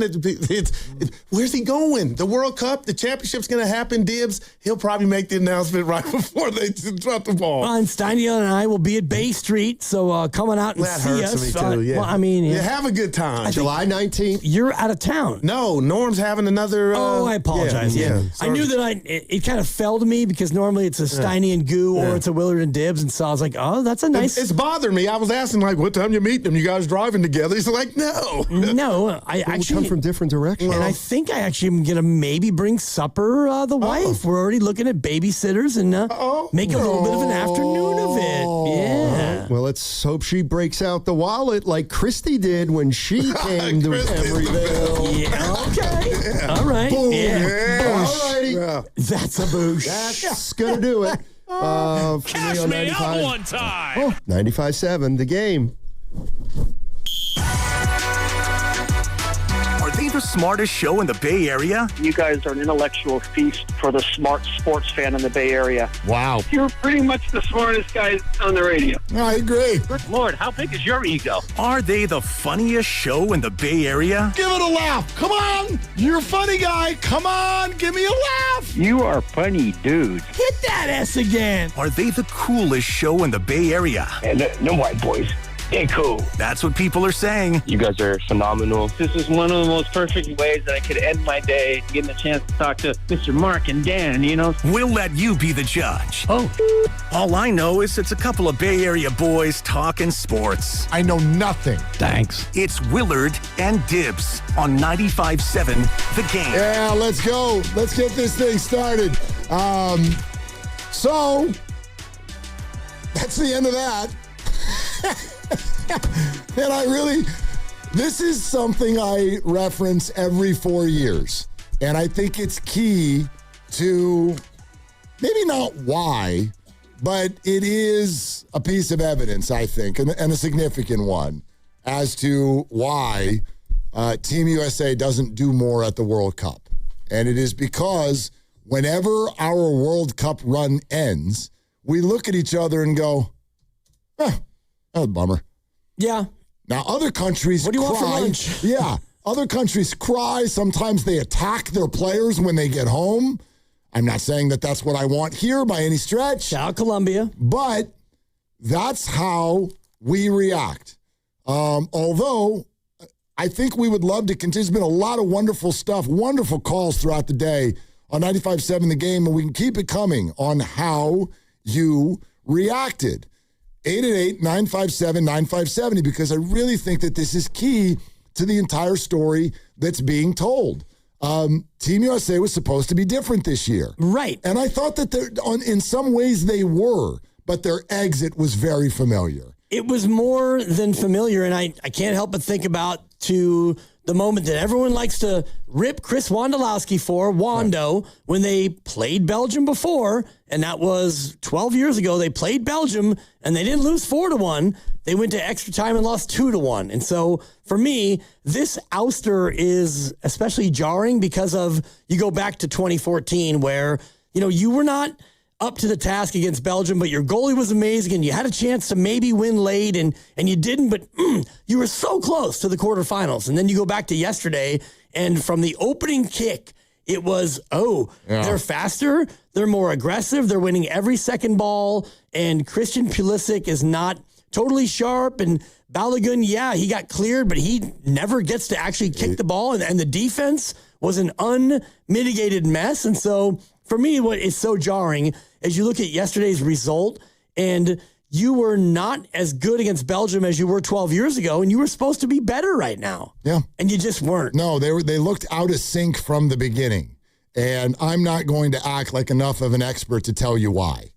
I have no idea. I thought for sure, because I've watched both of these teams in the last 3 weeks, and I'm like, we're faster. Team USA is the faster team.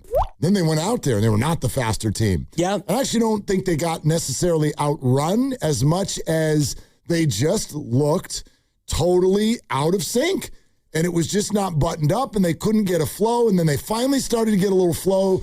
Pochettino makes a change there at half. They came out. They were the more aggressive team. There was sort of a feeling for a moment that they were going to get the equalizer, their second equalizer of the game. They were going to get it because they were the more aggressive team, and then they made just the biggest whoopsie-daisy I've seen any team do in this entire tournament, and you're done. You're dust. Belgium just gets to play defense the rest of the way, and the whole thing is just you feel like you got snookered.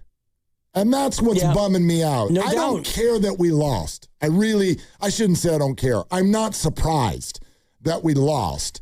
But I think that that's what's hard for the American soccer fan today is you feel like you got duped because we bought in. Zlatan is like, they can do it. And then they're not going to do it. They're not going to win the World Cup. No, but they could beat Belgium. They could beat Belgium. He said they could win the World Cup. Okay. I mean, they're allowed to use your famous phrase. They so are. you find a way to struggle by Belgium, whatever, and then you take on Spain, which is a team that, I don't know, they just don't ever give up a goal. Right. So good luck with that. And then the road from there is not easier. It only gets harder. But I just thought you could beat Belgium, and then the way they came out, and credit Belgium for the roster changes because they kind of thought what you just said, like, the U.S. is probably faster than us. I have an idea. Let's take out Kevin De Bruyne, who's very skilled but slower, didn't play a minute. He's an absolute legend, and you didn't play Romelu Lukaku until in the second half. You played a younger, faster group, and so you came out, and the U.S., I think, was caught off guard at how young and fast Belgium was. That's kind of their thing, though, right? I think Lukaku has been playing off of the bench for most of this tournament. Yes, but that's not kind of their, Kevin De Bruyne. No, he's been their number one mainstay, but they took him out in place of younger, faster, and every time that Thibaut Courtois, their goalie, would kick the ball down the field, they were there first. And then a contested header, they were there second. The U.S. could not win possession in their own end. You believe in karma? Nah, not really. Yeah. I really don't. I don't know what to think about karma. I do think that, some people are working with, I don't know, you want to call it the universe, and some people aren't. In other words, I do think that just life sort of gives you messages and clues and hints, and you can kind of feel like when you're in the flow, right? When you're taking those messages, when you're not just going head down and ignoring those things. So I don't know if that counts as karma or whatever, but it just feels like a conversation today because Team USA was a feel-good story the entire group stage. They were a feel-good story in their knockout round victory over Bosnia. And then something happened 24 hours before this match and made the whole thing feel dirty. Whether it was or not, it's like this isn't even an opinion about that. It's just it's an opinion about it lost its feel. I'm not saying that that's what made them not play well at all. But I just think there's a conversation there because this was such a fun run and story. And then in the blink of an eye, it wasn't. But I believe if Balogun does not get his red card overturned, they still lose 4-1. I agree. And for me, it's not about karma. It's about motivation. Shout out Kelly Rowland. So if you're Brazil and you see this play out and you're thinking, no way, the host nation in an almost unprecedented move is going to get their guy back. Oh, forget that. We're Belgium. Now we're going to be an extra level of we're going to make sure we get after them and him. I think it's more motivation than karma. Can I ask a question about that, though? Because sometimes I think it's fascinating when we get to the end of championship rounds in sports and people bring up motivation. The World Cup, it doesn't matter who you are or what city you're in, the arena is filled with crying humans. Crying humans. Messi, this morning, was crying because he felt that he was 15 minutes away from the end of his World Cup career, and then Argentina put on one of the most beautiful clinics that you will ever see in the sport of soccer, and his run continues at age 39, and there are tears flowing everywhere. Are we really going to say that somehow Donald Trump and Flo Balogun and red cards and FIFA motivated Belgium? Could these teams and these nations be more motivated than they already are? Maybe it's not motivation. This is maybe life it's and like death. adrenaline, or maybe it's that extra shot of energy because, yes, the whole thing happens with Balogun, and Trump immediately takes credit, and so Belgium's already feeling slighted, and you're on the road against the U.S. in Seattle, so you're going to be in a hostile environment. I do think that when you look at all of the different pieces, Belgium looks at this matchup and says, we're better than the U.S., and yet we're going to be underdogs. That might be a little nudge. And then the Balogun thing happens. That's a nudge. And you're on the road, and that's a nudge. And I'm not saying that because of those three things, that's why Belgium won. I do believe that when you get into that spot, there's a certain amount of adrenaline that goes along with, kind of feeling that way. And it can be contrived. It can be real. But as a manager and as a coach, that's something that you're always trying to harbor in your team. Right. So, I mean, these are the questions, and I think these are all on the table for you at 888-957-9570. A, why are we not better? B, why did we lose? C, how do you look at this World Cup run? This is always one of those things that I struggle with in sports. Prior to a championship run, okay, Golden State Warriors a year ago, I think a lot of people would have gone, hey, if they could get into the playoffs and win a round, then that's a success. Remember, you did the over-under on playoff victories. 4.5 wins. 4.5. And they did it. They hit the over. 5 playoff wins. They win a round. They have a Game 7 on the road. They beat the Rockets. Then they win a game, and all of a sudden you're thinking to yourself, ooh, maybe we're going to round 3. And then Steph Curry gets hurt. You never win another game. And you feel kind of robbed. But if I had gone back to before the playoffs and asked you, would you take it? Would you take it if you get a round and you get a road game in round 2 and then you bow out? Would you take it? I think a lot of people would have said that's not bad. That's achieving what we think you should achieve. And so is it great? No, it's not great, but it's not bad. And I think that's how people would have assessed this World Cup before it started. Get out of the group and win a knockout round. Yeah, that's what we said. That's what we said, and that's what they did. But the way this all went down over the last 48 hours sort of gets the emotions flowing in a very negative way, even though they essentially did what we hoped that they would do. They did, and we talked about this yesterday before the match, the worst case scenario would be you get absolutely blown out and you look like amateur hour, and they were sloppy. They were completely unmarking the Belgian offensive players. They looked like they had no business even being there, and it was at home. So that taste in the mouth will eventually go away. And I'm thinking about that same 2014 where you bowed out in the same spot and Belgium beat you 2-1. Tim Howard had 15 saves, the most ever. And so coming out of that, you felt like, yeah, we hung with Belgium. And then yesterday it was, oh my God, we hung ourselves in front of Belgium. That's what I'm saying. I honestly think if we had lost this match yesterday 2-1, some sort of a heartbreaker, a stoppage time goal, and Belgium wins 2-1, I think today the American soccer fan is going, hey, this is real progress. What a sign of things to come. And instead, the conversation we're having is the same damn conversation we have after every World Cup.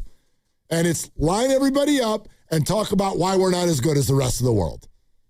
And we can have that conversation. All right, we got thoughts.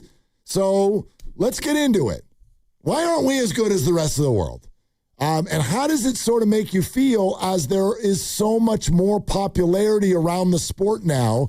I think it used to be like, whatever, we're not as good as the rest of the world. But now it's like, no, I think people want to be as good as the rest of the world. Right. We're still not.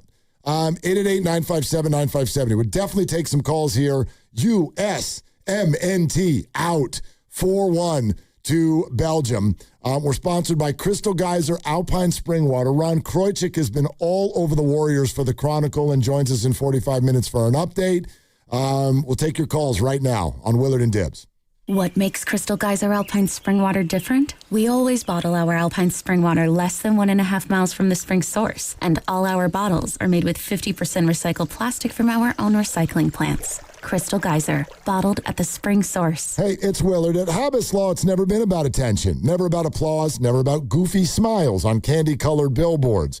For more than 40 years, Habas Law is focused on one thing, fighting relentlessly for injured Californians, because behind every catastrophic injury case is a human life forever changed. It's why Habas fights with preparation, intensity, and relentless commitment. No fluff, no distractions, just real advocacy for injured Californians. Habas Law, relentless for justice. Visit habaslaw.com. Omar Habas is a California licensed attorney, offices in Northern California, including San Jose. Past results do not guarantee future outcomes.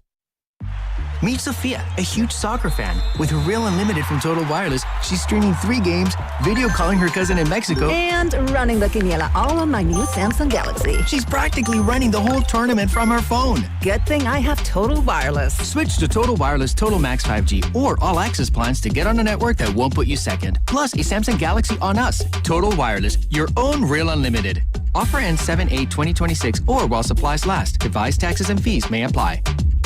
When you own your own business, you need to keep things moving. Need to book a last-minute flight? Earn a $300 travel credit to cover that. Need to take a meeting before takeoff? Do it from the comfort of the Chase Sapphire Lounge by the club. Need to catch your breath before you board?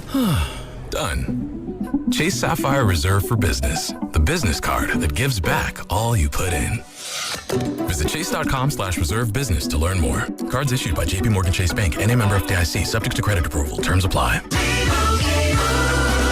And Doug. Hot dog! Get your hot dog! Customize! Customize and save with Liberty Mutual. Hey, what are you doing? I like your method. Direct. To the point. A little loud, but... Listen, people don't buy car insurance the same way they do hot dogs. Not yet, but both are customizable. Popcorn! Get your popcorn! Hey, this is a hot dog area. And customize and save area. Get a quote at libertymutual.com or with your local agent. Liberty, liberty, liberty, liberty. This is the story of the one. The one who keeps multiple buildings running smoothly day after day. Plumbing that flows, HVAC that hums, cleaning supplies that keep surfaces sparkling. That's why she counts on Grainger. With easy reordering online and 24/7 support, Grainger helps her keep the products she needs on hand. So shelves stay stocked and buildings stay ready. Call 1-800-GRAINGER, click Grainger.com, or just stop by. Grainger, for the ones who get it done. Jay Vineyards returns as the official sparkling wine of the Golden State Valkyries. As Jay celebrates its 40th anniversary, the team invites all wine lovers to experience the artistry, hospitality, and California soul that defines Jay Vineyards. Every offering at Jay is an invitation to discover the bounty of Sonoma County, where guests explore local ingredients paired with Jay's celebrated sparkling Pinot Noir and Chardonnay wines. Make Jay your next wine country destination, located just 70 miles from Chase Center in Healdsburg. This July, get $1,776 off new windows for greater curb appeal and energy efficiency. Plus, get an extra $250 off when you book by July 7th. Learn why American Vision Windows has earned the trust of homeowners like you with over 1 million windows installed. But hurry, this offer ends July 7th. Visit AmericanVisionWindows.com or call 888-347-0711. That's 888-347-0711. New customers only. Restrictions apply. Call or see website for details. Offer ends July 7th, 2026. $5,000. That's the average amount of money people in the U.S. are now spending on gas in a year. $5,000. That's crazy. If you drive, you have to download Upside, the free app that gives you cash back for buying gas. That's right. You can earn cash back with Upside just for buying the gas you're already buying. You can literally start earning cash back today. I use Upside, and just last year, I made nearly $300. You're putting gas in your car anyway. Why not get cash back? If you like extra cash, download Upside. I'm saving the cash I earn from using Upside to help pay for a vacation later this year. Download the free Upside app now to earn cash back when you fill your tank. Use promo code FRESH to get an extra 35 cents per gallon on your first tank. You can cash out anytime, right to your bank or a gift card for Amazon and other brands. Just download the free Upside app and use promo code FRESH for a 35 cents per gallon bonus on your first tank. That's code FRESH for a 35 cents per gallon bonus. Honey, did you invite the minions over? Well, you know how we talked about getting Wi-Fi from Xfinity? Yeah. I ordered it this morning, was online in minutes, then they showed up. So they just came over to use the Wi-Fi? For what? Better not to know. Get online in minutes with same-day Wi-Fi from Xfinity. Plus, lock in your price for 5 years and see Minions and Monsters only in theaters. Xfinity. Imagine that. Restrictions apply. Not available in all areas. Learn more at xfinity.com/same-day Wi-Fi. New Game Plus with Oxy makes your laundry smell incredible and fights stubborn smells, like the ones your dog Biscuit brought into your freshly made bed last night. But you washed that all away with Game, and now you're drifting asleep to the scent and sound of waves. Ah, no, that's the dog licking your ear. Biscuit. It just might be our greatest scent ever. Now with odor fighting power. New Game Plus with Oxy. Sniff the difference. Hey.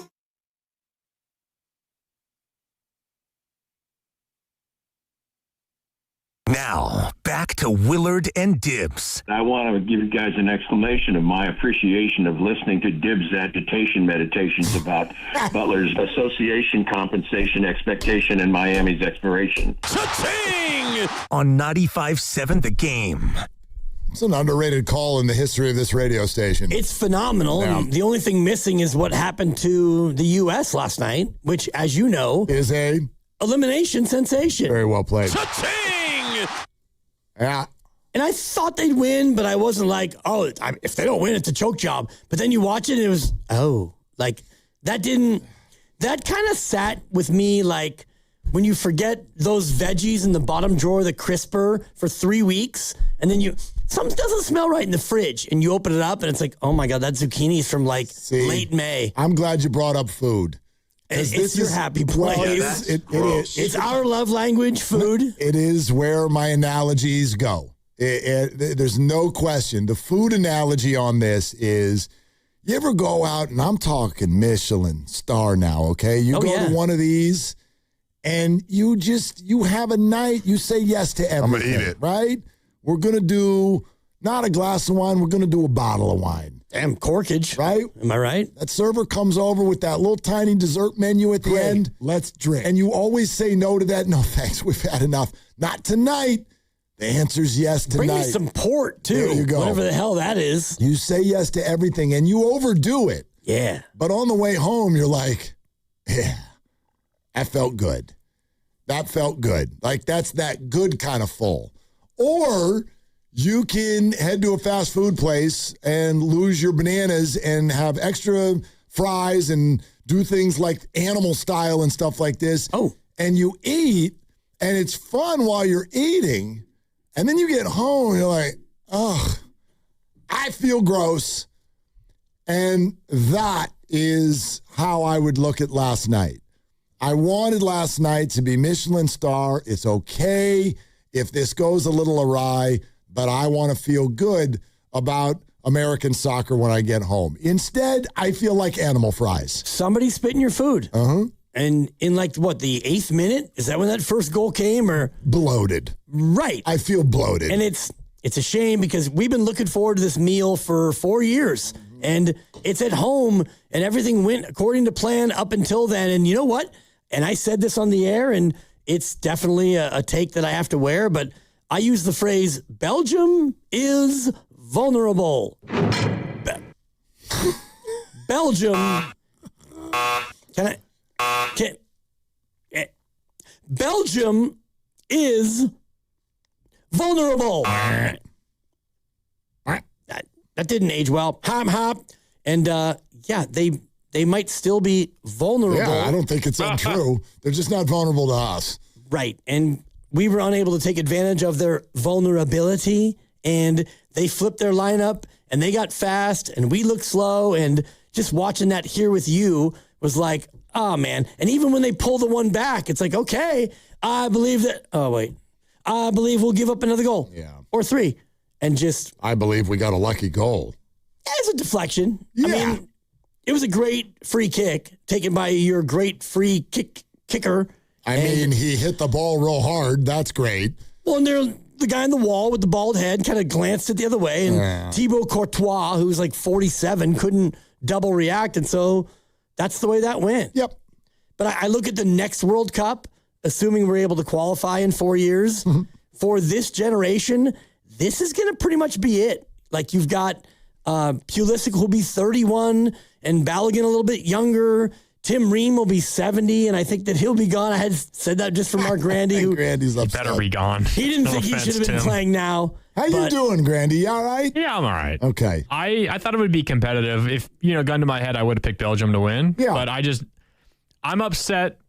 I thought this was the opportunity where the soccer world would maybe have to finally begin to take the U.S. semi-seriously. It's a respect thing. Exactly. Not like we're on the level of France and Spain and those countries, but like the top 10-ish area is where we could be, and I thought this was the opportunity to do that, and it's very clear we're still pretty far away from that.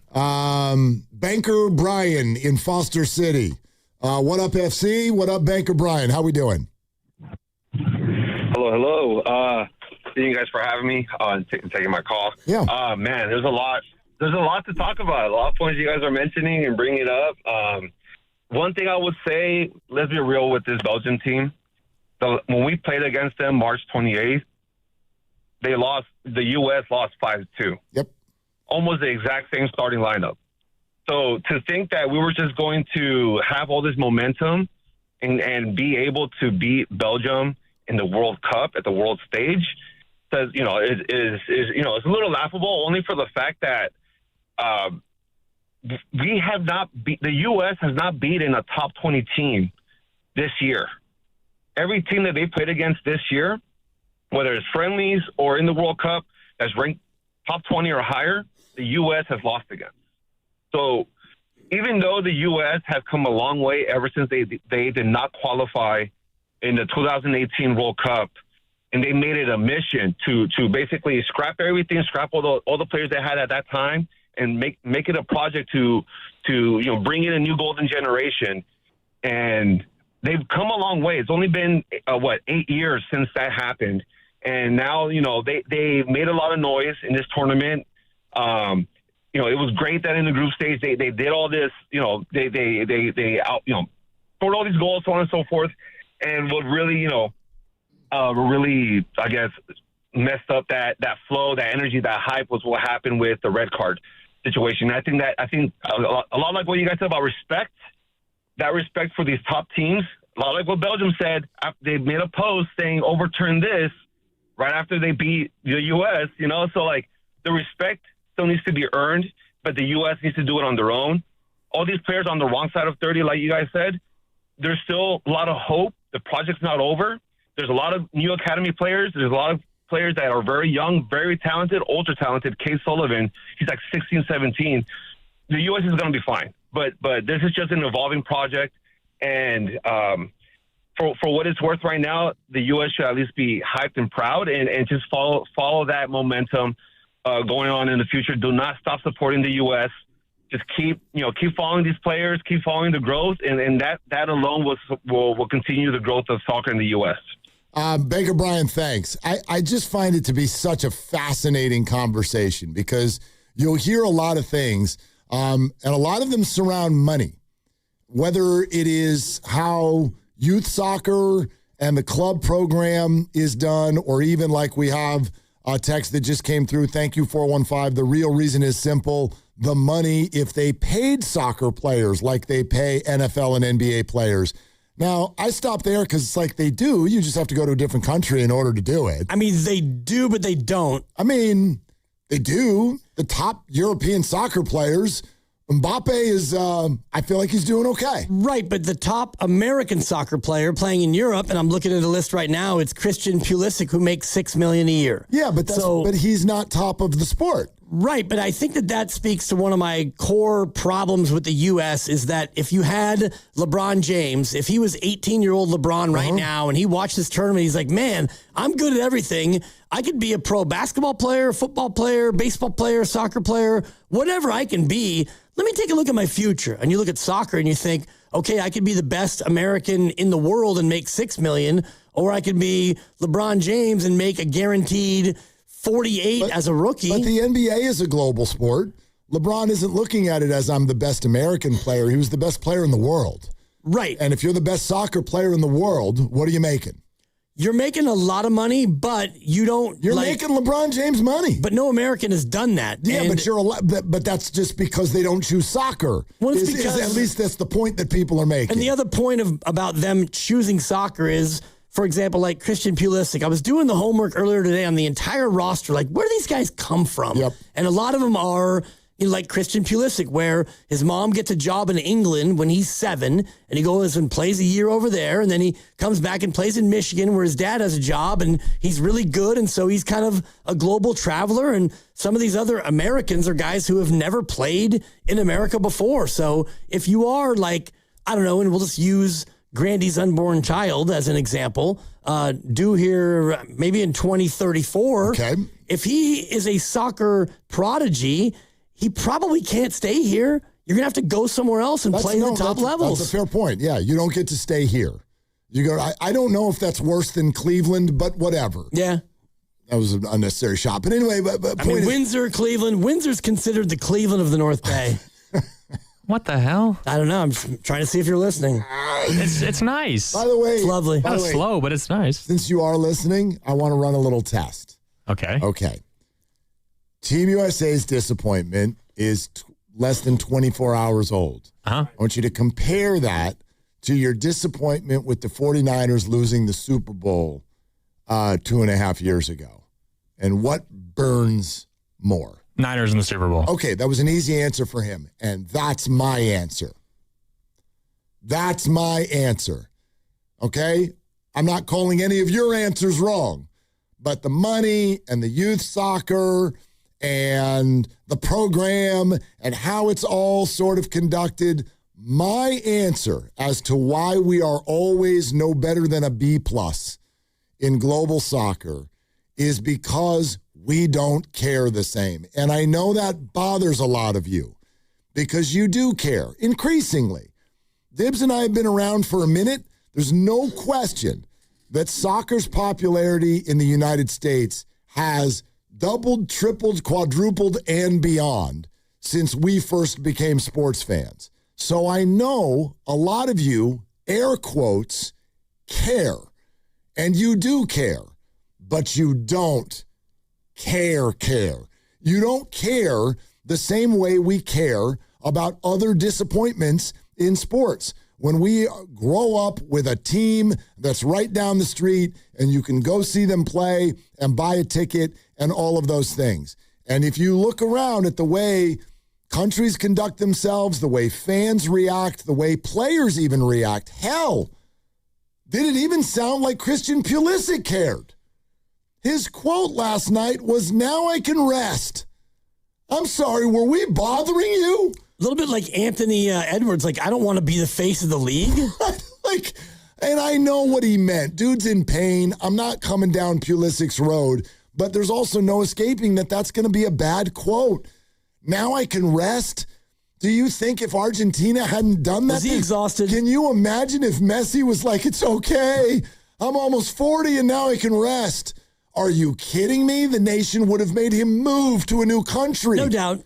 So I don't think it's about care or not care. I just don't think that we in this country, from a U.S. soccer standpoint, all the way through our youth leagues, I don't think that we understand what it would take to actually be great. And that's where this one's extra frustrating, because you had all these international Americans come together, more talent than we've ever had on the team, and yet the result is the same. And so think about basketball, for example. You got a young kid, and they play a couple of years of youth CYO, and it's like, man, this kid is good. Okay, AAU, travel ball, college, boom, G League pros. We have a construct. And here in soccer, we don't really have that. MLS is better than ever. Our youth movement, our youth groups are not as good as in Europe. And so the best way we can cultivate young talent is by having them play elsewhere and then throw them all together at the last minute for a month every 4 years. See, but I feel like the point you just made and the point I just made are related. They are. I think they're at least cousins. But I don't think it's about caring. I do think that, like, the U.S. soccer, the powers that be, they really care. Oh, for sure. And again, there is care. It's just not at the same level. I don't see it as being at the same level. And I mean that in terms of other countries, and I mean that in terms of the sports that we have here. Like, if you are going to be a big, fancy American athlete, what are you going to choose? What's going to bring you more celebrity? I mean, the Warriors probably have, I don't know, 5 players who are more famous than Christian Pulisic. Like, am I right? Are you throwing in Guy Santos? I mean, Pods for sure. Anyway. I was wondering where you put him. You know what I'm saying? Like, Totally. There's at least 3 or 4. Hell, their head coach is more famous than Christian Pulisic. Right. So it's like there is a je ne sais quoi to it all. There's that thing that if you're a great athlete coming up in America, this is still, as much as the soccer fans, and there are great soccer fans, great soccer fans in America for sure. But as much as they love it, and as much as it's come around and growing and growing and growing, it's not there yet. And I actually don't even think it's that close. It's closer than it used to be. Right. But it's just not what we think of first. Well, I like your analogy about basketball, for example, because if you think about Yaxel Lendenborg, and I've been singing his praises since February, I've been watching him since December, and I didn't watch him last year or his 3 years in junior college, but in America, there is a construct where we all know Darius Acuff, and we all know Kingston Flemings, and we know Braden Burries and Koa Pete and all the fellas, Cooper Flagg a couple years ago, because the system is built to where it's March, let's get crazy, let's do our brackets, and let's watch all these people. And Christian Pulisic, like, he plays, I think he's at AC Milan now, and he was over in England, and now he's in Italy, and so you don't watch, I don't watch. Grandy probably watches more than anybody of like, oh, AC Milan's playing. Let's check in on Christian Pulisic. Like, I've mentioned this just as not that I feel like I need to answer for anything. I love the sport, but I don't have a team. So that makes it very preventative for me to really get overly emotional. I like soccer as the same that I like baseball. But in baseball, I have a team. Yeah. Well, I mean, you used to. No, well, that's a great point. Yeah, but if you put AC Milan on TV and you put the Texas Rangers on TV, I'm like, that's the same. I actually think I'd probably rather watch AC Milan. But there's no emotional attachment to this. Baseball, basketball, and football, I got a team. Even hockey, I got a team. Right. But soccer, I don't have a team. And I apologize to San Jose Earthquakes. It's just, MLS hasn't connected with us at that level, at least. And it's a little tougher, like your North Bay and San Jose is down there. And I do love the fact that the Bay Area now with the Bay FC and the Oakland Roots and the Town FC, and there's a lot of other more accessible professional soccer outlets. But to your point, like if you want to watch Balogun play in his European team, like you got to figure out where he's playing, and then you got to like figure out set an alarm for 3 a.m. Exactly. So there are a lot of hurdles that you don't have where like, oh boy, I went to Cal Poly, and they've had a couple of years where, I mean, they were threatening the tourney, and so you could be a Cal Poly guy because the games are at 7:30, and you could even drive down and see it. So that's another one of the hurdles that makes the popularity a little bit more tamped down. The ratings for this World Cup, and part of it, yes, is because it's here, but the ratings are a story. This is we were talking about these even when we sat down to kind of go over what we all wanted to do on the show today.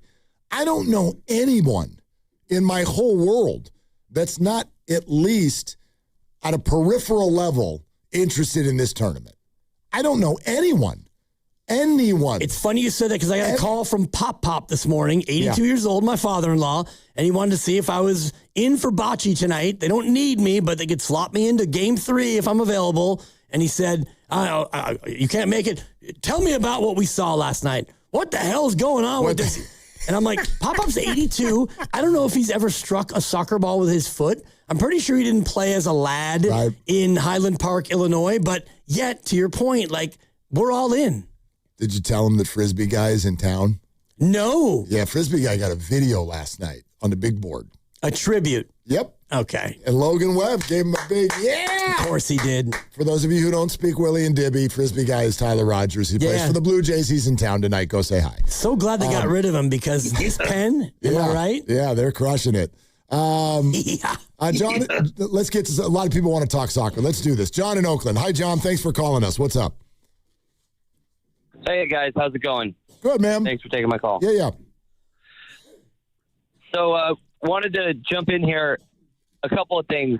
The reason that soccer is not going to take off in the U.S. the way that baseball, football, basketball have taken off is purely because our country is not really set up for soccer to succeed the way that those other sports are set up to succeed. Baseball is the national pastime. It is written in the American law that baseball is the official sport of the United States of America. Football owns a day of the week. It's one of the biggest companies in the entire world, the National Football League. Owns all of the days now, but yeah, go ahead. Yeah, exactly. It is highly commercialized. There are plenty of opportunities to do commercials in a football game. Here's the big difference with soccer. Soccer in the United States and globally is governed by a nonprofit.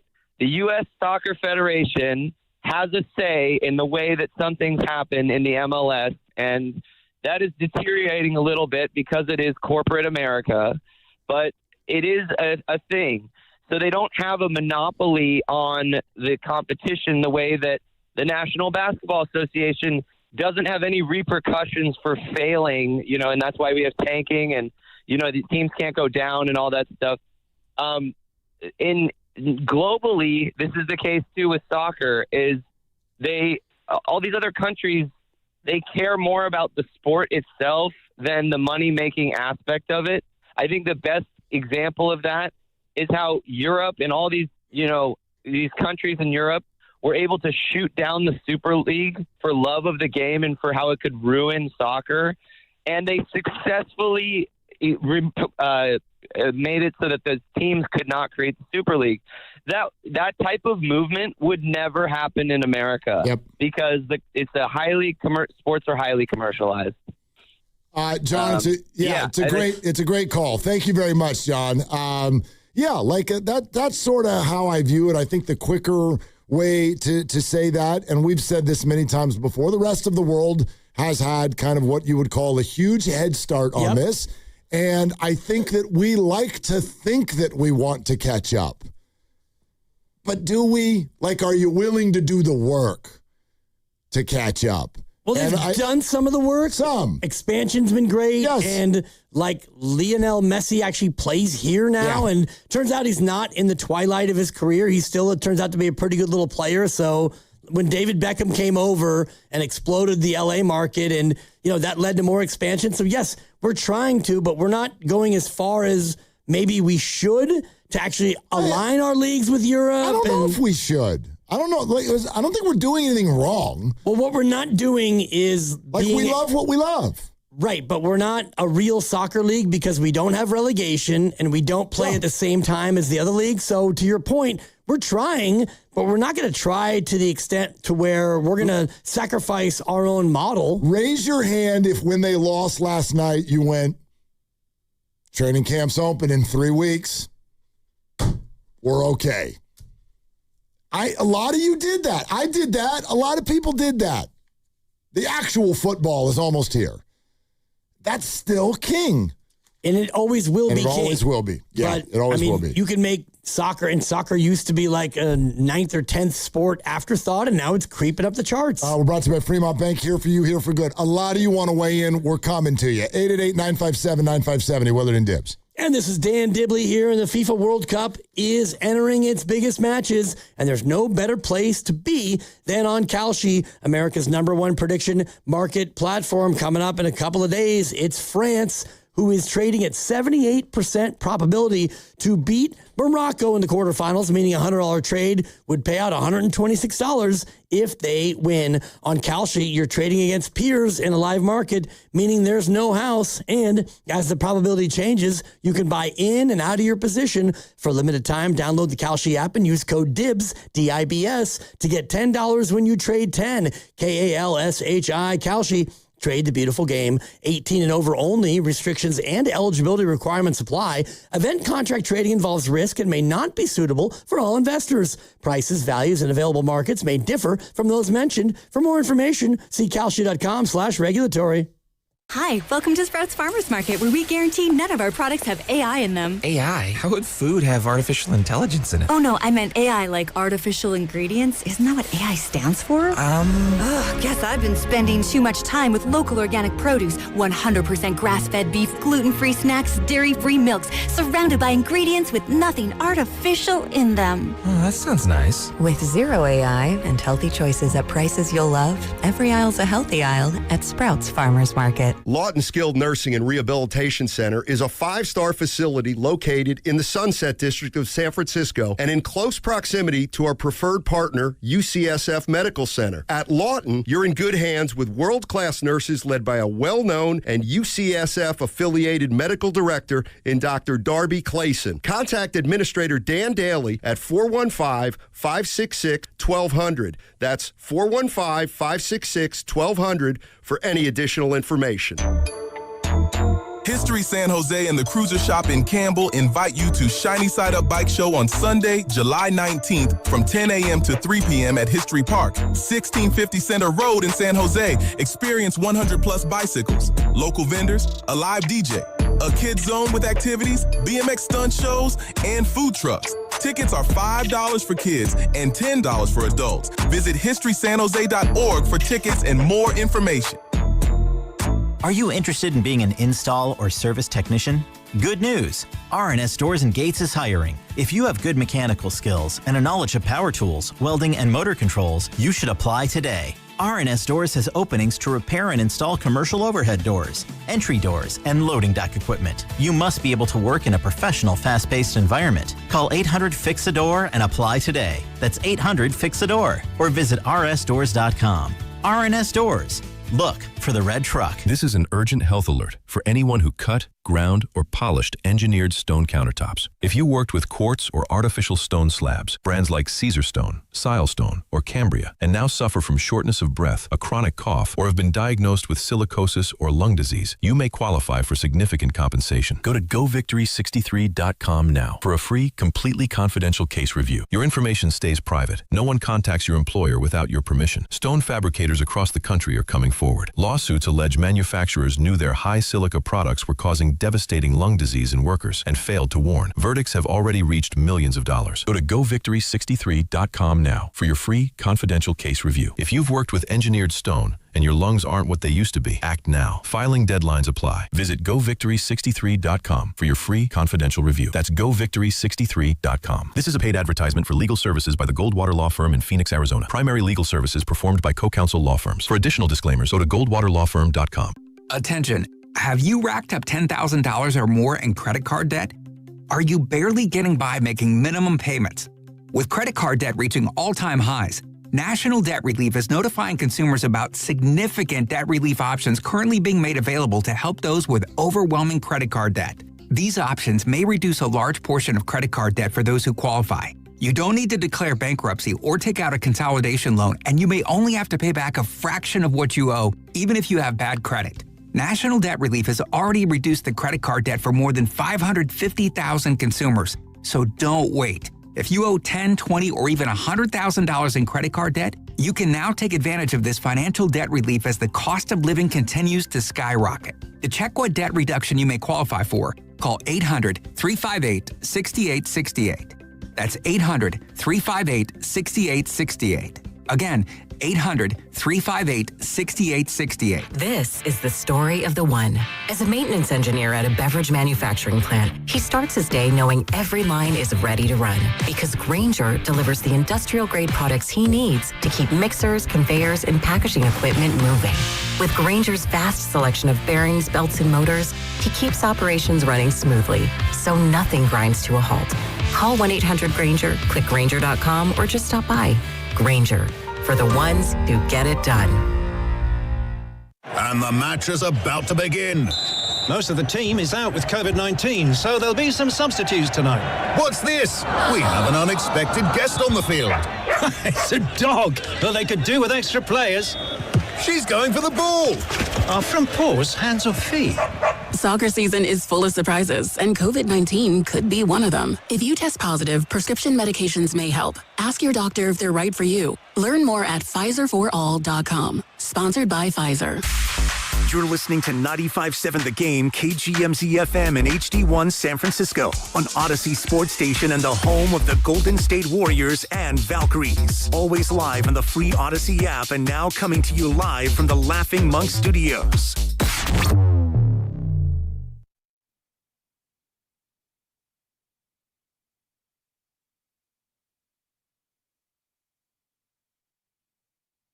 Career over. He's fired.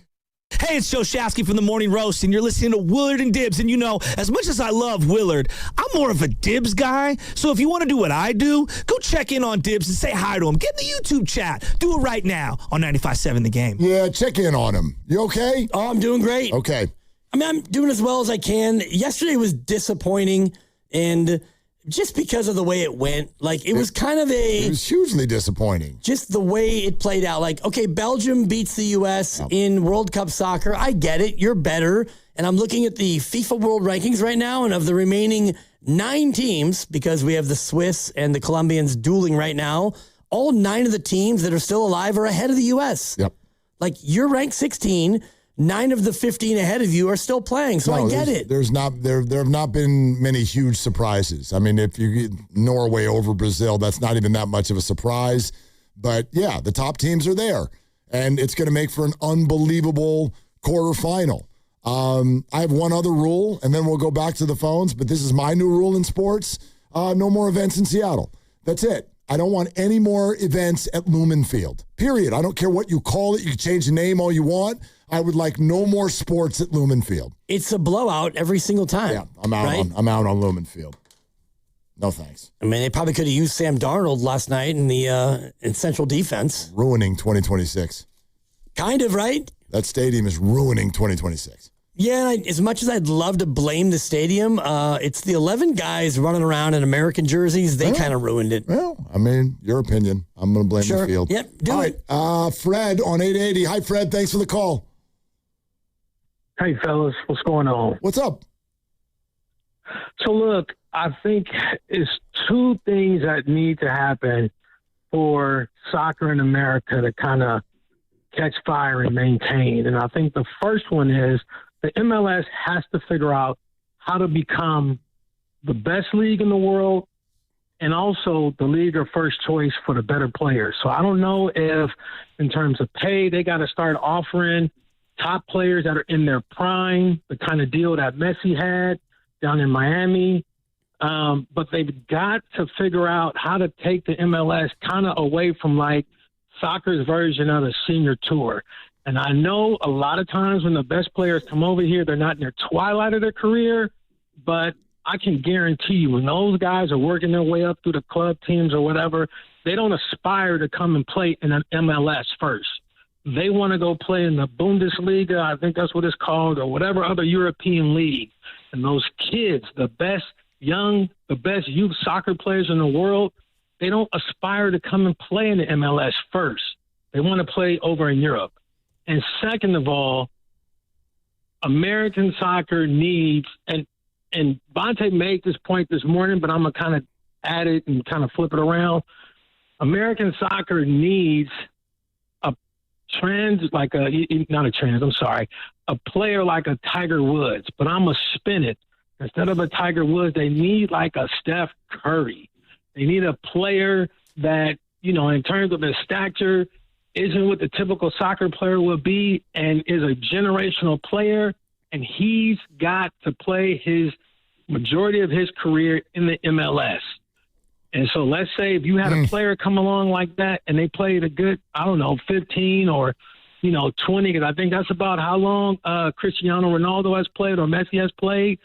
Over that time, those 2 events would actually help U.S. soccer kind of raise itself up. Then you'd have more people get behind it. And I'm going to add this and I'm going to let y'all go. The U.S. team really did miss a great opportunity to help with that effort, too. Because even myself, I don't watch MLS on a regular basis. I don't. But I did watch the World Cup because I did want to see the American team because it looks like they were doing cool. And it's here in America. I didn't have to get up and watch games at like 6 a.m. or 3 a.m. It was during a normal time zone. and I had a team in the U.S. along with some other teams that I kind of wanted to see in Africa win. But, they kind of fell on their sword yesterday. And you're right. I'm not sitting here saying, in 3 weeks training camp opens. No, I just got a text from my cousin talking about, hey, it's time to start thinking about what? Fantasy football. Hell yeah. Sorry, fellas. Thank you. Fred, thank you. It's a good call. And there's no disagreement here, but I will add the scenario that he's building is wonderful on paper, but it's a pipe dream. The idea that there would be an American soccer player who is that, and I think the word he was going for was transformational, like a Tiger Woods, like a Steph Curry, to capture the imagination of the young athlete in America, but then also play in MLS? No way. Like not right now. Certainly. Like it's not a good enough league. There's not enough money in it. There isn't enough cachet in it. I don't think it's even possible. You can't be in MLS and be that popular right now. Not right now, not anytime soon. And probably not ever because, and I'll defer to Grandy on this as far as like the biggest events in international football, and one of them is the UEFA, the European League Champions League. And so Grandy's team, Arsenal, they won the league this year in England, but it was as big, if not bigger, to go out there and try to win the Champions League. And here in MLS, you don't really have that. You've got the CONCACAF Champions League, but I would dare you to name another 2 or 3 teams that actually were in it. And so it's a lesser competition. So if you are at that level, the LeBron of American soccer, if you stay here and play here, your development is going to be limited just based on your competition. What does CONCACAF stand for? It is like the conference of basically Central and North America. Like CONCACAF. Give it a whirl. I mean, the buzzer's right around the corner. Give it a whirl. Give it a whirl. I pulled it up. Give it a whirl. CONCACAF. CONCACAF. Not Tatanka. No, which not is from Dances with Wolves. CONCACAF. CONCACAF. And for those of you on YouTube, yes, I'm doing my CONCACAF. Yeah, very good. It's Central American, Caribbean American Federation.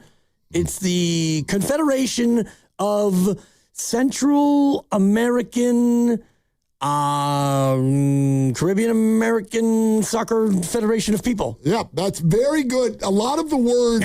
You are pretty close. Yeah, you got a lot of the words. The buzzer for that. But you kind of just dumped them all over the floor, but you got a lot of the words. Appreciate it. Yeah, so. Confederation of. Okay, CO. Next letter is N. Con. Right, North. There you go. American. No. North Atlantic. Kong. Next letter is C. Confederation of North. California. Central. America. And Caribbean Association Football. Association? Yeah, exactly. You got it. You got it. In other words, you've got like the Grenadines and Trinidad and Tobago, who we couldn't handle a few years back. We couldn't handle Trinidad or Tobago. You got the... both of them at once. Seriously, it seemed unfair. You got the AFSP, too. The AFSP. Okay. Do you know what that stands for? No. Al from San Pablo. That's what it stands for. Let's go to Al in San Pablo. Hi, Al. Hello, Al. And gone. Let's go to Raymond in Fairfield. Hi, Raymond. What's up? Hey, guys. So what I was trying to say is I don't think we'll ever be able to match up with the European teams because we don't have the academy style, which is like they have their professional team, but they also have like their lower teams, like their 18Us, their 16Us, their 14Us, and they basically just grow these kids from the age of like 14 up. Like if you watch the Spain game, they had this guy, Lamine Yamal. Oh. He's been playing for Barcelona since he was like 14. They had him at 12, and he started on Barcelona when he was 15 years old. And he's 18. He'll be 19 next week. And, like, did you know that Messi, at the age of 12, his parents basically signed him over to Barcelona at the age of, like, 12. And so by the time he was like 16, I believe, he started on Barcelona as well.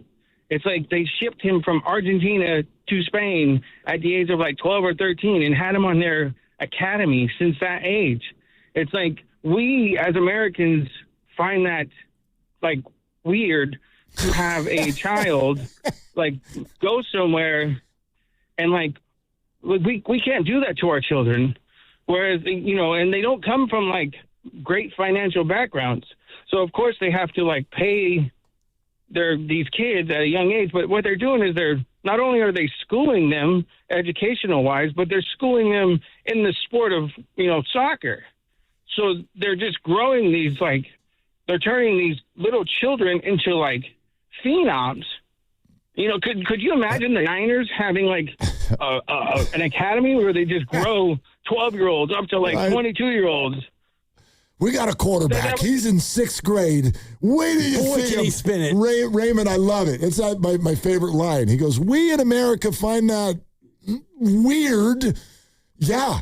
We're not shipping middle schoolers off across the world to go be soccer players. But we'll go ahead and pen a check for $8,500 so that Jim can get my kid in a van and drive him all around the country playing basketball. I find that weird too. Right, but that is our norm. And the European norm is, Messi's pretty good. We'll go ahead and ship him out for the next however long. All right. All afternoon, your soccer calls on why we're no good. If you want to put it that way, are completely welcome. 888-957-9570. Those of you on hold, stay right where you are. But also entering into the chat coming up next, Ron Kroichik, San Francisco Chronicle. He has been deep into the Warriors beat for the last handful of weeks. So a LeBron James and more update is coming up next on Willard and Dibs.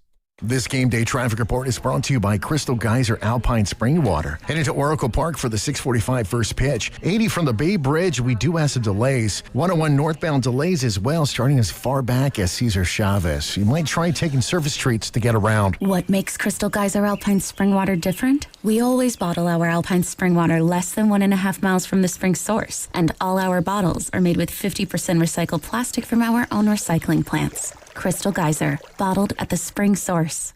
Hey, it's Dan Dibley here. Golden State Lumber and Showroom offers a full spectrum of window and door options in all price ranges. You'll find leading manufacturers like Marvin, Milgard, Anderson, Western, Fleetwood, and Weather Shield. And when it comes to exceptional designs, architects of luxury homes like mine and businesses are turning to Quantum Windows and Doors, now available through Golden State Lumber and Showroom. Quantum's handcrafted custom wood and wood-clad windows and doors are intended for discerning clients who expect more than standard solutions, because when it comes to warmth and beauty and authenticity, nothing compares to real wood. Quantum's furniture-grade craftsmanship will accentuate your home's character for decades to come. Quantum is also environmentally thoughtful, using processes which minimize harmful effects. Visit GoldenStateLumber.com for the nearest showroom to see all the options for your next project. Family owned since 1954, Golden State Lumber and Showroom. When you succeed, we succeed. All new drinks are now at McDonald's, with refreshers like the Strawberry Watermelon Refresher and the Mango Pineapple Refresher with popping boba, to crafted sodas like the Sprite Berry Blast with berry flavors and cold foam. Who knew ice-cold drinks could be so fire? 6 all-new drinks are here, now at McDonald's. Refreshers contain caffeine. Car salesmen are annoying. Sign here, please. Never talk to one again with FlexCar, the first and only month-to-month car lease. Oh, no. Get a great car? Switch anytime. FlexCar.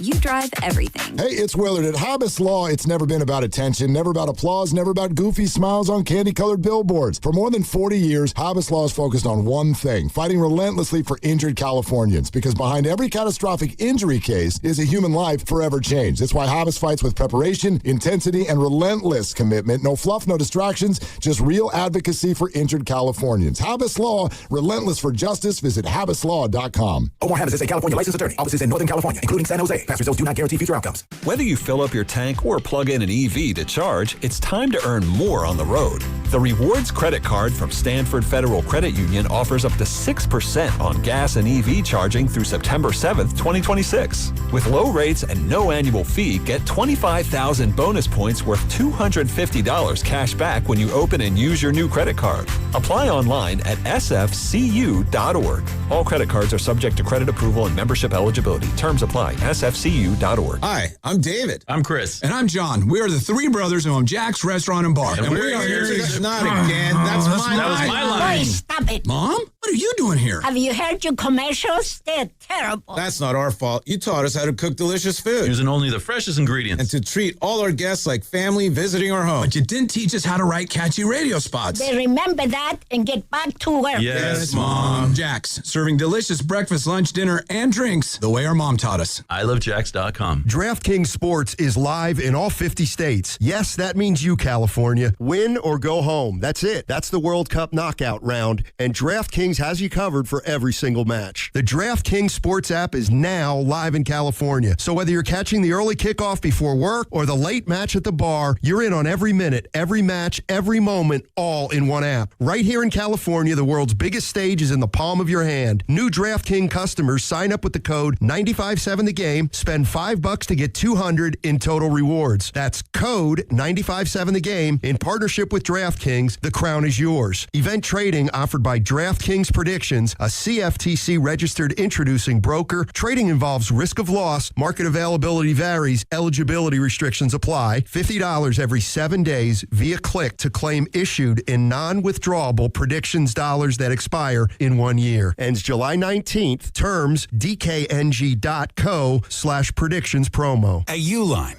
the prevailing opinion is if you don't live it, you don't believe it. The people at Uline believe in hard work, and they live it by being there 24/7 to answer your call, having 41,000 items in stock, and offering same-day shipping from 12 locations across North America. Business owners, sellers, buyers, shippers, and packers believe it. Uline is the hard-working, dependable source for your shipping and industrial supplies. Visit uline.com.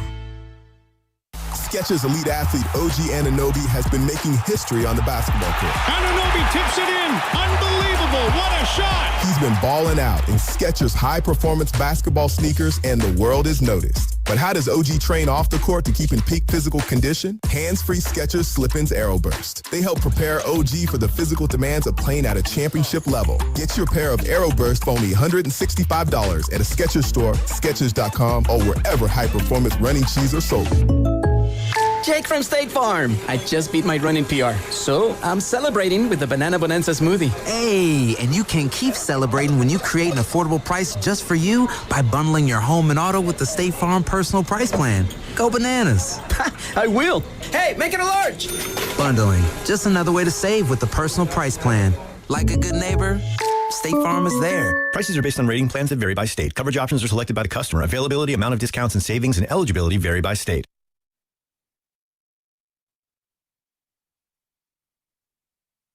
Now, back to Willard and Dibbs. It's a fantastic question. It really is. It's the first time I've been asked it this way. Ooh, that's a good question. That's a good question. Well, that's a great question. On 95.7 The Game. We're going to get back to your soccer calls in just a sec, for sure. But we wait. We wait on LeBron James. And my question of the day is why? And I don't mean why the Warriors wait. I'm trying to figure out why this hasn't been announced yet. And LeBron James being a narcissist to me is not a great enough answer. I don't want to call him a name. I don't have a dog in this fight. Right. I don't care about the timing. I want to know what he's getting out of the wait.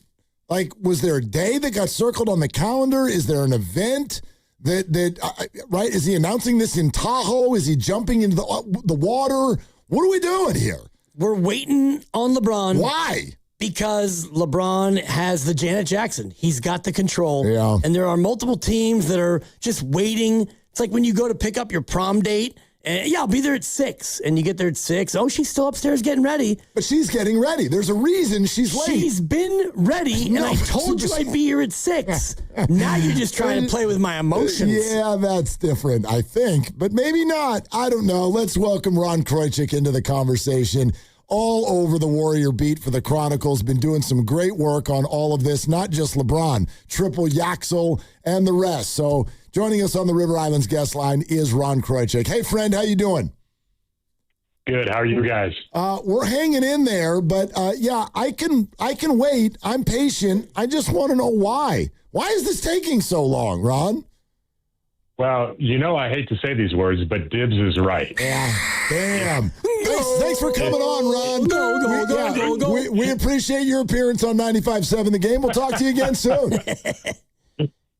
But, he's right. It's control. It's LeBron can do what LeBron wants, and LeBron will do what LeBron wants. It certainly seems, I guess this is what you're inferring, Mark, is that it certainly seems like he's going back to Cleveland. Every available clue points that way. All the national guys who are plugged in to LeBron and Rich Paul and, the underground stream of information seem pointed that way.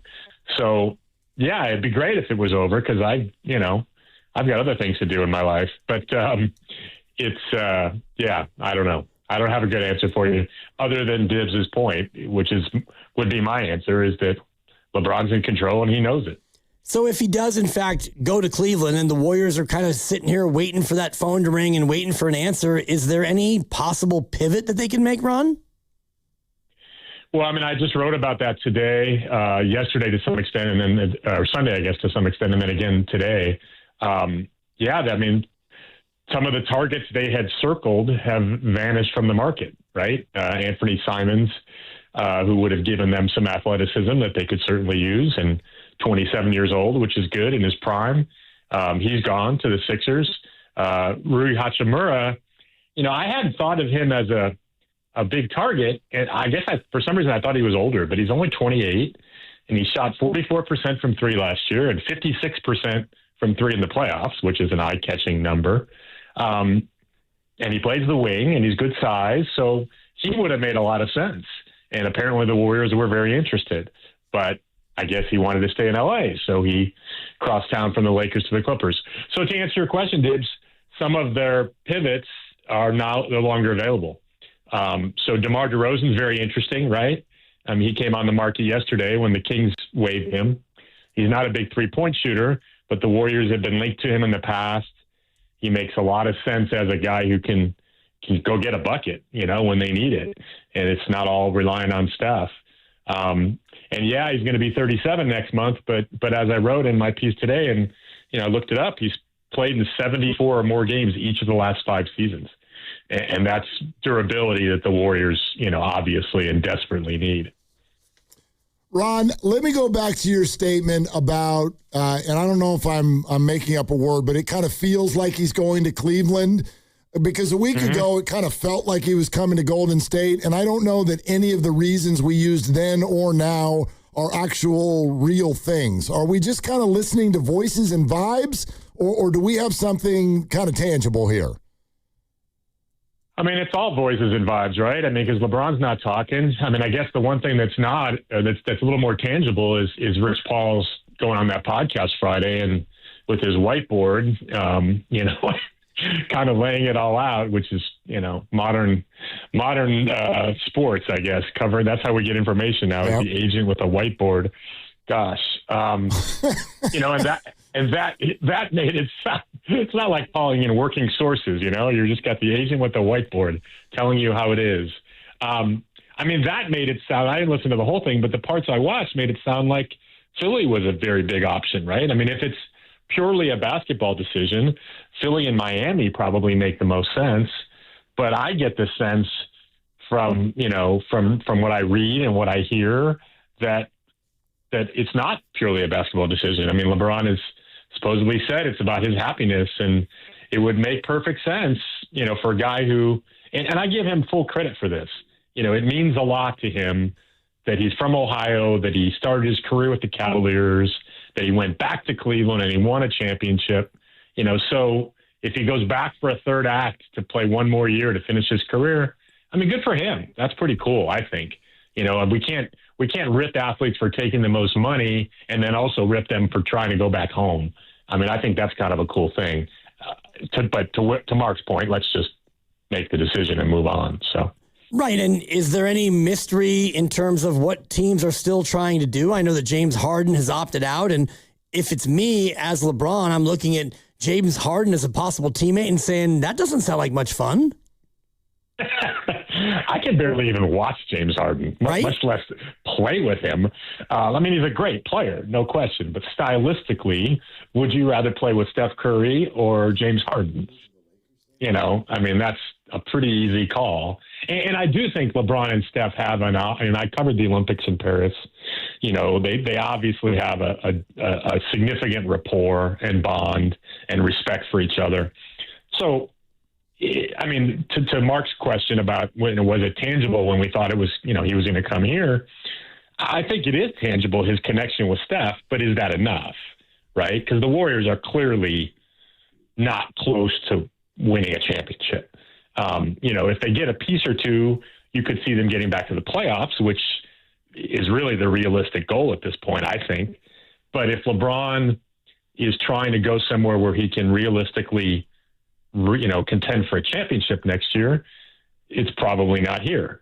And that's maybe not Cleveland. I mean, maybe so, but Cleveland probably is closer than the Warriors. It clearly is closer than the Warriors. Ron, go ahead, Ron. Go ahead. No, I'm done. I was going to say your name. I was going to say Ron Krochik of the San Francisco Chronicle is joining us here on 95.7 The Game. And let's talk about the Warriors. And I don't know if this is the right word, but their willingness for the offseason to sound and look this way. It doesn't necessarily have to be LeBron, but they've certainly insinuated that they wanted some new, fresh blood in, and it feels like that meant more than just a draft pick. So if that's all that happens this offseason, I don't know. What do they say to the fans, Ron? Yeah, I mean, I think that's a valid question. Because they did, Steve Kerr in his, return press conference and Mike Dunleavy a couple times, they have made it sound like they knew they needed to reshape the roster. They needed to become younger. They needed to become more flexible. They needed more players who can play on back-to-back nights, all those things. They said that directly. So, yes, to your point, it feels like, and Steve even said, I believe, in that press conference, May 15th, that Mike and Joe need to have a good offseason. They need to go get some players, either by trade or free agency, have a good draft. Obviously, the easiest and quickest way to improve was through the draft, and that's why they didn't trade that pick. That's why, the draft was deep, obviously. They took a player who makes a lot of sense for them, and it's only 2 summer league games, but Yaxel certainly looked good. And he seems to be a puzzle piece that fits with what they have and what they need. So, yes, that's a big step, but I agree with you, Mark. It's hard sell. I think it's a hard sell to the fan base, to the spoiled fan base that has seen their team win 4 championships in 8 years during one stretch. It's a hard sell that the team is mostly coming back intact, plus Yaxel. You're basically rolling the dice with the same roster that went 37-45. Now, I guess the Warriors' comeback could be, well, Porzingis didn't really play. He was only there, played 15 games, only played 3 with Steph. But, and maybe that's true. I mean, Porzingis is the kind of player they were looking for, a center who can shoot. But obviously, his availability is a big question.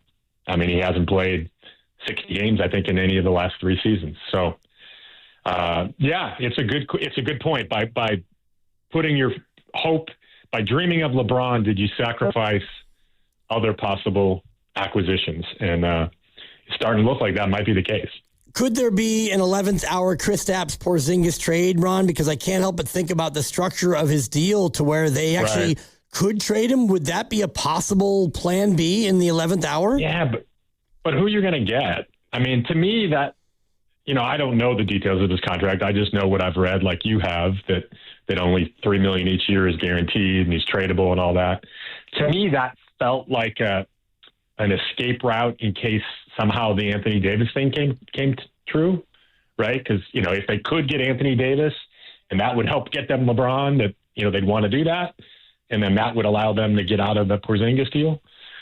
Beyond something that major, I don't know. I don't think so. I think they keep Porzingis. I think the better chance of an 11th hour deal or deals would be signing some veterans, at the minimum. I don't know who exactly that is. I'm guessing it's not going to move the needle. Hachimura or Simons or one of the sort of middle tier, or DeRozan even. I think you could say, okay, that's a good step to try to win, now with Curry, with Steph. But yeah, it's going to be pretty interesting to see what they can do, if anything, if LeBron, as expected, goes elsewhere. Ron, I just want to throw this out too. It seems like this idea of 2, 3, 4 future first-round draft picks for a current now player, it sort of seems counterintuitive to everything else they've been doing.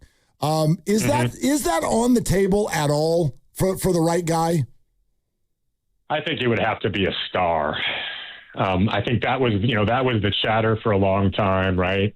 And then they went and got Jimmy, which was their big swing, right? I mean, if you step back and look at how did the Warriors, try to go for it one more time in Curry's twilight years, after the bonus championship of 2022. What was the big move to try to win now with Steph? It was getting Jimmy Butler. That was their big swing. And that big swing got them a 23-8 surge last, 2025 spring. It got them past Houston in the first round. I would argue it probably would have beaten Minnesota in the second round if Steph hadn't gotten hurt. And then they probably would have lost to OKC in the West Finals. But that would have been, okay, that trade really worked. They got to the West Finals. And then this year, they started sluggishly, and then Jimmy goes down. And that's when everything changed. I mean, that trade was a smart big swing because you didn't give up all your future assets for Jimmy Butler. And it looked like it was going to work. And then it didn't work because Jimmy got hurt. And that's just kind of bad luck.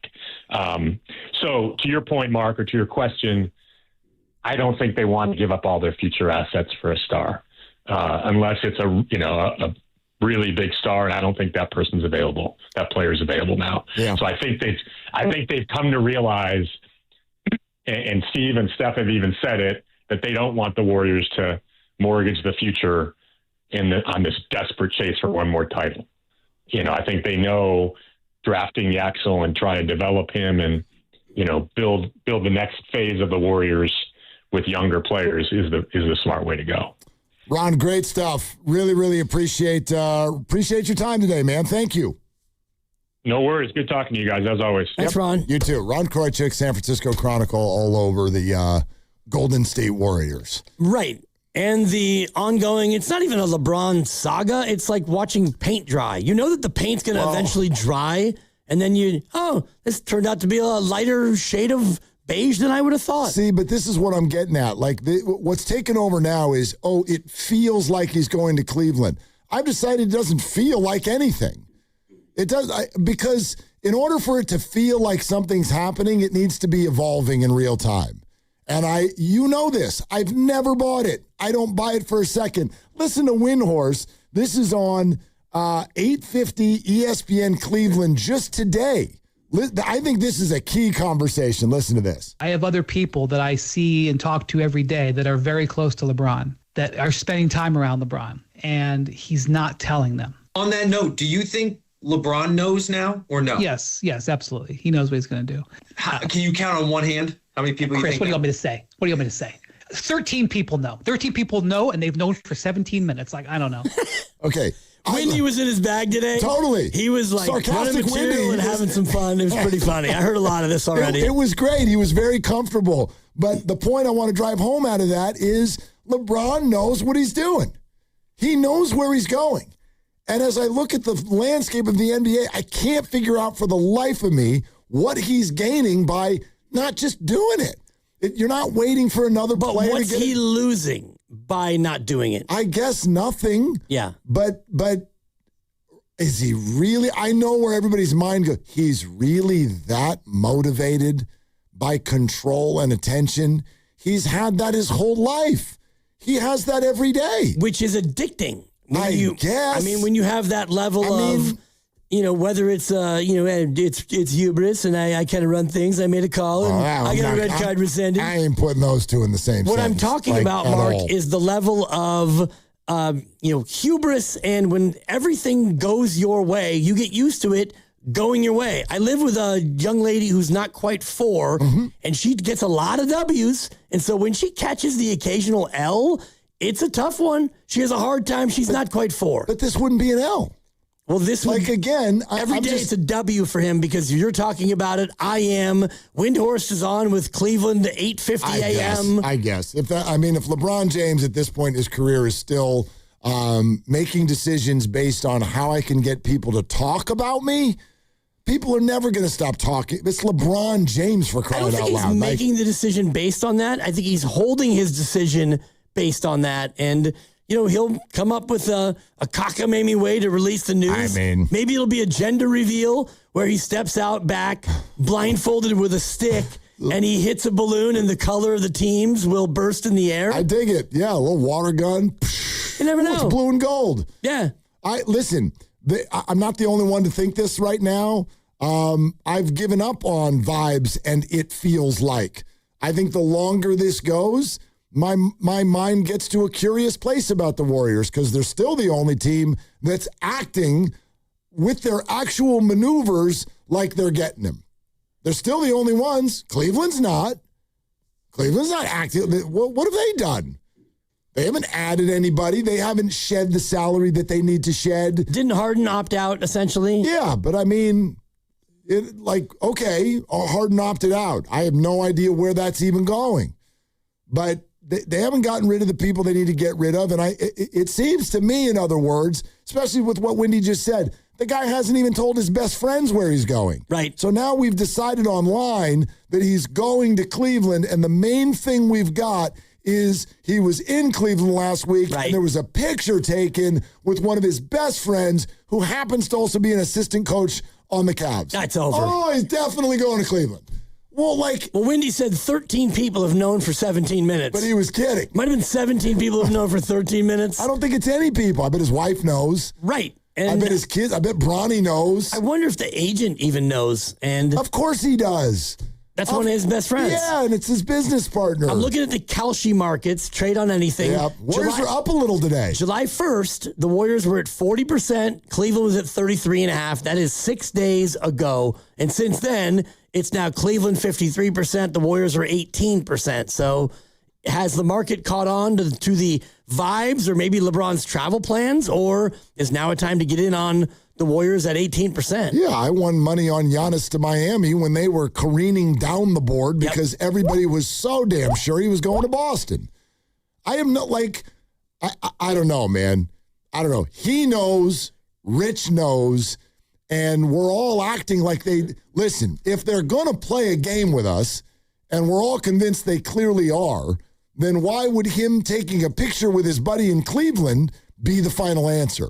Wouldn't you actually be purposefully attempting to throw people off your scent? Right. If that's what, I don't know that that's what this is to him, but if this is a big game, and what he loves is everybody go, ooh, the Kalshi, but watch this. We could take one picture, and the Kalshi market flies the other direction. Yep. And they think that's funny, then wouldn't the most recent move actually tell you where he's not going? I have no idea. A little bit of Princess Bride here, where clearly you would put the poison in front of me, but if I thought that you were going to switch it, then you would put it in front of yourself. Inconceivable. Yeah. Nice work, guys. That sounded good. Thank you. Thank you. The lisp comes to me all too naturally. Maybe he's doing that, like the whole switcheroo, but it's the double switcheroo, and it's actually not a switcheroo. I don't pretend to know what floats his boat. If he really has decided, and I'm kind of with you, of course he has. He decided in January. Yes. So Like, what are we doing? Other than laying back and having his name just, am I still trending on X? I guess what I'm saying, I'm not saying he's coming to the Warriors. What I'm saying is the fluctuation of the markets means nothing to me because nothing changed. You'll never convince me that he didn't know 6 months ago exactly where he was going. So if you thought it was Warriors a week ago, you should still think that now because nothing changed. You can get in at a much lower price now. I know. I screwed that up. Yeah, me too. Bought high. Sucker. Remember what I told you? Remember what I told you when the Warriors were trading at whatever the percentage was? I said, now is the time to bet Cleveland, Dibs. Yeah. You didn't listen to me. And I'm not. Yeah, but you're victory lapping like he went to Cleveland, and we don't know that yet. I'm not buying that he's going to Cleveland. Now you could cash it out and you can make a little bit of money. I mean, a little bit. A little bit. Went from 35 to 55. Cha-ching! $7. I honestly have no idea where he's going to go. No. I try to put myself in his shoes, which are much larger than my shoes. Big shoes. But I can't see him going back to Cleveland. I just don't. That is one I don't get. I told you yesterday, I've worked myself to a point where I don't think any of the places make sense. I think he should go play in France. AC Milan. Maybe that's what he's waiting for. He's going to play in the country that wins the World Cup. Not bad. Okay. Yeah. Figured it out. Possibly Switzerland. Got you. Possibly. We're brought to you by Fremont Bank, here for you, here for good. Okay. Those of you who have been patiently waiting to get back to the World Cup conversation, we do that next. If you're calling on LeBron and the Warriors, don't worry. We're going to loop all this in. We're going to kind of ham and egg and be back and forth on those two things for the remainder of the afternoon. So stay right where you are. 888-957-9570, Willard and Dibs. Hey, Bay Area sports fans, get ready for game day with Laughing Monk Brewing. Whether you're watching with friends or heading out after the final whistle, Laughing Monk has the perfect beer for the moment. With locations in Sunnyvale, Scotts Valley, and Bayview in San Francisco, there's always a Monk nearby. And now, check out their newest San Francisco location in Nopa. From crisp lagers to bold IPAs, every beer is righteously brewed in San Francisco. Grab a pint, grab your crew, and make game day better at Laughing Monk Brewing. Righteously brewed in San Francisco. Meet Sophia, a huge soccer fan. With her Real Unlimited from Total Wireless, she's streaming 3 games, video calling her cousin in Mexico, and running the quiniela all on my new Samsung Galaxy. She's practically running the whole tournament from her phone. Good thing I have Total Wireless. Switch to Total Wireless Total Max 5G or All Access plans to get on a network that won't put you second. Plus, a Samsung Galaxy on us. Total Wireless, your own Real Unlimited. Offer ends 7/8/2026 or while supplies last. Device taxes and fees may apply.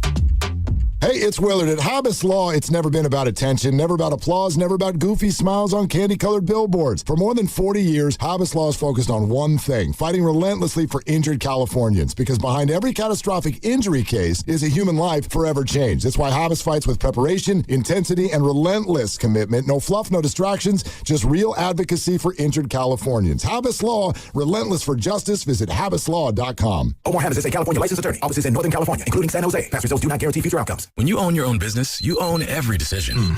Catch the red eye or take the 6 a.m. Make a new hire or promote internally. Celebrate a win with the toast at the gate or unwind at the lounge. Big props to this team. Some decisions are a win-win, like earning 8 times points on Chase Travel. Chase Sapphire Reserve for Business, the business card that gives back all you put in. Visit chase.com/reserve business to learn more. Cards issued by JPMorgan Chase Bank and a member of FDIC, subject to credit approval. Terms apply. Dan Daly, the administrator of Lawton Skilled Nursing and Rehabilitation Center, thanks his staff for earning Newsweek's top Bay Area facility recognition. Lawton, in San Francisco's Sunset District, provides top-tier therapies and partners with UCSF Medical Center. With a 5-star rating and Dr. Darby Clayson as medical director, it's also listed among the best by U.S. News. For skilled nursing, call Dan Daly at 415-566-1200. That's 415-566-1200. This is an urgent health alert for anyone who cut, ground, or polished engineered stone countertops. If you worked with quartz or artificial stone slabs, brands like Caesar Stone, Silestone, or Cambria, and now suffer from shortness of breath, a chronic cough, or have been diagnosed with silicosis or lung disease, you may qualify for significant compensation. Go to govictory63.com now for a free, completely confidential case review. Your information stays private. No one contacts your employer without your permission. Stone fabricators across the country are coming forward. Lawsuits allege manufacturers knew their high silica products were causing devastating lung disease in workers and failed to warn. Verdicts have already reached millions of dollars. Go to govictory63.com now for your free confidential case review. If you've worked with engineered stone and your lungs aren't what they used to be, act now. Filing deadlines apply. Visit govictory63.com for your free confidential review. That's govictory63.com. This is a paid advertisement for legal services by the Goldwater Law Firm in Phoenix, Arizona. Primary legal services performed by co-counsel law firms. For additional disclaimers, go to goldwaterlawfirm.com. Honey, did you invite the minions over? Well, you know how we talked about getting Wi-Fi from Xfinity? Yeah. I ordered it this morning, was online in minutes, then they showed up. So they just came over to use the Wi-Fi? They even brought their own devices and spell book. You didn't give them the new Wi-Fi password, right? No. That's good. I gave them our old one. Because Xfinity lets us keep the same network name and password so devices connect instantly. What do they want Wi-Fi for anyways?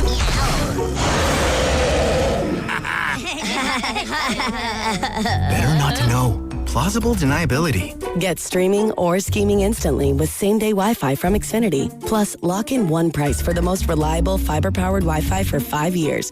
Guaranteed.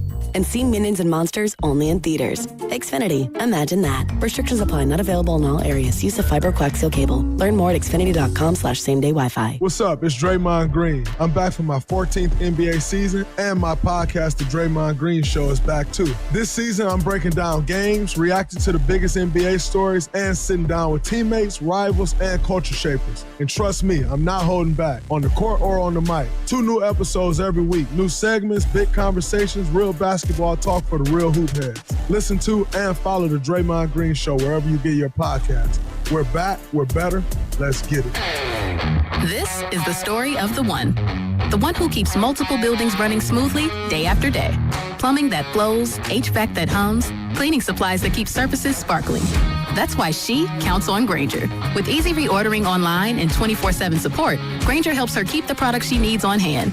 So shelves stay stocked and buildings stay ready. Call 1-800-GRAINGER, click Grainger.com, or just stop by. Grainger, for the ones who get it done. Finding great candidates to hire can be like, well, trying to find a needle in a haystack, but not with ZipRecruiter. Its powerful technology actively finds and invites qualified candidates to apply to your job. So while other companies might deliver a lot of hay, ZipRecruiter finds you the needle in the haystack. See why 4 out of 5 employers who post a job on ZipRecruiter get a quality candidate within the first day. Try ZipRecruiter for free at ZipRecruiter.com/team. That's ZipRecruiter.com/team. ZipRecruiter.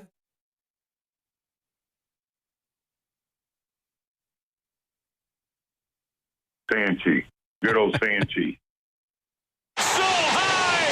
Now, back to Dillard and Wibbs on 95.7 The Game. Oh my God. Yep. We're having fun. And the reason we're having fun Sanchi, is because it's okay in America when we lose at soccer. It's okay. We get over it. Yeah, that's what I mean. Feels like it's going to last longer than most. We get over it in a minute. Maybe 90 minutes plus extra time. Yeah. You get over it in the same day. It's been more than 24 hours, but I'm getting closer. You're over it. Call from my father-in-law did kind of freshen the wounds. Oh, what did he say? Like, what the hell happened yesterday? Why are we so bad at soccer? Yeah. All right, well, Pop, do you have a minute? If you do, Willard and Dibs, 2 to 6. 2 to 6. We'll get into it. It's a great question. And that's a great question. Can I throw out a question that just came up in the, I hate it when people call it this, but I know Guru loves to call it the break room. Right? The green room, yeah. Well, we got a kitchen here. We have it, just like every other corporate office, there's a kitchen. It's got a coffee maker, fridge, it's got some tables, and there's people in it. And when we go into commercial breaks, sometimes we go out there and check in and see what people are saying. And do you think, or in what way, was this match affected by its prior 24 hours? Now, you can make that about the narcissist in charge or whatever the hell, anything else that happened. But in what way was this match affected by the 24-hour lead up to it? I would say very little, if not that much at all. I do think that Belgium probably was more, and I guess motivated is not the right word because you're in the knockout stages in the World Cup.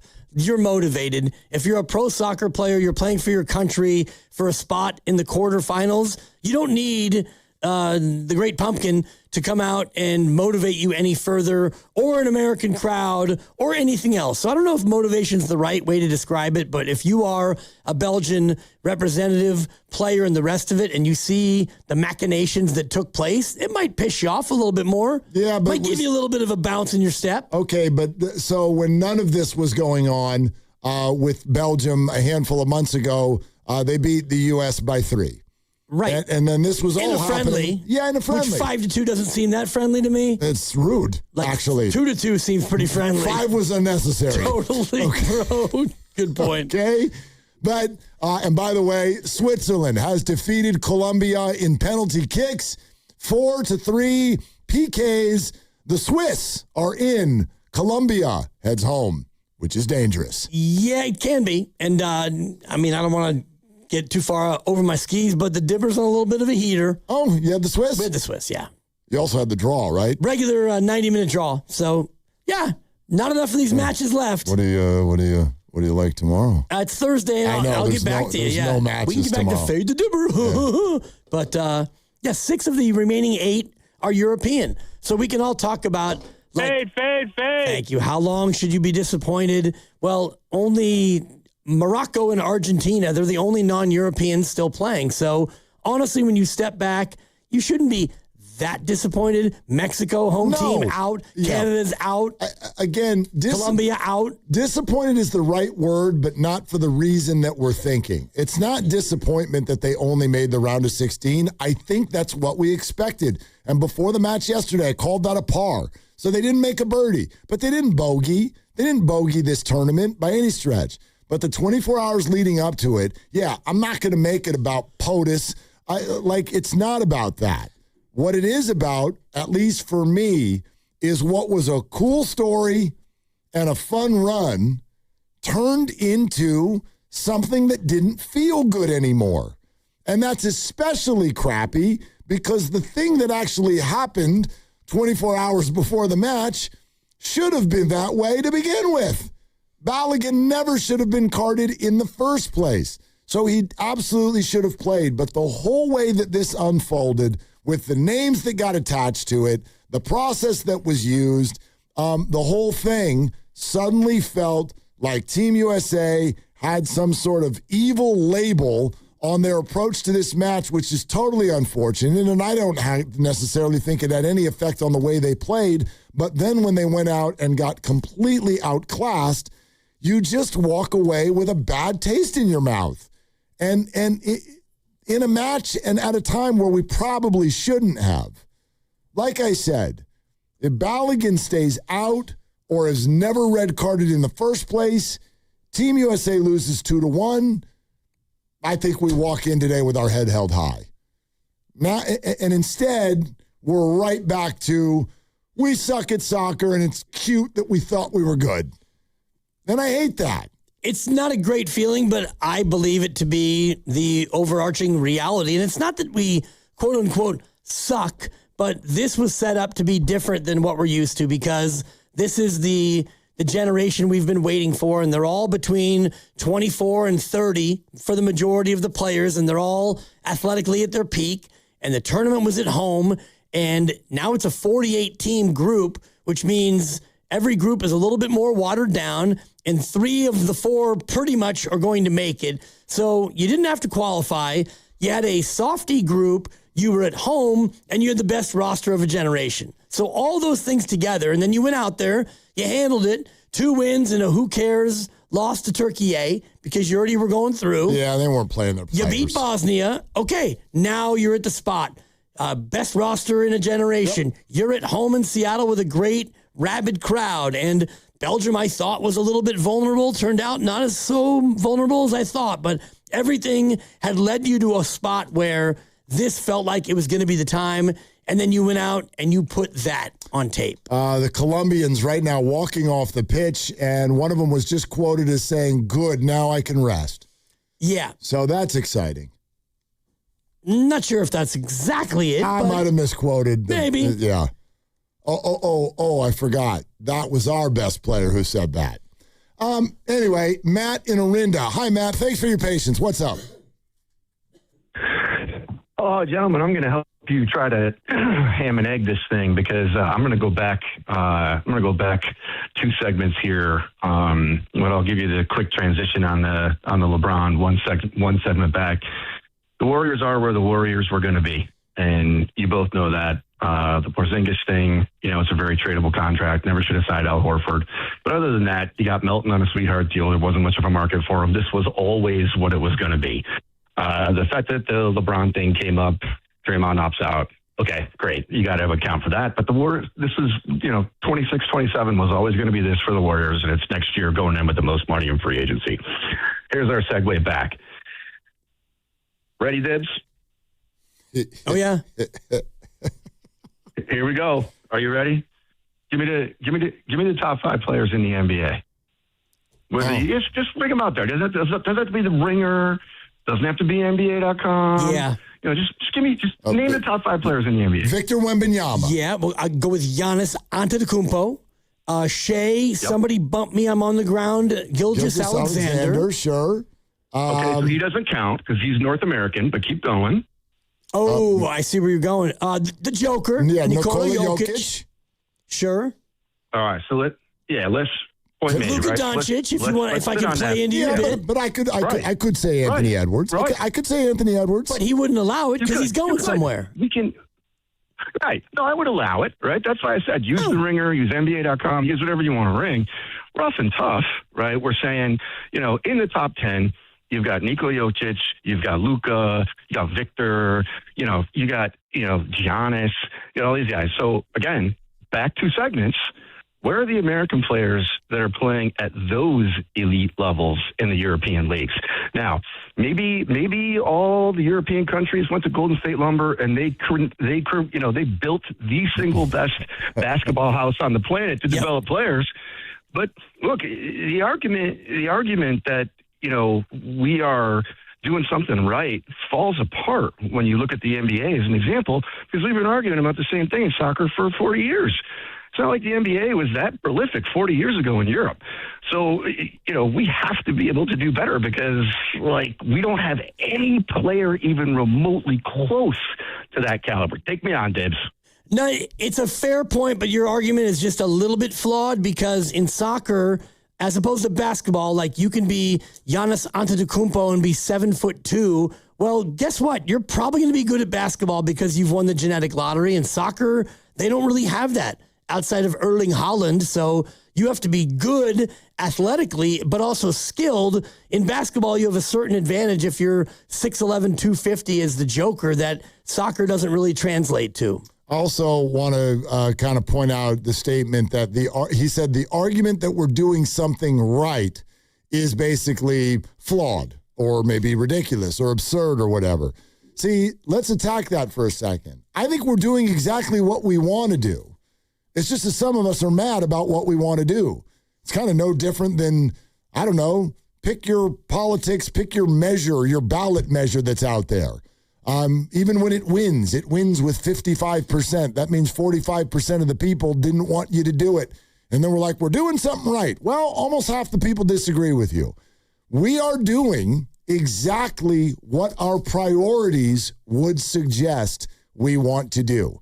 So it's just that there are a lot of Americans now that would like us to further prioritize soccer. And we're not there yet. And you're right, we probably never will be. It's like everybody's point that we bring up, the answer, they're all green checks. Exactly right. Do we care as much? No. Do the athletes here have more options? Yes. When you're an 11-year-old or 12-year-old prodigy, another country puts you under its wing, our country makes you pay. These are all correct answers, and none of them are going away. Right, because it's America, and this is what we do. We are number one in for-profit in the world, and I've just been struck by the Norway comp because the United States of America, 341 million people, third largest in the world. Norway's got fewer people than Massachusetts, And if I was just doing some reading about Norway and what they do, they don't keep score of youth sports until you're at least 12 years old. And travel over a certain distance is prohibited. And their whole athletic leagues, not only soccer, but all leagues are geared toward the joy of the sport. So everybody plays. It's about a 90% participation rate. Here in America, you get to 12, and you know this. You have a 12-year-old, and I don't know how much longer he's going to play 3 sports. He'll probably slowly narrow it down because that's what we do That's here. what we do at 12. It's expensive, and if you're not really, really good, then it kind of passes you by. But Norway, everybody plays. You don't keep score. You focus on the fun, and then you see all these knuckleheads out there rowing in the stadium, and they're in the final 8. I want to address this, too, because we've had a number of texts about it throughout the day. Thank you for your texts, and it comes up every time the men's team loses, and someone will say, well, hang on a sec. If we're not prioritizing soccer, then why does the women's national team succeed so much? And I'm no expert. You tell me if I'm wrong. My stock answer to that always is, look, America's got great athletes, but 2 things happen that make the women's team more successful than the men's team. Women great athletes actually don't have as many options as men do. That's getting better, especially with the rise of things like the WNBA, but women don't have as many options to spread their wings in different sports. They don't have baseball. For a long time, they didn't have basketball. They sure don't have football. They don't have hockey. They don't have avenues to make money doing those things. But then the second thing is, let's look at the rest of the world. There are so many nations where women are set even further back than they are here in the United States, to the point where they're not even allowed to play sports. And so what you're looking at is the other nations around the world are so much lesser in terms of the way they support women's sports. That elevates America beyond them and kind of overcomes all of these aspects that we're talking about on the men's side. And we talked about how, it feels like European teams have a head start on the U.S. in terms of soccer immersion and soccer interest. Well, they do, and it's the same thing with the women here, where for as long as I've been alive, virtually, Title IX, you've had the construct of not only do women get to play, but they get an equal opportunity under the letter of the law, which is not always true, but you get these opportunities in high school sports and youth sports. It's all geared toward boys and girls, men and women. And because of that construct, we do have a big advantage over a lot of the countries you're talking about. You're listening to 95.7 The Game, KGMZ FM and HD1 San Francisco and Odyssey Sports Station. The home of the Golden State Warriors and Valkyries, always live on the free Odyssey app and coming to you live from the Laughing Monk Studios. Want to keep going with your calls. So how did last night make you feel? Why is Team USA and the U.S. men's national team still kind of, I don't know, for lack of a better way of putting it, just kind of stuck in neutral, stuck as a B-plus performer on the global stage? Al in San Pablo. Hi, Al. Thanks for calling. What's up? Hey, okay. Here's my experience, guys. Yeah. I was in Brazil. My family and I were in Brazil for the last 2 weeks during the World Cup. We were there when Brazil played twice. Our observation is that the country shuts down. My daughter and I went out one evening to a shopping mall, a huge one. There was 2 security guards, 3 other people there. All the stores were shut down. So I asked the security guard, why are all the stores shut down? She showed me her phone. It was the game of Brazil playing. And I said, is this all over? She said, yes. So the next time they played was against Japan. It was a 2:00 game in Brazil. And oh. Al fell into a blanket or something like that. Al, you still there? Okay. Al had trouble earlier, and Al, that's strike 2, which in radio world is strike 3. Right. But anyway, yellow card, red card, and I think his point was something that, for me, pretty obvious point. It's still my point number 1.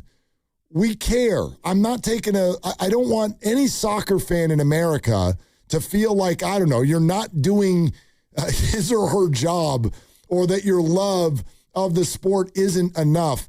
But this is a collective.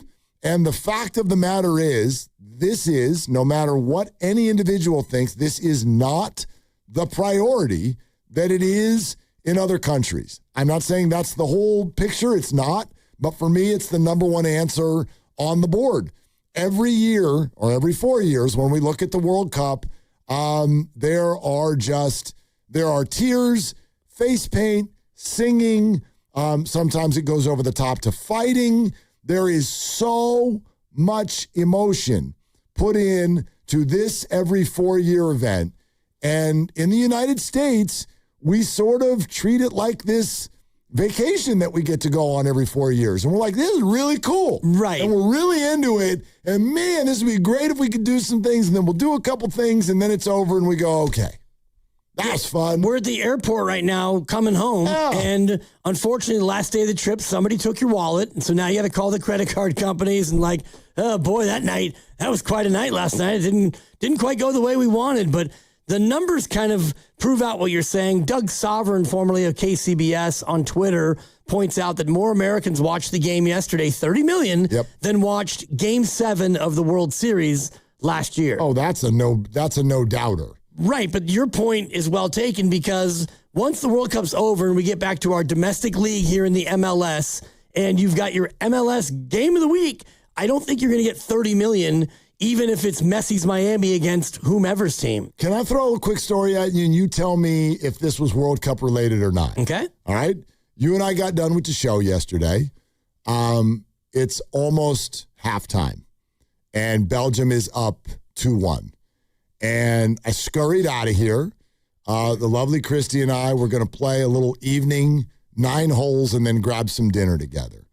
Traffic was next to nothing. I flew through the city, and I get going, headed north, and I get a text from her. And she says, hey, on your way over, her daughter, Arden, who's hungry, will you pull into In-N-Out and grab a burger? And I'm like, no problem at all. I go into In-N-Out. Have you ever seen such a thing? Is about 8 people in there. Get out of here. All right. Did you say 800? I might be exaggerating a little bit, but maybe it's like 14 people. Right. I walked up, I ordered the burger, and like 4 numbers later, I'm up. I'm in, I'm out. Wow.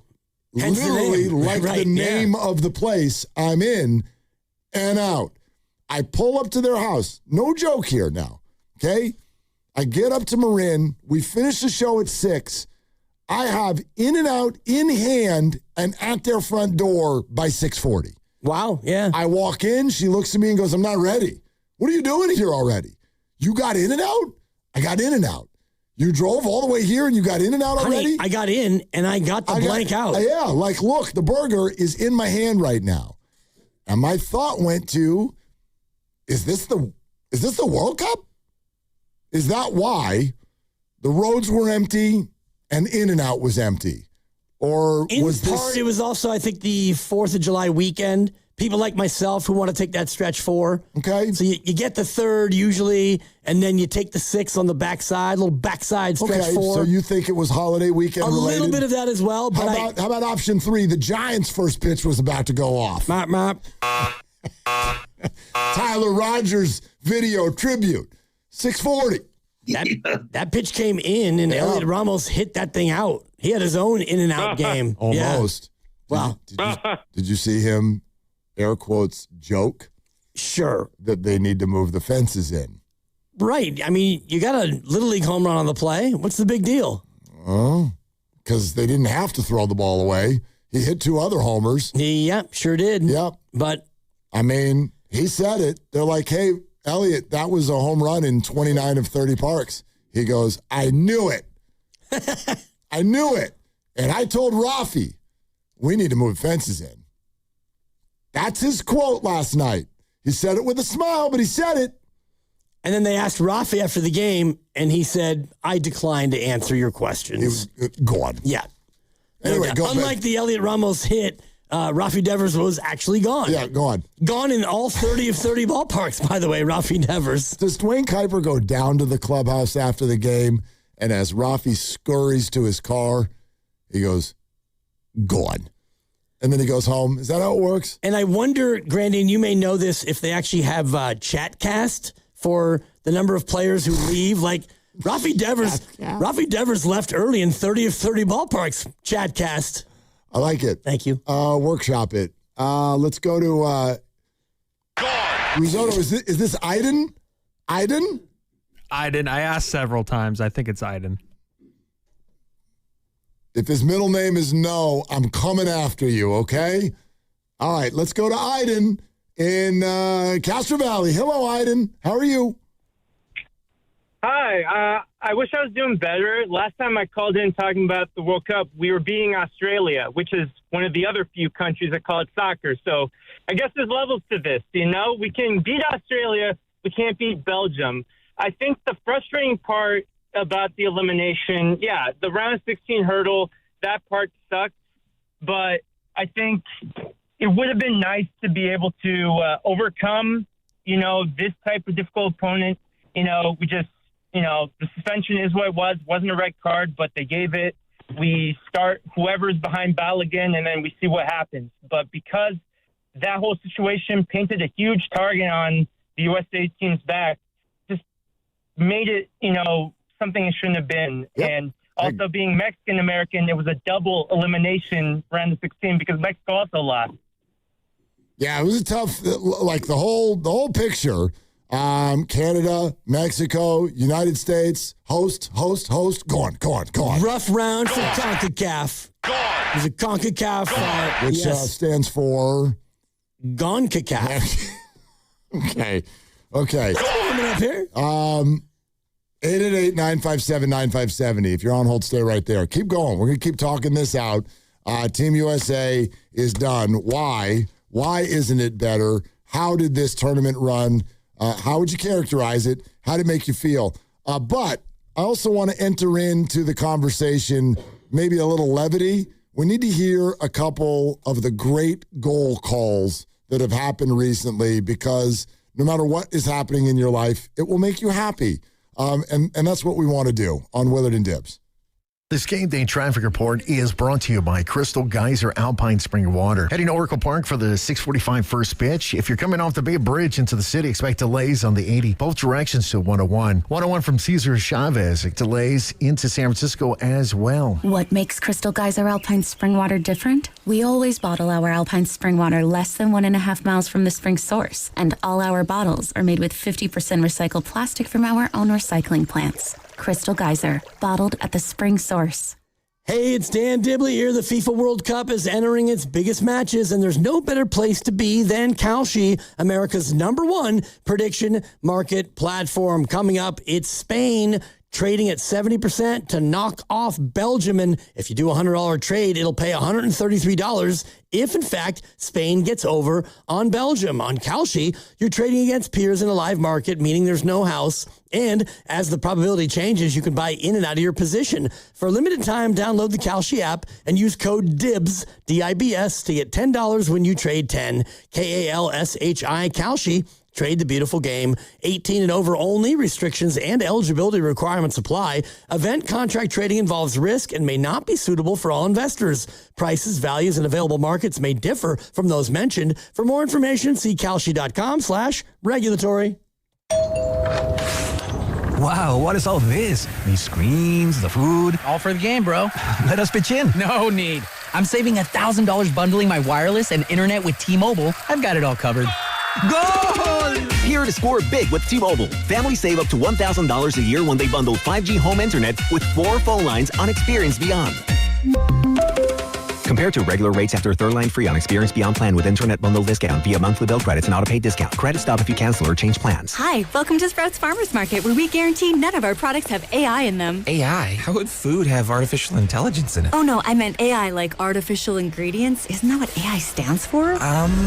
Guess I've been spending too much time with local organic produce, 100% grass-fed beef, gluten-free snacks, dairy-free milks, surrounded by ingredients with nothing artificial in them. Oh, that sounds nice. With zero AI and healthy choices at prices you'll love, every aisle's a healthy aisle at Sprouts Farmers Market. Kohl's knows summer comes with a few family debates, like what's the best ice cream flavor, or who gets the good pool noodle. But when it comes to Kohl's summer outfits, everyone's in agreement. They're comfy, they're cool, they're stylish. And they're here to make everyone's summer feel a little easier.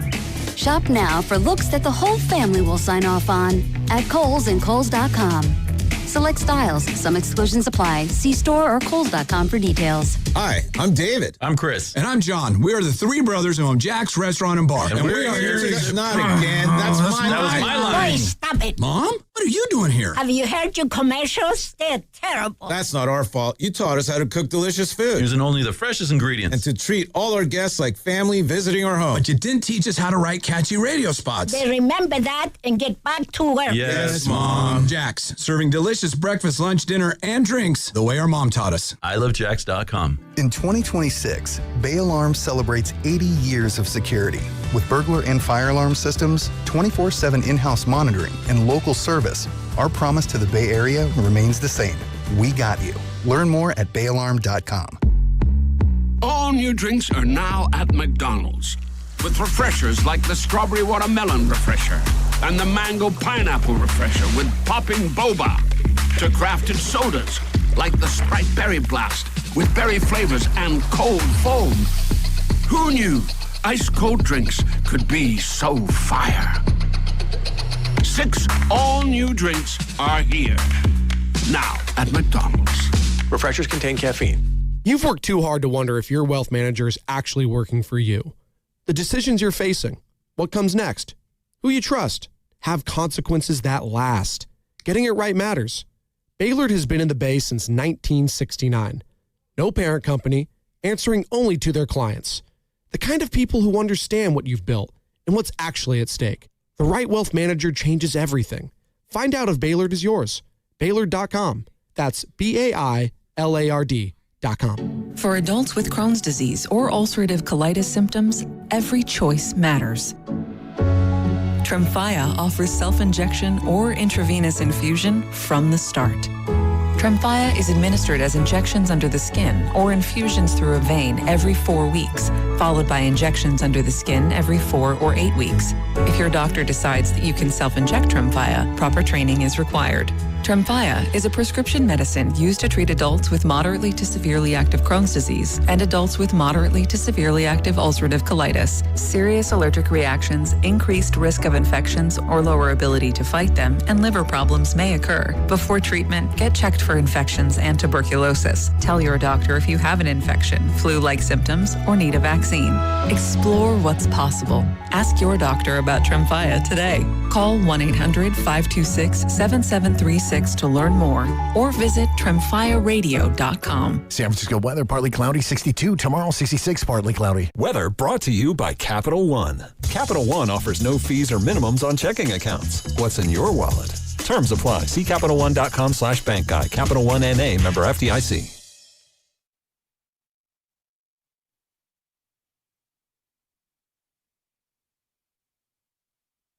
I was like, no, yes. Bay Area, it's Keith Santos here. You're listening to Wheeler and Dabes on 957 The Game. I haven't had a chance to mention yet today that Kevon Looney's a Laker. Kevon Looney's a Laker? Kevon Looney's a Laker. I don't like that at all. $3.9 million. Happy for Kevon. You keep working, Kevon, but... We do yoga. Going home, too. Yeah, I mean, purple and gold. I mean, UCLA. Yeah. Kevon Looney's a Laker. He's from Milwaukee, I think, right? Yeah, but I mean, the LA ties are deep.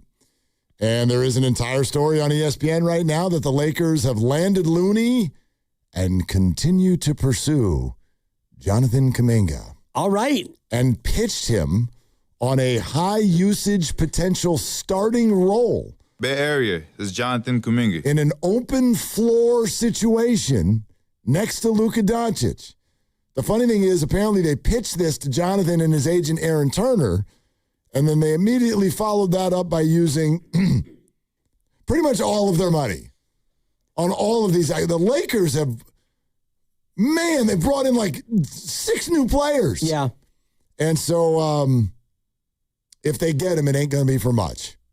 But I don't know what's out there for him right now. I don't either. I mean, Atlanta didn't waste too much time to go ahead and turn down Kuminga's option, a team option. They said, yeah, we're going to go ahead and kick this one down the road, and they might still re-sign him, but there hasn't been a ton of clamor for Jonathan Kuminga. And so, yeah, I just hope he's able to go somewhere. And if it's LA and it's an actual open floor kind of a thing, although it feels to me like Luka Doncic is pretty ball dominant. So maybe it's in the non-Luka minutes. JK would be able to go out there and just cook. I mean, the article I read suggested otherwise, that they even envisioned a starting role for him. Is he going to be the guy that shoots the ball the most? No, that's going to be Luka and Austin Reeves. But, maybe they'll put him in the dunker spot. Maybe, yeah.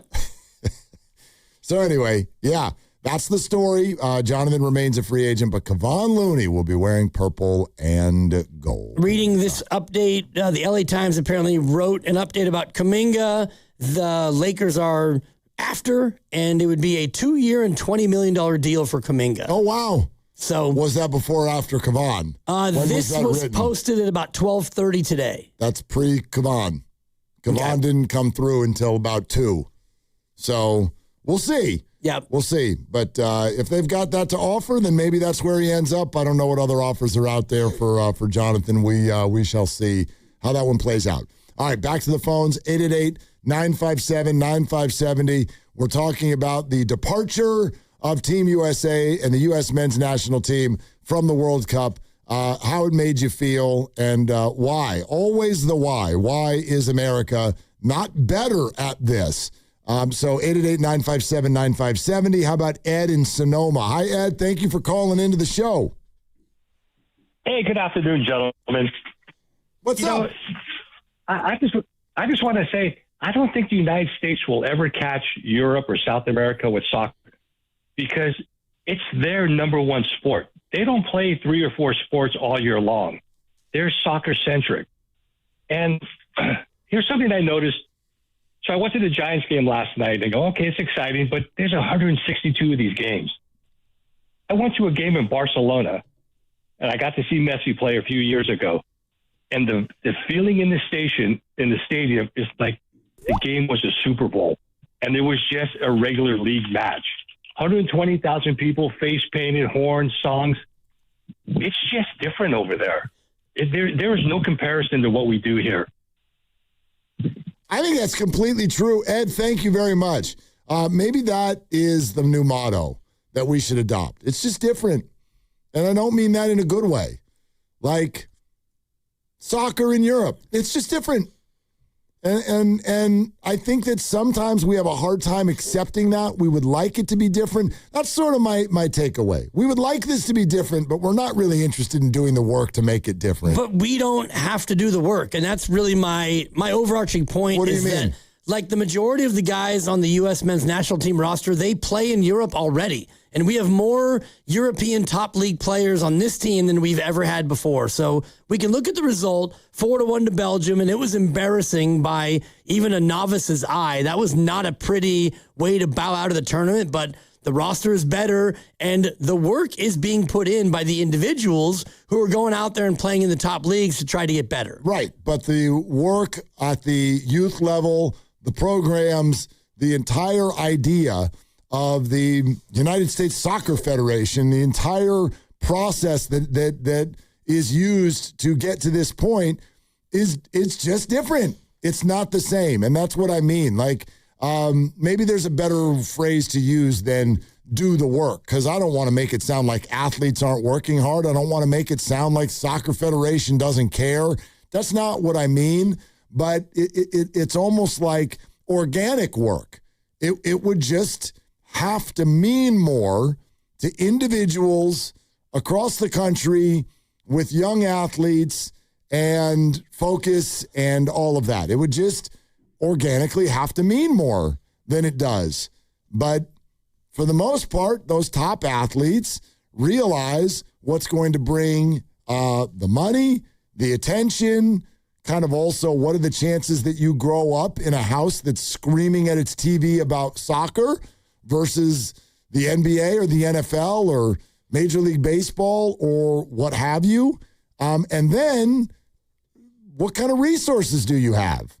You know, I remember when I was a kid, the number one thing when people talked about why soccer, and maybe this could be an outdated thought, but the reason soccer kind of originally developed into being the most popular sport in the world globally is because so many other countries don't have the resources to play the sports that we play. They don't have the money to go get ice time in hockey like we do in North America, although I understand there are plenty of European countries that are good at hockey. Right, but Africa, I don't know how many ice rinks they have in Africa or South America. Doesn't feel like a lot. The point is you can get good, if you're just a little kid, you can get good at soccer by getting a ball and open space, period. Might even be a wadded up bunch of rags and 7 rubber bands. Exactly. But you don't have a gym and you don't have ice. You certainly don't have helmets and pads and 11 people to go do these things with. And so maybe that's just a dumb point. I don't even know if that's I think it's part of it. And it's also, I think, the cultural nature of the United States where a lot of us don't have the patience to sit down for 90 minutes and watch a game that might be 0-0. And we just watched Switzerland and Colombia, and that thing turned out to be 0-0 after 120 minutes, and you go to penalty kicks. Super exciting. If you're not into the nuance of it, it may not be that super exciting. But isn't that nurture over nature? It can be, but we've been trying to nurture that forever. I know, but Americans have been nurtured into the idea of scoring. Scoring. We want scoring. NBA pace. Right. Baseball, bigger bases. Don't ever hit the quarterback. That will mess up our scoring. Defensive players, you're not allowed to do anything anymore. Don't hit high, don't hit low. Hit right there. Hit that spot. If not, you're suspended. The Valkyries are kind of the anomaly. They give up 49 points. They play defense. Right. And you're allowed to play defense, but it's not really encouraged. It is for Natalie Nakaste. Yeah. My God, 49 points? Yeah, they're really good. They lock them up. So we act like we like defense, but not really. We don't really want defense. Who loves a pitcher's duel? Grab your kids and say, let's go see the pitcher's duel tonight. No, I don't need a pitcher's duel. Well, think about the most exciting World Cup games so far, and one of them was today, Argentina 3-2, and the other one was yesterday, Sunday, England beating Mexico 3-2. These were back and forth and a red card and high-scoring affairs. I don't think that anyone's going to look at today's 0-0 and say, yeah, that was the most riveting match I've seen all tourney. No, but it doesn't eliminate it from excitement for me. You had a tie match with a lot of near misses, and then you ended up in penalty kicks, which is its own controversial topic for people. But it was great television. It was great theater. No, it's awesome, and we're sports guys, and we love it, and you're super into the World Cup, and so you watch it, and you're kind of riveted by it. My other thing about the U.S. and what holds us back is the U.S. Soccer organization. They have no real direction, and it reminds me a little of our beloved Giants down the street where, what are you, USA men's national team? What are you? Are you a team that is going to have a great defense and you're going to try to win 1-0? Are we going to try to go up and down with the best countries in the world? You change your coach every 2, 3, 4 years because you bring in these overseas coaches who get a lot of money to do it for a short period of time and then they leave and you kind of start the whole thing over again. Yeah. Lack of identity. I mean, that's and direction, yeah. It's been an accusation for a long time. Edgar in Vallejo. Hi, Edgar. Thanks for calling in. Yeah, I'm just calling in. I think it's not a failure. I think it's just the conference that we play in. If you see Italy hasn't been in the World Cup since 2014, and it's because the eliminatories are so hard to get into. And the CONCACAF, we played against smaller teams, and it's a different competition. Unless the North American teams like Mexico and USA start getting invited more to Copa America and get involved in bigger tournaments like those, we will never be able to compete against those bigger teams. I think it all starts with that. And, we have U.S. teams and Mexican teams, they have plenty of soccer players overseas. And it's just, I think it all starts with that. It starts with having a bit more competition in the CONCACAF. We play, in significant games. All those friendly games we play against smaller teams. And we'll never start, being able to compete against European teams unless we start, being in more competitive tournaments. And what? Thanks, Edgar. What's the fix to that? You know what I mean? Like that's where I land on a lot of this stuff. A lot of this stuff comes down to what feels like organic issues to me rather than, wayward decisions or something like that. I hate this point. Nobody likes this point when you're having a debate.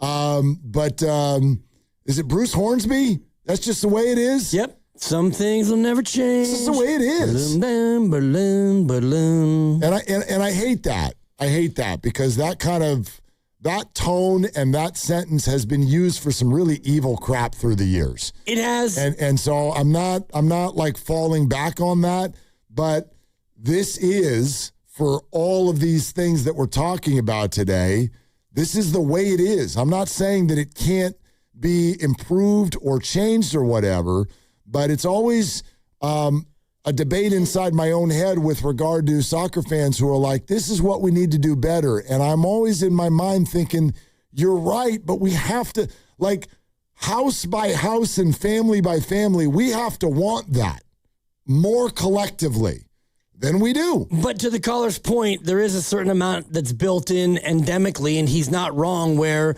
look at Boise State at its heyday in college football. Boise State would do awesome. They'd go 12-0, and you'd have to beg and plead to even get a berth in one of the big bowl games because schedule-wise, you didn't have the ability to play those teams. And every 4 years is the World Cup, but in the other years, the even years, is a thing called the European Championship. And so if you happen to be a European country, whether you're Albania or Hungary or Algeria or, Croatia, you get to play in that tournament if you qualify, and that is top level, best in the world. Meanwhile, the U.S. goes to CONCACAF qualifying, and you might get knocked off by Trinidad and Tobago, and you might go up against Mexico and Canada, but you're not playing the same caliber of opponents.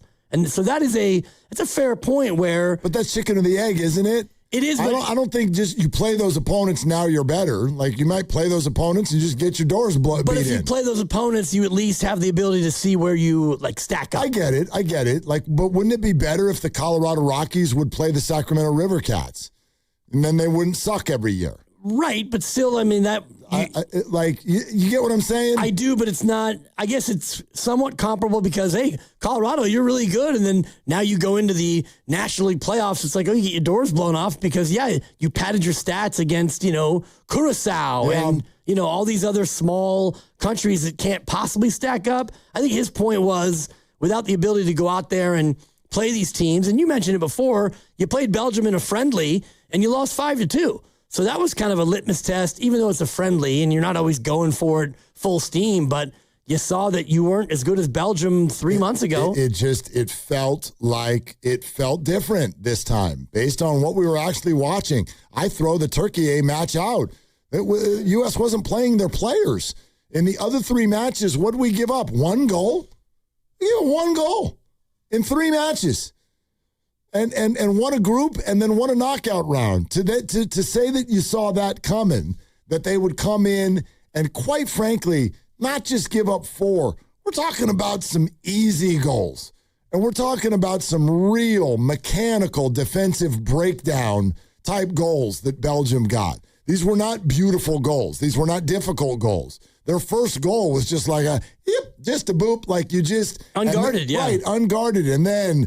My gosh, the mistake in the second half that led to the 3-1, these were bad defensive goals, and we had only given up, to my way of thinking, it's not like the Turkey thing didn't count, but it wasn't the same as the other matches. Our A-level group had given up a goal in 3 matches leading up to that. And that's, to me, what my takeaway is, to where it's kind of galling, because you didn't play great and lose at home. You came out and looked slow and a little bit scared. You played terribly, and you got blown off the field at home. Even when you equalized, and we all thought, okay, all right, U.S., we're back. Get into the halftime at 1 apiece. Oh, no, you won't get into the halftime at 1 apiece. I couldn't even finish the sentence. Right. I think you were still talking at the time, and by the time you stopped, it was 3-1. Grandy, what's up? Well, I think the other thing to keep in mind is... Obviously, I think this is the most talented that the U.S. men's national team roster has been. I mean, how many guys that start play in major leagues in Europe, which has not been the case in a really, really long time. But it's also, you're a host country this year. Your group was given to you as if you were one of the powers. You're a host. You automatically get put into the group of teams that are the best in the country. So you have a relatively easy group. And this was the first, real good team that you played in the entire tournament. Turkey, I thought Turkey was actually pretty good, and they ultimately, floundered this whole tournament. But Belgium was the first real good. Like, who is Paraguay? I know Paraguay made it. Paraguay's not that good. Australia's not that good. Bosnia's not that good. The first real good team you play, and that's what you look like. So I'm with you. They looked great in those other games, but the competition level was nowhere near good enough to consider them being one of the best 10, 8-ish teams in the country. And the first time they finally play someone like that, they look like the U.S. men's national team of old. You know what you just said? What? Team USA is the Dallas Cowboys. They beat up on bottom feeders? Yeah.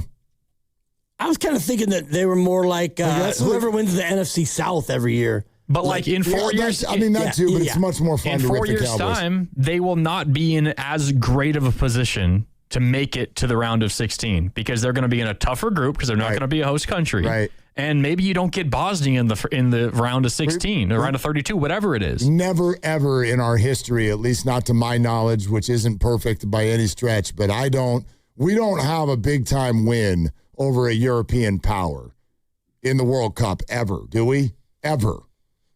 I think, did they tie Germany 12 years ago, or did they beat Germany? That's the only one I can think of, but might have just been a draw. Yeah, I don't know exactly off the top of my head. I know the win over Bosnia last week was the first time they beat any European country in a really long time. Yeah. Not even just World Cup, but just at all, including friendlies or any other competition. Right. So I think that's a very fair point that you bring up, and I think it leads into the idea that we brought up earlier of some of why we're mad today is we feel duped. We bought it. We bought it. We thought this was actually a fringe contender, an opportunity to get into the quarterfinals.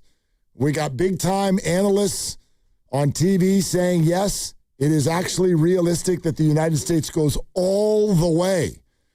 Now there's a piece of me that's kind of thankful we didn't end up playing Spain or Argentina. Whoa. What the hell would the final score have been of that? 8-1? Probably not a lot worse than what that 4-1 was. I guess. And they tied Portugal 12 years ago. They lost to Germany. So to your point, both you guys, It's never happened. Right. And it didn't happen this year either. It's never happened in our lives. Okay that it didn't happen, but the way that it unraveled is the part. Correct. And, you're always a big process versus results guy. And the result of yesterday was ghastly, but I would argue the process was even worse than a 4-1 result was. I agree with you. All right, Bobby in Los Altos is next. Keep the calls coming. We're going to get to all of you. Hey, Bobby, what's up? Thanks for calling in. Hey, thanks for taking my call. Actually, I've been listening for a while because I've been watching World Cup, so I was super surprised this was the topic. But I'm going to tell you why soccer will never take off in America, and it's going to be a bit of a circular argument, but I need you to follow with me. In all of the other sports, the best players in the world for a particular sport come to an American league. All the best basketball players come to the NBA. All the best baseball players come to the MLB, NFL, whatever. It's a niche American sport. But the point is, in golf, right, with PGA Tour, whatever it's called, right, everyone comes to the U.S. But for soccer, the only people that come to the U.S. are people that I call on the Rolling Stones tour. Basically, stars that want to have their last hurrah, but they're way past their prime. And so because of that, I think America is just used to saying, look, all the best players are going to come to the U.S. to play, all the best players around the world. And the fact is that America is certainly, I don't even know what MLS is. I don't even know if it's a top 10. Maybe it's a top 12 league if you rank them around the world. So because of that, I just think the mentality of the U.S. or the American is never going to get around soccer. Now, everyone's already talked about the fact that a kid that's a super great athlete has so many options, and soccer just is going to be like your third or fourth choice. It's not going to be one of your top choices. So we're not going to get the best athlete. Even if there's a super talented LeBron James, he's not going to play soccer, even if he could be amazing. So I truly believe that even if the U.S. had won the World Cup this year, soccer would not take off in America because we just don't have the league that supports greatness for soccer. And then finally, while I was on hold, I got to say, Willard, I think you're a little bit harsh. I don't think anyone was duped into thinking that we were a favorite. We were just trying to get around the spirit of us hosting. And as you know, generally teams that host, they always make it to the knockout round, and they perform better than they otherwise would. So I think it's just getting around that energy and supporting the U.S. and saying, hey, we can be competitive when we may have not been if we were in Russia or in Qatar. So, I loved it. We pooped in our pants, right, in terms of the way we played that game, not the score. But that being said, it was fun, and our players are certainly playing in Europe. They're going to get better. They're never going to be better than European players. That's just how it is until we get, some like meteor or, like a Lionel Messi that somehow becomes American by some weird diaspora choice. But I really appreciated how much fervor there was. I love the excitement and the patriotism, but I was never going to think that soccer will take off in America. And that's the only part that I completely disagreed with when Alexi Lawless and all these other guys tried to sell it. And then finally, dude, if you can't even find a ninth announcers without British accents, that sport is not going to take off. I still don't understand. Bobby, I think some people like that. Bobby, thanks. We got to run. I kind of like the majesty of the accent. That's why it's Ian Dark is the best to ever do it. Exactly. It's not nearly as fun to say equalizer. It's an equalizer. It's just better that way. But anyway, Bobby, I want to make sure you understand from my standpoint, you called me harsh. I'm not saying we were duped. I'm saying we felt duped. And I think that those are two different things. I don't think anything nefarious happened, but I think there is a piece of last night where an American fan comes in thinking, as you even stated a couple times, we're favored. We're favored to win this match. And then you watch it and you're like, we should not have been favored to win this match. We are not the better team tonight. Right. We're kind of like, we got our comeuppance. We got a big heaping spoonful of this has not changed as much as you thought it has. James Madison. Yeah. You made it into the 12-team college football playoff, but there's a good way to put it. Turned out we were James Madison. Yeah. Just when you thought that, we might be one of these teams, but not yet. Yeah. We ain't Spain yet. Nope. We're brought to you by Fremont Bank. Here for you, here for good. Here for your calls. Okay, how'd the World Cup experience make you feel? How do you rate the U.S.'s performance? Why are we still coming up short? 888-957-9570 is the number. This is Willard and Dibbs. And it's Dan Dibley over here. Fremont Bank is my bank. It's a family-owned bank, and it's got that great family-owned feel. I've been into so many of the branches, and every time I go in there, I feel valued as a customer, and I have been for more than 5 years. And to me, it's very important, and it's why I made the change. Fremont Bank knows me, and they know my family, and I'm not just another number at one of these big box banks. The customer service there is second to none. They go the extra mile to make sure that I'm comfortable and well-informed with exactly what my money is doing. And they tell me the truth, which is my money is working all around me. I deposit it with Fremont Bank. It gets reinvested into the community, into home ownership and business loans and nonprofits and meaningful grants. And I love the fact that my hard-earned money stays here and it works all around me. And oh, by the way, Fremont Bank designates 5% of their own earnings for charity, and that happens right here in the Bay Area as well. And I don't think that the big box bank that you may go to can actually boast such a positive claim. Go in and see for yourself what Fremont Bank's all about. It's Fremont Bank, turning family-owned businesses into household names. They call this one Bill. Whoa, aliens? Am I in a spaceship? Affirmative, Bill. What's with the laser saw? Relax. We are cutting our bill in half. What? An Xfinity mobile transmission says you can cut your bill in half. Oh, your mobile bill, not me, Bill. Xfinity Mobile also says we can try it free for a year. Free. Yes, with no commitment. Can we put the saw away? I am reluctant. But we will find another being to bisect.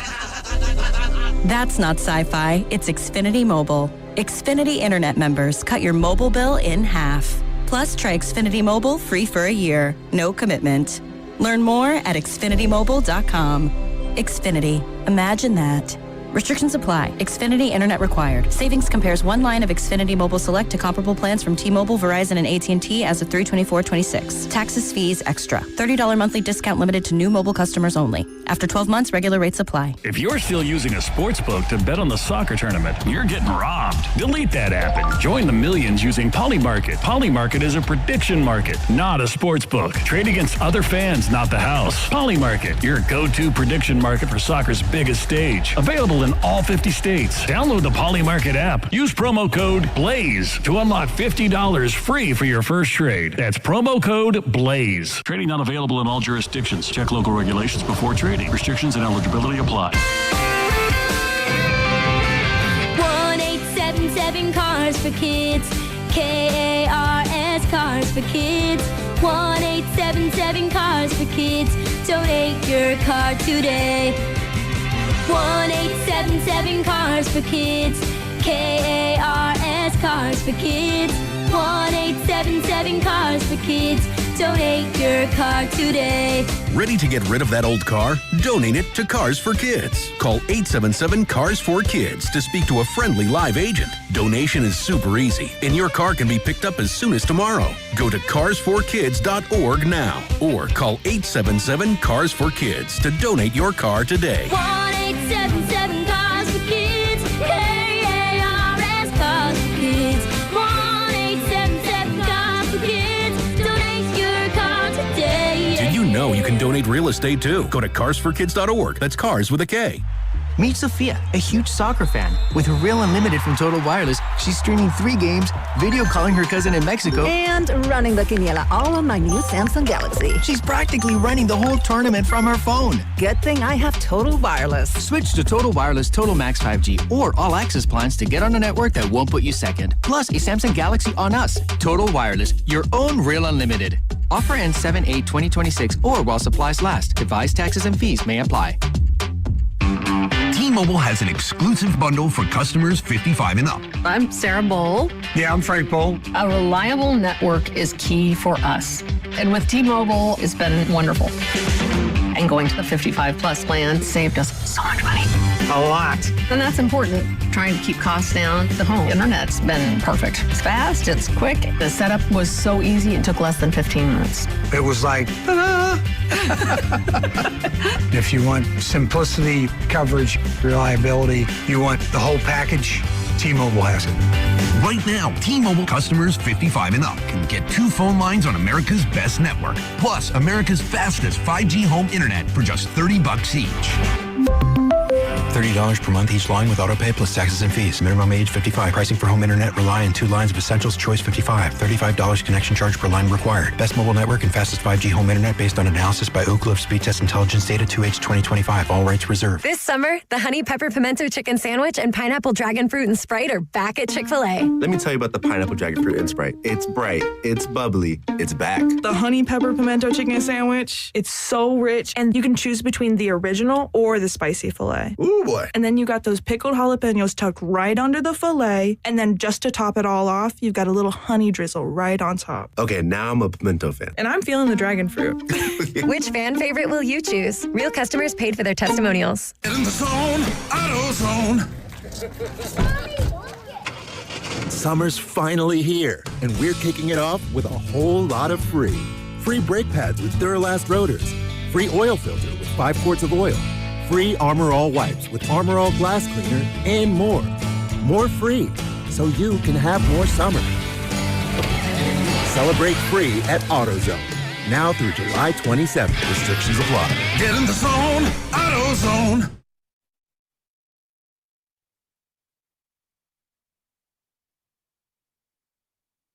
Now, back to Willard and Dibs. I love this show, man. 95.7, man. I'm a gamer. On 95.7 The Game. A couple things. It is, let's see, it's now less than a week till we're going to be out at Silverado. I believe that a lot of the winners are in the process of being contacted. The excitement is building. To those of you who have already received a call, man, we're looking forward to that day. Congratulations. Man, we're looking forward to that day. And in general, those of you, whether you won or not, we looked at every video, and y'all did a great job. And so we just appreciate you. It's really meaningful to see you guys try to get in there and all the inside jokes and the station knowledge and the love that you guys sent those videos was really fun. So whether you won or not, because there were a lot of great options, I just want to say we really appreciate your submission. Yeah. And so that was really fun to go through, and good on you, each and every one of you. Yeah, and so many of you came up with so much creativity that it made it really difficult to try to go through and figure out who you're going to pick, and some good golf swings, some okay golf swings. By and large, the people who submitted their swing, you can play. Yeah, you can hit. And you can hit the ball, and so that's key. And then people dropping show knowledge from 5 years ago, 12 years ago. And I mean, I've been on so many shows. It's like, oh, I know that inside joke. That's from like 4 shows ago. Right. And then obviously a lot of talk about the World Cup today with Team USA reaching their end. I was just looking at a video that I think is relevant to our conversation today. And it's not a drone, but it's an elevated video shot of the entire city of Buenos Aires as Argentina executes its 3rd goal today. For those of you who don't know, Argentina, which is oscillated with France, they're the 1 and 2 teams in the world. And Argentina was down 2-0 today all the way until the 79th minute. And then they scored. And then I think it was 3 or 4 minutes later, Messi scores. And now they're even. And then it was stoppage time, right? It was not extra time. 90+2, I believe. Stoppage time when the eventual game winner is scored. This video is just waving back and forth over a very large area of Buenos Aires. The whole city is shaking. There are horns everywhere. There are people in the streets. There is a celebration unlike anything you've ever seen except for a championship parade. It is palpable and audible from a very far distance away. What would it look like if we had rallied and defeated Belgium last night? I don't know. A couple bars would be loud. There'd be some drunk people on Instagram. More than that. Sure, but there's no... I think you're selling it short. I'm not. Like, the streets would not have been overrun. I mean, obviously, we're a much larger nation, and but I don't know how many... Go to our capital, right? Is Washington, D.C., is there partying in the streets to make the quarterfinals? I don't know where all the watch parties were, but I'm sure that, round of 16, that game was at 5 here, so 8 on the East. I'm sure there was a good, large number of watch parties that would have been lit, so to speak. Sure. Had that happen. No, the rating's amazing, but again, we're not going to have that because it's just different. It's just different. There's so many more. It's almost kind of like it's a larger version of what we get accused of all the time. So the Giants suck. What do? Oh, I'm going to go do something else for the summer. Maybe we'll go to fewer games. I don't know. Take a drive out to Tahoe. Right? Maybe we'll golf a little bit more instead of buy tickets to a Giants game. But in a lot of these nations, if soccer is in a down period, it's not okay. It's not okay. You don't just go do something else. So I don't know, man. It's just a longer way of saying what I've been saying the whole time, which is this is organic and it's okay. We don't collectively care as much as these other nations. We don't care as much, but when it comes around and it's in our country and it suits our schedule, for example, you and I have watched probably 90% of these matches because it's either on in the morning. This morning was Argentina at 9 a.m. Hello, that's perfect. You drop off your toddler and you get home and you yock in. So part of it's a schedule. Part of it is the infrequency of the event and whether or not you actually care. But yes, we won't probably ever get to that level. And I was looking at Buenos Aires population-wise. It has a bigger population than any city in the United States. So the very fact that there's 14 million people in that city, yeah, the watch party is going to look and feel and be bigger because there's more people, but also they absolutely care about this more. They're the defending champion, and they've got Leo Messi on their team. So a little unfair to compare this to that. I do know that had the U.S. done that last night to come back from 2-1 down or 3-1 down and somehow pull that thing out 4-3, there would have been a lot of celebrations here in America. Sure, celebrations. Not like what I just watched in Buenos Aires. Right. I mean, where, again, everything just stops. There's no work going on in Buenos Aires today. No work. Nobody's working. Right. The grocery stores are closed, for sure. So what else do they have sports-wise that they can really look forward to? The Manu Ginobili retirement party? I don't know. Right. But that's why I'm saying there's nothing nefarious. This is organic. Part of it is socioeconomic. It's everything. It's like this is the geography of our world. It also, though, I think, and I'm thinking back to the Olympic hockey tournament this year where, the U.S. they're putting together a nice little run. So all of a sudden now we're all locked in on this hockey gold medal game. But it took somewhat of a build-up to get to that spot where, okay, U.S. might be able to do something. So if the U.S. was able to beat Belgium, I do think that come, what would it be, Saturday, I think, when they would have taken on Spain, I think that there would have been Friday at noon, would have been Spain, USA. I do think that would have ratcheted things up another bunch of notches. What's bugging you Friday would have been the fact that we would be on the air instead of watching the match. Yeah, fair. Would have been tough. We're going to go back to the phones literally in less than a minute. But I just want to throw this in because I just saw this come across my feed.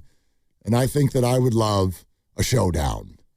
I would love mano a mano, one-on-one, between Shams Charania and Brian Windhorst.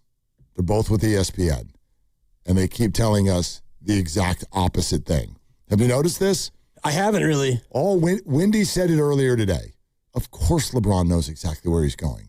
He almost made it sound laughable that he didn't. Yet Shams is on my laptop every single day talking about how, if the Warriors get Anthony Davis, then they're in. And Philadelphia is making a serious run. Don't forget that he's playing this as if it's a game show. And it's LeBron free agency survivor, which is not possible if LeBron already knows where he's going. But I share that to say that this is a direct quote that just came out about an hour ago from Shams. Quote, I look at it when I talk to teams now as kind of a hierarchy of Cleveland, Miami, Philadelphia, period, end of quote. End of hierarchy? Cleveland, Miami, Philadelphia, sentence over. Shams. A Shams wow. Yeah. Not a Shams bomb, but a Shams wow. And, I mean, the Kalshi market still has the Warriors ahead of Philly at 11%. But exactly. I said to you during the break that I kind of like Philly as a sleeper choice just based on what they've done with their team. He says that they're taking the Sixers free agency pitch, quote, really seriously. I just find this whole thing so amusing. I don't believe Shams. I don't believe he's taking their pitch seriously. I just don't. I don't believe LeBron doesn't know where he's playing next year. But maybe I'm wrong. Right. I mean, maybe I'm wrong. And he's just sitting back and waiting. And in the Kalshi market now, we're up to almost $73 million of volume. Jeez. And Cleveland is trending down at 45% now. So, and that's just the market moves based on what people put into it. And there is a lot of, looks like some Golden State money coming in at this hour, but you just never know. Maybe he knows. I have a strong feeling that LeBron knows what he's going to do, but what's the rush? I guess. What's the holdup is an equally fair question. But yeah, this stuff moves literally minute by minute. As I look at the board right now, Cleveland 47%, Miami 21%, the Warriors 20%, Philadelphia 10%. And then there's a couple other stragglers down there in the single digits. And I mentioned to you during the break, like he might just come out with a robe on and peel it off and be dressed in the Apollo Creed, red, white, and blue. I live in America. LeBron comes out That'd be great. Who's he playing for next year? America. Right. Or maybe he just sneaks into Philly and he runs up the Rocky stairs. Maybe LeBron petitioned the league, and because he's so special, he gets to play 2 games this year with every team. Pretty good. And I like it. Load managed, so that's it. 60 games, 2 with each squad, and we'll have a draft as to which games you get to have him on your team. Maybe he just comes out and he screams, Cleveland, this time you lose. Also works. It does. You even made a little rhyme out of it. That was very special. Appreciate it. You're listening to 95.7 The Game, KGMZ FM at HD1 San Francisco, an Odyssey Sports Station, and the home of Golden State Warriors and Valkyries, always live on the free Odyssey app, coming to you live from the Laughing Monk Studios. And today, a lot of LeBron and a lot of soccer. All of that coverage on 95.7 The Game is presented by Xfinity. Score the most reliable Wi-Fi. One price, 5 years guaranteed. Xfinity. Imagine that. All right. Coach Mark in Oakland, thank you for calling Willard and Dibs. What's up? Hey, guys. I want to talk about U.S. soccer, although you guys have me laughing about the whole LeBron thing. I'm picturing Captain America costume. I can't get that out of my head. But anyway, back to the soccer. When we talk about development in U.S. soccer, it's a 2-part problem, or really like 2 sides of the same coin. And the first you guys talked about a little bit, which is, the pay-to-play system. But the second part, which is totally true, right? It's a vanity exercise for parents, and it's a cash grab for club teams and for their coaches who are stringing private sessions and coaching high school ball and trying to parlay it all into cobbling together an income for themselves. And the fact that it's all driven by how much my kid plays, what position they play, and, of course, are we winning? But the second part of the coin is that even if you were to fix all of that, make it truly development-oriented, and I coach high school soccer and have been around a long time, is these kids really aren't that interested in the game. I mean, at the end of the day, I've asked my players before, because I want to build, soccer IQ, how many of them watch soccer leisurely? Out of 26, 27 kids, the answer is 0. 0 watch soccer on the regular.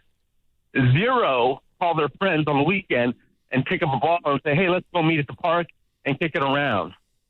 And so to fix the problem, there are 2 things you have to do. Number one, you have to get rid of the pay-to-play system to make it development-oriented.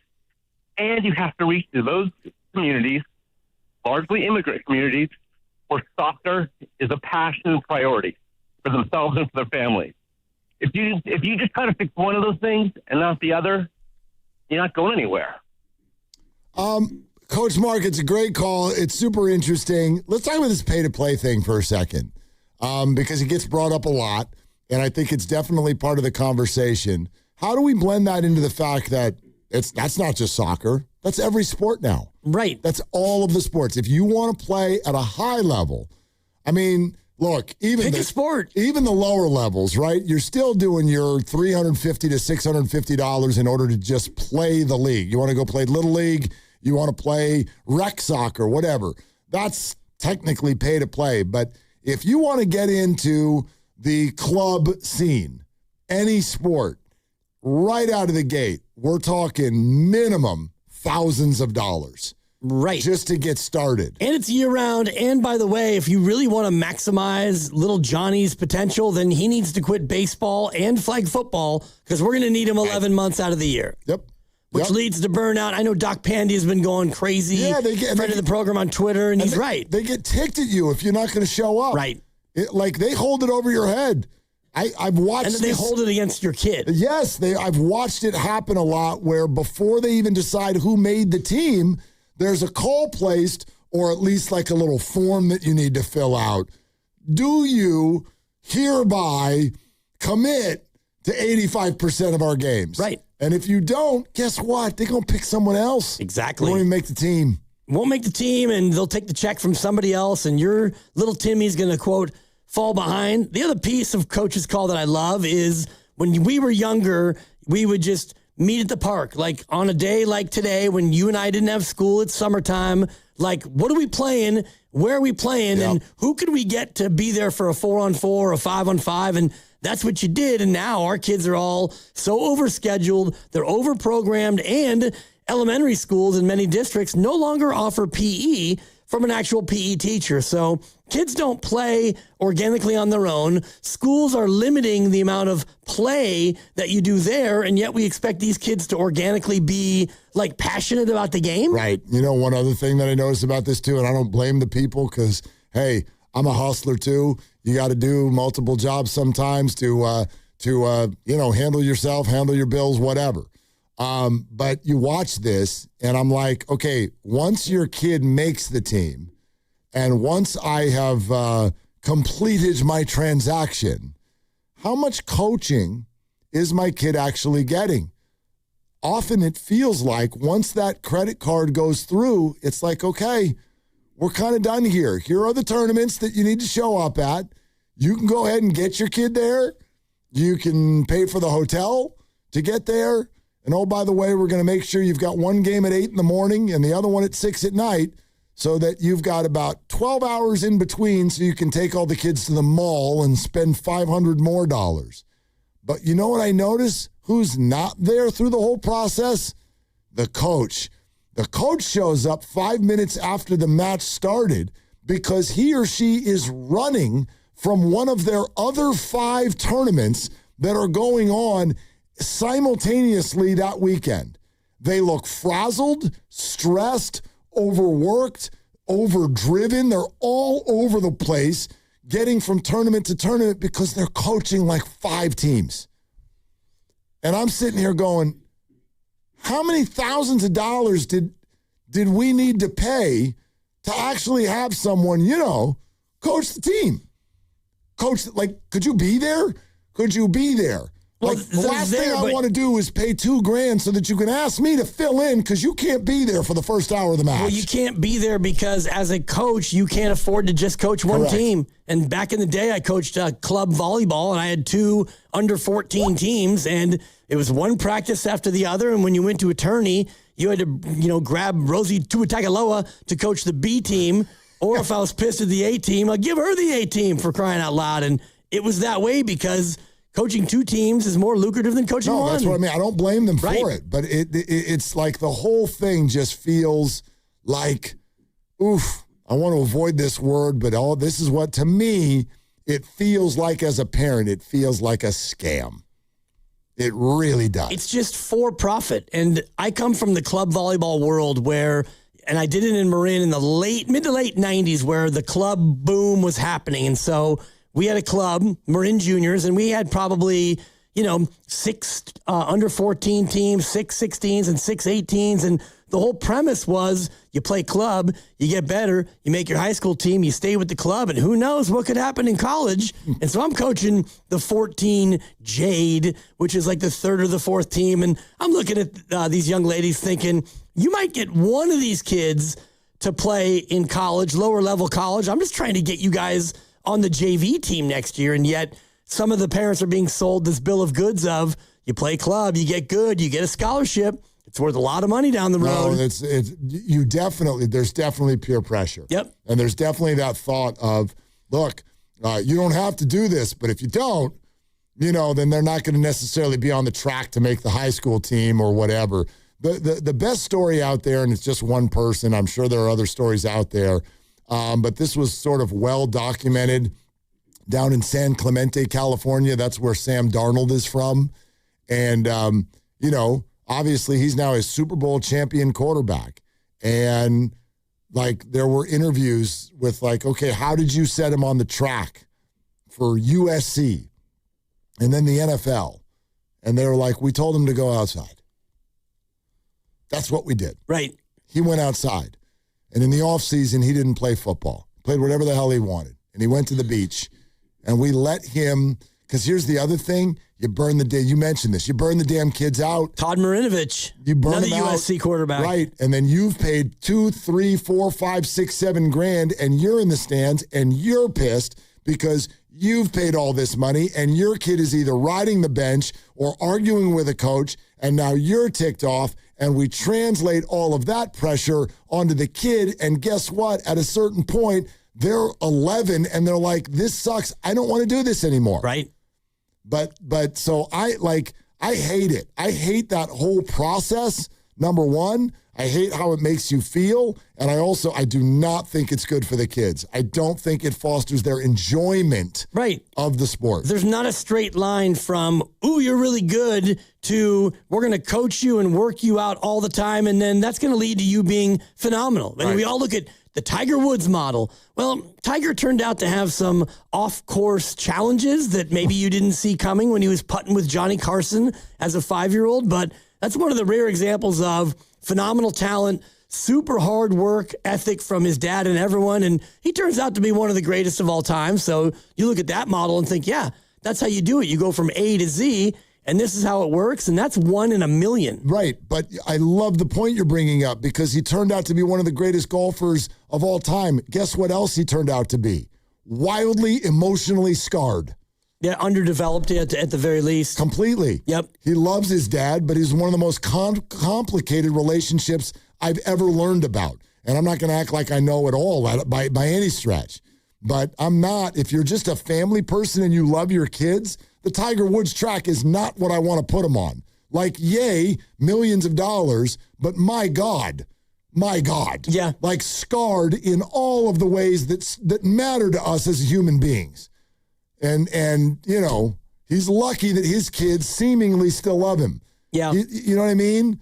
The other interesting one that strikes me is the Michelle Wie story, who as an 11 or 12-year-old golfer was already a phenom, and her parents were pretty strict in the encouragement of her golf game. Yep. And she got to a spot where it was like, I'm done golfing. Right. And now she's married to Johnny West, the late, great Jerry West's son, and they got a family, and you know, she was able to come out on the other side of, you know, and same thing with like Serena Williams and Venus. Like, they were pushed harder than anyone from their father, and you're going to make it out of Compton, and they did. But we see those stories and we think, oh, that's how you do it. Right. It's actually not how you do it. Yeah. I mean, the Williams one is, there's to me, there's some positive aspects to that one. The Tiger one makes me a little sick to my stomach. If you don't know it, there's plenty of streaming documentaries where you can go learn about the flawed nature of the way that Tiger was brought into this. But anyway, William in Walnut Creek. Hi, William. Thanks for calling. What's up? Hey, how's it going, guys? What's up? I'm doing great. I am hyped on this World Cup. So, I've been to 3.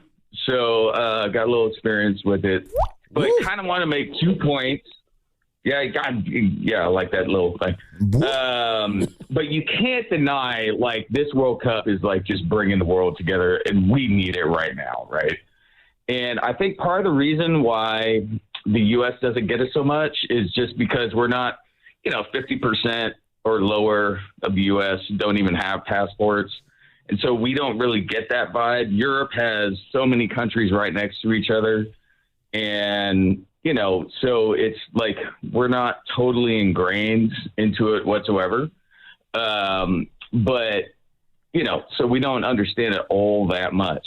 But I want to also give the analogy. Everyone talks about, soccer they don't score that much. So if you take away the NFL 7 points and 3 points and put in soccer with, 7 points for a goal and 1 point for a penalty kick, it's totally comparable. So, just want to throw that out. And then also number 3 point, pay to play. Like, I grew up in Oakland. I played against Jimmy Rollins, Bobby Smith, Brian Johnson, who played for SF, and played for the coach who coached Ricky Henderson, Dave Stewart. We didn't pay to play. I mean, it's like I talked to a couple of my major league friends, and I'm talking, I'm reaching out to Jimmy about this. Bring people to Oakland. Travel to Oakland and play. travel to the Bay so people in the inner cities don't have to travel and pay $3,000 to go to a, not so great tournament, So anyways, that was kind of a lot, but seriously, the global aspect of it, I just think it's so refreshing right now. I went to 5 games. People are just hugging each other, high-fiving, just, teams against each other. And it's unlike any other tournament. You go to a U.S. tournament, everyone's like against each other. And in this World Cup tournament, which is different than the Champions League, and, they don't like each other in the Champions League. But like in this tournament, it's just a pure celebration of life. And I just absolutely love it. William, thanks. I think there was an aspect. There's a lot to that. There's an aspect of that in this tournament. I do feel like there were a couple of things that happened this week that feel therapeutic. I shouldn't say this week, last 3 weeks, that feel therapeutic to people right now because we're missing this. We're missing things that all of us can sort of get behind. We're missing that right now. Like it just doesn't feel like that happens very often. These things are branded with the flag, whether it's the 4th of July or the World Cup. And I know that, like I've talked to people who have mixed feelings about that with the way that our country and our world is right now. But I'll agree with him to that standpoint. This was one of those things where you could go to a bar, you could go to a public place, and no matter where you were from and no matter who you normally root for with your sports, this was something that you could get behind and kind of connect at least for a couple hours. And that's fleeting and rare right now. And so that felt good. Right. That felt good to people. It's very community. And I do think the fact that we're over here, and even like Flo Balogun, for example, we've all gotten to know him over the course of the tournament. And he's an exciting young player. I think he just turned 26, so he'll be here for the next cycle. But now that the U.S. has been eliminated, what are you going to do when you want to watch Flo Balogun? Well, if you really got captivated, you're going to watch Monaco play in Ligue 1, and that's 9 hours ahead. What did you just do? Ligue 1. It's the French league. That's how you pronounce 1 in France. No, but you guys aren't seeing what his face is doing. Like his whole face, he's like if you could just, I hope you're on YouTube, League. When you do French, you have to default to the scowl. That's how the noises get made. Well, his performance fell off. It's your style. You look like Billy Idol right now. He obviously took the world by storm with the performance against Paraguay to open up the World Cup. His performance wasn't as good after that, but he might get sold this summer, Dibs. Maybe he'll head back to the Premier League. We'll find out. Merci. I do think that the greater point is what the caller was saying, which is, if you want to follow these guys, if you're in Europe, it's the same time of day as you, and you can follow the leagues and you can track it. Over here, like, how much Ligue 1 are you going to watch? Even Grandy, who loves the beautiful game. Stop doing that to me. Stop making that face at me. You know what their next level down league is in France? Is it one of the other vowels? Ligue 2. Oh. League 1, League 2. It's not that difficult, Willard. I'm not saying it's difficult. I don't like his face. That's a drop. Go ahead and cut that. No doubt. League Dibs. It's a bad league to watch because PSG just dominates every year and they don't have anybody else even close to them. Yeah, by the way, if we're going to do this in America, we're going to have to adopt completely different verbiage for all of this stuff. We're not selling people. I'm sorry. This is how I feel. Like, that's not going to fly if you're just like, he got sold. Like, think about that. Let's say in the NFL right now, okay? And who changed teams as a free agent this year? Or in Ligue 1? No, in the NFL, Dibs. My bad. What if we said it that way? Well, there's very little free agency in soccer. Yeah, he might get sold. Probably wouldn't play great, Mark. Yeah, I'm out. I'm out on selling players to other teams. Right, but we can trade them and we can draft them. Yep. And in European soccer leagues such as La Liga, for example. Thank you. There is no draft. It is a free market system. Correct. And when you sign that deal, then the team in La Liga or the Bundesliga or Liga 1, they have the ability to sell. And they're not selling you, they're selling your contract. I'm sorry. I'm just telling you the way our country works, and you know this. We ain't going for that. Like, I'm not even saying it's right or wrong. Okay, then what we have to say is we've agreed to a transfer fee. Fine. All right.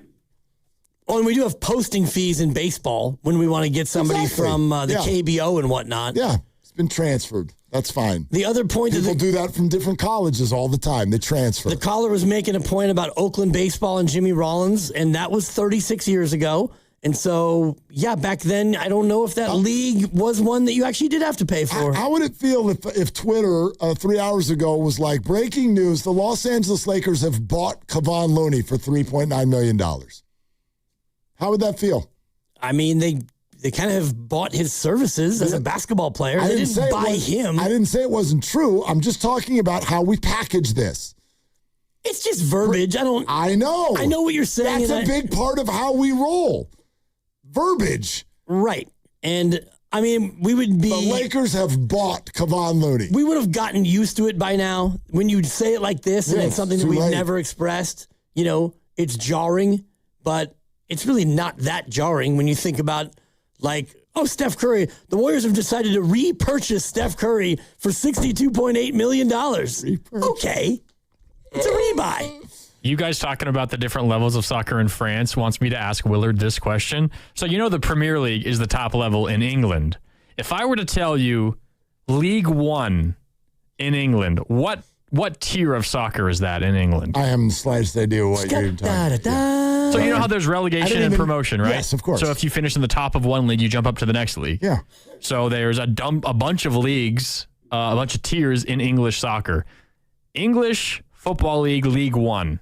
Where do you think that league is on the ranking system? I don't know what the ranking system is. Are you talking about the English Premier League? Below the English Premier League. So like AA baseball here, we know that Are you asking me what it's called? No. What rank is level? it? What tier is it? So I don't know what the tiers are. I'm trying to explain it. I'm listening. Baseball. You already asked the question. Okay, Like it was a final question. The point is, it's just really confusing. EFL League One is actually the third tier of English soccer. It just makes no sense. They call it League One because it's the third tier. The Championship is the second tier, and the Premier League is the first tier. There you go. Those are the tiers? Yeah, there's also League Two, which is the fourth tier, and it goes all the way down to your Sunday beer league. It goes all the way down forever and ever and ever. Beer league. Okay. And I don't know if you're familiar with the story of Wrexham. I believe. Be careful. Wrexham, owned by Ryan Reynolds and Rob McElhenney. Oh, sure. Thank you. Sure. Been promoted 4 straight times? Yeah, Ryan made like $8 trillion. They're staying in the championship. They are this year. Okay. Which is the second level. It's the AAA of English professional soccer. You guys can do this for as long as you want, and I will still have no clue what you're talking about. Especially if you're like, no, there's 813 tiers, and it goes down to people with beer. I'm like, what? I don't even want to learn that. You should because why? Because when when you get to a national cup championship, like if it was me, you, Grandy, Pasta, and 7 other slappies here, and we happen to have a good little soccer team, we could qualify, win enough matches, and play against Arsenal. That'd be fun. Or play against Manchester City. And it happens. It happens in the Lamar Hunt Cup here in the U.S., where a plucky little group of nobodies will go on a little bit of a run. I think about 30 seconds in, we'd be looking for an equalizer. Probably. Yeah. But it's at least, it's an open competition. Great. Much like the U.S. Open where you could qualify. Yes. Or more likely your son, because your handicap's not good enough. See, it's not that open. But your son could qualify for the U.S. Open. Maybe. What are the handicap restrictions? I think you have to be like a 3 or lower handicap. Yeah, he's in. I think he's at 0.7 Yeah, you don't have to be full on scratchy, but and that's, to me, that's the beauty of things like the English Premier League. I'm sure it's all beautiful. Yeah, but I don't. Liga. Yeah, I don't. League. Yep. Yeah. Followed by Ligue 2 and Ligue 3. Yeah. But at least that makes sense in France. League One in England is the third tier, which is just confusing to everybody. Yeah, but I'm sure that we're confusing too because we call football a sport where you mainly throw the ball. So, come on. It's all confusing. It can be. Right? That's why when we send NFL over to Germany and London and whatever, you had a bunch of people and they're all sitting there screaming and yelling in the stadiums. They have no clue what the hell's going on. They don't know when to cheer. They don't know what the hell's going on. You yell first down and they're like, who fell? Like they don't, right? And when he fell, how come he didn't roll over 3 times? Like, thank you. Don't get up. How are you going to get a call that way? Yeah, exactly. All these guys keep getting tackled and then they get right up. Bunch of weirdos. All right, that was fun. Let's go to Jonathan in San Jose. Hi, Jonathan. Thank you for calling. Hi, Jonathan. Go on. Let's go to Pete in San Ramon. Hi, Pete. Thanks for calling. Hey, guys. Thanks for taking the call. Good afternoon, everybody. To you, too.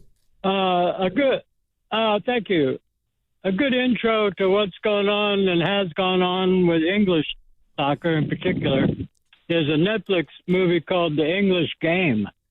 And it starts out in like the 1870s when the hoi polloi, the Cambridge, the Oxford, Eton had teams and they played each other. It was all snooty rich people. Mm-hmm. And the guys that worked in breweries and carrot shops and stuff, they played, but everybody thought they were just bums. Then there came a time when they got accepted and they joined forces, and the associations, as they got them now, was starting to grow. It's very interesting, and I highly recommend it. The English Game. There you go. Okay, Pete, thanks. I'm not going to go to Pete if I'm ever going to build a trailer for something. I really appreciate the call. We appreciate every call, every interaction. You didn't feel like he sold it hard enough? I felt more confused about that than what Grandy was saying a couple of minutes ago. I don't know what anybody's saying anymore. I am one of 2 people hosting this show, and it's been 6 minutes since I've understood anything that anybody has said to me. That surprises me. Does anybody have a LeBron take that we can make? What do you mean it surprises you? You're pretty sports smart, and this is not that complicated. No. It's incredibly complicated. I get the concept of what you're saying to me. Right. But you guys look, and by the way, this is one thing, I'm going to get out of the box here for a second. Don't make me give you my French face. No, this is a little bit soccerese. There's a dynamic here that if I were a big Grandy type soccer fan, I would remove this. I would get rid of this little, you don't get it? Like, don't do that. I don't think we're doing that. No. I express surprise. You're not doing that. But when you sit there and go, no, there's 813 levels, and level 1 is actually level 3, and there are tiers to this, and it's open to everybody, and it's different in league. And you're like, and then you're like, don't you get it? No, I didn't hit you with the Steiny. Nobody got that. Dude, don't you get it? I'm reading the text line right now. Nobody understood anything that either of you said, unless you already totally got it. I could give you an easy comp, but go ahead. Well, baseball. You're familiar with baseball, right? I've heard of it. You've got Major League Baseball. It used to be played here. It kind of still is. Shout out Elliot Ramos. Granny didn't like that one. Top level, Major League Baseball, 30 teams. Then you've got AAA. Then you've got AA. Then you've got, I believe it's high A and then low A. Yeah, and then rookie ball and some cockamamie AFL, Arizona Fall League. Soccer is the same way where, and they have different names, and we know the baseball ones because it makes a lot more sense. That's what I'm saying. I get that. I understand that there are tiers or leagues, but then you started asking me to name them and follow them even though they're numbered wrong. And I'm like, I'm not going to get that in 2.5 minutes. Well, that was the point. I was just trying to get you to guess. Like, that's got to be the top league, right? No, it's the third, because it makes a lot of sense. Right. That was the whole point. That is confusing as hell. Thank you. I appreciate you admitting that was confusing. You, on the other hand, are acting like you're dumb if you didn't just totally gather soccer. Neither implied nor inferred that you were dumb. I expressed surprise that you weren't getting it. Don't you get it? Nobody got it. Nobody got it. The only people who got that already got it because they're up at 4 a.m. watching the Bundesliga. I mean, when you start to get into it a little bit, you roll your sleeves up. it does make a certain amount of sense. Yeah, I'm sure it does. And there's a romanticism. I'm not saying if you ask me to get it by midnight, I can go on the computer and get it. But, like, not in a minute. We're like, oh, League One is actually League 3. Get it? No, I don't get it. The U.S.'s goal scorer yesterday, Malik Tillman, he plays in the Bundesliga. There you have it. Mm-hmm. For Bayer Leverkusen. Oh, the Coos. Mm-hmm. I get that. He was also born in Germany, and he has a very strong German accent. Yeah, he plays for the U.S. national team. I get that, too. And Balogun only is American because they wouldn't let his mom, who was pregnant, on the plane. So she's 7+ months pregnant, and the airline says, no, we're not letting you on. You're too pregnant. So you're an American. You're in America, rather. You have a baby. He turns out to be really good at soccer. That's called birthright citizenship. Right. Oh, the irony of what happened over the last 48 hours. I thought the birth was tremendous. I mean, he hates it, but I think it's a halfway decent, hackneyed impersonation. Sensation.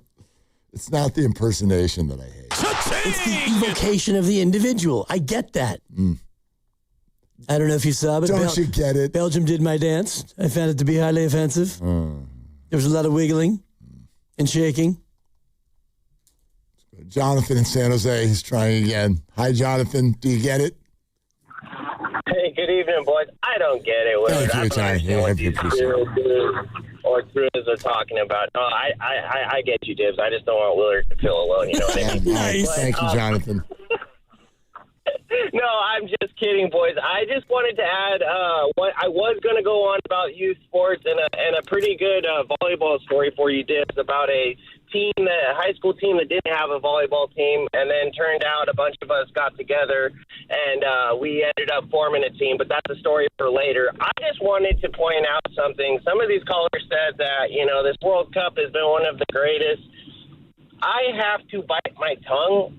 How did you guys feel after Cape Verde lost to Argentina and the president of FIFA, who replaced, by the way, the last president due to, the corruption scandals and all that things. So good thing they got an honest president in there this time. Oh, yeah. But he unfortunately starts high-fiving and dancing as Argentina wins. And it's like, come on, dude, you cannot be serious. I can't imagine being Cape Verde looking up after already talking to the refs, when is the time going to end and all the, controversial calls. Okay, that's Friday. How do you think Egypt feels today? Well, I mean, Jonathan, what the hell is Cape Verde going to do about it? Do you know what I mean? And if anybody bought the idea that Sepp Blatter being gone meant that now FIFA is going to be all on the up and up, like, come on.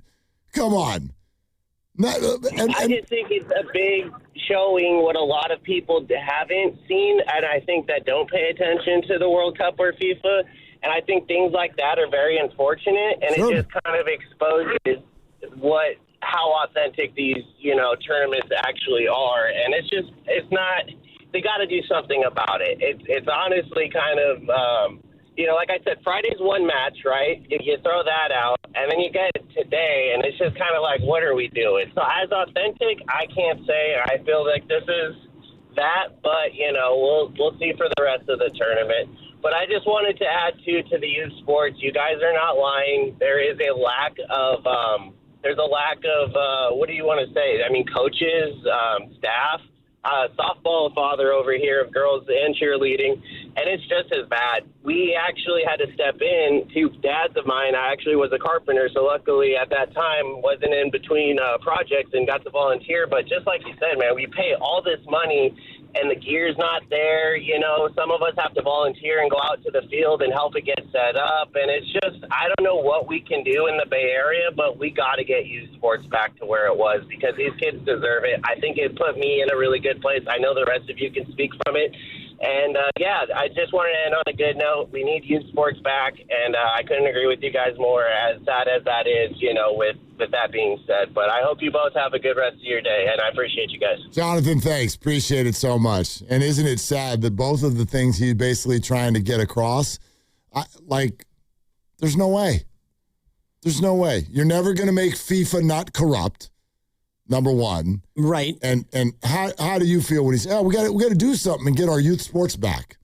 Oh, good luck. Well, it just depends on what you're looking for. If you're looking for good old-fashioned, like, youth sports where you play on a team and the circumstances are not that great. And I referee a lot of 4th and 5th grade CYO basketball. I ref the B leagues. I ref the kids who may only play that 1 year. Maybe they'll play throughout their 8th grade life, but that to me is still youth sports. It's pretty mellow. Nobody has designs on the association. It's the other rung of the travel ball and the this and the that. You can still find a good situation. Sure you can. My brother Mikey 2.0 coaches 3 teams in your neck of the woods, and he is super positive, and he's all about developing the individual and all the rest of it.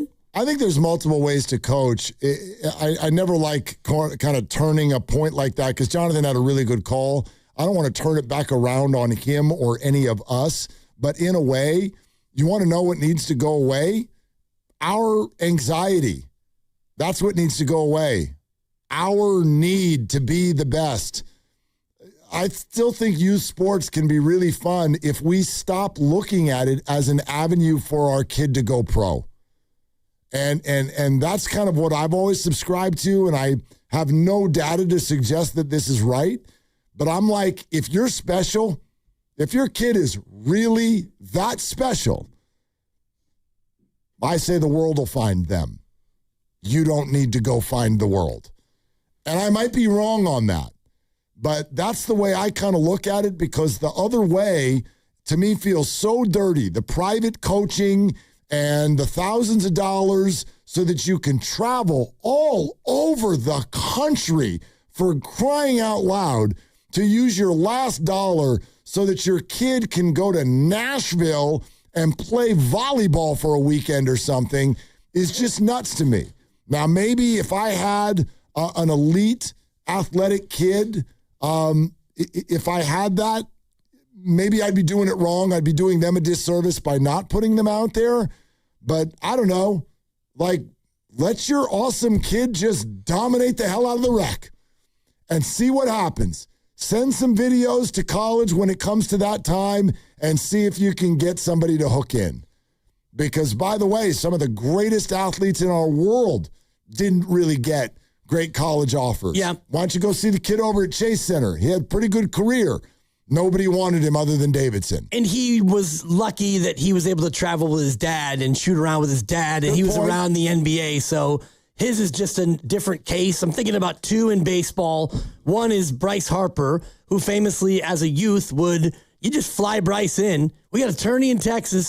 Somebody get Bryce a plane ticket. And it only works if the kid is as into it or more into it than the parent. Yep. And I think about Eric Burns. You know Eric. And if you don't follow him on social media, if you do follow him on social media, he's out there coaching his kid. They have a great program, and they play in multiple states, and he plays all over the country. I can't speak to how happy the kid is. He sure looks happy when I'm looking at these clips, but a lot of this comes down to what's the dad's goal and how into it the kid is. And if the kid's into it and the dad's not being a super pushy guy, and Eric is not, as far as I can tell, it can still work. Sure. He's got a lot of resource, though, because of his career. Yep. I mean, I do. I think it comes down to FOMO. I've been a part of these conversations. I've done it, where it's like your kid is good, and then you're just bebopping along in the regular rec leagues, and then some voice hits you. Oh, our daughter is playing in the league. Do you want to pay $18,000 next fall? You could be on the team too. And all of a sudden, that's where her friends are, and it sounds really fun, and maybe it'll put her on the track to play a high school. And the next thing you know, you've got a ton of pressure on your back as a parent as to whether or not you want to do that. But the whole time you're like, what the hell does this cost? And what are we doing with our weekends for the next 2 years? Right. Ooh. You want to talk about league? Ooh. Thank you. That's a 4. That's a cackle. It just, for me, depends on how much money can you afford to spend, but most importantly, how into it is your kid. A friend's son is on the youth water polo USA national team, and He's gone to Hungary and he's gone to like Austria, and he's really, really good. By all measurements, I think he's into doing it. And so, yeah, if that's the case and he's at that level, then you got to find the money. Hungary's not cheap now. You know what I'm into? I'm into the Dibs World Soccer Championship update. And it's brought to you by Jack's Bar and J-Town Pizza, your destination for international soccer action in San Jose's Japantown. Round of 16 wrapped up today. The final 2 quarterfinal spots were up for grabs. Argentina over Egypt 3-2 in a stirring comeback in Atlanta. They were down 2-0. 2-0 mark, and then they scored in the 79th, the 83rd, and the 90th plus 2 minute to win. And then Switzerland and Colombia from Vancouver played to a 0-0 draw over 2 full hours. And then the Swiss, they did miss just once in PKs, knocking out Colombia. Switzerland and Argentina will face off on Saturday. And that is your World Soccer Championship update, brought to you by Jack's Bar and J-Town Pizza, your destination for international soccer action in San Jose's Japantown. Okay. You need to hear some LeBron stuff coming up next. Okay. Plus, I got a question about the way the markets are moving on this LeBron next team option as well. Plus, there's some of you still want to weigh in on the World Cup. We'll talk to you. 888-957-9570. Willard and Dibs.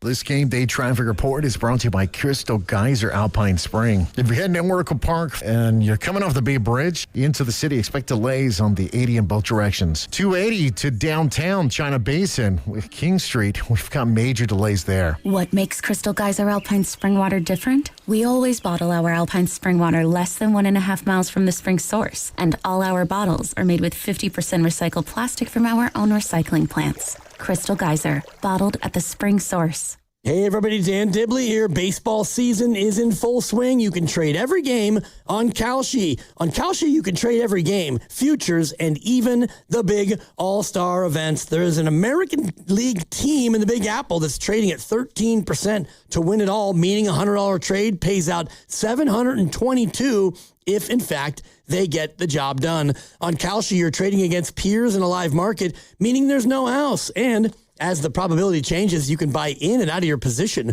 for a limited time. Download the Kalshi app and use code DIBS, D-I-B-S, and you can get $10 when you trade 10.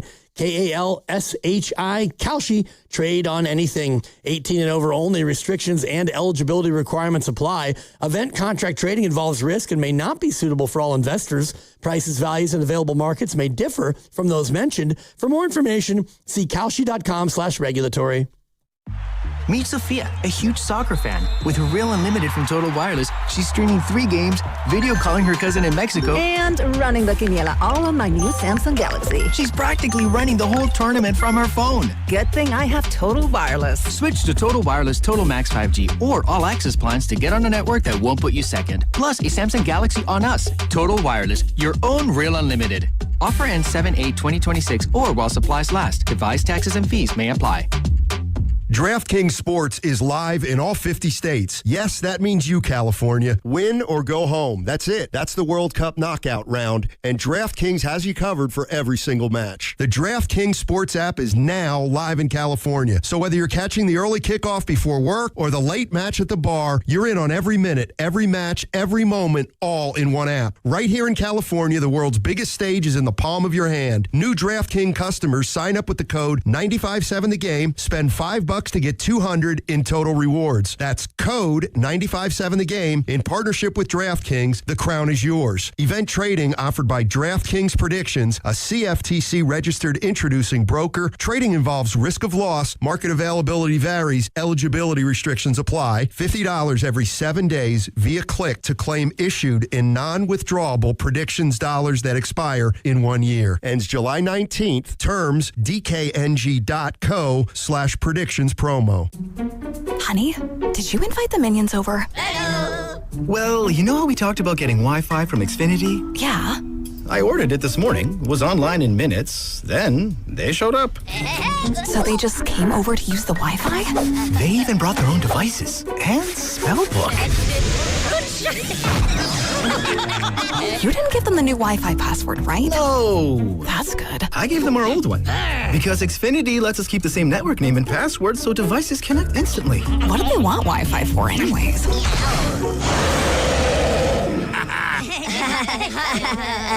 Better not to know. Plausible deniability. Get streaming or scheming instantly with same-day Wi-Fi from Xfinity. Plus, lock in one price for the most reliable fiber-powered Wi-Fi for 5 years.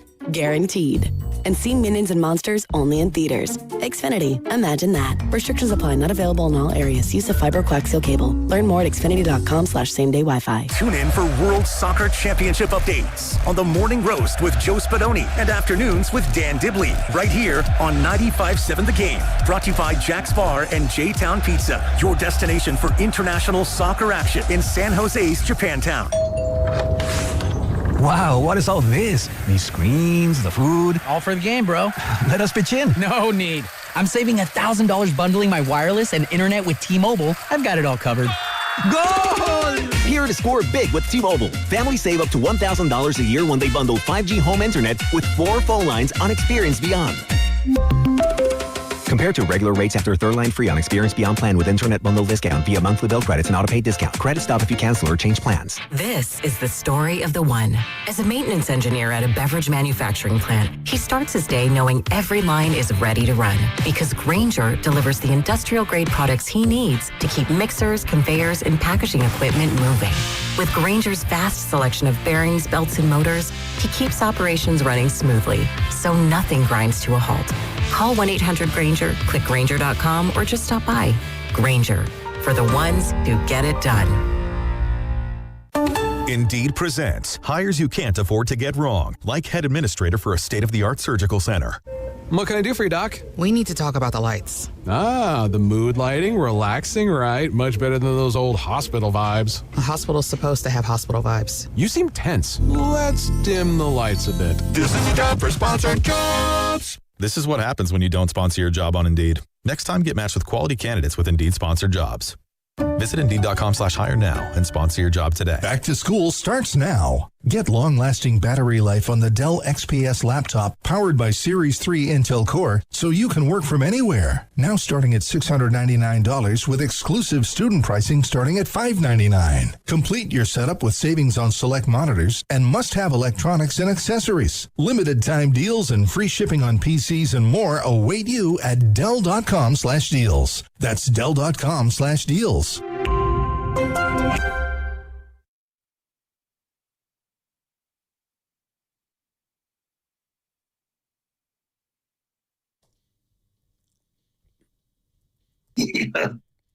Now, back to Will and Dibby on 95.7 The Game. Okay, one more World Cup call, and then there's important Shams stuff that we need to do. All right, let's get into it. All right, so Jake in the city. You're on Willard and Dibs. Glad you're with us. What's going on, Jake? Hey, how's it going? Can you guys hear me? We got you, brother. Awesome. I just wanted to briefly talk about the whole culture aspect, right? I mean, when it comes down to the United States, I feel like soccer is not our culture sport. Sure, you can argue that, but when it comes down to it, it's basketball and football in my mind. I feel like everyone's dismissing that because they think the United States is, the best at everything they do, which is fine. That's great to have. But in reality, Belgium's sport is soccer. The United States is not soccer.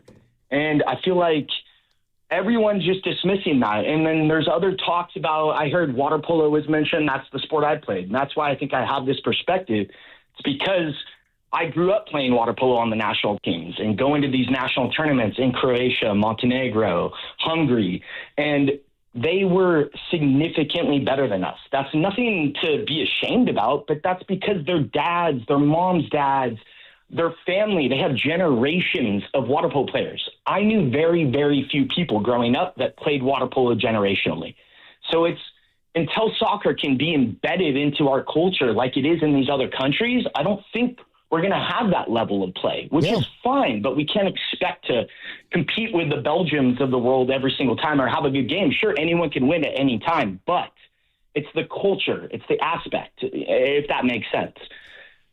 Jake, completely agree. And I think you're kind of striking a chord that we've mentioned a few times today, which is that this is not nefarious. This is, to me, it's organic. This is part of who we are, at least right now. And that is a very, very difficult hill to climb. And I'm with you, Dibbs. I think that yesterday would have felt a lot better if we had just regular kind of lost. Right. As opposed to getting blown out and having weird, wonky stuff happening for 24 hours before the match. Agreed with that part of it, but also I kind of disagree with the cultural thing that he was pointing out because you've got 350 million people in this country, so that should be enough to override the culture. And he's right about water polo in Hungary, for example, and other places where that's the core sport. And, New Zealand, it's rugby. There's a reason why they're always there, the All Blacks at the end of it in the World Cup of Rugby, because that's their deal. But the U.S. is so big, I think we should be able to overcome that over time to where, it doesn't have to be our core culture, but we can have enough people to be good enough to go deeper than what we've done. That's all. Let me ask you a question. Why are the Warriors still trading as the second favorite on the markets right now with regard to LeBron James? Let me ask it a different way. How come nobody believes Shams? Well, that's a great question. Thanks, Chris. And Shams basically said it's down to Cleveland, Miami, and Philly, full stop. On the Straight Shooter with Stephen A. Smith podcast, Sirius XM, Shams. When I talk to teams around the league, when I do my research, the teams that continue to come up are Cleveland, Miami, Philadelphia after they got the Jaylen Brown. Philadelphia was not in the picture. And I think that's why this is somewhat a true free agency for LeBron James, because he didn't go into it with a calculation in mind, a plan in place, because, you leave the Lakers, you don't necessarily know what your value is. There's not a guaranteed max that he's walking into. There's not a guaranteed $20, $30 million salary slot that you're walking into. So you have to be open-minded. So when the Sixers got Jaylen Brown, I did some research and I found out within 24 hours, he's taking their pitch really seriously. And so I look at it when I talk to teams now as kind of a hierarchy of Cleveland, Miami, Philadelphia, and then I think there's some teams on the periphery. Golden State is the team that going into free agency was thought to be one of the leaders. Okay. So if he's going to say that, to me, it flies directly in the face of Brian Windhorst saying he already knows where he's going. And the markets fly directly in the face of what Sham's saying, because normally when a big insider comes out and says that, the markets react. But this market is thanks for that info. Golden State is still second favorite. Right. What the hell's going on there? Well, if you look at their daily movement in these markets, I'm looking at Kalshi, and the Warriors have ticked up by 4 percentage points over the course of the day. Right. Cleveland's down 2, Miami's down 5, and so the Warriors have been mostly, over the last few days, flatlining at about a 20% chance, which means there's enough money going into this market of people saying, yeah, I'll take the Warriors, and maybe it's the price, but it's also the belief that, he might have already decided. Shams tried again. He tried again to say it's not the Warriors. The Warriors' whole plan going into free agency was, okay, let's see if we can get Stephen Curry, Draymond Green, LeBron James, and Anthony Davis. And I think the big draw for LeBron James with the Warriors would be, let's see if there's an avenue to be a package deal to the Warriors. And so short of that, I don't think the Warriors are up on that list. Okay. I think the Warriors believe they're not up on that list unless they're able to go package for an Anthony Davis. He's been saying it all along, and he's kind of the only one who keeps saying LeBron's not coming unless it's Anthony Davis. Nobody else is saying that. Nobody else the Warriors have been operating as if that's not the case. That's what they've been saying all along. And then Shams added this. Guess who LeBron's hanging out with this week? Breaking news here. I don't know if it is breaking news. LeBron James and Draymond Green are spending some time here together this week. And so LeBron is spending time Here where exactly? In Akron playing golf or somewhere else? Undisclosed location. I don't know if I can disclose the location.